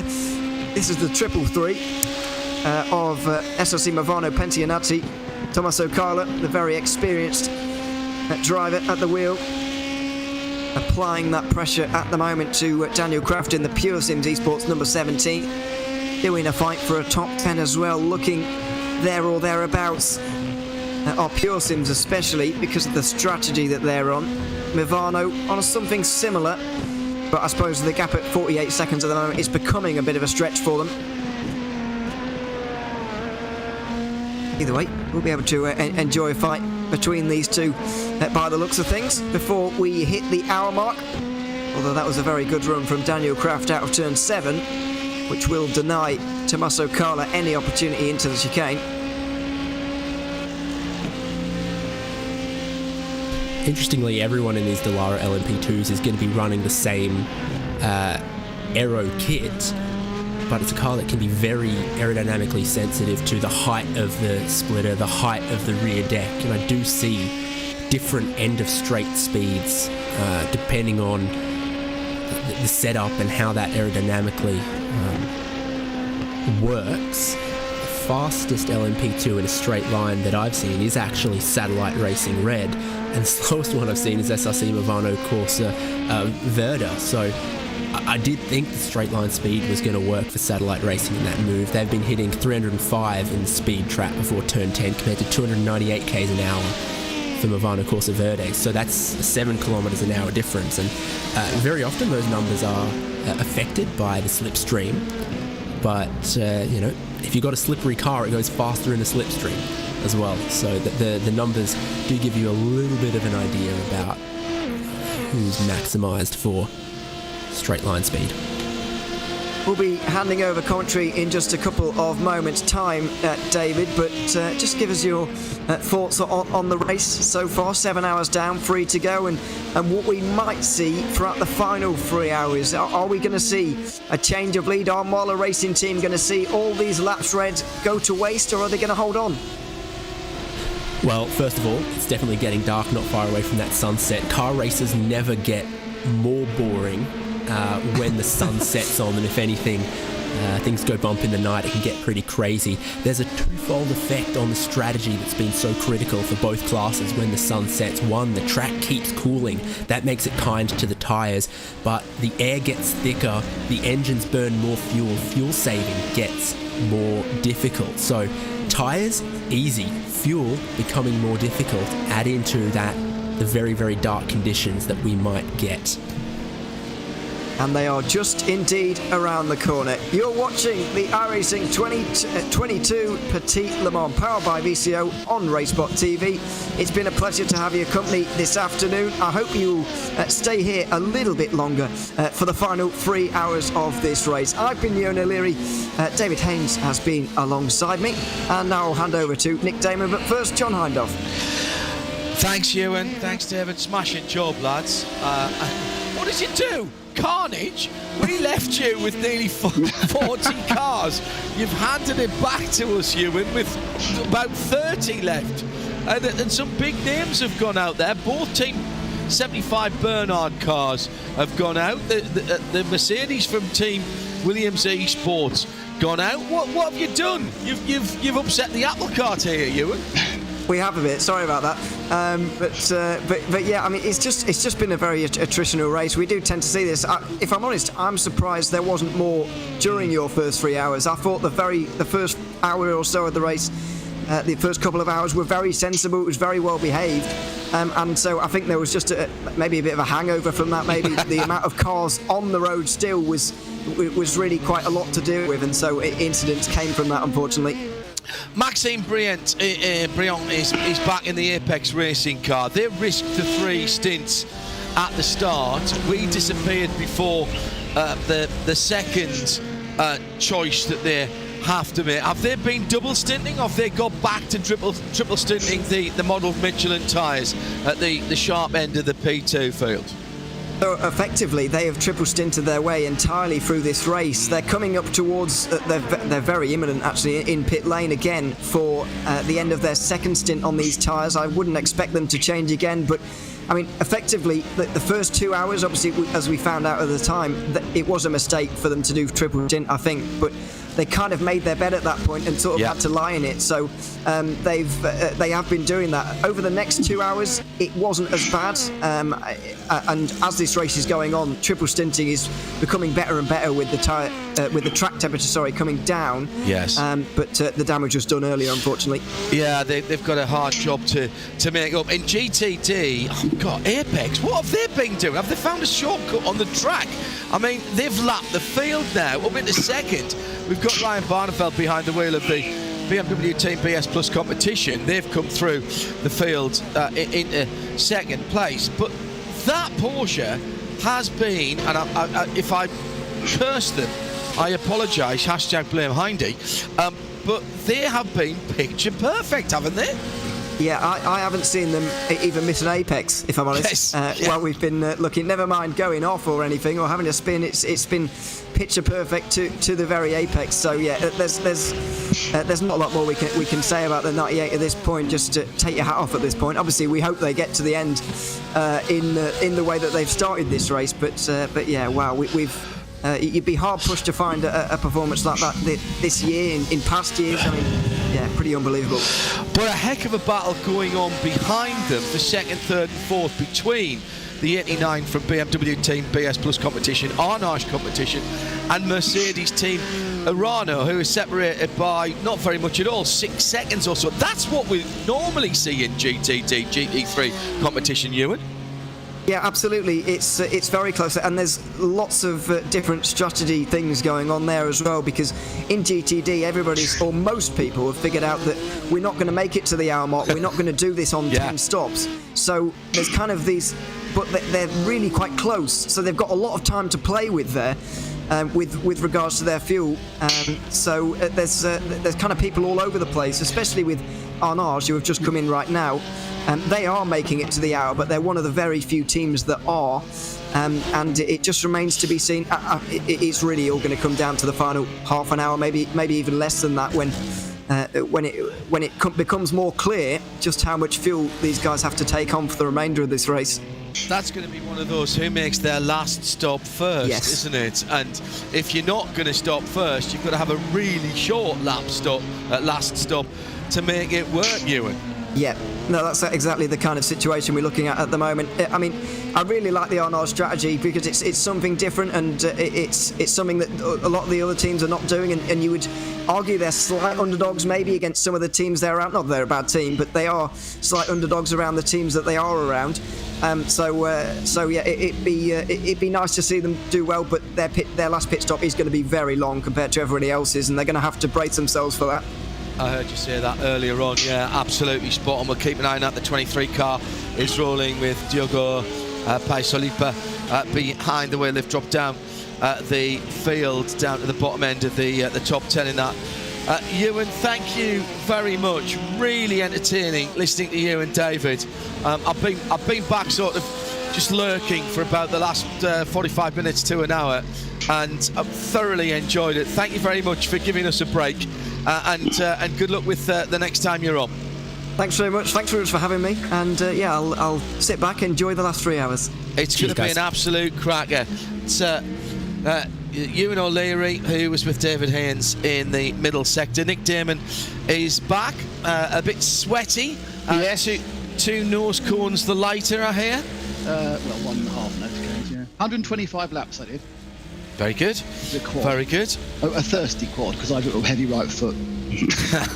I hear that your virtual truckie is now virtually very busy. He's upset. Fixing up the nose. Yeah. No, I must admit. I mean, it's busy in the top split. Imagine what it is with people who are less talented.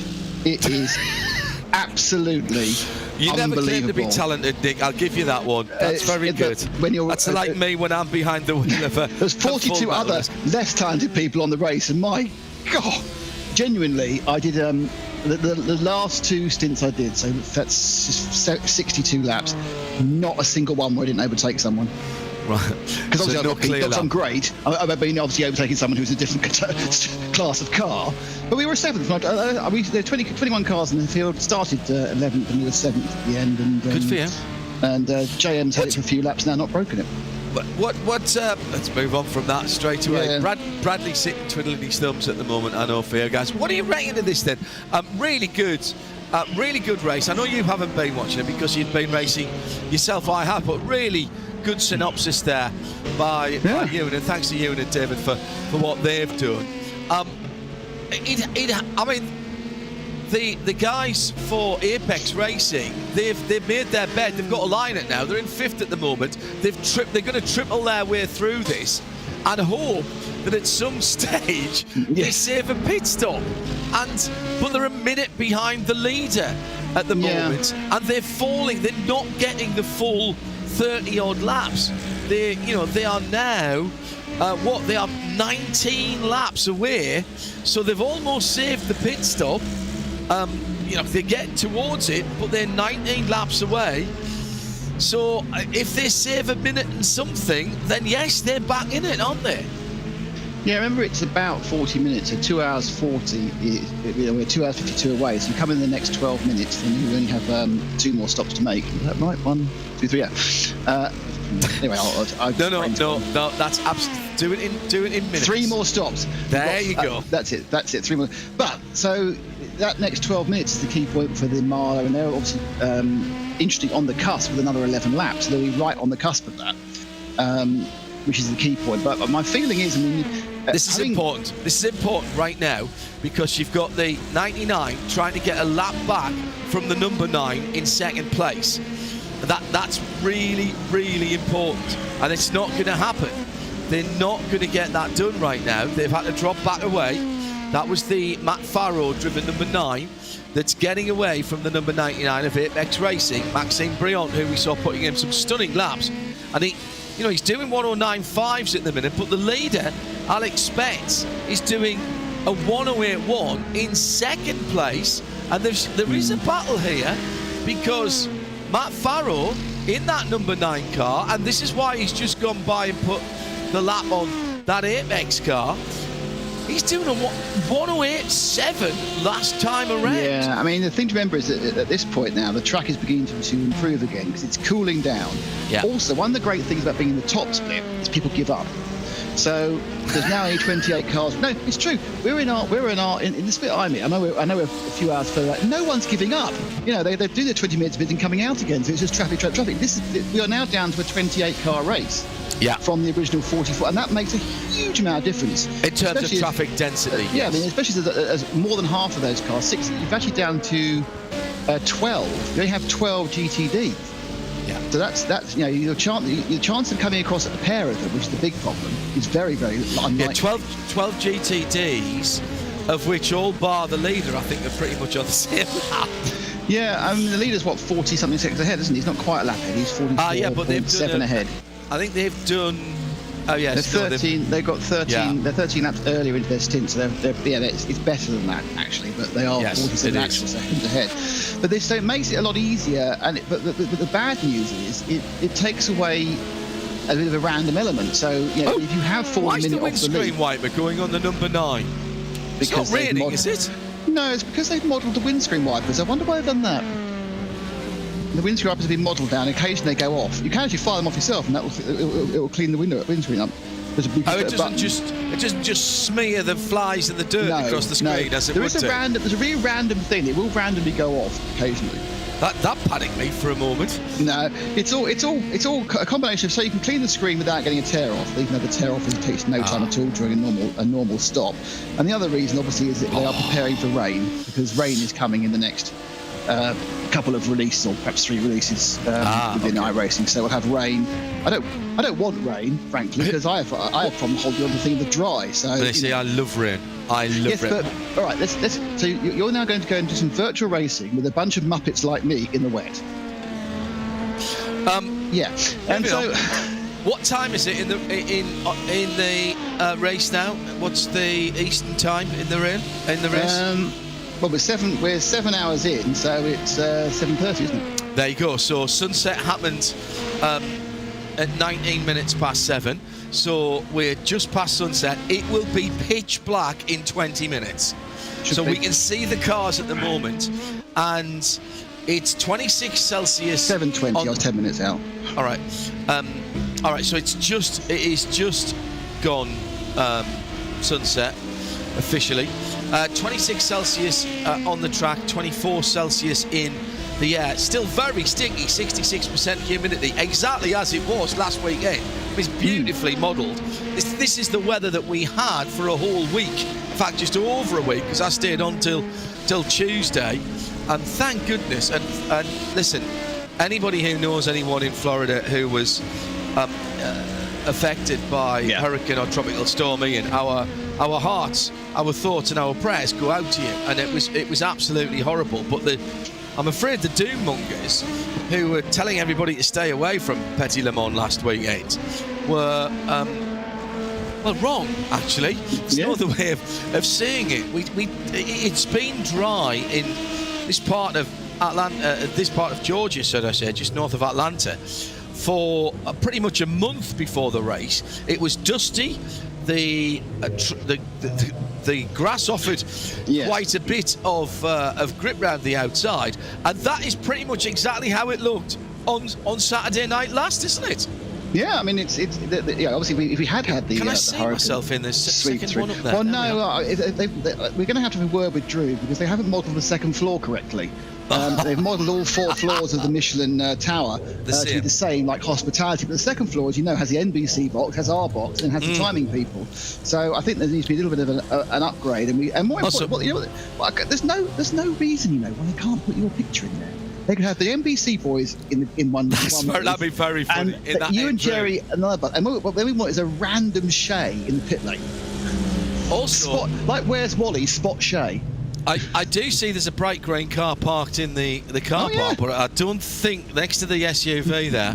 But I don't think that's a Python Green GT3. I'd like to point out that where those 2 cars are parked, the yellow car and the grey park, that's actually the media car park. And as we know, if you didn't have the right pass, things got ugly. Yeah. And you had a red Hyundai Kona in there. That's a lot less busy than it was in real life. Let's get back to the racing, where the 333, which is Tommaso Carla, who is coming down the hill now. This is the time when I love this time. Being in the car and commentating, I love this time. The transition between day and night. And it's much better if you work your driver stints out, Nick, so that your driver goes from daytime into the night, rather than somebody gets in just as it's getting dark. Because you going through the transition, same as when it's getting light in the morning, coming through that transition is much better than sticking somebody in just on the cusp, I always think. Yeah, and if you look at the lap times, they have dropped by a second to a second or two from where they were when we left, and that's merely because obviously they're getting more clear laps. That explains there's less traffic, but also the track temperature's gone down. And these cars and these models, actually, I'm afraid put that model of Michelin tyres really like a little bit of a temperature coming off. So it's and Michelin Raceway Road Atlanta, that is quite old tarmac, so it's quite light grey. And as soon, frankly, if a cloud comes over, but as soon as there's no direct energy going into it from the sunshine, the temperature does start to drop. The interesting thing for me is right across the week, last week, we saw air temperatures and track temperatures pretty much identically sitting on the screens in front of us all the way through the week until night time. Yeah. And then it dropped very, very quickly indeed. It just doesn't hold the track temperature. But the air was pleasant. It wasn't. It was a track. Oh, it was lovely. Yeah, it was. I don't want to keep going about how nice it is out there, but it was lovely. Really nice. Perfect conditions. It was never too hot. It was quite warm in the middle of the day, but never too hot, because the advantage, of course, talking about person who works in the pits, you can always be in shade around the back. So you're never caught out in the middle of the sun like you are, for example, not for very long, but for 2 or 3 hours in Dubai, of course, you're right in the sun. Oh, that's horrible. And it's very, even though it's January, it's still 26 and it gets very warm. And of course, it's not none of things as bad as this particular European summer, where every track I went to, both scale and real. I know every track you guys went to full size was absolutely cooking with gas, wasn't it? It was ridiculous this year. We had 43 Celsius on the grid just before the start of the Portimao 24 hours. Now, it didn't matter to me, because I was in an air condition. But actually it did, because the air conditioning at that stage just doesn't cope.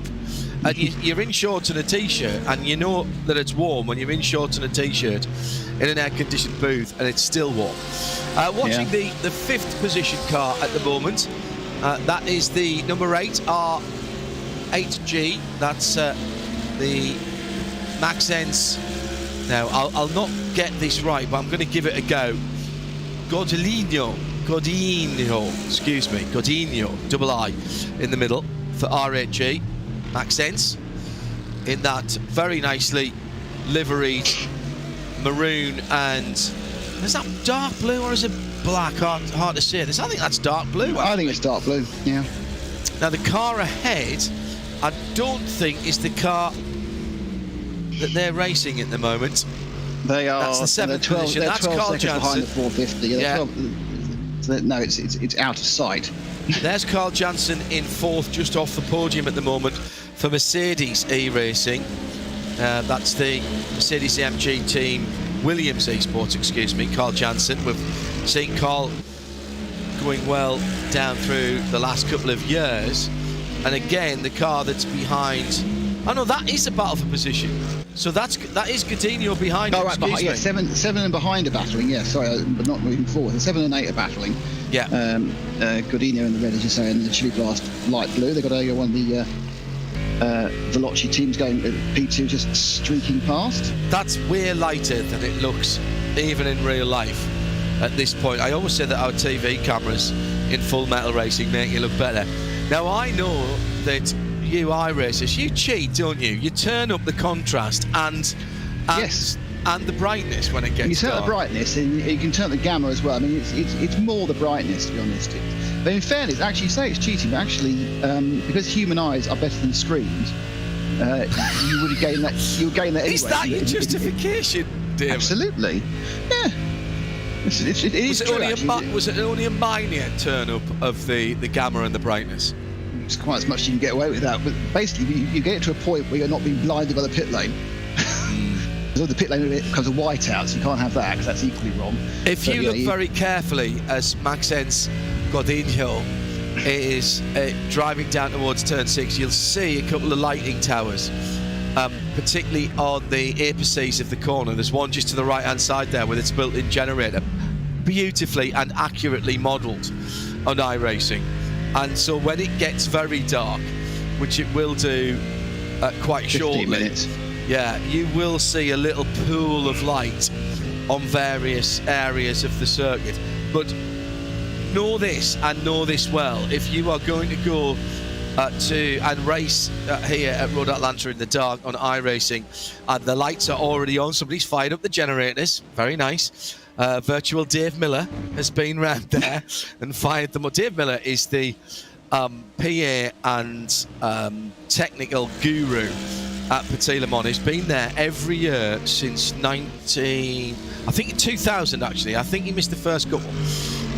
He certainly wasn't at the first one. No, I'm doing him a disservice. He was there in '99 for the first ELMS race, but he wasn't there for the first non-championship race. But he's been there ever since, and he looks after all of the PA, the radio, the technical bits and pieces. And Dave's mega, and yeah. So the virtual Dave and his guys have gone round and fired up all of those little 4-stroke generators, and you're starting to see them now make a difference, like there on turn 7 where we're following that Mercedes-AMG roundabout. But trust me, it's dark. It's very dark indeed, and if your headlights aren't pointing in the right direction, this is what Thursday final practice is for. You will really find out Thursday final practice in real life. You can't change your headlight directions, I presume, in iRacing, Nick. No, it's all set, calculated and set. Yeah, I mean, does it change if somebody dings you? You can lose a headlight, absolutely. You can have a headlight knocked out, and that happens quite regularly actually with some of the. You can tell I don't drive in iRacing because my life would disappear because I am that obsessive. There's Vlad. Well, we have a new RSL fan, you know. Who's that? Well, Johnny Parman was up with Joe, wasn't he? Joe's the last 3 or 4 days following the Blackpool Sunderland game, and he's been basically sitting on Joe's iRacing rig the whole time, to the extent where he was asking Doddsy how much it would cost. Gary Dodds from GFD Computing in Sunderland, who's our RSL official technology supplier, I think it's fair to say. So yeah, there's a 23. Now this is a great story for Arnage competition. Diogo Paz Solipa at the moment has got Vlad Kimichev for Urano Esports. In terms of the teams, there is a mismatch there. I think it's fair to say, and that's no disrespect whatsoever to Arnage competition, holding down a solid 6th and a little bit out of kilter with the other teams around them. They're on their 14th lap at the moment, where most people are into the 20s, and in fact Actually, the AMG Williams Esports, Carl Jansen in second place, is into the 30s, as is Alex Arana. Some big names around this little Porsche at the moment, and they're doing a cracking job. Now, yeah, very sensible. I was about to say, not worth racing that AMG at this point here, because that AMG is on a different strategy. And this is the point, Nick, isn't it? If things do get broken up, and they do, then you've got to understand what battles are worth fighting and what aren't. With 2 hours and 40 minutes to go, we've got the full length of an IMSA race here. There are battles that aren't worth fighting. Well, the answer was, basically, in the first few hours, none of the battles are worth fighting. Well, that's because the risk against reward is pretty low. If someone's being particularly aggy and trying to get past, just let them pass, because there's much chance they'll throw themselves off the track or make a mistake in doing it. It's again, top split slightly differently, but when you actually assess the other drivers in your rear view mirror, you can see people who are potentially dangerous. And normally you're right, and they probably think you're potentially dangerous too, but this guy's just all over the shop. Just let him through. Right, I've had to refresh there, but that is the Williams Esports second place car into the pit lane, and Matt Farrell brought it in. This is a stop for fuel, and it would have been. I need to refresh all of my timing screens because they've all gone. They've all gone sticky. Yeah, thanks for that work, because I was looking at 10-minute old screens then. Yeah. Well, that's very much like last weekend as well, in fairness. Yeah, we're right with the ones actually in the on the screen here you guys can see on the left-hand side. Yeah, they're perfect. The more detailed one is a little bit sticky. I think no, that's fine. We've sorted that now. So Matt Farrow out, and now we've got Alexander Spetz in. That was after, I reckon that was a 35-lap stint for Spetzi this time around. Impressive. So again, the heavier air, the fatter air, as drag racers describe thick air as fat. And the fat air and the lighter throttle fit foot. I mean, us boys, I've just seen JM and I, we can do 32s after the first run, but 34 is basically, not only are you doing 34, you're on averaging at least a second and a half, not 2 seconds that quicker, which is a pretty good combination, really. Some of that will be set up as well. So coming out of a full round of fuel. It'll all be skill, John. All be skill. Some of it, I'm trying to help there. Some of it will be. No, I'm very happy to say I have a very good setup because I got it from a proper site. No, but you've got to set it up to suit you, Nick. You don't take somebody else's setup. That's the thing. No. If you have to take somebody else's setup, then you're compromising your own driving style, and that will cost you time. But that's all what endurance racing is about. It's sharing across three drivers. No, love. No, it's all about you. Well, that. It's normally with, but not particularly this point. It's happened to me before, because I was in a car once where nobody left foot braked except me. And really? When was that? At that quarter race, nobody left foot brake except me. Peter Cates a right foot braker. Even on a two-pedal car. Wow. So I'm sure he's getting out of it now. No, seriously. So I got in a car that I really loved, and everybody else wanted it changed because they were right foot braking and I was left foot braking. And then I had to sort of compromise my driving style. But actually, it just meant I just left foot brake more rather than left. Interesting, not going on and off the throttle, not punching. As soon as you start punching the throttle and going on and off, and it's exactly the same in the virtual world as in the real world, you unsettle the car. Every time you put a control input into anything, whether it's an RC helicopter or a real world car or an esports car, you're unsettling the car, you're changing the dynamics of the car. Now, on an RC helicopter, that means you have to put a controlling, an opposite input in to balance it. On a car, basically all you're doing is costing yourself a little bit of time. So you've got to be very careful how you apply the throttle, apply the brake, apply the steering. And it's about when you go from left to right on the steering wheel, you should always pause in the middle, let the car slow down on quick turns. Turn a tiny bit first, and then again, give the car a chance to settle.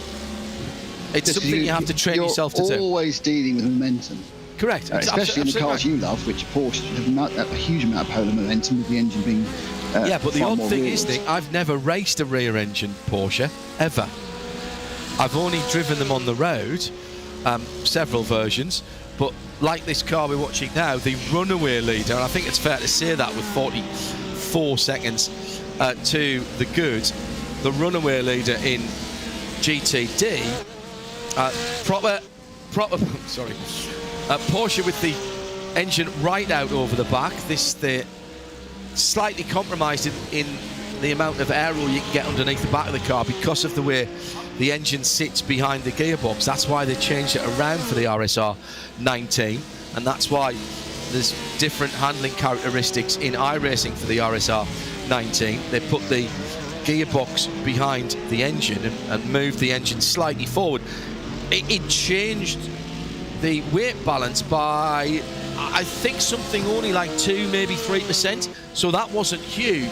But what it did do was free up room underneath the back of the car. It's a big old lump, is that 4 litre, or I mean, even the 3.6 in my old 993. It's a big old lump in that car. With it being a flat 6, it's very low at the ground, but it's wide and it takes up a lot of space. And because it's low down, because of the thing that makes it good also makes it difficult for underbody aerodynamics at the back, which it is low and it's mounted low, so you can't get anything underneath it, Nick. And that's the issue. Yeah. That's why they swapped it around in the RSR 19. Now I cannot wait to crawl underneath the back. The first thing I'm going to do at the Raw is crawl underneath the back of the new GT3. I'm told that they've left its gearbox engine from middle to back. So the engine is still the thing furthest back on the new GT3 R, which will replace this car that we're watching now, the 992 body shape of this car. So I'm really looking forward to that. But I've never actually raced a 911. 924, yes, I've tracked my 968, 968, and it's got a lovely balance. The old transaxle cars are phenomenal. But with a bit of luck and a fair wind, it should be in a cup car in the early part of next year for a wee bit of a test.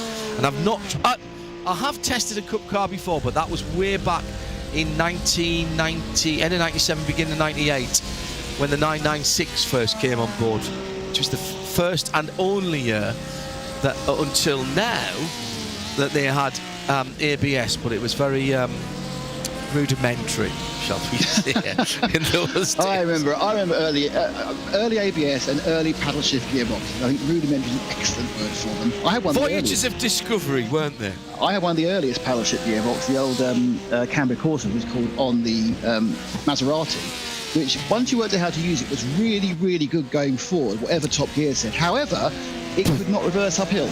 No, that was the clutch slippy thing, wasn't it? The gearbox actually couldn't reverse uphill. You had to work out where you were parking. You could not reverse uphill. Even like an incline of not much. Though, were they? They weren't quick. If you tried to flick through the paddles, you just confused it and it didn't change. All you had to, actually, it wasn't too bad really. What you had to do is you just had to give it a tiny little lift. You don't do flat shift. You do a tiny little lift. Oh really? And it would go fine. See, that's really interesting, because most racing cars with paddle shifts, obviously, which have cogs in the gearbox, they hate being on partial throttle or no throttle at all. They only want to shift on flat shift. Here's the BMW. Yeah, but they're double clutch, this is single clutch, that's why. Good point. There's the BMW in second. Some, 40 seconds plus. It's Ryan Barneveld back behind the wheel of the Team BS Plus competition, Bureau Sud. They lost their Turner car early on when it got tapped. Well, nailed actually, from behind going down into turn 6. Ended up hitting the wall and then, rather remarkably, going between the gap in the wall and ended up on its side. It was retired immediately. That was Ruben Bonga who was behind the wheel, the number 96 car there. No tacos for the Turner guys this weekend, if you don't know what that relates to. The Turner guys always celebrate with a great taco meal when they are successful, pole position or a win. It's a good looking car, that. And the GT4, of course, about to be replaced in the BMW. That's a relatively new car, new this year. the GT3, and I think it was Samantha Tan Racing who took it in the real world to its first international victory, and the first IMSA victory was by Paul PSR in PMR, excuse me, Paul Miller Racing in IMSA. But a new GT4 version using the new body shape coming out next year, actually. Should be in the hands of consumers quickly. There's lots of quite new a churn. BMWs and new Porsches coming out, aren't there? Yeah, bit of a churn of body shapes, aren't there, at the moment? As the showroom cars have to be aped by the racing cars. And we saw this weekend the new 911 GT3 R racing at the Nürburgring in SPX. It was third, I think, the last I was looking at it. But we have seen some of these cars tried out even before we've seen the street cars on the Nürburgring and in Creventic Racing in the past. Yeah, I mean, it's well, actually, a lot of them do find their debut, don't they, in the Creventic arena. There's absolutely a case of that where we've had both. Oh, look at this! Loads of new Mercs tested there. What did I tell you? It's pitch black. That's absolutely what happened last weekend. And now you can see those little lighting towers, which have got 4 lamps each on the top of them, shining down to the apices of the corners, down towards turn 12 there. And that's pretty much what our view was from that camera that you've just seen. From the booth, excuse me. Through turn 1. 707 going up the hill there is the Antti-Ahola Kova car. And they are battling for 10th and 9th position. 5 seconds up the road, Biela Racing. It's the Sven Haase car. They'll be disappointed, I think, Nick. Biela Euronics Racing, one car out, the other one up and down through the top 10, but is yet not really battling for the lead, and off the lead lap now. Yeah, it's not really worked for them, is it? 8 cars on the pit stop strategy at the moment in GTD, still on the lead lap. Yeah, it's not. It's obviously having such a standout result so far. Performance so far from the 98. It's kind of putting everyone else into the shade. I mean, I noticed that. Well done to Ryan Barnard. He's actually gained about 2 seconds over the past 20 minutes. So obviously it's still within the realms of a problem. If they have an issue, they'll be able to. But as you get there's less cars, there's less density. The people actually on the track are more spread out. So because the people overtaking them are more spread out, they are less panicky about trying to get past so quickly. They haven't got someone else up, right behind them who is kind of eking them on as such. I think you made a good point about coming up against a group of cars that are battling. You look at that and go, oh, how long am I going to be behind these guys if you're a prototype, Yeah. And you think, there's 3 cars battling for position in GTD, and you think to yourself, right, I need to make a move. I need to get the first one first, then I'll get the second. Yeah. It's a bit like when I started my road driving career in my fabulously swift Hillman Avenger. Actually, it might have been a Chrysler Avenger in '79. For those of you in the US, that would have been a Plymouth Cricket. All of 1.3 litres, and you came up against somebody towing a caravan, and there was 3 of them. There was 3 of them in a line, and you were like, right, I'm not going to get all 3 of these at the same time. No. I need to overtake them one at a time. So I need to plan this, and that's exactly what you had to do. That's why I think it's always great to have at least 400 horsepower, then you can just get past things relatively easily. Nick, who has just recently downgraded. I've gone down 100 horsepower. Well, 106 horsepower. Nick, you had over 700 horsepower not so very long ago. Yeah, I had 707, and then I went down to 5. They went down to 560, and now I'm down to 444. It's just a never-ending drop. Yeah. I'm penciling you in now for the Suzuki Swift with 79 horsepower. Oh, the worst car I ever had in my rep life was a Peugeot 405 unturbocharged diesel. What did that have, about 85? No, 62. Oh, but lots of torque. No.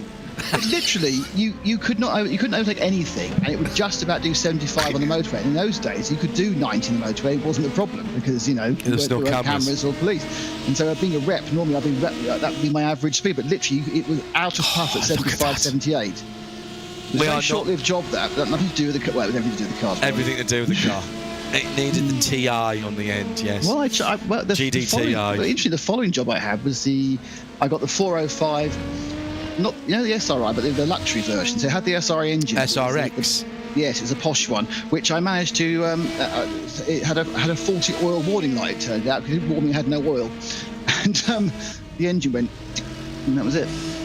By the way, two things I need to mention from that. We are not condoning speeding on any public highway. Not anymore, no. No, never. It was never a good thing. And always check your oil is the other thing. Yes, don't trust your oil warning light. Dip your oil. Because you could be at the north end of the M25, happily going along, and then have a funny smell, followed by a grunching noise. Yeah, you thought that doesn't sound very good.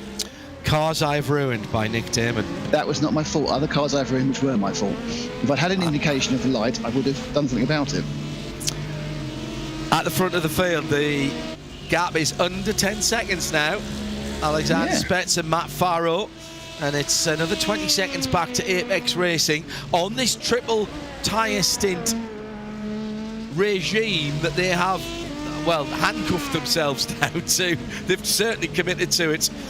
And once they've done that, I think they could have jumped out of that. I really think they could have jumped out of that on the second stint, but they haven't. Realistically, John, they are 30 seconds off the lead though, Nick, and if they save a pit stop and they are 21 in when everyone else is 2 and 3 around them, if they save a pit stop is 1 minute what? It's 1 minute 17 with with tyres, or it's 55. All right. So look, everything that we said before was true before, but things change.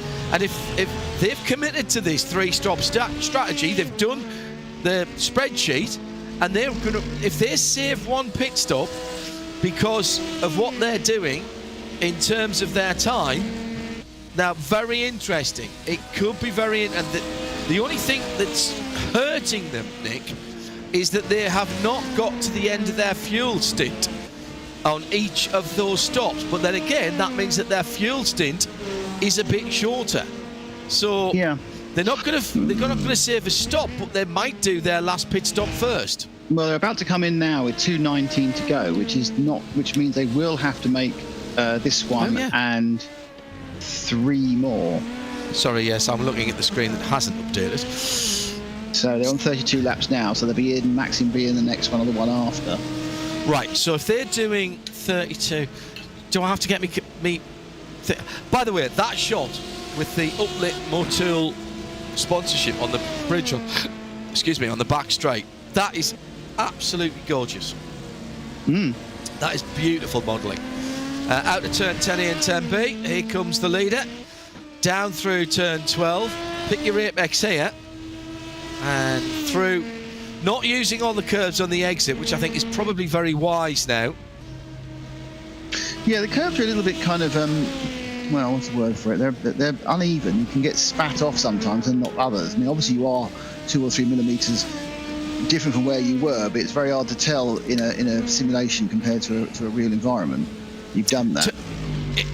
In the real world, turn 1 you can use the exit curve. Turn 2 you can use the right hand apex curve. Down through the S's you kind of want to stay off them. Turn 5 you run the outside curve, but you really don't want to run the apex curve. Inside. Obviously use as much as you can. You just drive straight off, and then you straddle that depression on the exit. Turn 6 no. Turn 7 a little bit. 10A yes. 10B can be a bit funny, which is where the leader is right now. Exit is fine. No on turn 12. The GTDs, are much better on the curb than the P2s. The P2s are, because of their aerodynamic platform, are really unhappy. If you do see that's Apex 99, and their half have taken back over from Brienne. The this is the starting driver. Better. Yeah. So they ride the cars better on GT2, and the P2s you kind of get an on-running oscillation, which is the problem. You have to kind of calm the thing down before you get going again, and it can trigger the traction control. Obviously, the better you are, the better you can ride this, but certainly it's not a curb crasher like you see like an F1 car might be, or even the GT3s can do, the GTDs can do. So it's a different driving style for the prototypes than the GT3s. What was very noticeable at the GTP test on Monday and Tuesday, I realise we're looking forward in time just a little bit now, is how few of the drivers were using any curbs at all. Exit curbs if they're flat, yes, but no apex curbs. Only the Cadillac was really riding the awesomely sounding Cadillac, which by the way sounds like a small field gun when it changes down into turn 1. Oh, Nick, I mean, really, not just pop, I mean, really, thud, as it changes the 2 gears down into turn 1. Enough that it's rattling around and you can hear the echo of it from the trees and the buildings and everything round about. Oh, just stunning. Absolutely stunning.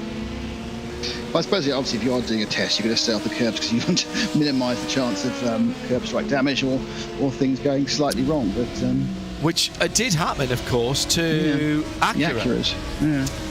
They broke apart on the left-hand rear suspension going through turn 4 but towards turn 5, and Tom Blomqvist was pitched into the wall, and sensibly, I think, because they hadn't had a failure there before, they pulled the Wayne Taylor Connington Minolta car, the number 10 car, and went through it. But then basically I went out there and watched them, and they weren't hitting any of the curbs, and in fact they were just feathering the throttle a little bit through turn 4 before they got the bottom of the hill, which normally is flat out in pretty much everything, even a Mazda MX-5. Sometimes. No, it's flat. It's flat. If you're on the right line, you're flat through that. And they were lifting a little bit, so clearly they were a bit worried. It's a component that I think they're looking at with HPD and Acura. But Tom Blomqvist doing 40 plus laps in the mid to late 109s, early 110s. His stint average on that first stint that timed him up was about 110.1. So those cars are going to be as quick, if not quicker. Actually, if you go on RadioLeMans.com and listen to Ollie Jarvis talk to us on Wednesday on the show, he's been talking to the drivers, and he reckons they will be quicker than DPIs. That's not what was expected from those new GTP cars. He says that record was good. I don't know why it wasn't expected. Well, they're heavier, and they don't have as much downforce, but they are more powerful, so they're quicker down the tubes. And the guys, I mean, suspension engineers now, I mean, they do the work of the devil in road cars and in race cars. That Hyundai Kona that you have, here's the 99, just about to make up a position for real on the Veloce Patrick Wolf-driven NLR car. He doesn't have to let it go, machine. He doesn't have to let it go, but he will, because they're not really competing. No, they're not on the same strategy, correct. Yeah, but that Kona N that you had at the Hyundai Kona N that you had at Petit Le Mans, you and Andrew had, 280 horsepower, a crossover, so you're sitting on a set of step ladders, and the thing cornered absolutely flat. That's impossible to do because your centre of gravity is so high, and yet time and time again, suspension engineers with the Alfa Stelvio, with the Macan, with the Cayenne, you know, all of those things are absolutely extraordinary. I was really impressed with that little thing. Well, even from a long time ago, do you remember there was a special edition, not the Clio Williams, the Clio, whatever the Clio, the fast Clio was called, 182. There was a special, no, it was a Megane. It's a Cup car. Yeah, Megane Cup the Megane Cup. I had one of those, The only difference was it had really expensive shock absorbers. Really expensive race shock absorbers. It had what was called the Cup chassis, And it was like 1.5 seconds a lap faster, with no other difference apart from the shocks. And that's, you go, oh, okay, fine, that's maybe I always remember that someone, a quite well-known engineer told me this, that an F1 car's performance is 40% engine, 40% aero, 20% mechanical. And 0% driver. He was an engineer. He doesn't believe in the driver. Remember that. But it's pretty much. They're just breaking these lovely cars. It's pretty much has been that way. I think it's always to remember that is. Yeah. In fact, this year, it's probably slightly different because the engines are so equalised. It's Formula 1, sorry. The engines are so equalised now that it becomes a lot more, as we've seen, about the aero and even more about the suspensions of the various bouncing. But in oscillation. Oscillation, yes. The old-fashioned F1, and certainly in these cars here, it is about aero, which is, and it's going to be interesting when obviously there's a big challenge still to come for the balancers, because they're going to have to balance these cars against each other and then against a completely different set of cars. The cars which currently are a bit slow. Toyota's a bit slow. Because they're so heavy. The Glickenhaus, that they need to find, I think, a couple of seconds to make the actual baseline speed from the wet side quicker. The Toyotas are going as fast as they can. I genuinely Which is worrying. Well, that's why they're building a new car for next year. Yeah. Even though Kemi Kobayashi denied that, I am not quite 100% certain, but I am as certain as I can be that Toyota, they may still call it the GR010, they may not call it the GR020, but when they had the TS050, that went through 3 different iterations, the same as when Audi had the R8, that went through several different iterations, which are effectively new builds. Toyota realise, I think, that they've had a blessing and a curse by being out first, because what they've got, as we're watching the number 89 BMW closing up again on the Arnage competition. Now up to second place, by the way, on the pit lane rotation. The Porsche ahead of this BMW. It's the yellow light right there, right ahead of the number 89. There it is, the 23. I think what Toyota have realised, that they've had a blessing and a curse. They've got loads of data. They've got loads, and the data that you need is how, not just the aero, not just the tyre data, because the tyres have changed now. How you make the systems work with each other. So harvesting and deployment, brake by wire, accelerate by wire, brake by using the electric motor harvesting, which effectively gives you ABS, but it's not called ABS because that's defined as a switched system, an on-off system, and the electric motor isn't that. Toyota are way ahead of everybody else on that side of things. And in fact, if you listen to what James Rossiter was saying on the Pits Car Radio for Peugeot in the last WEC race, they were testing that right there. They were testing it during the race. But they've got all that data, but their car was built in... If I say ignorance, that sounds wrong, but it was built... A vacuum. It was built in a vacuum, yes. That's very good, Nick. Thank you for digging me out of that. It was built in a vacuum because there was nobody else there. Now they haven't even seen the Ferrari yet, but they've seen what Peugeot are doing, and Peugeot are nowhere near in reliability or speed, and they've still got all of that to come. Second, third and fourth, by the way, GTD all together, tangential chatting in the darkness at Michelin Raceway Road Atlanta. Off the track there. Oh, there goes. Oh, beautiful move by Reina Talvar as the 89 goes through. Got unsighted by the P2 having a moment. Yeah, absolutely. So that is second place for BMW Team BS Plus competition.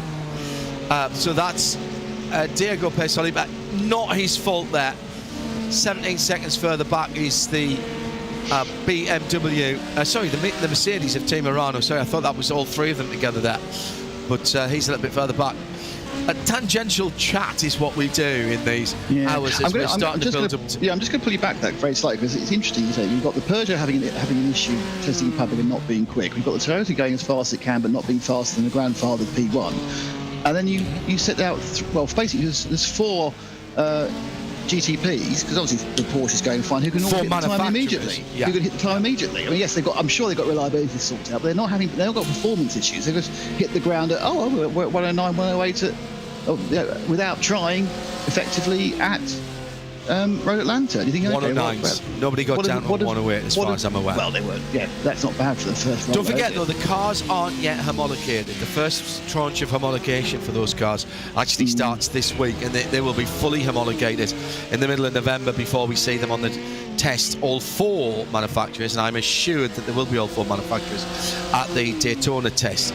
Porsche on the 16th of October will be at Daytona for a 36-hour test. Is Daytona okay after the Huracán? Because it had erosion, didn't it, to the banking, behind the banking? That was being worked on the day after, and some of the pictures that were shown. The money. Yes, the flood picture was wrong. Was not real. Yeah, that was going back 10, 15 years. Yes, absolutely. The interesting thing to me, Nick, is the BMW, and I am going to say this as praise for BMW Team RLL, nothing else. So BMW Team RLL with their new M Hybrid just got to Road Atlanta for the test on Monday and Tuesday because they'd had a crash at Watkins Glen and had to rebuild the car, the chassis. And it was a miracle that got there in the first place. Their words, not mine. When that did they admit to the crash? It was a miracle that they got there, is what I was told. Okay. it was not a reliability or parts related issue. No. So let's put it that way. Fair enough. Again, we had their project director on Midweek Motorsport on Wednesday, Maurizio, who is going to be a massive fan favourite. He is so honest, it's unbelievable. Even admitted to the fact. Most times I ask people, what would you do if you've had more time? Are you happy? Oh yes, we're very happy. We wouldn't do anything different. That's not what he said. He came up with 3 or 4 things that were really insightful. However, they got to Road Atlanta. The car rolled out on Monday morning. They were out pretty early. The Acura was out first. Diego Paz Solipa, by the way, in third, looking at the back of the second place BMW M4 through turn 6 and into 7. At the moment, that's what you're watching. The car looked recalcitrant in its ability to be able to turn through turn 12 and turn 1. That's where I was watching.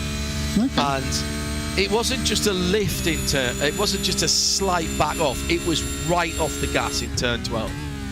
And coasting through turn 12 and coasting through turn 1. And by the end of the day, they were flat out. They did so much good work, and that's why I say that's not in any way criticism. BMW Team RLL worked their whatnots off on Monday, and by the end of the day, they were right on the pace of the other cars. And I'm really encouraged by the fact that, late 109s, consistent mid 110s, high 110s for these cars on the new double stint Michelin tyres are achievable by all 3 of the manufacturers and all of the teams that were there on Monday and Tuesday. Now you've got to bear in mind what Nick's saying about the current Toyotas is when we saw them at Sebring, they were 2.5 seconds, 3 seconds slower. Yeah. And they were on Michelin Confidential tyres. For 2023, that disappears. The hybrids, the hypercars, will be on the same construction and compound and size of tyres, everybody but Peugeot, who have a issue at the moment, as in comes Dominic Hoffman from 4th position. How dark it is there in that part of the pit lane for Lotte Fanatec. They are all going to be, when they race together, on the same compound and construction of tyres and the same sizes for everybody except Peugeot. Peugeot have an issue with the rear tyre sizes because of their underbody aerodynamics and their lack of rear wing. Conceptually, it's not going to work for them. So there is an issue there for everybody to sort out. It will get sorted out, don't get me wrong about that, and you can't blame Peugeot for that because they designed the car to the rules and regulations that were there at the time. New set of Michelin tyres, modelled Michelin tyres for the number 6. So that performance differential is going to disappear from the confidential tyre snick. So that's why, I think that's why Toyota are wanting to build a new car. They're absolutely going to stay with their concept, but they know that they need something, because otherwise, how much are the ACO going to have to slow down the LMDH cars? I mean, it's going to be 4 or 5 seconds a lap at Le Mans, more than that maybe. But, yeah, this is the issue, because they're running under one particular balanced performance when they're running in IMSA. Is the wet going to want to have them turn up and have to run a completely different start from scratch? BOP. That's an interesting, by the way, that's an interesting stop for Veloce. I know we're off on a tangent again, but I am keeping my eye on the clock and everything. We are at 120 minutes away. These cars do about 40 minutes. So I reckon 2 more stops then for that number 6 car, by the time you take the pit lane time into consideration. So watch everybody else now and see where we are. You can't get caught on the wrong side of a safety car here. So where you make your laps stop and how quickly you make your last stop isn't as important as it is in the real world. You always want to make your last stop first in the real world, in case you get caught in what the guys at IndyCar call the danger zone. Yes. Quite fun hanging out with Lee Diffie and Calvin Fish and Brian Till. And the interesting thing is, John, that Marla in the lead have probably 4 laps before they come in. They're going to come in with a lot less than 2 hours to go, which means they can do it with 2 more. Correct. So they have 3 stops in total, but then 2 more. Easy. Whereas everyone else has already stopped. It's at best on the cusp.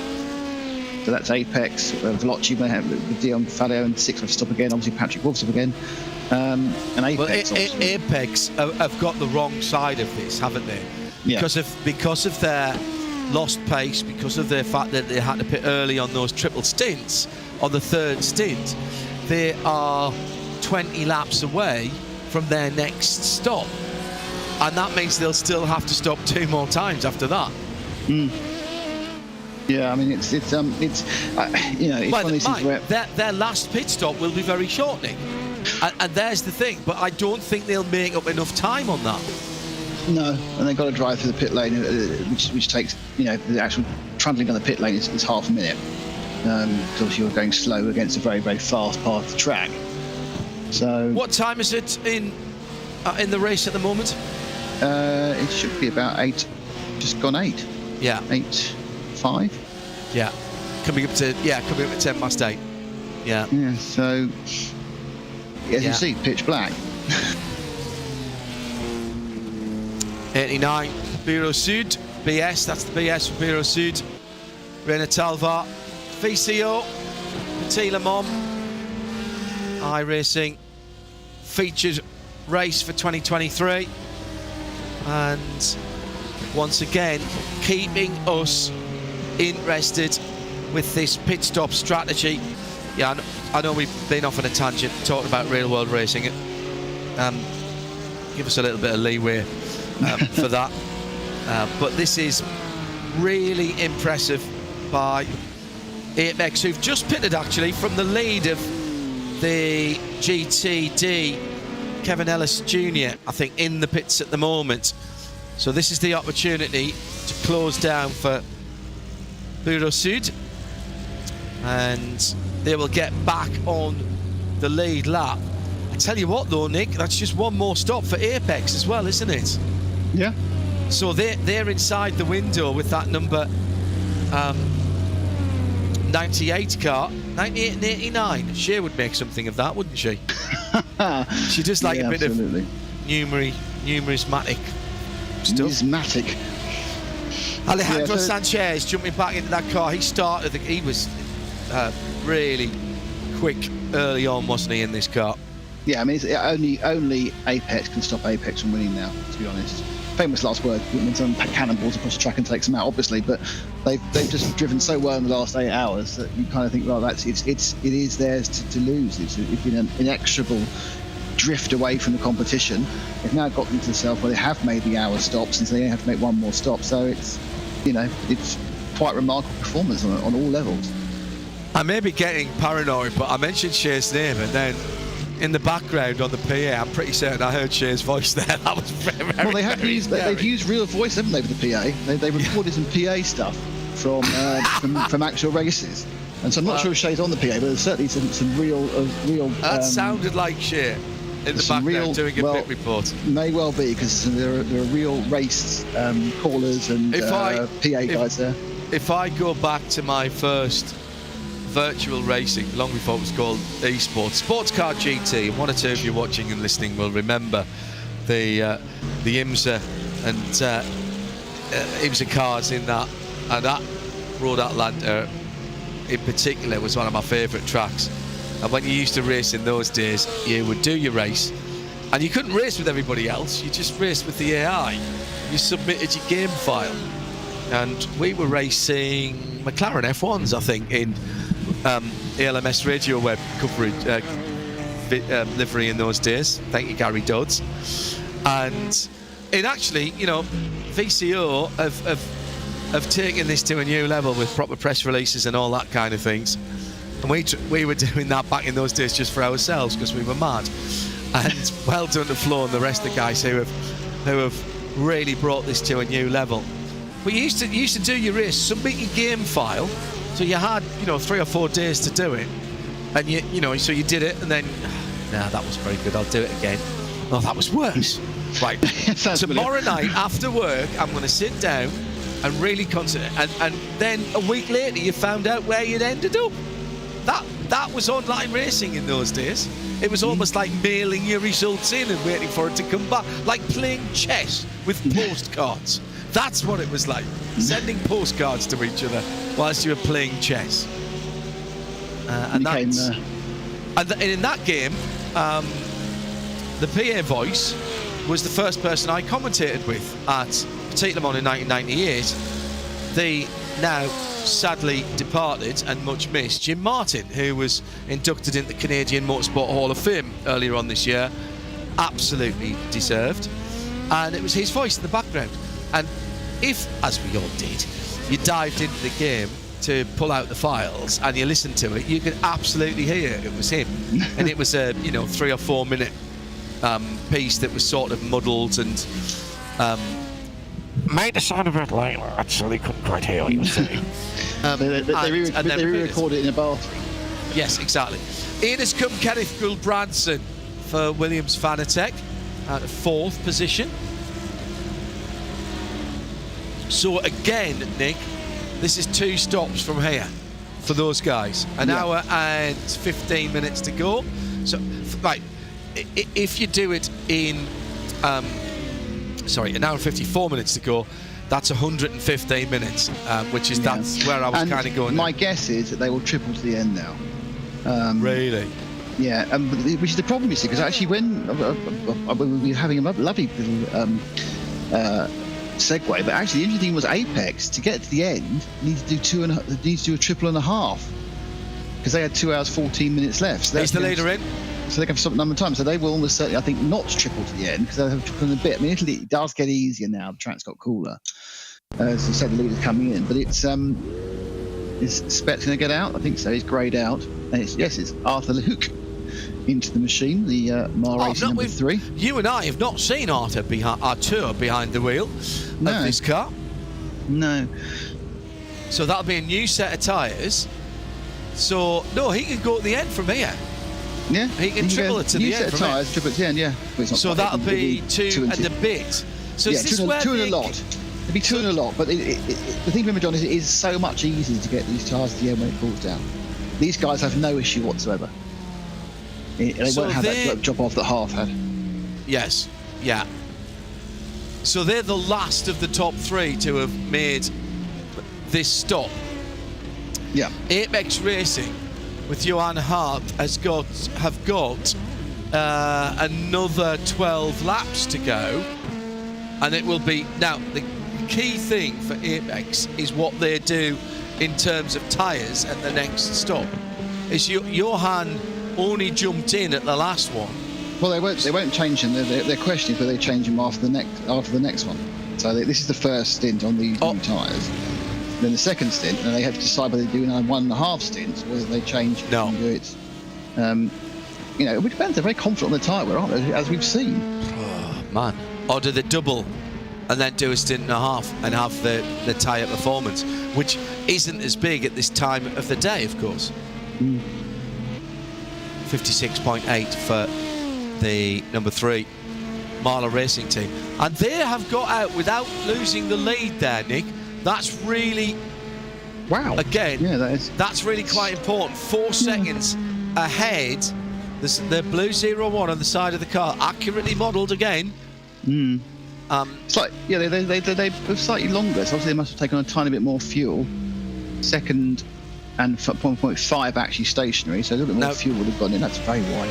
Josh Ladd is back in the Williams eSport. He was very good earlier on. Well, it's a battle to the end, because these two are on the same strategy. They're both running. They should just about be able to get into. With 3 laps down, he'll be able to get to the end on 2 stops, and we only have 3.5 seconds between them. So we're being treated to battle royal at the front. Unfortunately, they're just too far apart to be on the same frame. This is a very long shot down the back straight. At RSL Studio, if you want to get in touch with us, if you're part of a team or you're just watching, following on as the leader. Coming up on the back of one of the AMGs down the back straight. They do look like they're chinned to a post, those GTD cars, and let me tell you, GT3 cars are very, very quick indeed and need all your concentration. And to be passed by these LMP2 cars, I really hope, and again, sorry, I'm sort of sloping back off to the real world, but it'll have repercussions for what we see here. Quite soon, from what I've heard. I really hope that the LMP2s get a steer of execution from the ACO. There's been some difficulty about the new LMP2 regs to the point where there aren't any yet. And the best intelligence I can get from the technical groups is that the current ACO LMP2 regs will get another steer of execution, probably to 25, end of season 25. The other thing that make them 9 years old at that point? It doesn't matter though. There's no safety implications. As long as they're safe, There's no safety implications in terms of passing the crash test. I had a chat actually with Bart Hayden, ex of Rebellion, and now working with Orica, and he's finding it very odd not working for a particular team, but he's working with Orica. And Rebellion and Orica have been very close together down through the years, and indeed the Alpine that still runs in LMP1 is effectively the R13. Actually, no, is the R13 Rebellion. Beautiful race car. And he was saying to me, there's no issue with them passing the crash tests. Orica have built something ridiculous, like over 107, I heard. 107, I heard. I was going to say it was over 105 the last time I actually asked. So I've no doubt that that's right, Nick, of the cars. Also, if GTP is as quick as I saw it on Monday and Tuesday, I don't think IMSA have to slow them down that much, if at all. Tristan Nunez was driving around in a PR1 Matheson, the blue and silver number 11 car, as a reference. And I think that car had been tweaked down just a little bit. Well, it might have been tweaked down to WEC rule. Remember WEC rule? Not that far. I don't think it was that far. Both WEC and IMSA tweaked down the engine by, I think, 30 kilowatts back at the beginning of 2021. Yeah, then WEC went down again. And then WEC went another 20. I'm guessing the 20 is, from my head, might be something, but it went another 20 kilowatts down, and also, which is about 28 horsepower, and also mandated low downforce everywhere, bodywork, didn't they? Yes, so I'm not sure that IMSA will do that. IMSA didn't do either of those things. They do have the second engine reduction, which obviously is turnkey now, because Gibson have done it. It's just whether so if they wanted to get a little bit more space between the GTPs and the P2, stratification is what it's called, isn't it? Excellent word. Yes, I like stratification. In my do you? As well with chocolate, Straticardia, you get from gelateria, sorry. But no, so they have the option to make that to build that gap in. With it, it's the really weird thing was, we were there last week with obviously, as you keep mentioning, PLM. There's only in real terms a DPI and a P2 in ultimate pace was about a second with the best drivers. In average pace, it was about 2 seconds. That was more than enough separation. Yeah, 2 seconds a lap. It's a short lap. I understand that. So obviously, 2 seconds in a 1:10 lap is, a normal 1:40 is a 3 second, and that's all you need. You just need that much differentiation. No, I agree. But you also need, which was very evident within the drivers, is they all realised they weren't racing each other. Even though my car looks like your car, I'm not racing you. And you didn't see P2s getting in the way of DPIs or vice versa. A little bit of a moment there for one of the Team Urano cars. I'm not sure whether that was the 91 or the 90 there, but that was kicking up some dust at turn 3 as the leader of the race went through. Now at turn 6 going into turn 7. Yeah, no, I was watching, and Tristan was right on it in that LMP2 car, and it looked fun, and it sounds really good, and it sounds distinctively different from the 3 GTP cars that were there. So I'm not sure how much needs to be done. I'll reserve my judgment and my pontifications until I've spoken to Simon Hodgson from IMSA Technical, and he's promised to have a word with me in the next couple of weeks when they know a little bit more. I think it's fair to say that the new GTP cars are faster than the simulations. Now, whether that's down to clever engineers, whether that's down to the brilliant work that Michelin do, even with their longer range tyres, the double stint tyres as we're calling them now, is it a combination of all of the above? Yes, probably. But the cars aren't homologated yet. We'll find out much more in December. I think it's 3rd and 4th, or 4th and 5th. 4th, 5th and 6th maybe. At Daytona, which in the cold that could potentially be around there at the time could be very illuminating.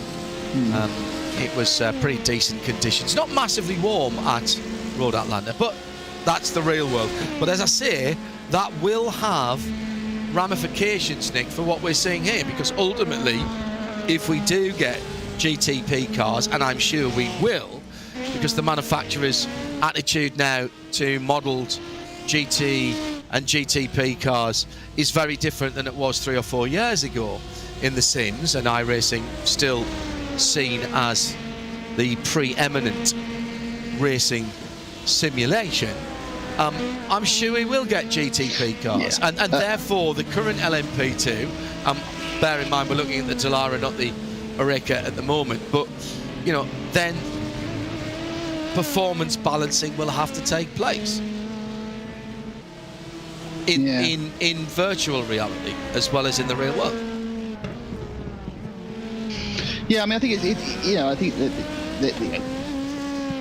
it was started, wasn't it, 2 years ago by BMW with the M4 GT3 launching on iRacing first and using a steering wheel made by a sim racing steering wheel company. The Fanatec steering wheel on BMW M4 GT3, sorry, is exactly the same. You can buy the steering wheel. It's only wired very slightly differently to make it work on a PC rather than in a BMW race car. And Porsche as well have completely embraced. Porsche got themselves stuck in a exclusive deal for a few years. Now since they've got out of it, they've managed to get their vehicles across so many platforms. Let's be really honest about this. You ask Joe in the street what he wants to drive, he's going to say Ferrari first, and he's going to say Porsche second, isn't he? If he's a racing fan, he's probably going to say Porsche first. He's not going to say Hillman Avenger. Well, because these people are Philistines, John. He should say try a Dolomite Sprint against a 3-litre Capri in the British Touring Car 1977. No, I have raced an RS3 once, so yes, I'll give you that. Yeah. Absolutely right. I believe it had more oil in it than the Fishwife's Tabard. It did. More oil coming out of it than it did. No, that's a fair point. Marla by 1.6 seconds now as Josh Ladd, and we said that Josh was quick earlier on. Now Josh was up against other drivers earlier on, so this might be tactical, but he's closed into a 2.5 seconds on the leader. So the red lights ahead going down into 10A, that's your leader, caught up with traffic, and here comes Josh Ladd for Williams Chill Blast. underneath the Fox Factory Bridge, right underneath the little red flag. Now he's got to go past the GT car, and in fact that was one of his teammates. He didn't give him a lot of room, did he? It made me breathe in. Through turn 1, that's the leader in the headlight beam ahead, and Josh doing a cracking job. Took around about half a second out of the leader last time, and he's gaining through turn 5. Now this, Nick Damon, is the first time we've seen this for a long time. The Marla Racing team at the front have been under pressure. In third place, 50 seconds behind this battle. Check that, sorry. 11 seconds behind this battle. Now 10.8 is the Apex Racing team, and then Kenneth Gulbranson for the second of the Williams team. This is now getting very interesting, with the top 4 separated by 50 seconds and the top 5 under a minute apart. Well, the thing to remember is, John, is when we were chatting to the people at PLM last week, the Full Metal Racers, they were saying, just get to the night, wait for the night. This is when the cars pick up. We've got the car tuned for the night. Is it a situation where Williams Chibars have done that as well? They've got the car tuned for the night, because they have pulled back quite a few seconds in the last 3 or 4 laps. And the other thing is, because we've got so few cars on the track, I say so few in comparison to how it was earlier, it's pretty much clear laps. So at this point, they're not getting confused and having to make too many adjustments for GTD machines. And as you watch it, he turns around turn 5. That to me is, that's a second. And I'm sure that obviously Arthur has got the hurry up, but it does seem at this particular point in the envelope of handling, or certainly the envelope of grip, Williams Chibars have got a definite advantage, and they're going to be just on the edge of the toe as well down here, which is going to give them a little bit of advantage. If he can get within 0.8, he's definitely got a toe down here, and then he'll get a free couple of tenths a second. That Chill Blast car is looking very good indeed. 2 laps. 2 laps more on the tyres since the last pit stop. And Josh doing a great job. Oh, the leader just for a moment slowed down through turn 1. That's half the gap into turn 2 and 3. Target acquired now for Josh, as he can see now it's not just a set of lights and a vague car in the distance. He can see the colours. He can see the green on the back of that car now. That's when you know in the darkness that you're starting to get close. Now, he's got the wrong. Does the traffic help him or not? No, it doesn't help him. He's got the wrong side of the Mercedes. I think he may not get the toe he wants. 3/4 of a second they power down there. He'll get a better toe than last time. Certainly won't be in any condition to challenge at the 10A, but he should get a free tenth of a second as such, just from being sucked up in the vacuum of air caused by the Marla Racing Team car. But he's been creeping towards him over the last almost the last 10 laps of the last session and the last stint in the first 5 here. We've got half an hour of this before these guys peel into the pit lane, and now we're starting to pick up a little bit of GT traffic as well. That is, as Nick said, a little lighter, a little more spread out. Josh Ladd then peeling through turn 1 and into turn 2. So you get the feeling that Williams BenQ Chilbass car is just looking a little bit better. Into the pit lane, Jonas Valmeyer for the number 91. Must have back-timed it because they've come in on...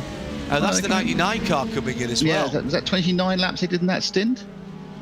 Year and a half, I think 29 that was. I've just refreshed me. Yeah, me too. Screen, haven't I? So I think that was 29 laps. So they've not gone the full distance, but they've obviously back-timed it in some way. Nick, that's 100 minutes. They can't get to the end on one more stop.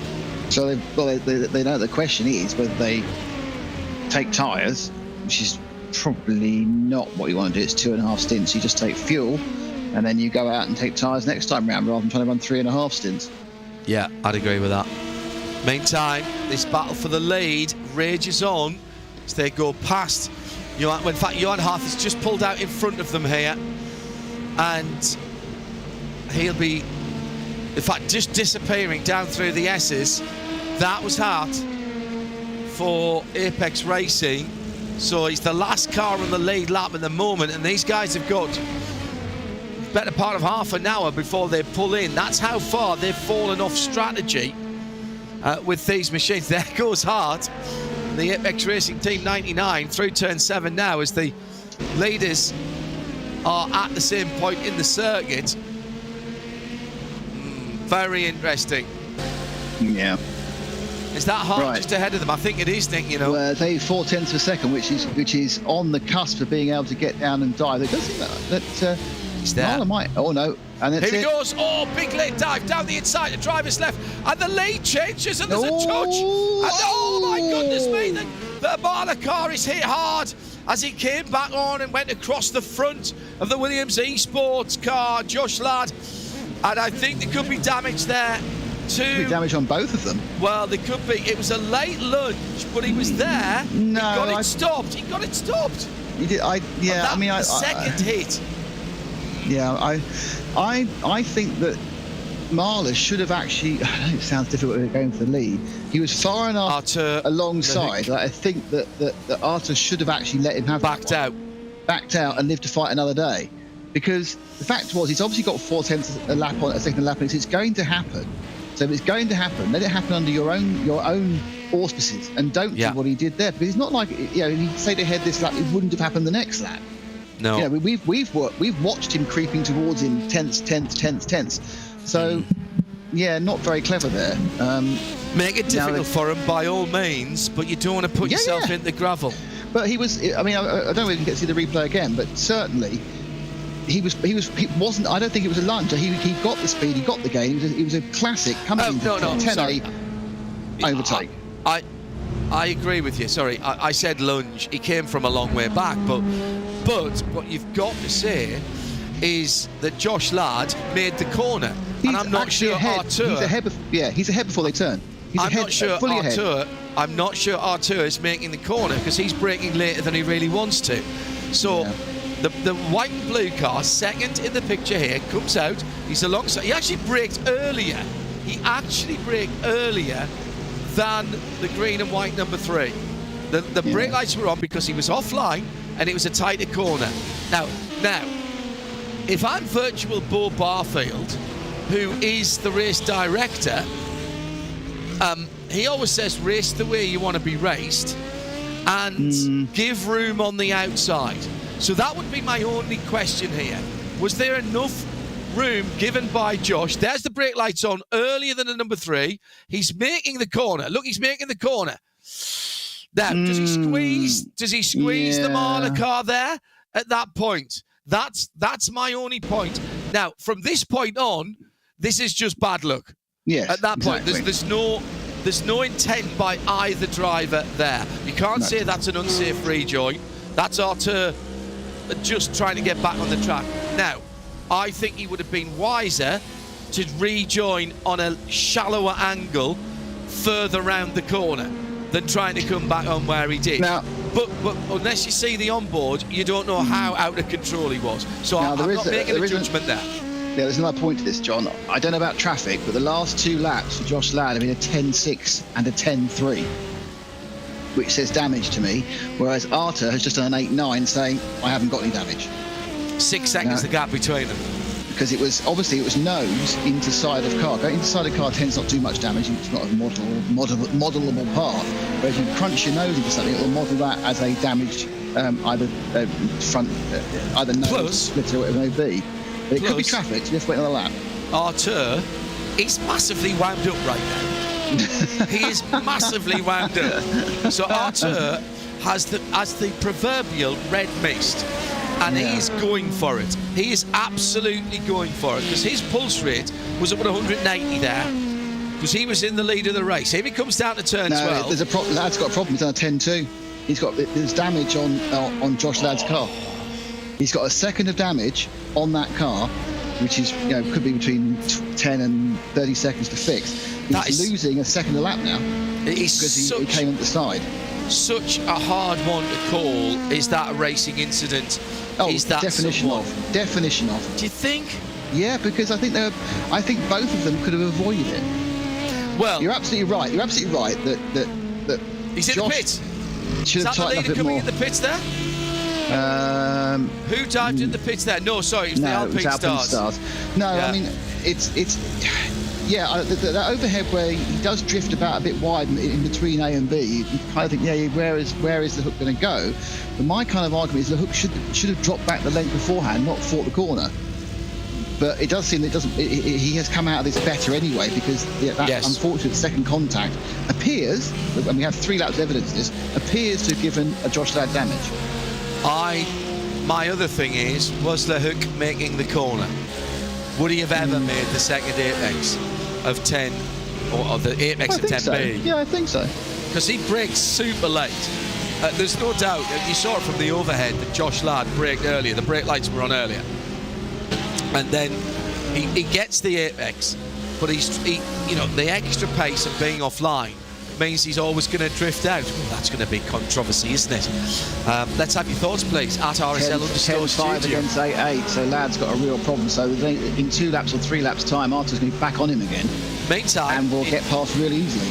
Meantime, in GTD, we have Biela Racing's Team Euronics Sven Haase having a wee bit of a battle at the moment. That's the 450 car, and just ahead of him, ahead of him is the Mercedes, and he is having a battle with that car. That is the problem that... Oh, no, he's not, actually. Sorry, John. But the problem that Josh has is he can't come in for another 11, 12 minutes. Yeah. Because he can combine his next stop with the repairs, which may not be particularly long. It might only be 12, 15 seconds.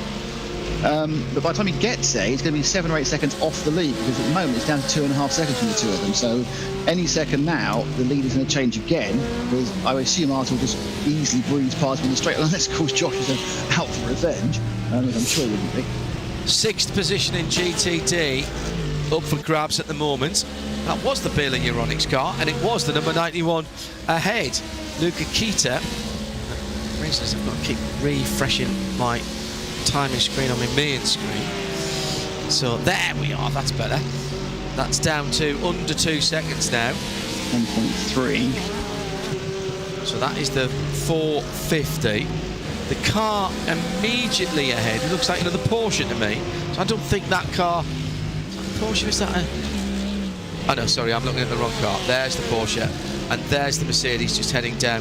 So behind the Euronics car, we've got traffic as well. And then it's the number 90 Team Urano, Konstantin Atashaf, who's in that. So that's 6 Luca Kita for Team Urano, then the Euronics 450 Sven Haase, then the Urano 90 Konstantin Atashaf. So that's your 3 that are battling for 6th position at the moment.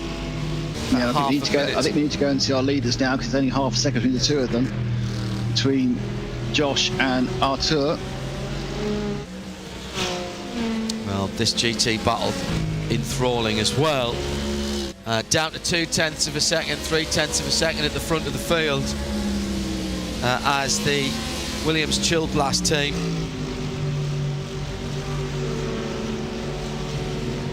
it's being pulled back.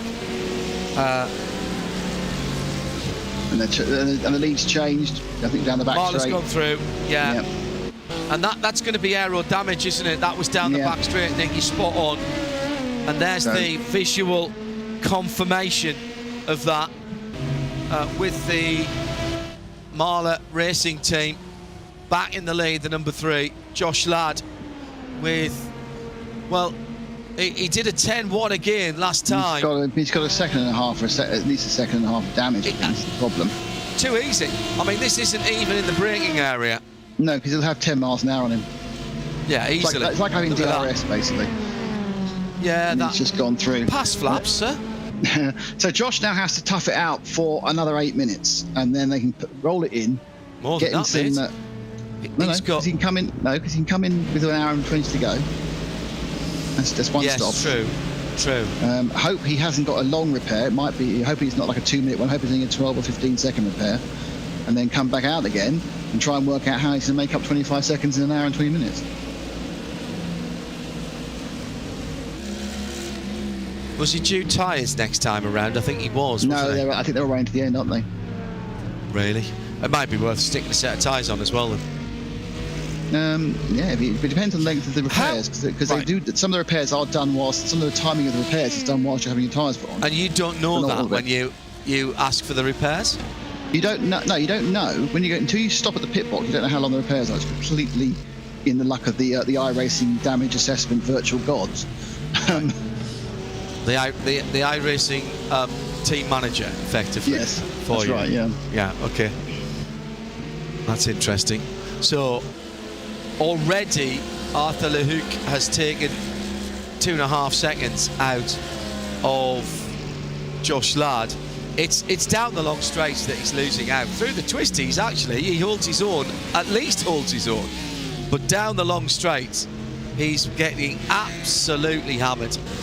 Meantime, by the way, that battle that we were looking at earlier on with the Mercedes and the Porsche, Sven Haas has got his mirrors absolutely full of the bright headlights and there he goes through, actually. No, not quite.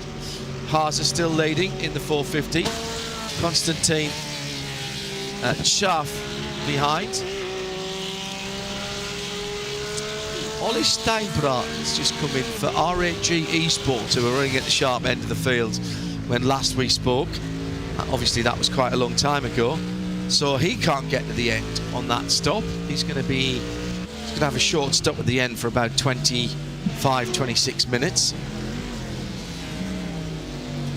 Yeah, there's a few of them there where it's not Is that quite a Sorry, Nick. Is that a race-defining incident there then? Oh gosh, yeah, 100%. Because Josh Ladd had the pace there, didn't he? Yeah, he's holding on. He's holding on to losing about a second a lap, which means he should come in, I think, 7 or 8 behind and then take the repair. But the point about it is, I mean, the situation was there that Josh was quicker at that point, at that stage in the race. He went for it in a legitimate way. It didn't come off. If neither of them had any damage, he would have been back there. You know, he would have been past and be going away. And up the road, yeah. And up the road. Whether this ebb and flow back towards Arthur Lehouk and Marla Racing, we don't know. It's less likely. It does seem that the Williams Esports chill blast was enjoying the chill of the night. So it's you know, it's how you set it up. But this is racing. You know, it's an incident. It's one car's kind of slightly worse than the other. And then you're locked into your pit stops at this point because you have to get to the end on one more after there's on 2 more effectively. Right. So in the top running P2 cars at the moment, Veloce Fanatec, Dion Fialo, he'll be in next time around or the time after, and he can't get to the end from here. Apex will therefore take 4th position with Johan Hart, who qualified and started the car. He's 11 laps into his stint, so he's got 21, 22 laps. Yeah. That's half an hour. He's on the cusp. Yeah, I think he can go with one more stop. The top 3, as now, are going to have a long final stop. And they have 2 stops to Veloce do. just into the pit lane there, and Johan Hart goes through. Apex Racing, they'll be the first people to make their final stop, I think. No, they'll be the last people to make their final stop. Sorry, yes, that's absolutely right. Because they have to make a stop with 20 minutes or 18 minutes to go, whereas the others are going to try and get as close to 40 minutes as possible. Yeah. And they will even be doing, I'm sure, a little bit of fuel saving. They have to make sure they get there. Now, Josh Ladd did a 1.98, which is the best lap he's done for a long time. So, like maybe he's learning how to drive it. Drive around the issue. Yeah, I mean, one of the issues is you just lost a lot of straight line speed, which is a problem. But obviously, that does mean you need to slightly adjust your braking points because you are not going as fast as you were. So you can, you know, he's not going to have 1.8s on this thing, but you may be able to maximise it. The other thing which is great, if you can get behind another LMP2, you can get a nice, you know, you can make up for that speed deficit. Interestingly, if you've got a damaged car, getting the slipstream is way more effective than you've got a car that's working fine. Yeah. I mean, I think that's maybe a little algorithm glitch, but it's absolutely, you can follow a car around, your aerodynamics is a lot less important. You get sucked along the straight quite nicely. Bela Racing and Team Urano, 450 and 90, battling now for 4th position in GTD. Who's that behind them? No, that's not a car for position. No, I've just said that, and I'm now not so sure. That's not the 23. No, it isn't. Arnage Competition now down in 6th position. But pit stop coming for Konstantin Scharf, and he's not going to be able to make it to the end in that AMG, and he's off. He's gone off at turn 1. Is he going to take him with him? Well, that was impressive rejoy, wasn't it? Did he actually make a position up there? No, not quite. No, but he didn't lose one. He's a little bit worried now as he goes down straight. He goes through 4 and 5, but that was pretty impressive stuff. Just came back. I'll keep on going as fast as I was going. Lots of dust thrown up, exactly as it was last weekend. Very dry indeed. So through turn 6 and 7 now, but a very, very hairy moment for Konstantin Scharf in the number 90 car through turn 1, where he... Well, there's the 23 now right behind him. Now, that is a battle for position with Arnage. So, an opportunity. So, this is what happens. He's in behind the Euronics car, goes down the inside, and... Oh, he's on low fuel. He's due in, and... Keep it left, keep it right. Keep going. No, me. make it. No, I'll take the... Ooh, look at that. I know, that is a tyre pressure low signal. POIL low. 0 PSI, or is that fuel pressure? Fuel pressure, yeah. Right, so he's low on fuel. Then, yeah, he's done 41 laps. No wonder he's low on fuel. He's high on anxiety off that, though. Yes, he is. And on that heart rate. Yes, exactly. Thank you. That was a great replay, guys. So he turned in a little bit early and therefore run out of road on the exit, but basically somehow managed to hang on to it. And where's the 23 gone that was right up behind him? He's dropped way back as well. That was David Toff. Hang on, let me refresh again. So have we had another incident while we were watching the replay? Come on. Well, oh no, there's the 23. That's all right. Yeah, but he's dropped way down to 9th now. So something's gone on there. He's in the pit. Oh no, sorry, the car is 9th place. 72, sorry. I've got the wrong, so BMW... Got the wrong class there, sorry. Rainer Talvar, don't worry, I've done that all race. 89 in from 2nd place, can't get to the end from there.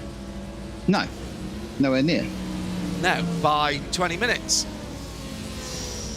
So does that bring the 91 car, Luke Nikita, into the play? Yes, it does, because Keita's only done 16 laps on this stint. So Keita can go with one more stop. Talvar can't. This is interesting. Certainly the battle for the first is only between Apex and themselves. Behind that, it's all over the shop. Apex will come in about 10 laps time. They might need a little splash at the end, but because they've got so much time in hand over pretty much everybody else apart from this car, it shouldn't make a difference. Keep an eye on Luke Nikita. They might have got their...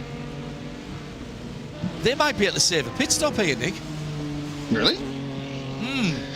Okay.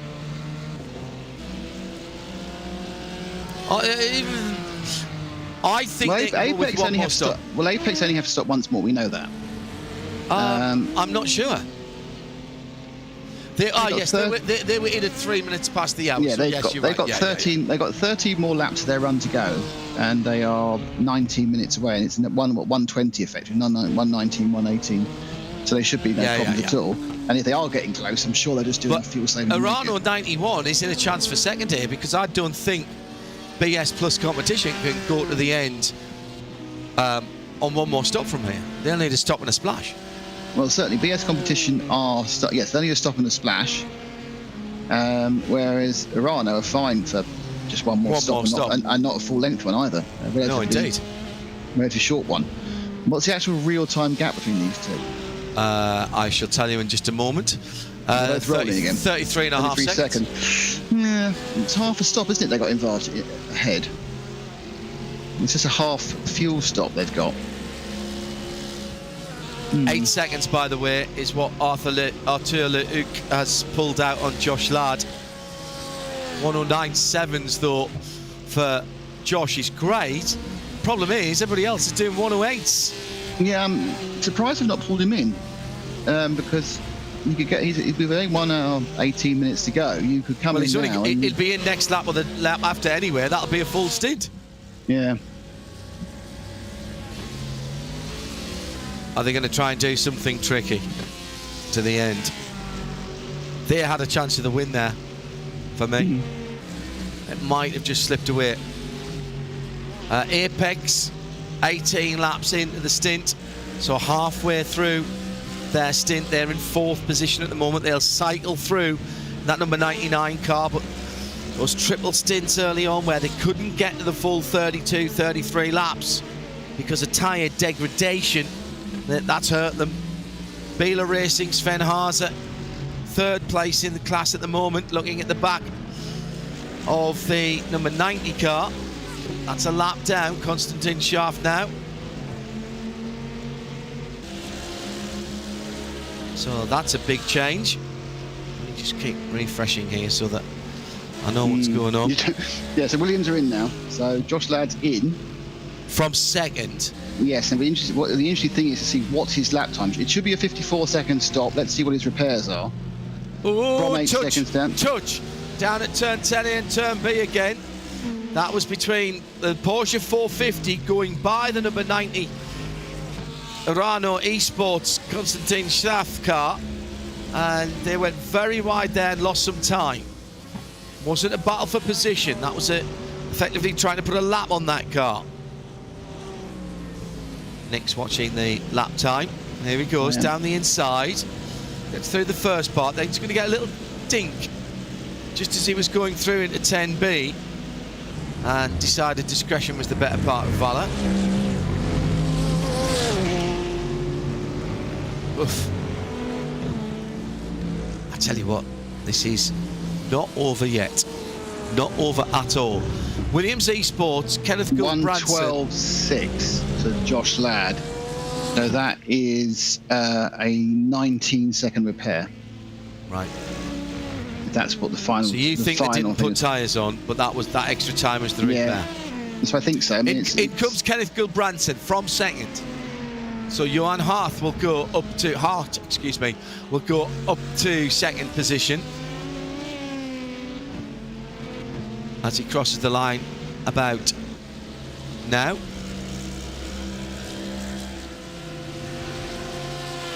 "50 seconds best part of behind the leader."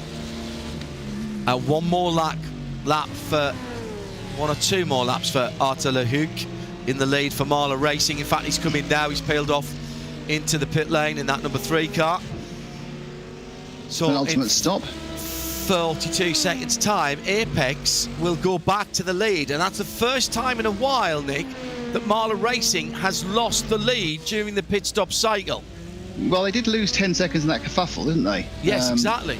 And that's going to be enough. If you look there is damage modelled on the side of the car there. Yeah.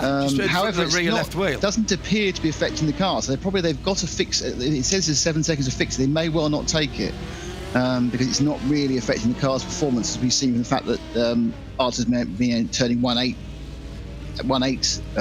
regularly. So it was a couple of seconds they made. If it's like a 12-15 seconds, they'll just live with it. The only problem with that is if you then get another minor tick, it'll end up making it, it can make it a lot worse all of a sudden. And they've left on 5 seconds is the gap. 55.8. So that's pretty much standard stop. Give or take 4 or 5 tenths of a second. So they may have had a very, very quick stop. So full fuel, no tyres. Sorry, no fuel, no full tyres. What I was going to say. Sorry, no tyres, full fuel. Yes, and possibly repair. But if it was, it'd be very, very short, and it wasn't affecting them anyway. So 6 seconds, 6.5 seconds is the gap to Apex, who will have to stop in 11 laps. 12 laps. Apex still need to stop twice before the end of the race, whereas Marlow and Williams chili bars do not, and neither do either Williams. They can all stop once more. Yeah. The second stop for Apex will be less. No, that's not right. Stop, but yes, it is. No, Nick, that's not right. Why not? Well, okay. No, you're right. Because Marler, as we've got 73 minutes to go, you can do about 40 minutes, and Marler will have to come in about 10 or 12 minutes. which will leave an hour or thereabouts to go. Yeah, all right, yeah, I'll give you that. They'll need a splash at the end. It is a short stop the second time, though. So, but it's not going to make up for all that time they lost earlier on in the triple stints, is it? Because trundling down the lane is half a minute, effectively, 29 seconds, just making a pit run. Now, of course, the other thing is it's unlikely anyone's got this problem, but if anyone is sitting on the edge of 50 instant points, they do have to run down the lane, but it's been quite a clean race, so I doubt, unless someone's been absolutely monstering a particular part of the track, we've not seen it, and picking up 1Xs all the time. I don't think anyone would have to do that.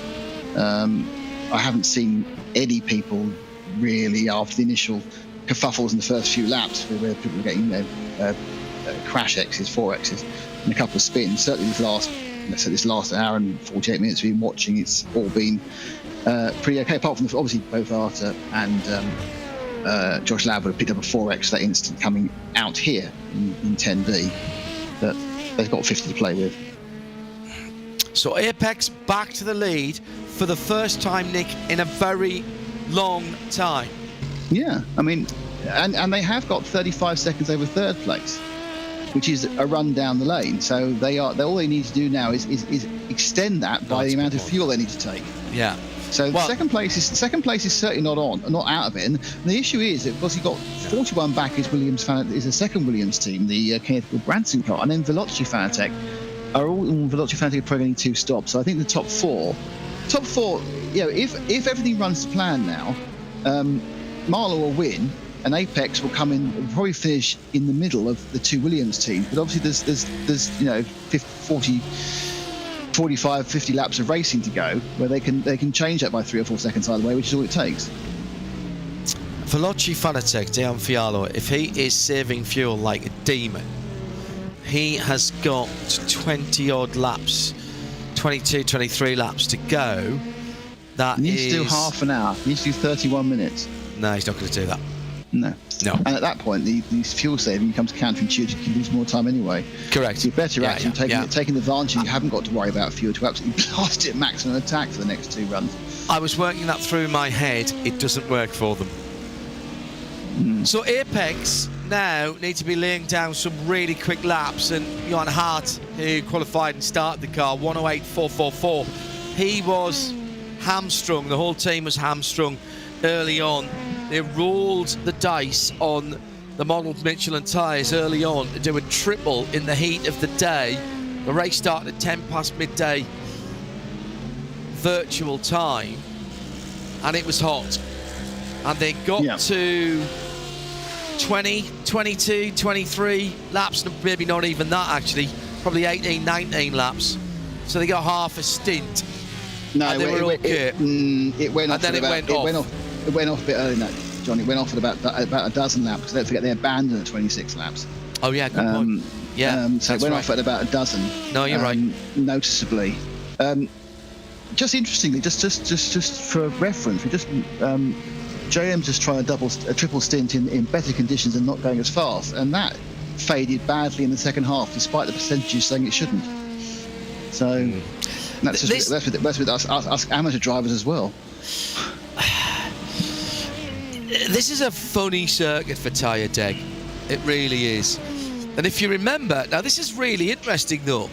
Remember you talking to all of the drivers in the Full Metal race a week ago, and them telling you that, particularly in the early part and the mid part of the race, the tyre wear was nothing like they expected, and the pace was nothing like they expected, and that was much less warm than this simulation has been. They did say the cars were very loose as well. They had them looser than they were expecting. They do set them a little bit loose to tighten them up when it gets cooler again. But I think they were surprised. And what does loose give you? Gives you oversteer. Yes, but what does it do to your rear tyres? Wears them out. Yeah. Theoretically, but I think some of the P2 and the GT cars, the GTD, were a little bit concerned by the looseness, because they have gentleman drivers running them. You don't want that gentleman driver on the whole. But there are some very, very talented gentleman drivers in IMSA. Needs a car with a little bit of safety understeer, isn't it? I hate understeery cars. But a little bit of safety understeer, John.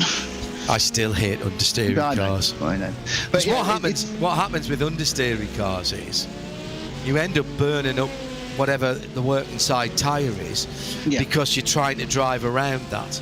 Or you end up actually, bizarrely, burning out your rear tyres because you're trying to rotate the car on the rear end. I'd much rather have a loose car going in where you, as a driver who does not drive very often, I'd much rather be scared out of my wits every time I drive into a corner than trying to push the car coming out of the corner. I mean, the tyre that takes... Yeah, the tyre takes the battle. The wear obviously is the front left, and this is the one that's the limiting tyre on around here. It's a clockwise circuit. You've got a lot of a lot of fast rights. There's only a couple of lefts that really do anything, so you can mull them if you like. But it's very easy to crank a bit too much steering through one, crank a bit too definitely through three, and that will obviously give it a and the big wear through 12 just because it's got a fast corner. So that's why that's the tyre that's going to cause you the most problems. I'm going to say this now, and everybody who is involved with iRacing knows this. I'm standing here in the studio at RSL, and I've got a little bit of effect coming through. Thank you to RaceSpot for that, who are piping me these pictures. I could quite easily be standing in the Haggerty Global Broadcast Centre in the Michelin Tower. It is, I mean, the noise is absolutely spot on. The vision is spot on from what I was seeing a week ago. And we're watching the 722 SRC Movano Corsa Verde, that multicoloured car that Ewan was saying earlier on is fast becoming a fan favourite. Andrea Barilaro chasing down the Satellite Racing 64 car ahead of him. Now, two things I think that you can say about iRacing that are without debate is that multiplayer, multi-race modes in races like this, they are unsurpassed in terms of their support. I have never ever on one of these races 12, 10, 24 hours seen any issues that has stopped the race. And secondly, the audio in particular is very, very well modelled. Very, very well modelled indeed. You know, are you going to argue about photorealistic backgrounds and such like that? Are you going to argue about tyre modelling and dynamic modelling? Well, yes, you can. Yeah, of course you can. And no disrespect to any of the platforms at all. But out front, absolutely, in multiplayer game modes, race simulation mode, and the noises, I could be right now in the Haggerty Global Broadcast. In fact, I'm back there by a week. It's exactly what I was watching. And the camera positions, apart from this one, which I really like, down at 10A and 10B.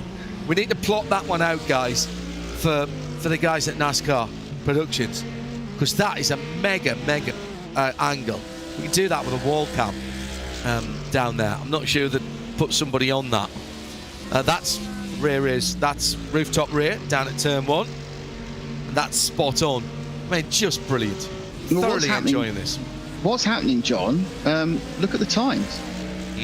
Johan Hart is absolutely mesmerisingly quick, moving away from after the hook only 7 laps ago when they came in. The gap was 6.5 seconds. It's now 16 seconds. Yeah, I think Arthur has got a little bit of damage because he's running at 9.5. Yeah. Josh Ladd, who's fixed his, is back up on the 8.8 and 8.2. Oh, pit stop! Pit stop for the leader. So he's decided to make the stop here. Now the question is he going to take tyres? Because if he doesn't, he may as well go to the end. So he'll do 3.5 stints. 64 minutes. Yes, this is the car that's off kilter, of course, Apex. So 64 minutes to go. It'll be round about 62.5. They can do 40 minutes. So he's going to be 21 minutes short by the time he comes down the pit lane again. And tyres, no tyres. Be full fuel, because he'll take a short fuel stop at the end. Unless he splits the fuel. Now, no, he has. He split the fuel, Nick. Only by a couple of seconds. 31, yeah. So out he goes. Now, he obviously had a weight advantage on the car and a non-damage advantage on the car. But he's now committed himself to 3 in a pit stop. So everyone else is doing 3 stints, so it's not, he's not as far off everyone else. So you don't think you'd put tyres on for the last dash? So if you're going to do it, if you're going to change tyres, you change tyres this time. Okay. So you get an hour out of the tyres and an hour and 20 out rather than running 3 in a bit. So I think he'll stay out there. He was blisteringly quick. Now, interestingly, Arthur Lehook's managed to do an 8.8 this time, so it may be in traffic, but it's an 8.4 behind him for Josh Ladd, but Josh Ladd's 20.3 seconds back. The track is super fast now, as it's cooled down, so when they do get a clean run, which is quite regularly, with the reduced number of... Has he got in and out without losing the lead? No, he's down in 4th. Johan Half's in 4th at the moment. He's not very far behind third, so third and fourth are right together. Kenneth Gulbrandsen and Johan. Gulbrandsen slightly less fuel, obviously, as they go up through 1. But it's not beyond. Certainly now what was questionable about getting second is not beyond the wit of man. There's even a possibility he might win, because I do think there's a little bit of damage on Arthur Lehook's car, not the same level as Josh had, but perhaps 2 or 3 tenths worth of damage. All right, let's give you a rundown with just over an hour to go. In GTD, Apex Racing have dominated this race, quite frankly. Alejandro Sanchez is in the car at the moment, and I'm waiting for Rainer Talvart to come through and the number 89 in second to tell you what the gap is, because it is the best part of a pit stop, although that will change in a lap's time when Alejandro comes into the pit lane. It's Team Urano and Luca Kita due to come in. Apex not only have been quick, but they have been, as Ewan was saying early on, they have been the only team who have continued to get to the hour mark and make their pit stops. They have absolutely bossed this, tactically and speed-wise. This is extraordinary. Everybody else gave up getting to the hour quite early on. Yes. And somehow Apex have managed to keep it going and done not only a stellar job on their strategy and their fuel mileage, but they've been quicker than everybody else I can't help but this is a full metal race. Someone will be asking if that car to be stripped. Yes, how much fuel pipe have you got in between your tank? Yes, exactly. 14 feet, I see. Yeah, absolutely. Yeah, and it's 3-inch in diameter. Ah, yes, I see. It's BS competition in second, AMG Team Urano in third. At the front of the field, it is less obvious about what's going on because there's slightly different pit strategies going on at the moment. Apex Racing have just stopped but can't get to the end on that one stop. With an hour to go, they will have to stop not just once again, but once and a splash, whilst we're waiting for Marlow Racing Team Arthur Lehook to come into the pit lane for his last stop. That'll be in about 20 laps time. Same give or take for Josh Ladd, who is now 20 seconds behind but has a 14-second lead on the second Williams eSport car. That's kind of Gulbrandsen, excuse me. They will both only have to, all three of those, in fact, as Nick said just a moment or two ago, will have to stop one more time. In fifth position, Dion Fialo, he's got another 12 or 13 laps. Well, that'll get him past the hour, but it's not going to get him to 10 past, is it? So he's going to have to make a stop, a full stop, at a really short, titchy little splashy stop. So how will that compare? Well, good news is that Patrick Wolf has to do at least the same because he's 8 laps worse off for fuel. And Apex Racing Team 97, Ben Fuller in 7th position. They're about to come into the pits in the next lap or two. And that's your top 7. Finishing off the top 10, Pure Sims. And by the way, I should say Veloci, NLR, Patrick Wolf, Downover are all a lap off the lead. So really, it's only the top 5 who are on the lead lap, and Patrick Wolf will drop off the lead lap when he stops in a lap or two's time, Nick. Yeah, I mean it's really, really close, and it's going to be out how it plays out in these final pit stops to find out who finishes where. There's a lot of tactics to be done. As soon as the pits come on, it comes our leader with 58 minutes to go. Leader they are making their GTD. final stop, GTD stop. Yeah, still looking at the well done. Well done. Still half a second slower than Josh Ladd. So that's 18 seconds, but he's got to try and make up 20 seconds. He has got 40 laps to do it, and he has got just about 38 laps left, I think, to do it. It's possible, but yeah, it's a claim. But I think the Marla Racing Team car is definitely suffering a little bit from minor damage. New set of tyres for the GTD leader. That very tidy looking white, black, and light blue. It's almost a teal coloured machine. Alejandro Sanchez out of the pit lane, still with the green 01 on the number panel on the back window. I'd like to go back and check this, but I'm pretty certain they've not been headed even in the pit stop cycles, because they've got better mileage than everybody else, Nick, as well. They've been faster and more economical, which is a bit of a dangerous combination, really, isn't it? So, is that driving style, Nick? Is that set up? Have they trimmed the car right out? Because they've had the speed. So have they said, right, we're going to trim the car out. We'll give up a bit of pace in sector 1 and 2. But, you know, ultimately... Oh, hang on. He's slowing down. No, that's all right. He's that's just very fast P2 going past him. Yeah. No, what it is driving style. There is an ability to, which some of these drivers possess, and it will be helped by the setup, John, you're absolutely right, to go fast and save fuel. It's, you know, there'll be lift and coast. There'll be, you know, we've seen it, you know, with Scott Dixon. Do you have engine modes? No, not on these. Okay. I think the Mercedes has an engine mode, actually. The Mercedes did have an engine mode, but you would only you'd only use full power. The modes don't really give you very much unless you're desperately trying to miscalculate horribly. You need to try and save some fuel at the end. But this will be done by the magic of the right foot. Both application and disapplication, that's such a word. So taking it off, putting it on is as important as taking it off for saving fuel, of course. And there are areas where, you know, when you're actually going on a qualifying lap, you know, you're squirting as much as possible. If you don't do the little extra push of the right foot, you can save quite a bit of fuel. What's impressive to me is that this is the car that was on pole position. So they had 1 lap pace, but they managed to turn that into race lap pace and economy. I mean, this is extraordinary. Yeah. I mean, it's the triumvirate that you don't ever get. Well, the thing to remember is you can have a completely different setup for qualifying and the race. So you have a qualifying setup which you load up, fair play, which can be completely different. This is not the result of turning up on Thursday night, having a chat in the beer and going, shall we go fast? This is many hours, many hours of setup and practice and conversation between the drivers to make sure they're both happy with how it ran.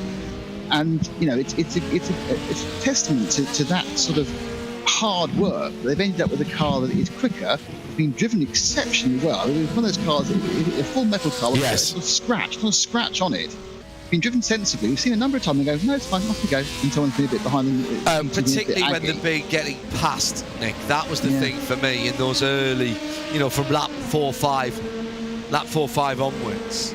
Yeah. That's where you saw it, didn't you? Yeah. So, you know, it's just a really good performance, and I really hope nothing goes wrong, because it's been, you know, you kind of want people to write down and study how they've achieved this, because they have, you know, they've got a minute lead over the entire field and they've made their final stop. So it's not going to get less than a minute, is it? Well, you wouldn't think so. You'd rather hope not for them, because no favourites being played here, but that. I mean, there's whatever else happens from now on, that to me is already the performance of the race. Oh yeah, at the front of the field, we've got a battle. I think we've still got a battle, although there's 17, 14, and now only 1.5 seconds. If Johan Hart has scored kind of. He's been that far behind Gebrandtsen, give or take half a second, really, since he came out the pits the last 8 laps. But they are doing 1.86s, 1.96 for Arthur Hook. Josh Ladd always had a traffic lap for 1.10.3, at 1.10.0.3. 17 seconds the lead for Le Hook over Josh Ladd. He's 32 seconds ahead of Johan Hart, who will have a slightly shorter second stop, so it's not a final stop, so it's not quite 32 seconds difference. It's probably about 10 less than that, but that's still a long way to make up. But Le Hook can't afford a mistake, And if he is a little bit hamstrung by that accident a few laps ago, he may still come under threat from Josh Ladd or even Ken Gilbranson. They can really nail the last 53 minutes. Certainly not over. Whilst you would say, realistically, barring a really unfortunate disasters, GTD is over as far as winning is concerned. Yeah. This is still very open in P2 because LeHook is slightly, I think, hamstrung. Not super hamstrung. He's coming to the pits, actually, so LeHook's coming in. Hang on. I can't get the end from here. That's too early. That's way too early. That's 55 minutes. It's not him, that's why. It was a car 8. I've completely confused everyone. Sorry, because it's a similar coloured car. I do apologise. Similar coloured car. Swept in front, and it's Marcus Solom from place. Well, it was exciting for a moment, wasn't it? Well, you had me looking at the too many blue and white cars. Too many blue and white cars.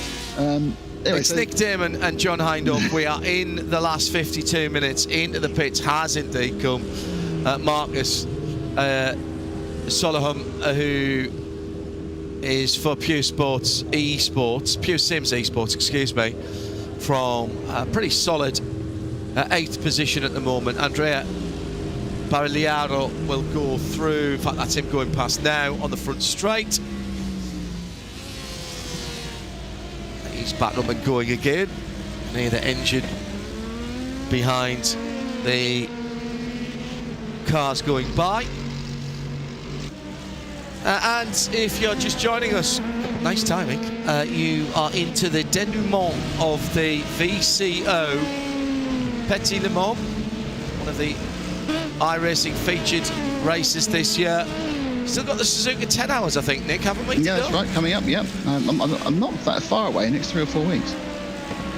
I love Suzuka. That's a GT3, because it is GT3, not GT2. That was GT3 only race, that one. So that's, all right. That stays close all the way through, and there's obviously, of course, Apex Racing turn up again and dominate. But it's a bit harder, I think, with Suzuka. I think of all of the sim tracks, possibly other than the Nürburgring, which has its own challenges, I think Suzuka's probably my favourite to drive on.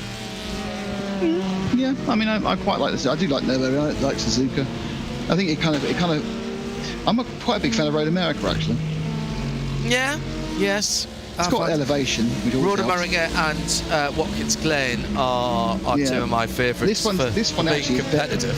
But Road Atlanta is very, very busy because you've got 1 minute 10-second lap stop on it, definitely for me, and you're doing something the whole time. You have a very brief break down the back straight, but normally at that point you're trying to overtake back markers. Suzuka's November the 12th, so it's just over a month away for the final VCO Grand Slam event of the year. Oh, speed at turn 5, and the leader had just got through. Oof, no way! Oh my goodness! That's the Mercedes, isn't it?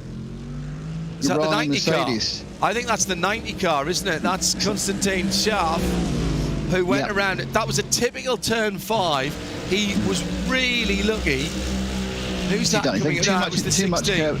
I know, hang on. It was the 16 coming up behind, not the leader. Oh, too much curve on the left-hand side, and then got the thing unbalanced. Who was that behind him? I don't know, but he's very, very happy to have missed him.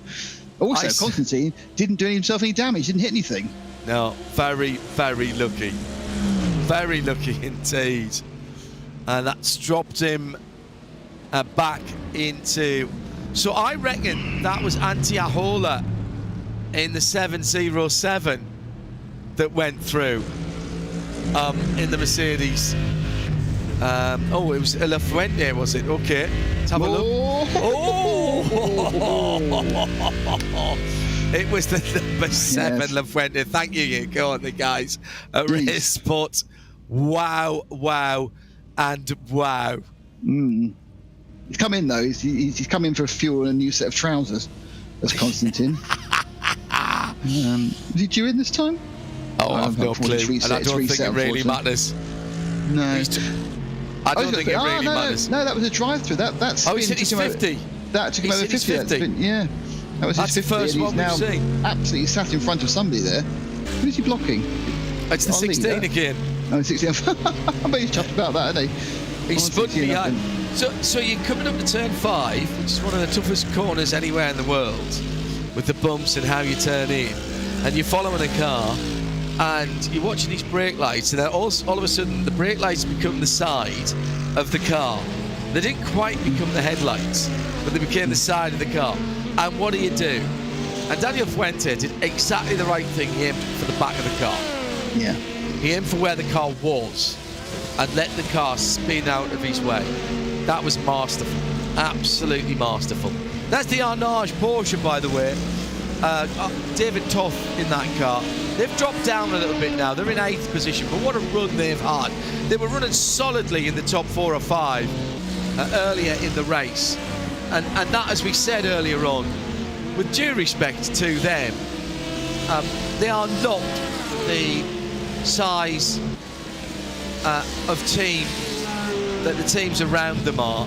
And if you look, that car is not carrying any sponsorship on that car. So fair play to them, Nick. Absolutely.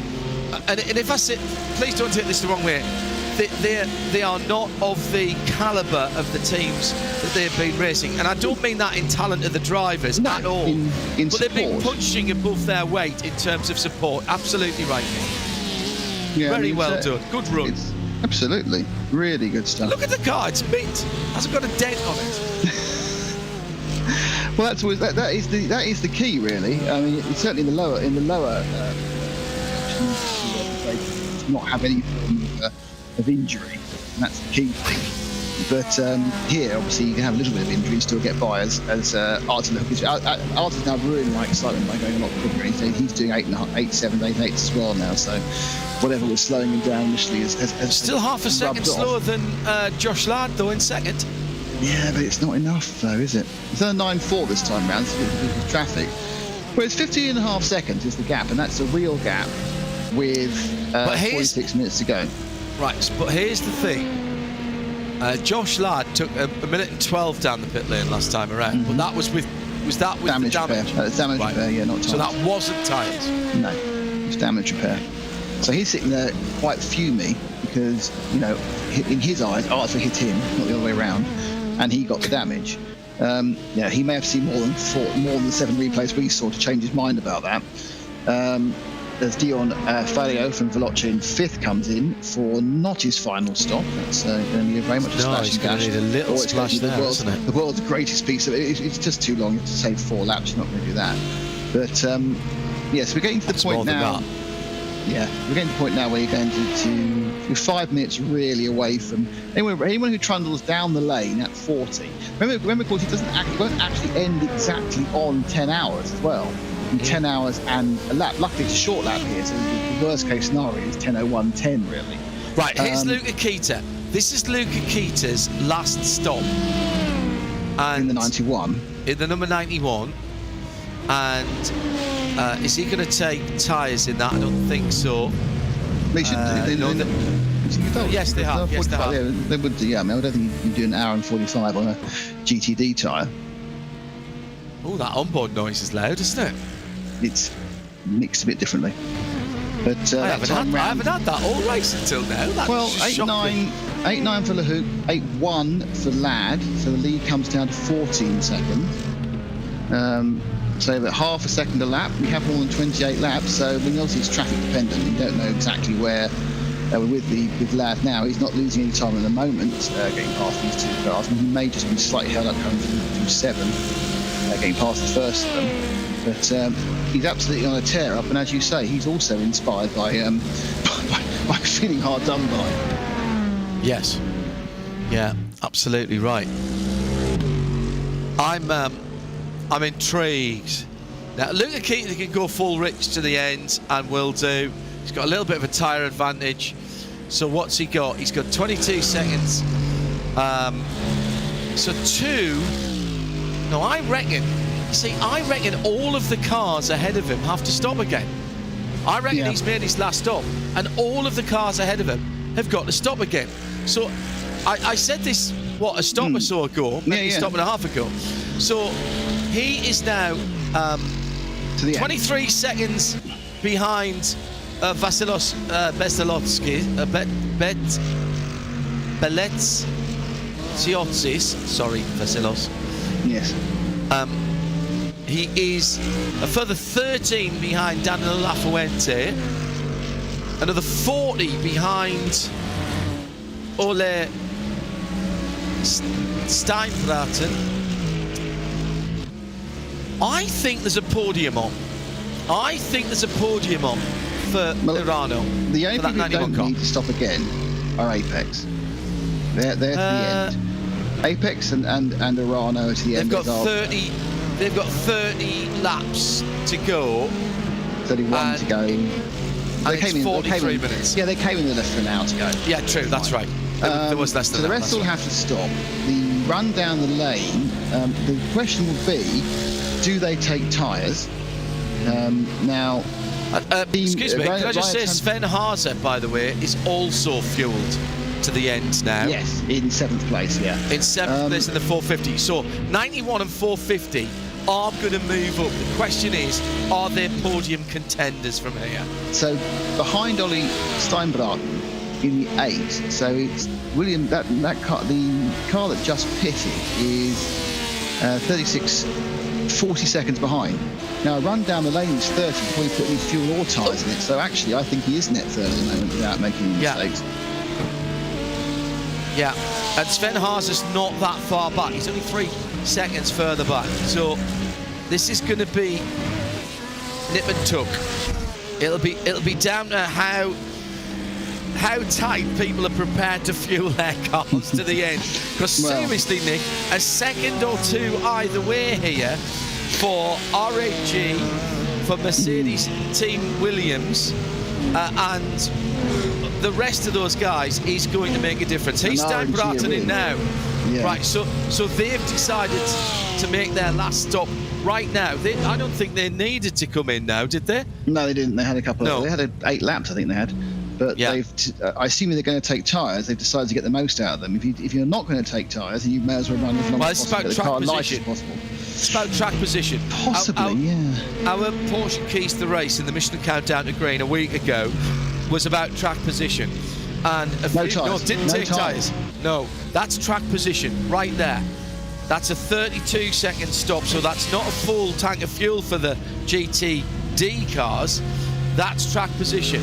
But unfortunately, they have dropped behind both Luca Kita and Sven Haase, who neither of whom had to stop again, did they? Correct. That's my point. Yeah. Other than the leader, Alejandro Sanchez, I reckon the next car that doesn't have to stop is Luca Kita. Yeah, the thing is, of course, unfortunately, also Ollie Steinbraten dropped behind him. He's not on new tyres. The other two took tyres. He's on older tyres and behind. Yeah. That's not looking brilliant, to be honest. For unless they did. Esports. What were the pit stop times for 91 and 450 in the last stop? It 91. was.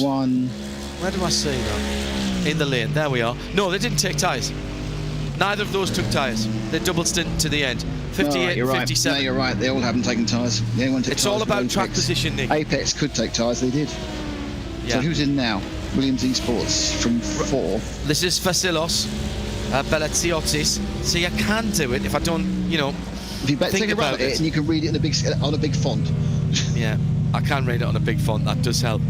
So they want to be under 30 seconds for that pit stop here for the fuel and not take tyres. They need to be gone any time now. Any time now, guys. We've got to get that numbers right. Tyres. Oh, they're taking tyres. So they're going to lose position as well. They've already dropped behind Steinbraten. There's she on the P here. That was 2. That wasn't 4. So working side tyres there. Left-hand side tyres. That'd be horrible. That'd be horrible to drive for a couple of laps. Till it balances out, till they get some heat in the left-hand side tyres. You staying up to watch the Bathurst 1000 tonight? I've got 4 hours of our race to finish when this goes on. Oh, really? Yeah, we're only at just over. There's 4.5 hours still to go. It's a massive day, massive night of sport. We've got Bathurst 1000, then we've got the Australia versus England T20, and third in my spot is World Superbikes, and then fourth is F1. Well, that's fair enough. It's all decided now. Anyway. By the way, another nasty accident today in Supersport 300. Oh no! Yes. Helicopter out for one of the Dutch riders. Long delay, and I'm afraid not good news. Well, I'm sure we'll find out more about it after Chrissy Rouse tragically lost his life. The 22-year-old Newcastle upon Tyne rider. Motorsport is dangerous. I know it says it, but dear me, what a tragedy that was. And we wish pass our condolences and best wishes on to friends, family, and contacts of Chrissy. Certainly a long career in motorcycling, and certainly pretty super bikes ahead of him. Lost his life after the accident at Donington Park last weekend, and similar sort of thing today, I'm afraid, following bike making contact with a rider on the ground. Into the battles now in GTD. Number 2 is Williams Esports Vasilos Belasiotis over the curbs at turn 5, and he's got the 23 David Toth behind him. Can David go to the end from here? Ooh, I think he can. Look. It's going to be close. He's done 15 laps. 15 might be laps. able to. No, he's got 27 in 37 minutes. Oh, yeah, right on the cusp, wasn't it? Yes, that's what I mean. Yeah. Yeah, right on the cusp. Maybe 30 laps to go. Comes Josh Loud's second place. Final stop from second. Yes, under 30 minutes. So, now, how much fuel and tyres, no tyres? Well, that's your question. Obviously. Sorry, fuel to the end, obviously. And yes, but how much fuel is it to the end? I don't know the answer to that question, because it's nearly a full stint. It's about probably 2 laps off a full stint. Right. 20 seconds. It should be 32, maybe 33 seconds for a full tank if he needed that. Has he saved a bit of fuel last time around? And then does he take 4 Michelin tyres or not? No, he doesn't. No tyres. So that wasn't quite a full tank. So he had saved a little bit of fuel there, and that he doesn't need a full tank to get to the end, John, because there's only 36 minutes to go. Yes, that's a good point. I apologise. So in comes our leader. Right. So if you look on that, as you can see the damage there. It's not modelling much of the damage. Just in front of the left-hand back wheel. It's not inferring much of a disadvantage at the moment. I don't know whether he's going to try and fix it. He knows what his lead is. His lead is about. Can't afford to take tyres then, can he? He can't afford to take tyres anyway. Rear deck. Yes, if that was a real car, it'd be a lot more damage, and it's got a lot more aerodynamic loss than it's actually showing.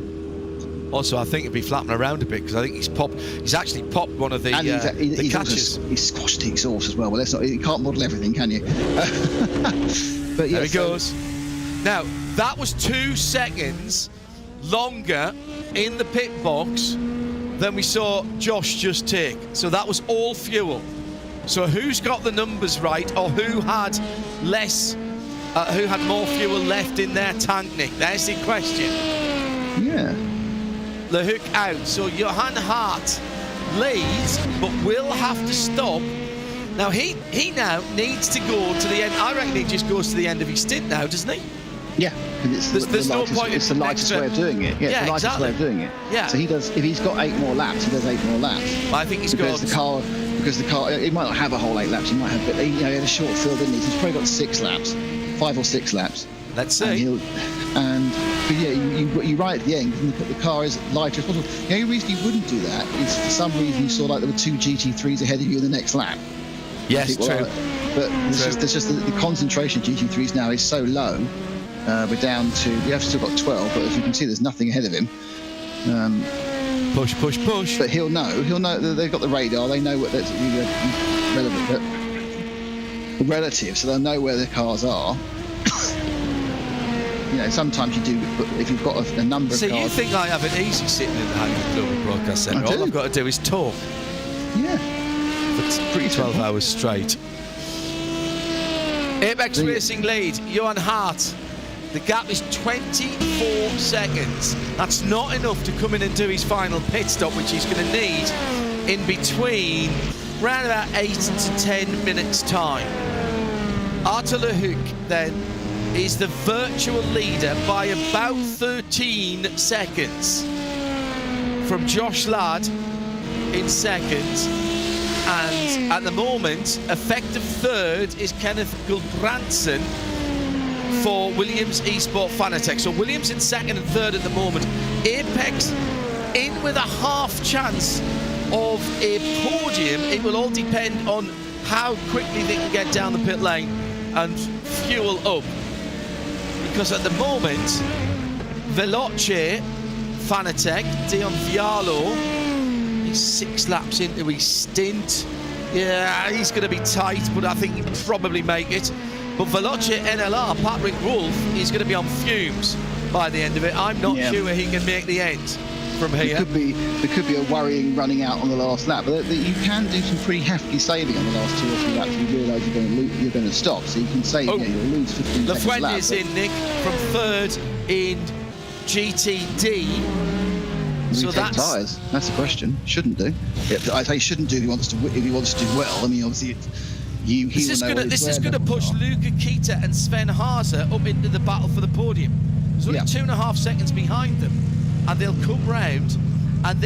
So I did say 2 stops ago, watch out for Urano Esports, Luca Kita, no tyres. No tyres. So as Kita come through, and let's see as they come out. That's them going by. I think that's their headlights. Yes, it is. So there's Kita going through. Sven Hase's right behind him, so he'll go through as well. So they are now 3rd and 4th. And Lafuente is down to 5th. Steinbratton to 5th. Vasilios Betsilosic is down to 7th now. Wow. And we've still got Rainer Telver to make his stop. That Luca Kita Sven Haase battle could be the battle for 2nd place, Nick, at the end of this. I said that an hour and a half ago. Yeah. See, a piece of paper and a gin and tonic can still work. Well, that's it. I'm sitting here trying to work out where to go, but I still think 98 is going to win, by the way. Oh, really? Yeah, Mystic Nick. Are you feeling it in the runes? I literally, it came to me in a premonition. I'm sure it did. Very at funny. The front, the hook's still losing time to Josh Ladd. It's 11.7 now. It is around 4/10 or so a lap. We've got 20 laps, I'd say, 23 laps or so to go. So theoretically, it's possible that could be back challenging the hook if he doesn't get a bit of an extra run on. But the hook is quite variable in his lap times. It's 4 more laps, I reckon. Is it a bad lap? Is it a bad lap last time round? 4 more. Sorry, 4 more laps for Johan Hart. I reckon possibly 5, but no more than 5 before he's in. That's going to give him a 20-minute run to the end, and a 54-second stop is going to drop him down behind Kenneth Gulbrandsen, and then there's going to be a heck of a battle on for the last step on the podium between Gulbrandsen for William Esports Fanatec in the 5 and the 99 of Apex Racing Team. But Marla Racing at the moment with a 11-second lead. They are in the box seat at the moment. Yeah, but I don't know, because he's well, I need to see a couple more laps. He's losing more than half a second a lap to Josh Ladd, and that's fuel, what it needs to be. Shouldn't be an issue, particularly as the Marla team stopped for 2 seconds longer worth of fuel than Josh Ladd did. So unless somebody's got the calculations really wrong, if LeHook is short of fuel, then surely Ladd is as well. But what you don't know, Nick, is what they'd been saving before that and what was still left in the tank before they did that last pit stop 4 or 5 laps ago. And Josh Ladd just had a terrible lap of 1:11.1, so I assume that's traffic, but it's that's the last thing you need at this point. But of course, it's all playing at the moment into Johan Hart, who's pulling away from both of them. He's in the pit. So Hart's in. So Hart's in. This is the end of 30 laps of a stint. It's going to give him half an hour, just under to go, under 29 minutes to go. He will lose the lead, and he's going. But it's whether he can come out in front of Kenneth Gulbrandsen. I don't think so. Even with the short fill, I'm not sure it's going to be good enough. Fuel hose is in now. Gulbrandsen in the number 5 car. There goes the number 3. So LeHook back in the lead. Josh Ladd will go through in 10 seconds time. really going to be all about Gulbranson in the number 5 Williams eSports Fanatec car. Where is he? Answering, he's behind traffic. That's the problem for Gulbranson as he's coming round. There goes Josh Ladd. Well, that was a quick stop. So as he comes out of the pit lane, he's third. He's third. He's got third. Well, I didn't think he'd do that. And by a chunky margin as well. Only 28 seconds in the pit box. So that was 28 seconds worth of fuel and 50 seconds. So that's a good 4 seconds quicker than anybody else. He's 4 seconds nearer the end of the race, isn't he? Yeah. Dialfiano, by the way, did his last pit stop. Apparently, he only did 20 seconds in the pit lane, which I can't believe is correct. It takes longer than that to drive down it. No, because that is a drive-through. That's an instant point drive-through. Right, so now I've got no clue. But it's quite quick, though. 20 is quite quick for doing instant point drive-through. Yeah, I think it is. I thought it was nearly 30 seconds down the pit lane. I thought it was 27, yeah. But anyway, that's what he's done. So apparently he's got speed in the pit lane as well. But yes, Haase has come down. I think that is my guess is that's a 50-pointer. You're spot on. They must have done that from just grabbing curbs because they've not had that many big incidents. Right. So with the top teams now having completed their final pit stops, Arthur Le Hook leads by just on 10 seconds, and Josh Ladd is chasing him down about 0.5 of a second, half a second every lap. 3 from 9. Marla Racing Team from Williams eSports. Apex Racing Team, Johan Hart, Paul Sitter, is a further 7 seconds back and on his outlap at the moment. So I'll give you a rundown. Now that is the quickest car out there. A 107.976 is what that car has done, and they need to do that now, and they're not going to because they are on their 2.5 stint on their model Michelin tyres, if you see what I mean. Yeah. Whereas everybody else is only on their second stint of their tyres. So it's going to be tough. Maybe second place, unless something goes on between the two cars ahead. Kenneth Gulbranson is in third, a further 5.7, call it 6 seconds further back for Williams eSports Fanatec. But at the moment, he's matching times with Johan Hart. And they are the fastest 2 cars on the track last time around. As I say that, Josh Ladd does a 109.1. It's just traffic that's slowing them Josh down. Ladd it's got it below 10 seconds. It's closing it. Hook. Yeah. I mean, I know this is multi-class racing, but it'd be nice to have had 3 or 4 laps each with no traffic to just see what the real space was. Yeah. But as you can see even now, that's costing. This is Josh Ladd, and that's costing him nothing. Obviously, going past the Porsche on the back straight. Right, I've had to stand up again now, Nick, because I've been standing up for about the last hour, and this is one of these races that was all really coming together at the end. It's going to need a little bit of, I think, a little bit of bad luck from the hoop, and then Ladd will be all over him again. Next thing that's going to happen, Nick, is Rainer Talvar for BMW Team BS Plus competition is going to give up second place. Will he give it up? Yes, he will. He's got a lap.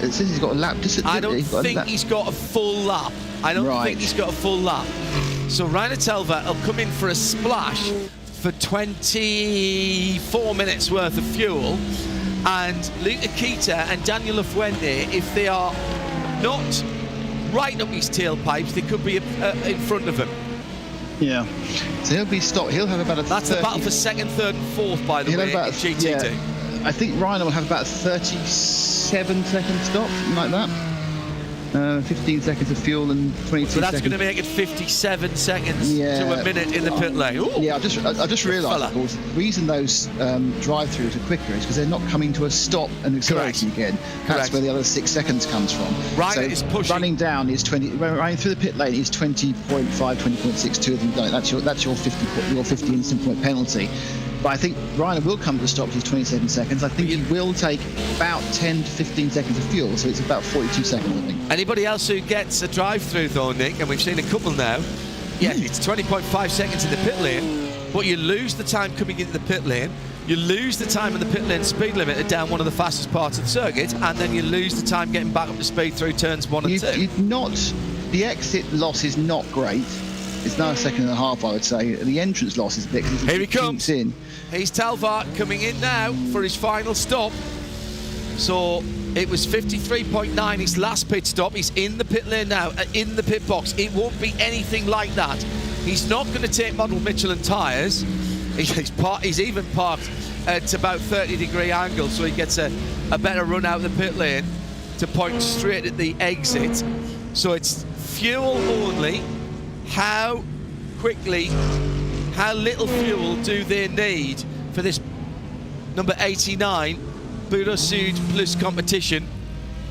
Oh, that's very quick, 22 seconds. He's not going to lose this position then. He's going to hang on to second. It's 40 seconds now. It's 42 seconds now. He's off the pit lane limit there. Yes, yeah. I said 45. Yeah, you were nearly spot on there, mate. 44, well done. But yeah, and that gives him he's still 40 seconds up the road. So he did have more than I thought, because it was plus a lap. It's really difficult always to tell. Yeah. And he's got the number 16, Pure Sims, Maurizio Quero behind him. He was off the track there behind him at turn 5. So now it is a quote-unquote cruise to the finish for second place. The battle is for third between Luca Kita for Timorano and Daniel Lafuente. There's 5 seconds between them, the 91 and the 7. That's the 2 AMGs. And at the front of the field, the gap is down to 8.5 seconds now. Yeah, I just think we're just not going to have enough time to get them together, unless we get a particularly bad trip up for Arthur on one of the back markers, and then an easy pass through for Josh for the same one. It's down to 8.1 now. I think it's that about was 6/10, mate, last time around. Yeah, I think it's about half a second or 4/10 in actual pace due to the slight damage that Arthur's got from the incident with Josh Lamborghini. Of course, he picked up a large repair bill. With 21 minutes, you're looking at what, about 16 laps? 17 laps? 17 at the laps. front, yeah. Yeah. Got them getting the calculator out. Yeah, 18 laps. 18 laps is what the computer's saying at the moment. Well, 18 laps including the finishing lap, yeah. So 18 laps, so you actually only use half a second a lap, to be on him. But that's every lap, and no tripping over anybody else. You got and you only got 3/10 last time round. So oddly, even though 3/10 is good, it's not enough. But they are going to be very, very close by the end, if not absolutely on top of each other. Brilliant, isn't it? It's fantastic. Petit Le Mans 2022, one of the iRacing Grand Slam events powered by VCO. Nick Damon and John Hindhaugh loving this. This is exactly what we hope for in multi-class racing.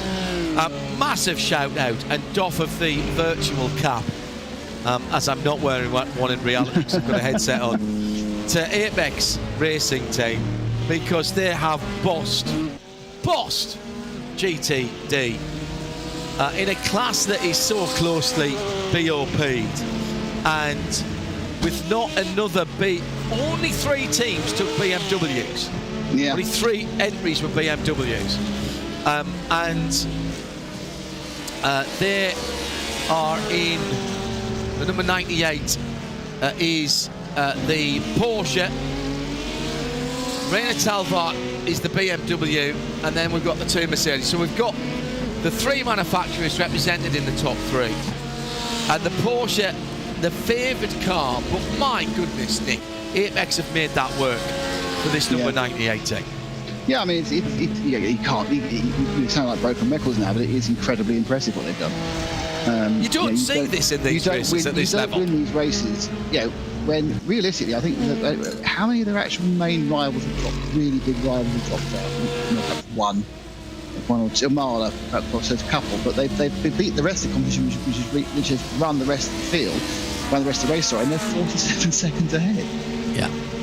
And in fairness, they've been this far ahead for the last, since we've come the last 3 hours. So you kind of think if they wanted to be further ahead, they could be. I just think it's been an extraordinary race. They pulled out 20-odd seconds before the end of the first 3 hours, it seemed. Yeah. They were well ahead of the field. By the time we came back after 7 hours on the pit stop cycle, depending on where they were, they had a lap on the field before they had to pit.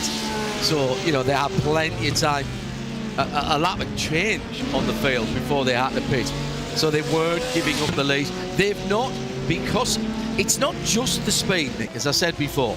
The speed you can take, but it's the fuel mileage. They've not given up the lead through any of the pit stop cycles because they've been going so long. We'll come back to that. Here's the battle for 12th in P2. Pure Sims Esports sitting in 12th at the moment. Harley Houghton probably, from Alessio Fabriziani, Nathan Moore, Maxime Mariotte.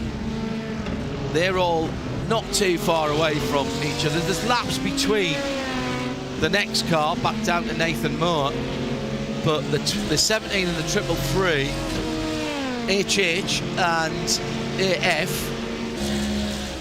with just a second between them through traffic going down towards turn 10A. Yeah. Just watching at the top, it's come down a little bit, 7.5 seconds now. Last completed lap was only a 10th between the two of them. That's Mile Racing Team Martin Hook and Josh Ladd of Williams Esports. During this lap, a bit of a better gain during it. We get obviously updates on the sectors as well for the gaps and the intervals. Just climbed a tiny bit, just waiting to complete this lap. Luckily, this is one of the nice things about the Road Lounge, is the laps get completed very quickly. You get a lot of them ticking through, so you get a lot of updates and information. Yeah, if you've messed up a corner when you're testing, it's not very long before you're back round to try it again. Oh, absolutely, yeah. That's one of the best things of all, that is. Big slide by Harley Houghton. 9.1 to 8, sorry, the front again, 9.1 to 8.5, gap is 7.2, 16 minutes, 50 seconds to go. We'll get back to that in a minute. It's a fascinating battle for the minor positions. Harley, some 18 laps into their stint, whilst Alessio Fabriziani is only 7 laps no, in. No, he's not. That was a drive-through trailer. Oh, yes, you're right, Nick. Yeah, you're right. So just half a second between these two now. Here comes the 333. Of course, 25 years ago, it was not the number 333, but the 333 SP of Doyle Reese Racing, that won the first ever Petit Le Mans. What a car that was, that 333 SP. Sounded fantastic. Ridiculously high revving Ferrari engine. It didn't go ping very often, which is surprising. Yeah, they came back the next year, the Sebring, and they were doing it one race at a time, but Elliot Forbes Robinson kept winning, so they had to keep coming back, and he won the championship. Now, driving standards and race control, EFR, nicer person in motor racing you could not wish to meet. In fairness, we are very fortunate in sports car racing that most people in the paddock are very lovely to talk to. The ones that aren't really do stick out like a sore thumb. There's not many of them, thankfully. There's not very many people in that IMSA paddock, Nick, last weekend that you wouldn't have had a beer or sat down for a bite to eat with, eh? Oh, no one said no the entire time I was there. I got one wait, and then normally that means they forget about you, and he finished, he came down off his perch to chat to me. Do you know who that was? Go on. The man who's the answer to every question in the world. Scott Dixon. Yes. Number 42. That the car needs to be number 42 from now on, doesn't it? Absolutely, but no, I mean, it's a very friendly paddock. It's very easy to get. I mean, obviously, one of the great things obviously is that English is, of course, the language of the paddock. I mean, when you get to WEC, there's some teams are French, some teams are Italian, and it's a little bit more of a struggle for them to speak English. You understand why they're more reticent to be hit by a microphone and an English language interviewer. But certainly, obviously, in IMSA, it's an English language environment. Everyone speaks English very well. And also, I think it's that American concept where you are there to advertise and promote your team, and therefore you need to represent them. Shall I tell you what the biggest difference is? And you're sort of right about English language, but the biggest difference in IMSA is that everybody eats together, generally speaking. So whether it was Marion's in the old days or Apex, which is Scheffler now, everybody's eating in the same place, and you do hear French, and you do hear Italian, and you do hear German in there, but everybody sits down and eats, roughly speaking, at the same times. In fact, I used to say when Marion's was there, if you sat at the door at Marion's and just sat and ate and you'd waiting whatever all day, the whole paddock would eventually come past you and you'd be able to have a chat with somebody. You'd also be very heavy. Yeah, well, I was 125 kilos at one stage, Nick, so... Oh, now I know why. It was the American Le Mans Series' fault. Yes, absolutely.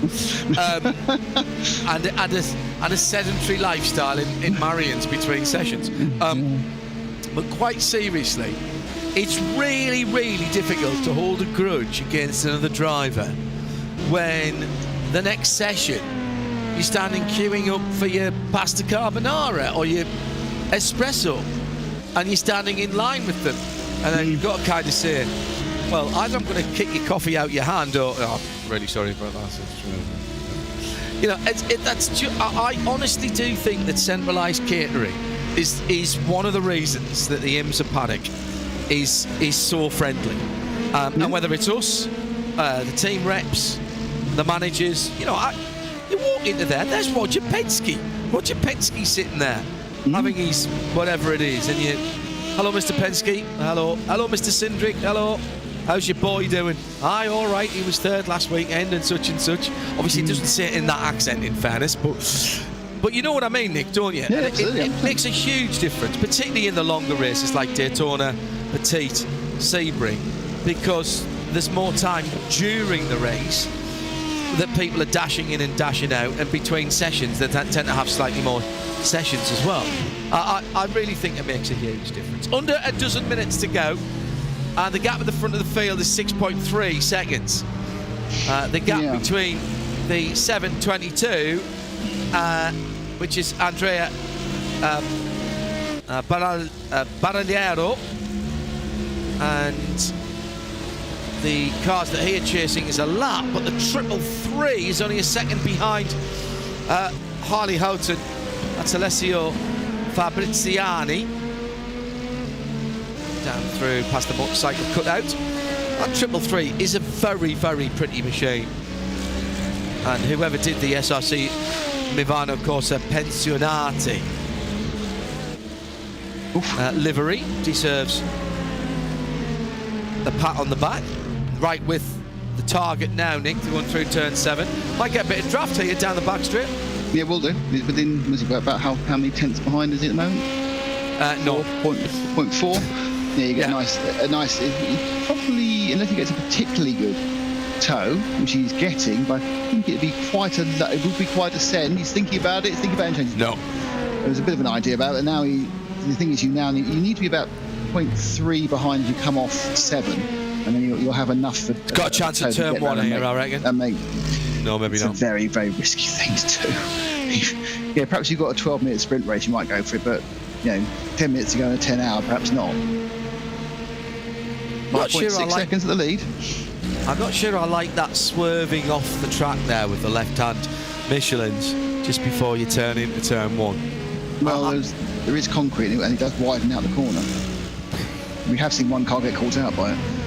As you go a couple of pixels too far to the left, and the tyres go, actually, there's no grip on this part of the track. Yes.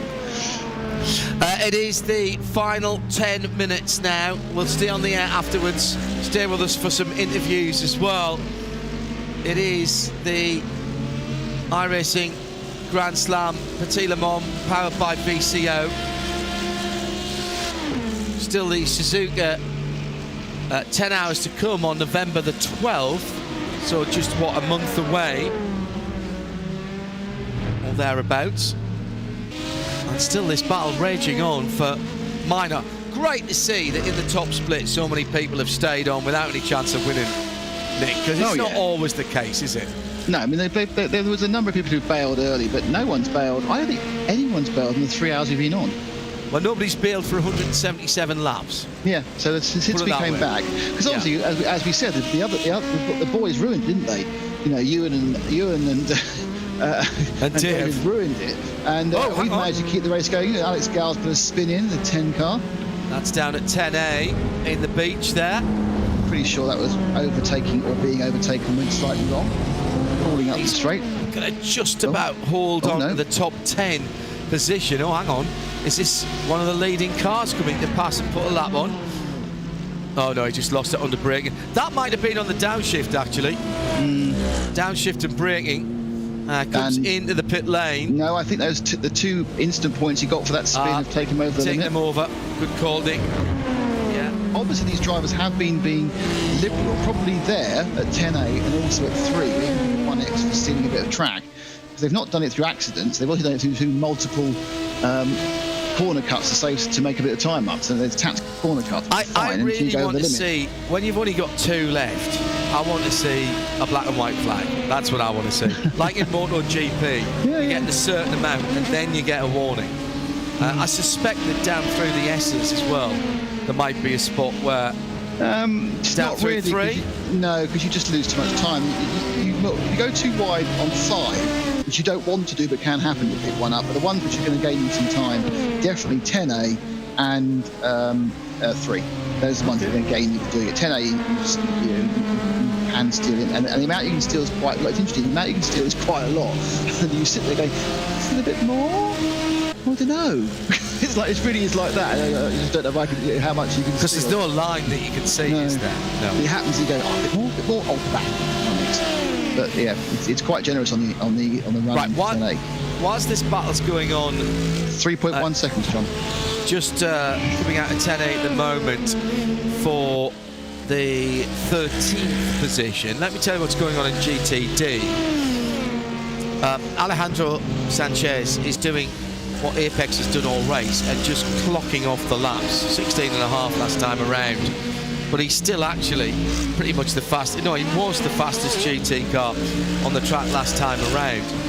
Second place, Rainer Talvar for BMW. Some disappointment, I would think, in the BS because the Turner car went out early, 96, but the NE9 sitting in second comfortably by 48 seconds. Luca Kita and Timo Rano have played the pit stops perfectly, as have Williams Esports, the number 7 car, and they are still battling for 3rd place. Luca Kita has it, Daniel Lafuente wants it, but their lap times are nearly identical with 4.5 seconds between them. And at the front of the field, Arthur Le Huc holds on to the lead, lost a second last time around. It's down to 6 seconds now, and Josh Ladd, who when he's been behind the car, behind the wheel of the car, has been very quick, and yet we've still got these battles for minor positions, and this is great to see. 13th then, going through turn 1. We'll keep an eye on the lap times and the positions elsewhere whilst we try and give you a little bit of racing in the last 5.5 minutes. Clear track for these two, and the 333 with Alessio Fabriziani in clear. I'd say that car was maybe, well, let's see, on the back straight, as in for a late pit stop, Maurizio Quero for Pure Sims Esport. Yeah, this is actually a pit stop. No, this is a pit stop, Nick, yeah. That car's had an eventful race, the number 16. We've seen that in a few replays, which tends to think it's been at the heart of the action. Doesn't necessarily mean that it's been their fault, of course. No. Into the pits for a splash of fuel to get it to the last 3 or 4 laps.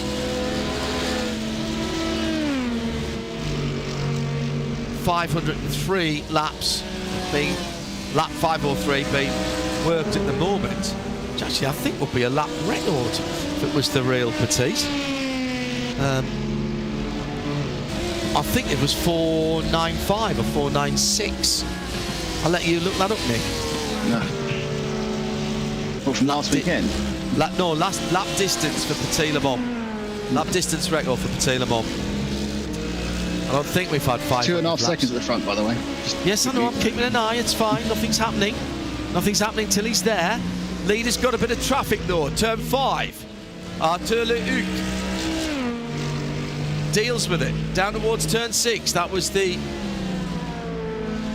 number 2, Vasilios Beletziotis driven Williams Esport Mercedes, AMG should I say. Nick's doing a bit of searching. I am. Petit Le Mans Oddly, not the easiest thing to find out, actually. Petit Le Mans wiki, that's all you have to do. I'm in there, but it's not giving me the information I want. Oh, Nick. It's telling me how long it takes the fast one to do 1,000 miles. That's not good. Oh, that was just over 9 hours, I think. It might have even been under 9 hours. We never had a 10-hour race when it was 1,000 miles. Another lap clicked off by the leader. Very short run to the finish line here. Out of turn 12.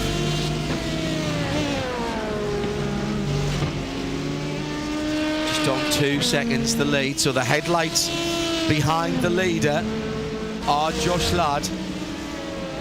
You've got to think, Nick, whilst you're doing your research, that if it wasn't for that incident between the two cars that are first and second, Josh Ladd seemed to have much more pace in the car earlier on, and that might have been a race. 465, thank you. Yep. Finally. Well, I had to go to 4 different places. Oh, was the first place you went to not the right place, Nick? Hey, he's all over it. That is a very private joke that nobody will understand, except Andrew Marriott and the responsible adult. Nick seemed to think that there might be only one Holiday Express Inn and Suites in the whole of Georgia. No, in Lake Lanier. In the whole of Georgia. That's all I'm saying. Right, Nick, what do you reckon? 2 seconds, under 2 seconds. Josh Ladd, was that a race-defining moment when they came together, when we first came on? If he doesn't get back past again, it is. Yeah. But, I think they had the pace, don't you? The last Williams absolutely, Cup. Absolutely. Once he got dark, that was the faster car. But they've got to get 1.6 seconds in. What's he going to be 2 laps in again? This one and 1 more, or this one and 2 more? This one and 1 more. No, it'll be this one and 1 more. Oh, the leader dives down the inside of the number 89. That's the second place Rainer Telver driven BMW in GTD. And that, oh my goodness me. But the only thing is that was a coming together. So that may well have been a 4X. So has that put him near his 50 limit? Was it a coming together? Was it? It was close. To me. 109 now. So the time will run out on the next lap. So there's the white flag. They see that would be Dennis Paul. Dennis Paul's been the starter for IMSA and the ELMS since 1999, and it was his last time waving the flags and waving the checker at Petit. He and his team and his company are going into trials for an extraordinary cure for cancer, and that's why Dennis is away. So I'm dedicating this last lap to him.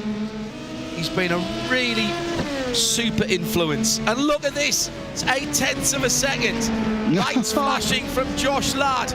That coming together is going to be massively significant. There's no cars in the way now. Who's got the pace? Who's got the ponies? It's the drag down to turn 10. Nobody's going to get in the way. One more lap. They just need 1 more lap and they'd have been together. I think, unless he decides the monster send of all time, it's going to be within half a second. Going to be half a second after 10 hours. He's coming down the inside, trying to throw the dummy onto the leader, but Artur Leduc is not being intimidated, and Marla Racing Team will take the VCO Petit Le Mans, one of the Grand Slam IMSA races, with iRacing by on the line 3/4. Make that half a second. Nick, you're absolutely right. 1 more lap would have made the difference, and that contact and that 11-12 seconds damage repair made the contact. What a race in GTD for Apex Racing Team. Alejandro Sanchez will bring the Porsche home.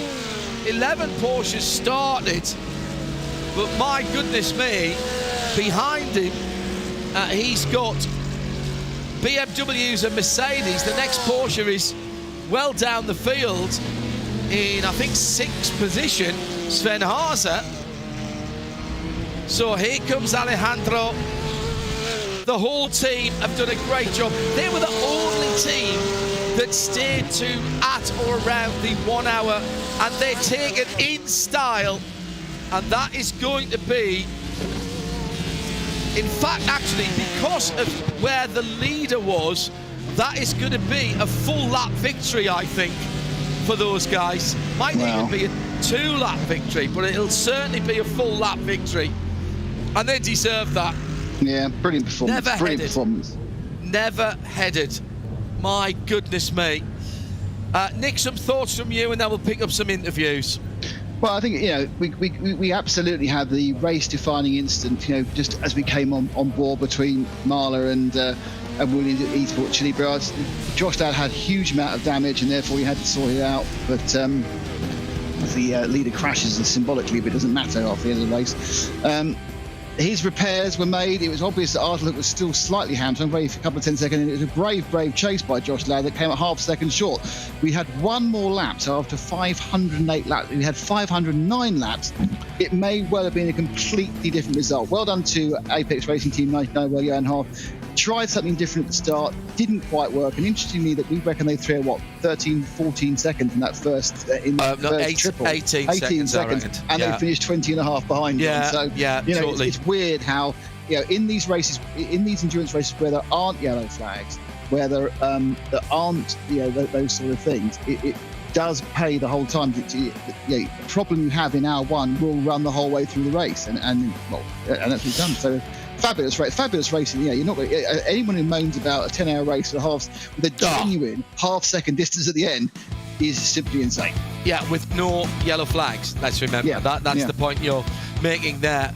Let's quickly wrap up the results as they stand. Marla take it by half a second overall from Apex, the 99 team, in third. They wedded themselves to the triple stinting the tyres early on. That was their bed. They made it, they lay on it, and they still came third. They ended up just a couple of seconds ahead of Williams Fanatec. Then it was Veloce Fanatec, Veloce NLR Apex Racing Team. Actually, it was only the top 4 who were on the lead lap, of course. SRC, Mivano, Verde, Pure Sims Esports, and Alpine Stars Geodesic for your top 10. 64 car, Satellite Racing Red, came home in 11th. Then SRC Mivano Pensionati, that very pretty multicoloured car. Pure Sims Esports, Riskless Red, Manatee Racing Black, Texaco Racing in 16th. Urana Data Group way down. They had problems very early on, as did SRC Mivano Bianco, Leo Racing Team, and Apex Racing Academy. Johan Half, by the way, I had the fastest lap in the 419th lap. Mavano Junior, Arnage Competition, and PRT Ronin barely got started in that race. In GTD, Apex Racing Team collectively take a bow. It was indeed, because of where the leader was, 2 laps. They deserved their full lap lead, there's no doubt about that. They got the extra one because of where the leader was at the end. BMW Team BS Plus Competition were in second place. Then there was that great battle between Luca Kita and Daniel Lafuente for the last couple of 3 stints, actually. And Team Arano and Team Williams played the game on the stops. They got their last stop done first, and that's what vaulted them up to 3rd and 4th position. Then R8G, Bela, Euronics, they lost a car early on. Williams Esports, BenQ, Arnage, Kova, Mercedes, Arano for your top 10. Let's take an interview from the Apex 98 team. Hello to Alejandro Sanchez. First of all, Alejandro, congratulations on, well, that was a team race par excellence. You had all 3 things that you need to win any race. You were fast in qualifying, you were frugal on your fuel, and you were fast in the race. How the hell did you manage that? Many hours of practice. Like, it's one of the races I've practiced the most ever, and it's one of my favorite combos. The GT3 and Le Mans, not Le Mans, Rodolana. So yeah, I've done like plenty of races last week in VRS, and then it was just a matter of getting used to the car in full trim.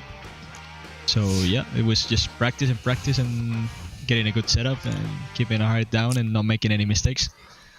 How much was the qualifying setup different from the race setup. You had great qualifying place, planted on pole position as a team. But not only did you have speed, you also saved fuel. I don't think you were ever headed in the race. You did at least a lap or more longer than everybody else every stint. Yeah, it was quite optimal, to be fair. But yeah, saving fuel also helps saving tires. So that's another reason why we did it, because we didn't know if we were gonna be able to double these tires. So we just wanted to keep them in check, just in case. Stay with us. Kevin Ellis is with us as well. Kevin, congratulations. You and Alejandro, the rest of the team did a really good job.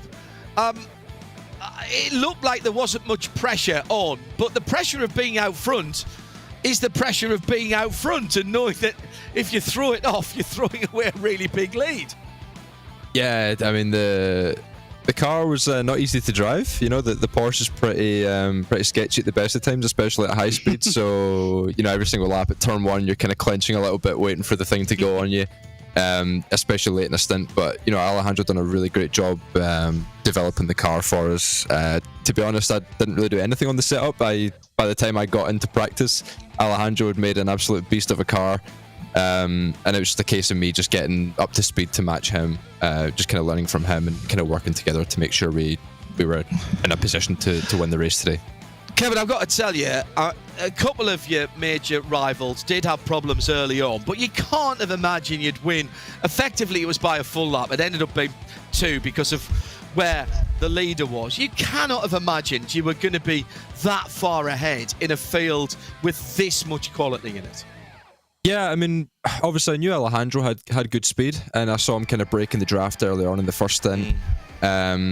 I jumped in the car for my first stint, and then midway through the second one, we decided to try and extend to 46 laps per stint. We saw like what the pace advantage was like, and we started pushing it the extra lap, and we started saving sort of 0.1 litres per lap and didn't actually lose any time. It seemed to actually bring the tyre in a little bit more, so yeah, we just went 46 lap to the end. We realised that we could cut the final pit stop out with that. We had like a 28-second lead or something at the time, so we just sort of used that buffer to back up into. Thankfully, the other guys didn't really close on it at all. So yeah, we were able to cut the last pit stop out, and it gave us that advantage at the end. Congratulations to the pair of you. Alejandro, are you coming back to do Suzuka, which is the GT3 only race? I don't know. I have a pretty packed schedule from now to the end of the year, so I don't know if we are gonna be able to actually show up, but I enjoy this car, so I wouldn't mind doing that race, although I don't really like endurances that much anymore. But right, okay. You've just swept everybody in the 10-hour race. All your competitors are going to be delighted to hear that you might not be able to come back. Alejandro, Kevin, thank you very much indeed. Apex doing a cracking job. Well done, lads. Thanks, mate. Cheers. Thank you very much. Let's go to Marla Racing and Arthur. Go to Arthur Leuk for Marla Racing, who, in the end, that was a bit tight, Arthur, wasn't it? Really, a half a second. I suppose a win's a win, but my goodness me, one extra lap or two, it might have been a bit of a different story. Were you starting to panic towards the end? Oh yeah, absolutely. With Alexander, we were counting lap by lap because we had some big damage on the car. We were like 6 or 7 kph down, so I think you see that pace was not good during the last 2 hours because the car was broken. So yeah, we did our best. We won. After Watkins Glen 6 hours, Marla Racing team win another special event powered by Williams eSport, so that's pretty good. It was a really nice race. Alexander did an amazing job. This guy is so good. I'm lucky to be with him. And I also want to thank everyone at Williams who helped for this race. Because, Arthur, yes. sorry.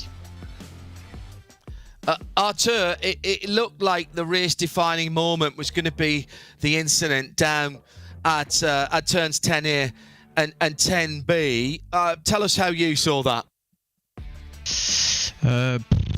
I think it was a late move from Josh because he was far behind. I didn't even try to block him because he was, for me, way too far. But I mean, he tried. It's race. Sometimes it happens. It's racing as you know, I guess. But yeah, I think we will talk after the race about this, but should be fine. It seemed that the actual overtake, you guys were close and maybe side-to-side contact. That it was unfortunate that when you came back on the track, that he clipped the back of the car. Is that where all the damage happened?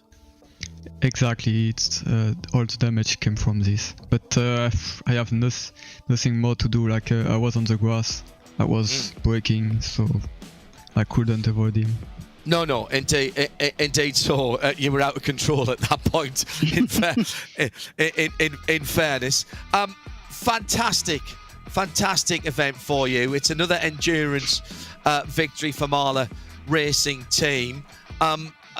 You guys double stinted your tyres for most of the race. Was that something you decided beforehand? The guys at Apex went for a triple all the way through the race, and that might have cost them some pace in their third stints on those modelled Michelin tyres. Yes, we found before the race that doubling the tyres at the start was quicker because the weather was way too hot, so we were killing the tyres too much.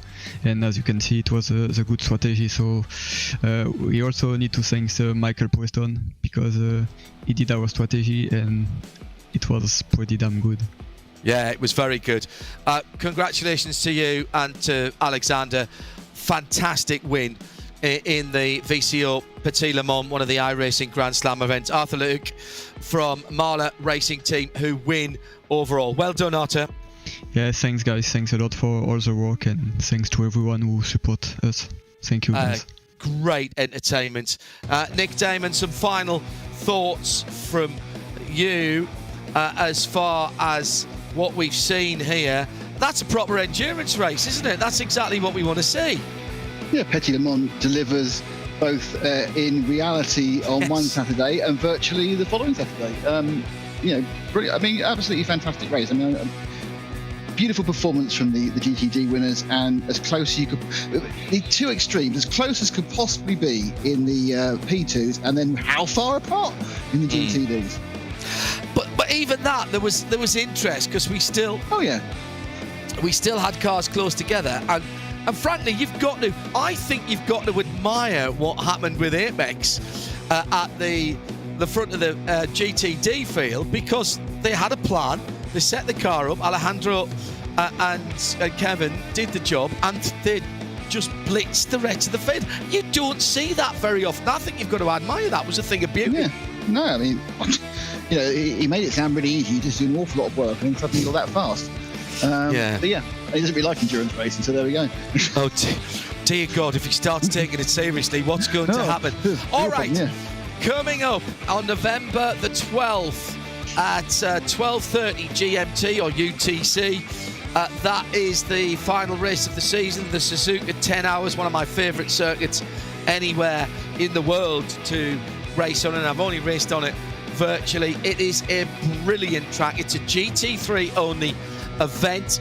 I've got to say a massive thank you to everybody who's been a part of this. As ever, the RaceSpot guys have done marvellous work, and a particular thank you to Ewan O'Leary and David Haynes, who did the middle part of the race. Nick Damon was with me, John Hindorf, in the booth, and Hugo Luis, of course, was the man who made it all happen in terms of showing us the pictures and getting it to the world.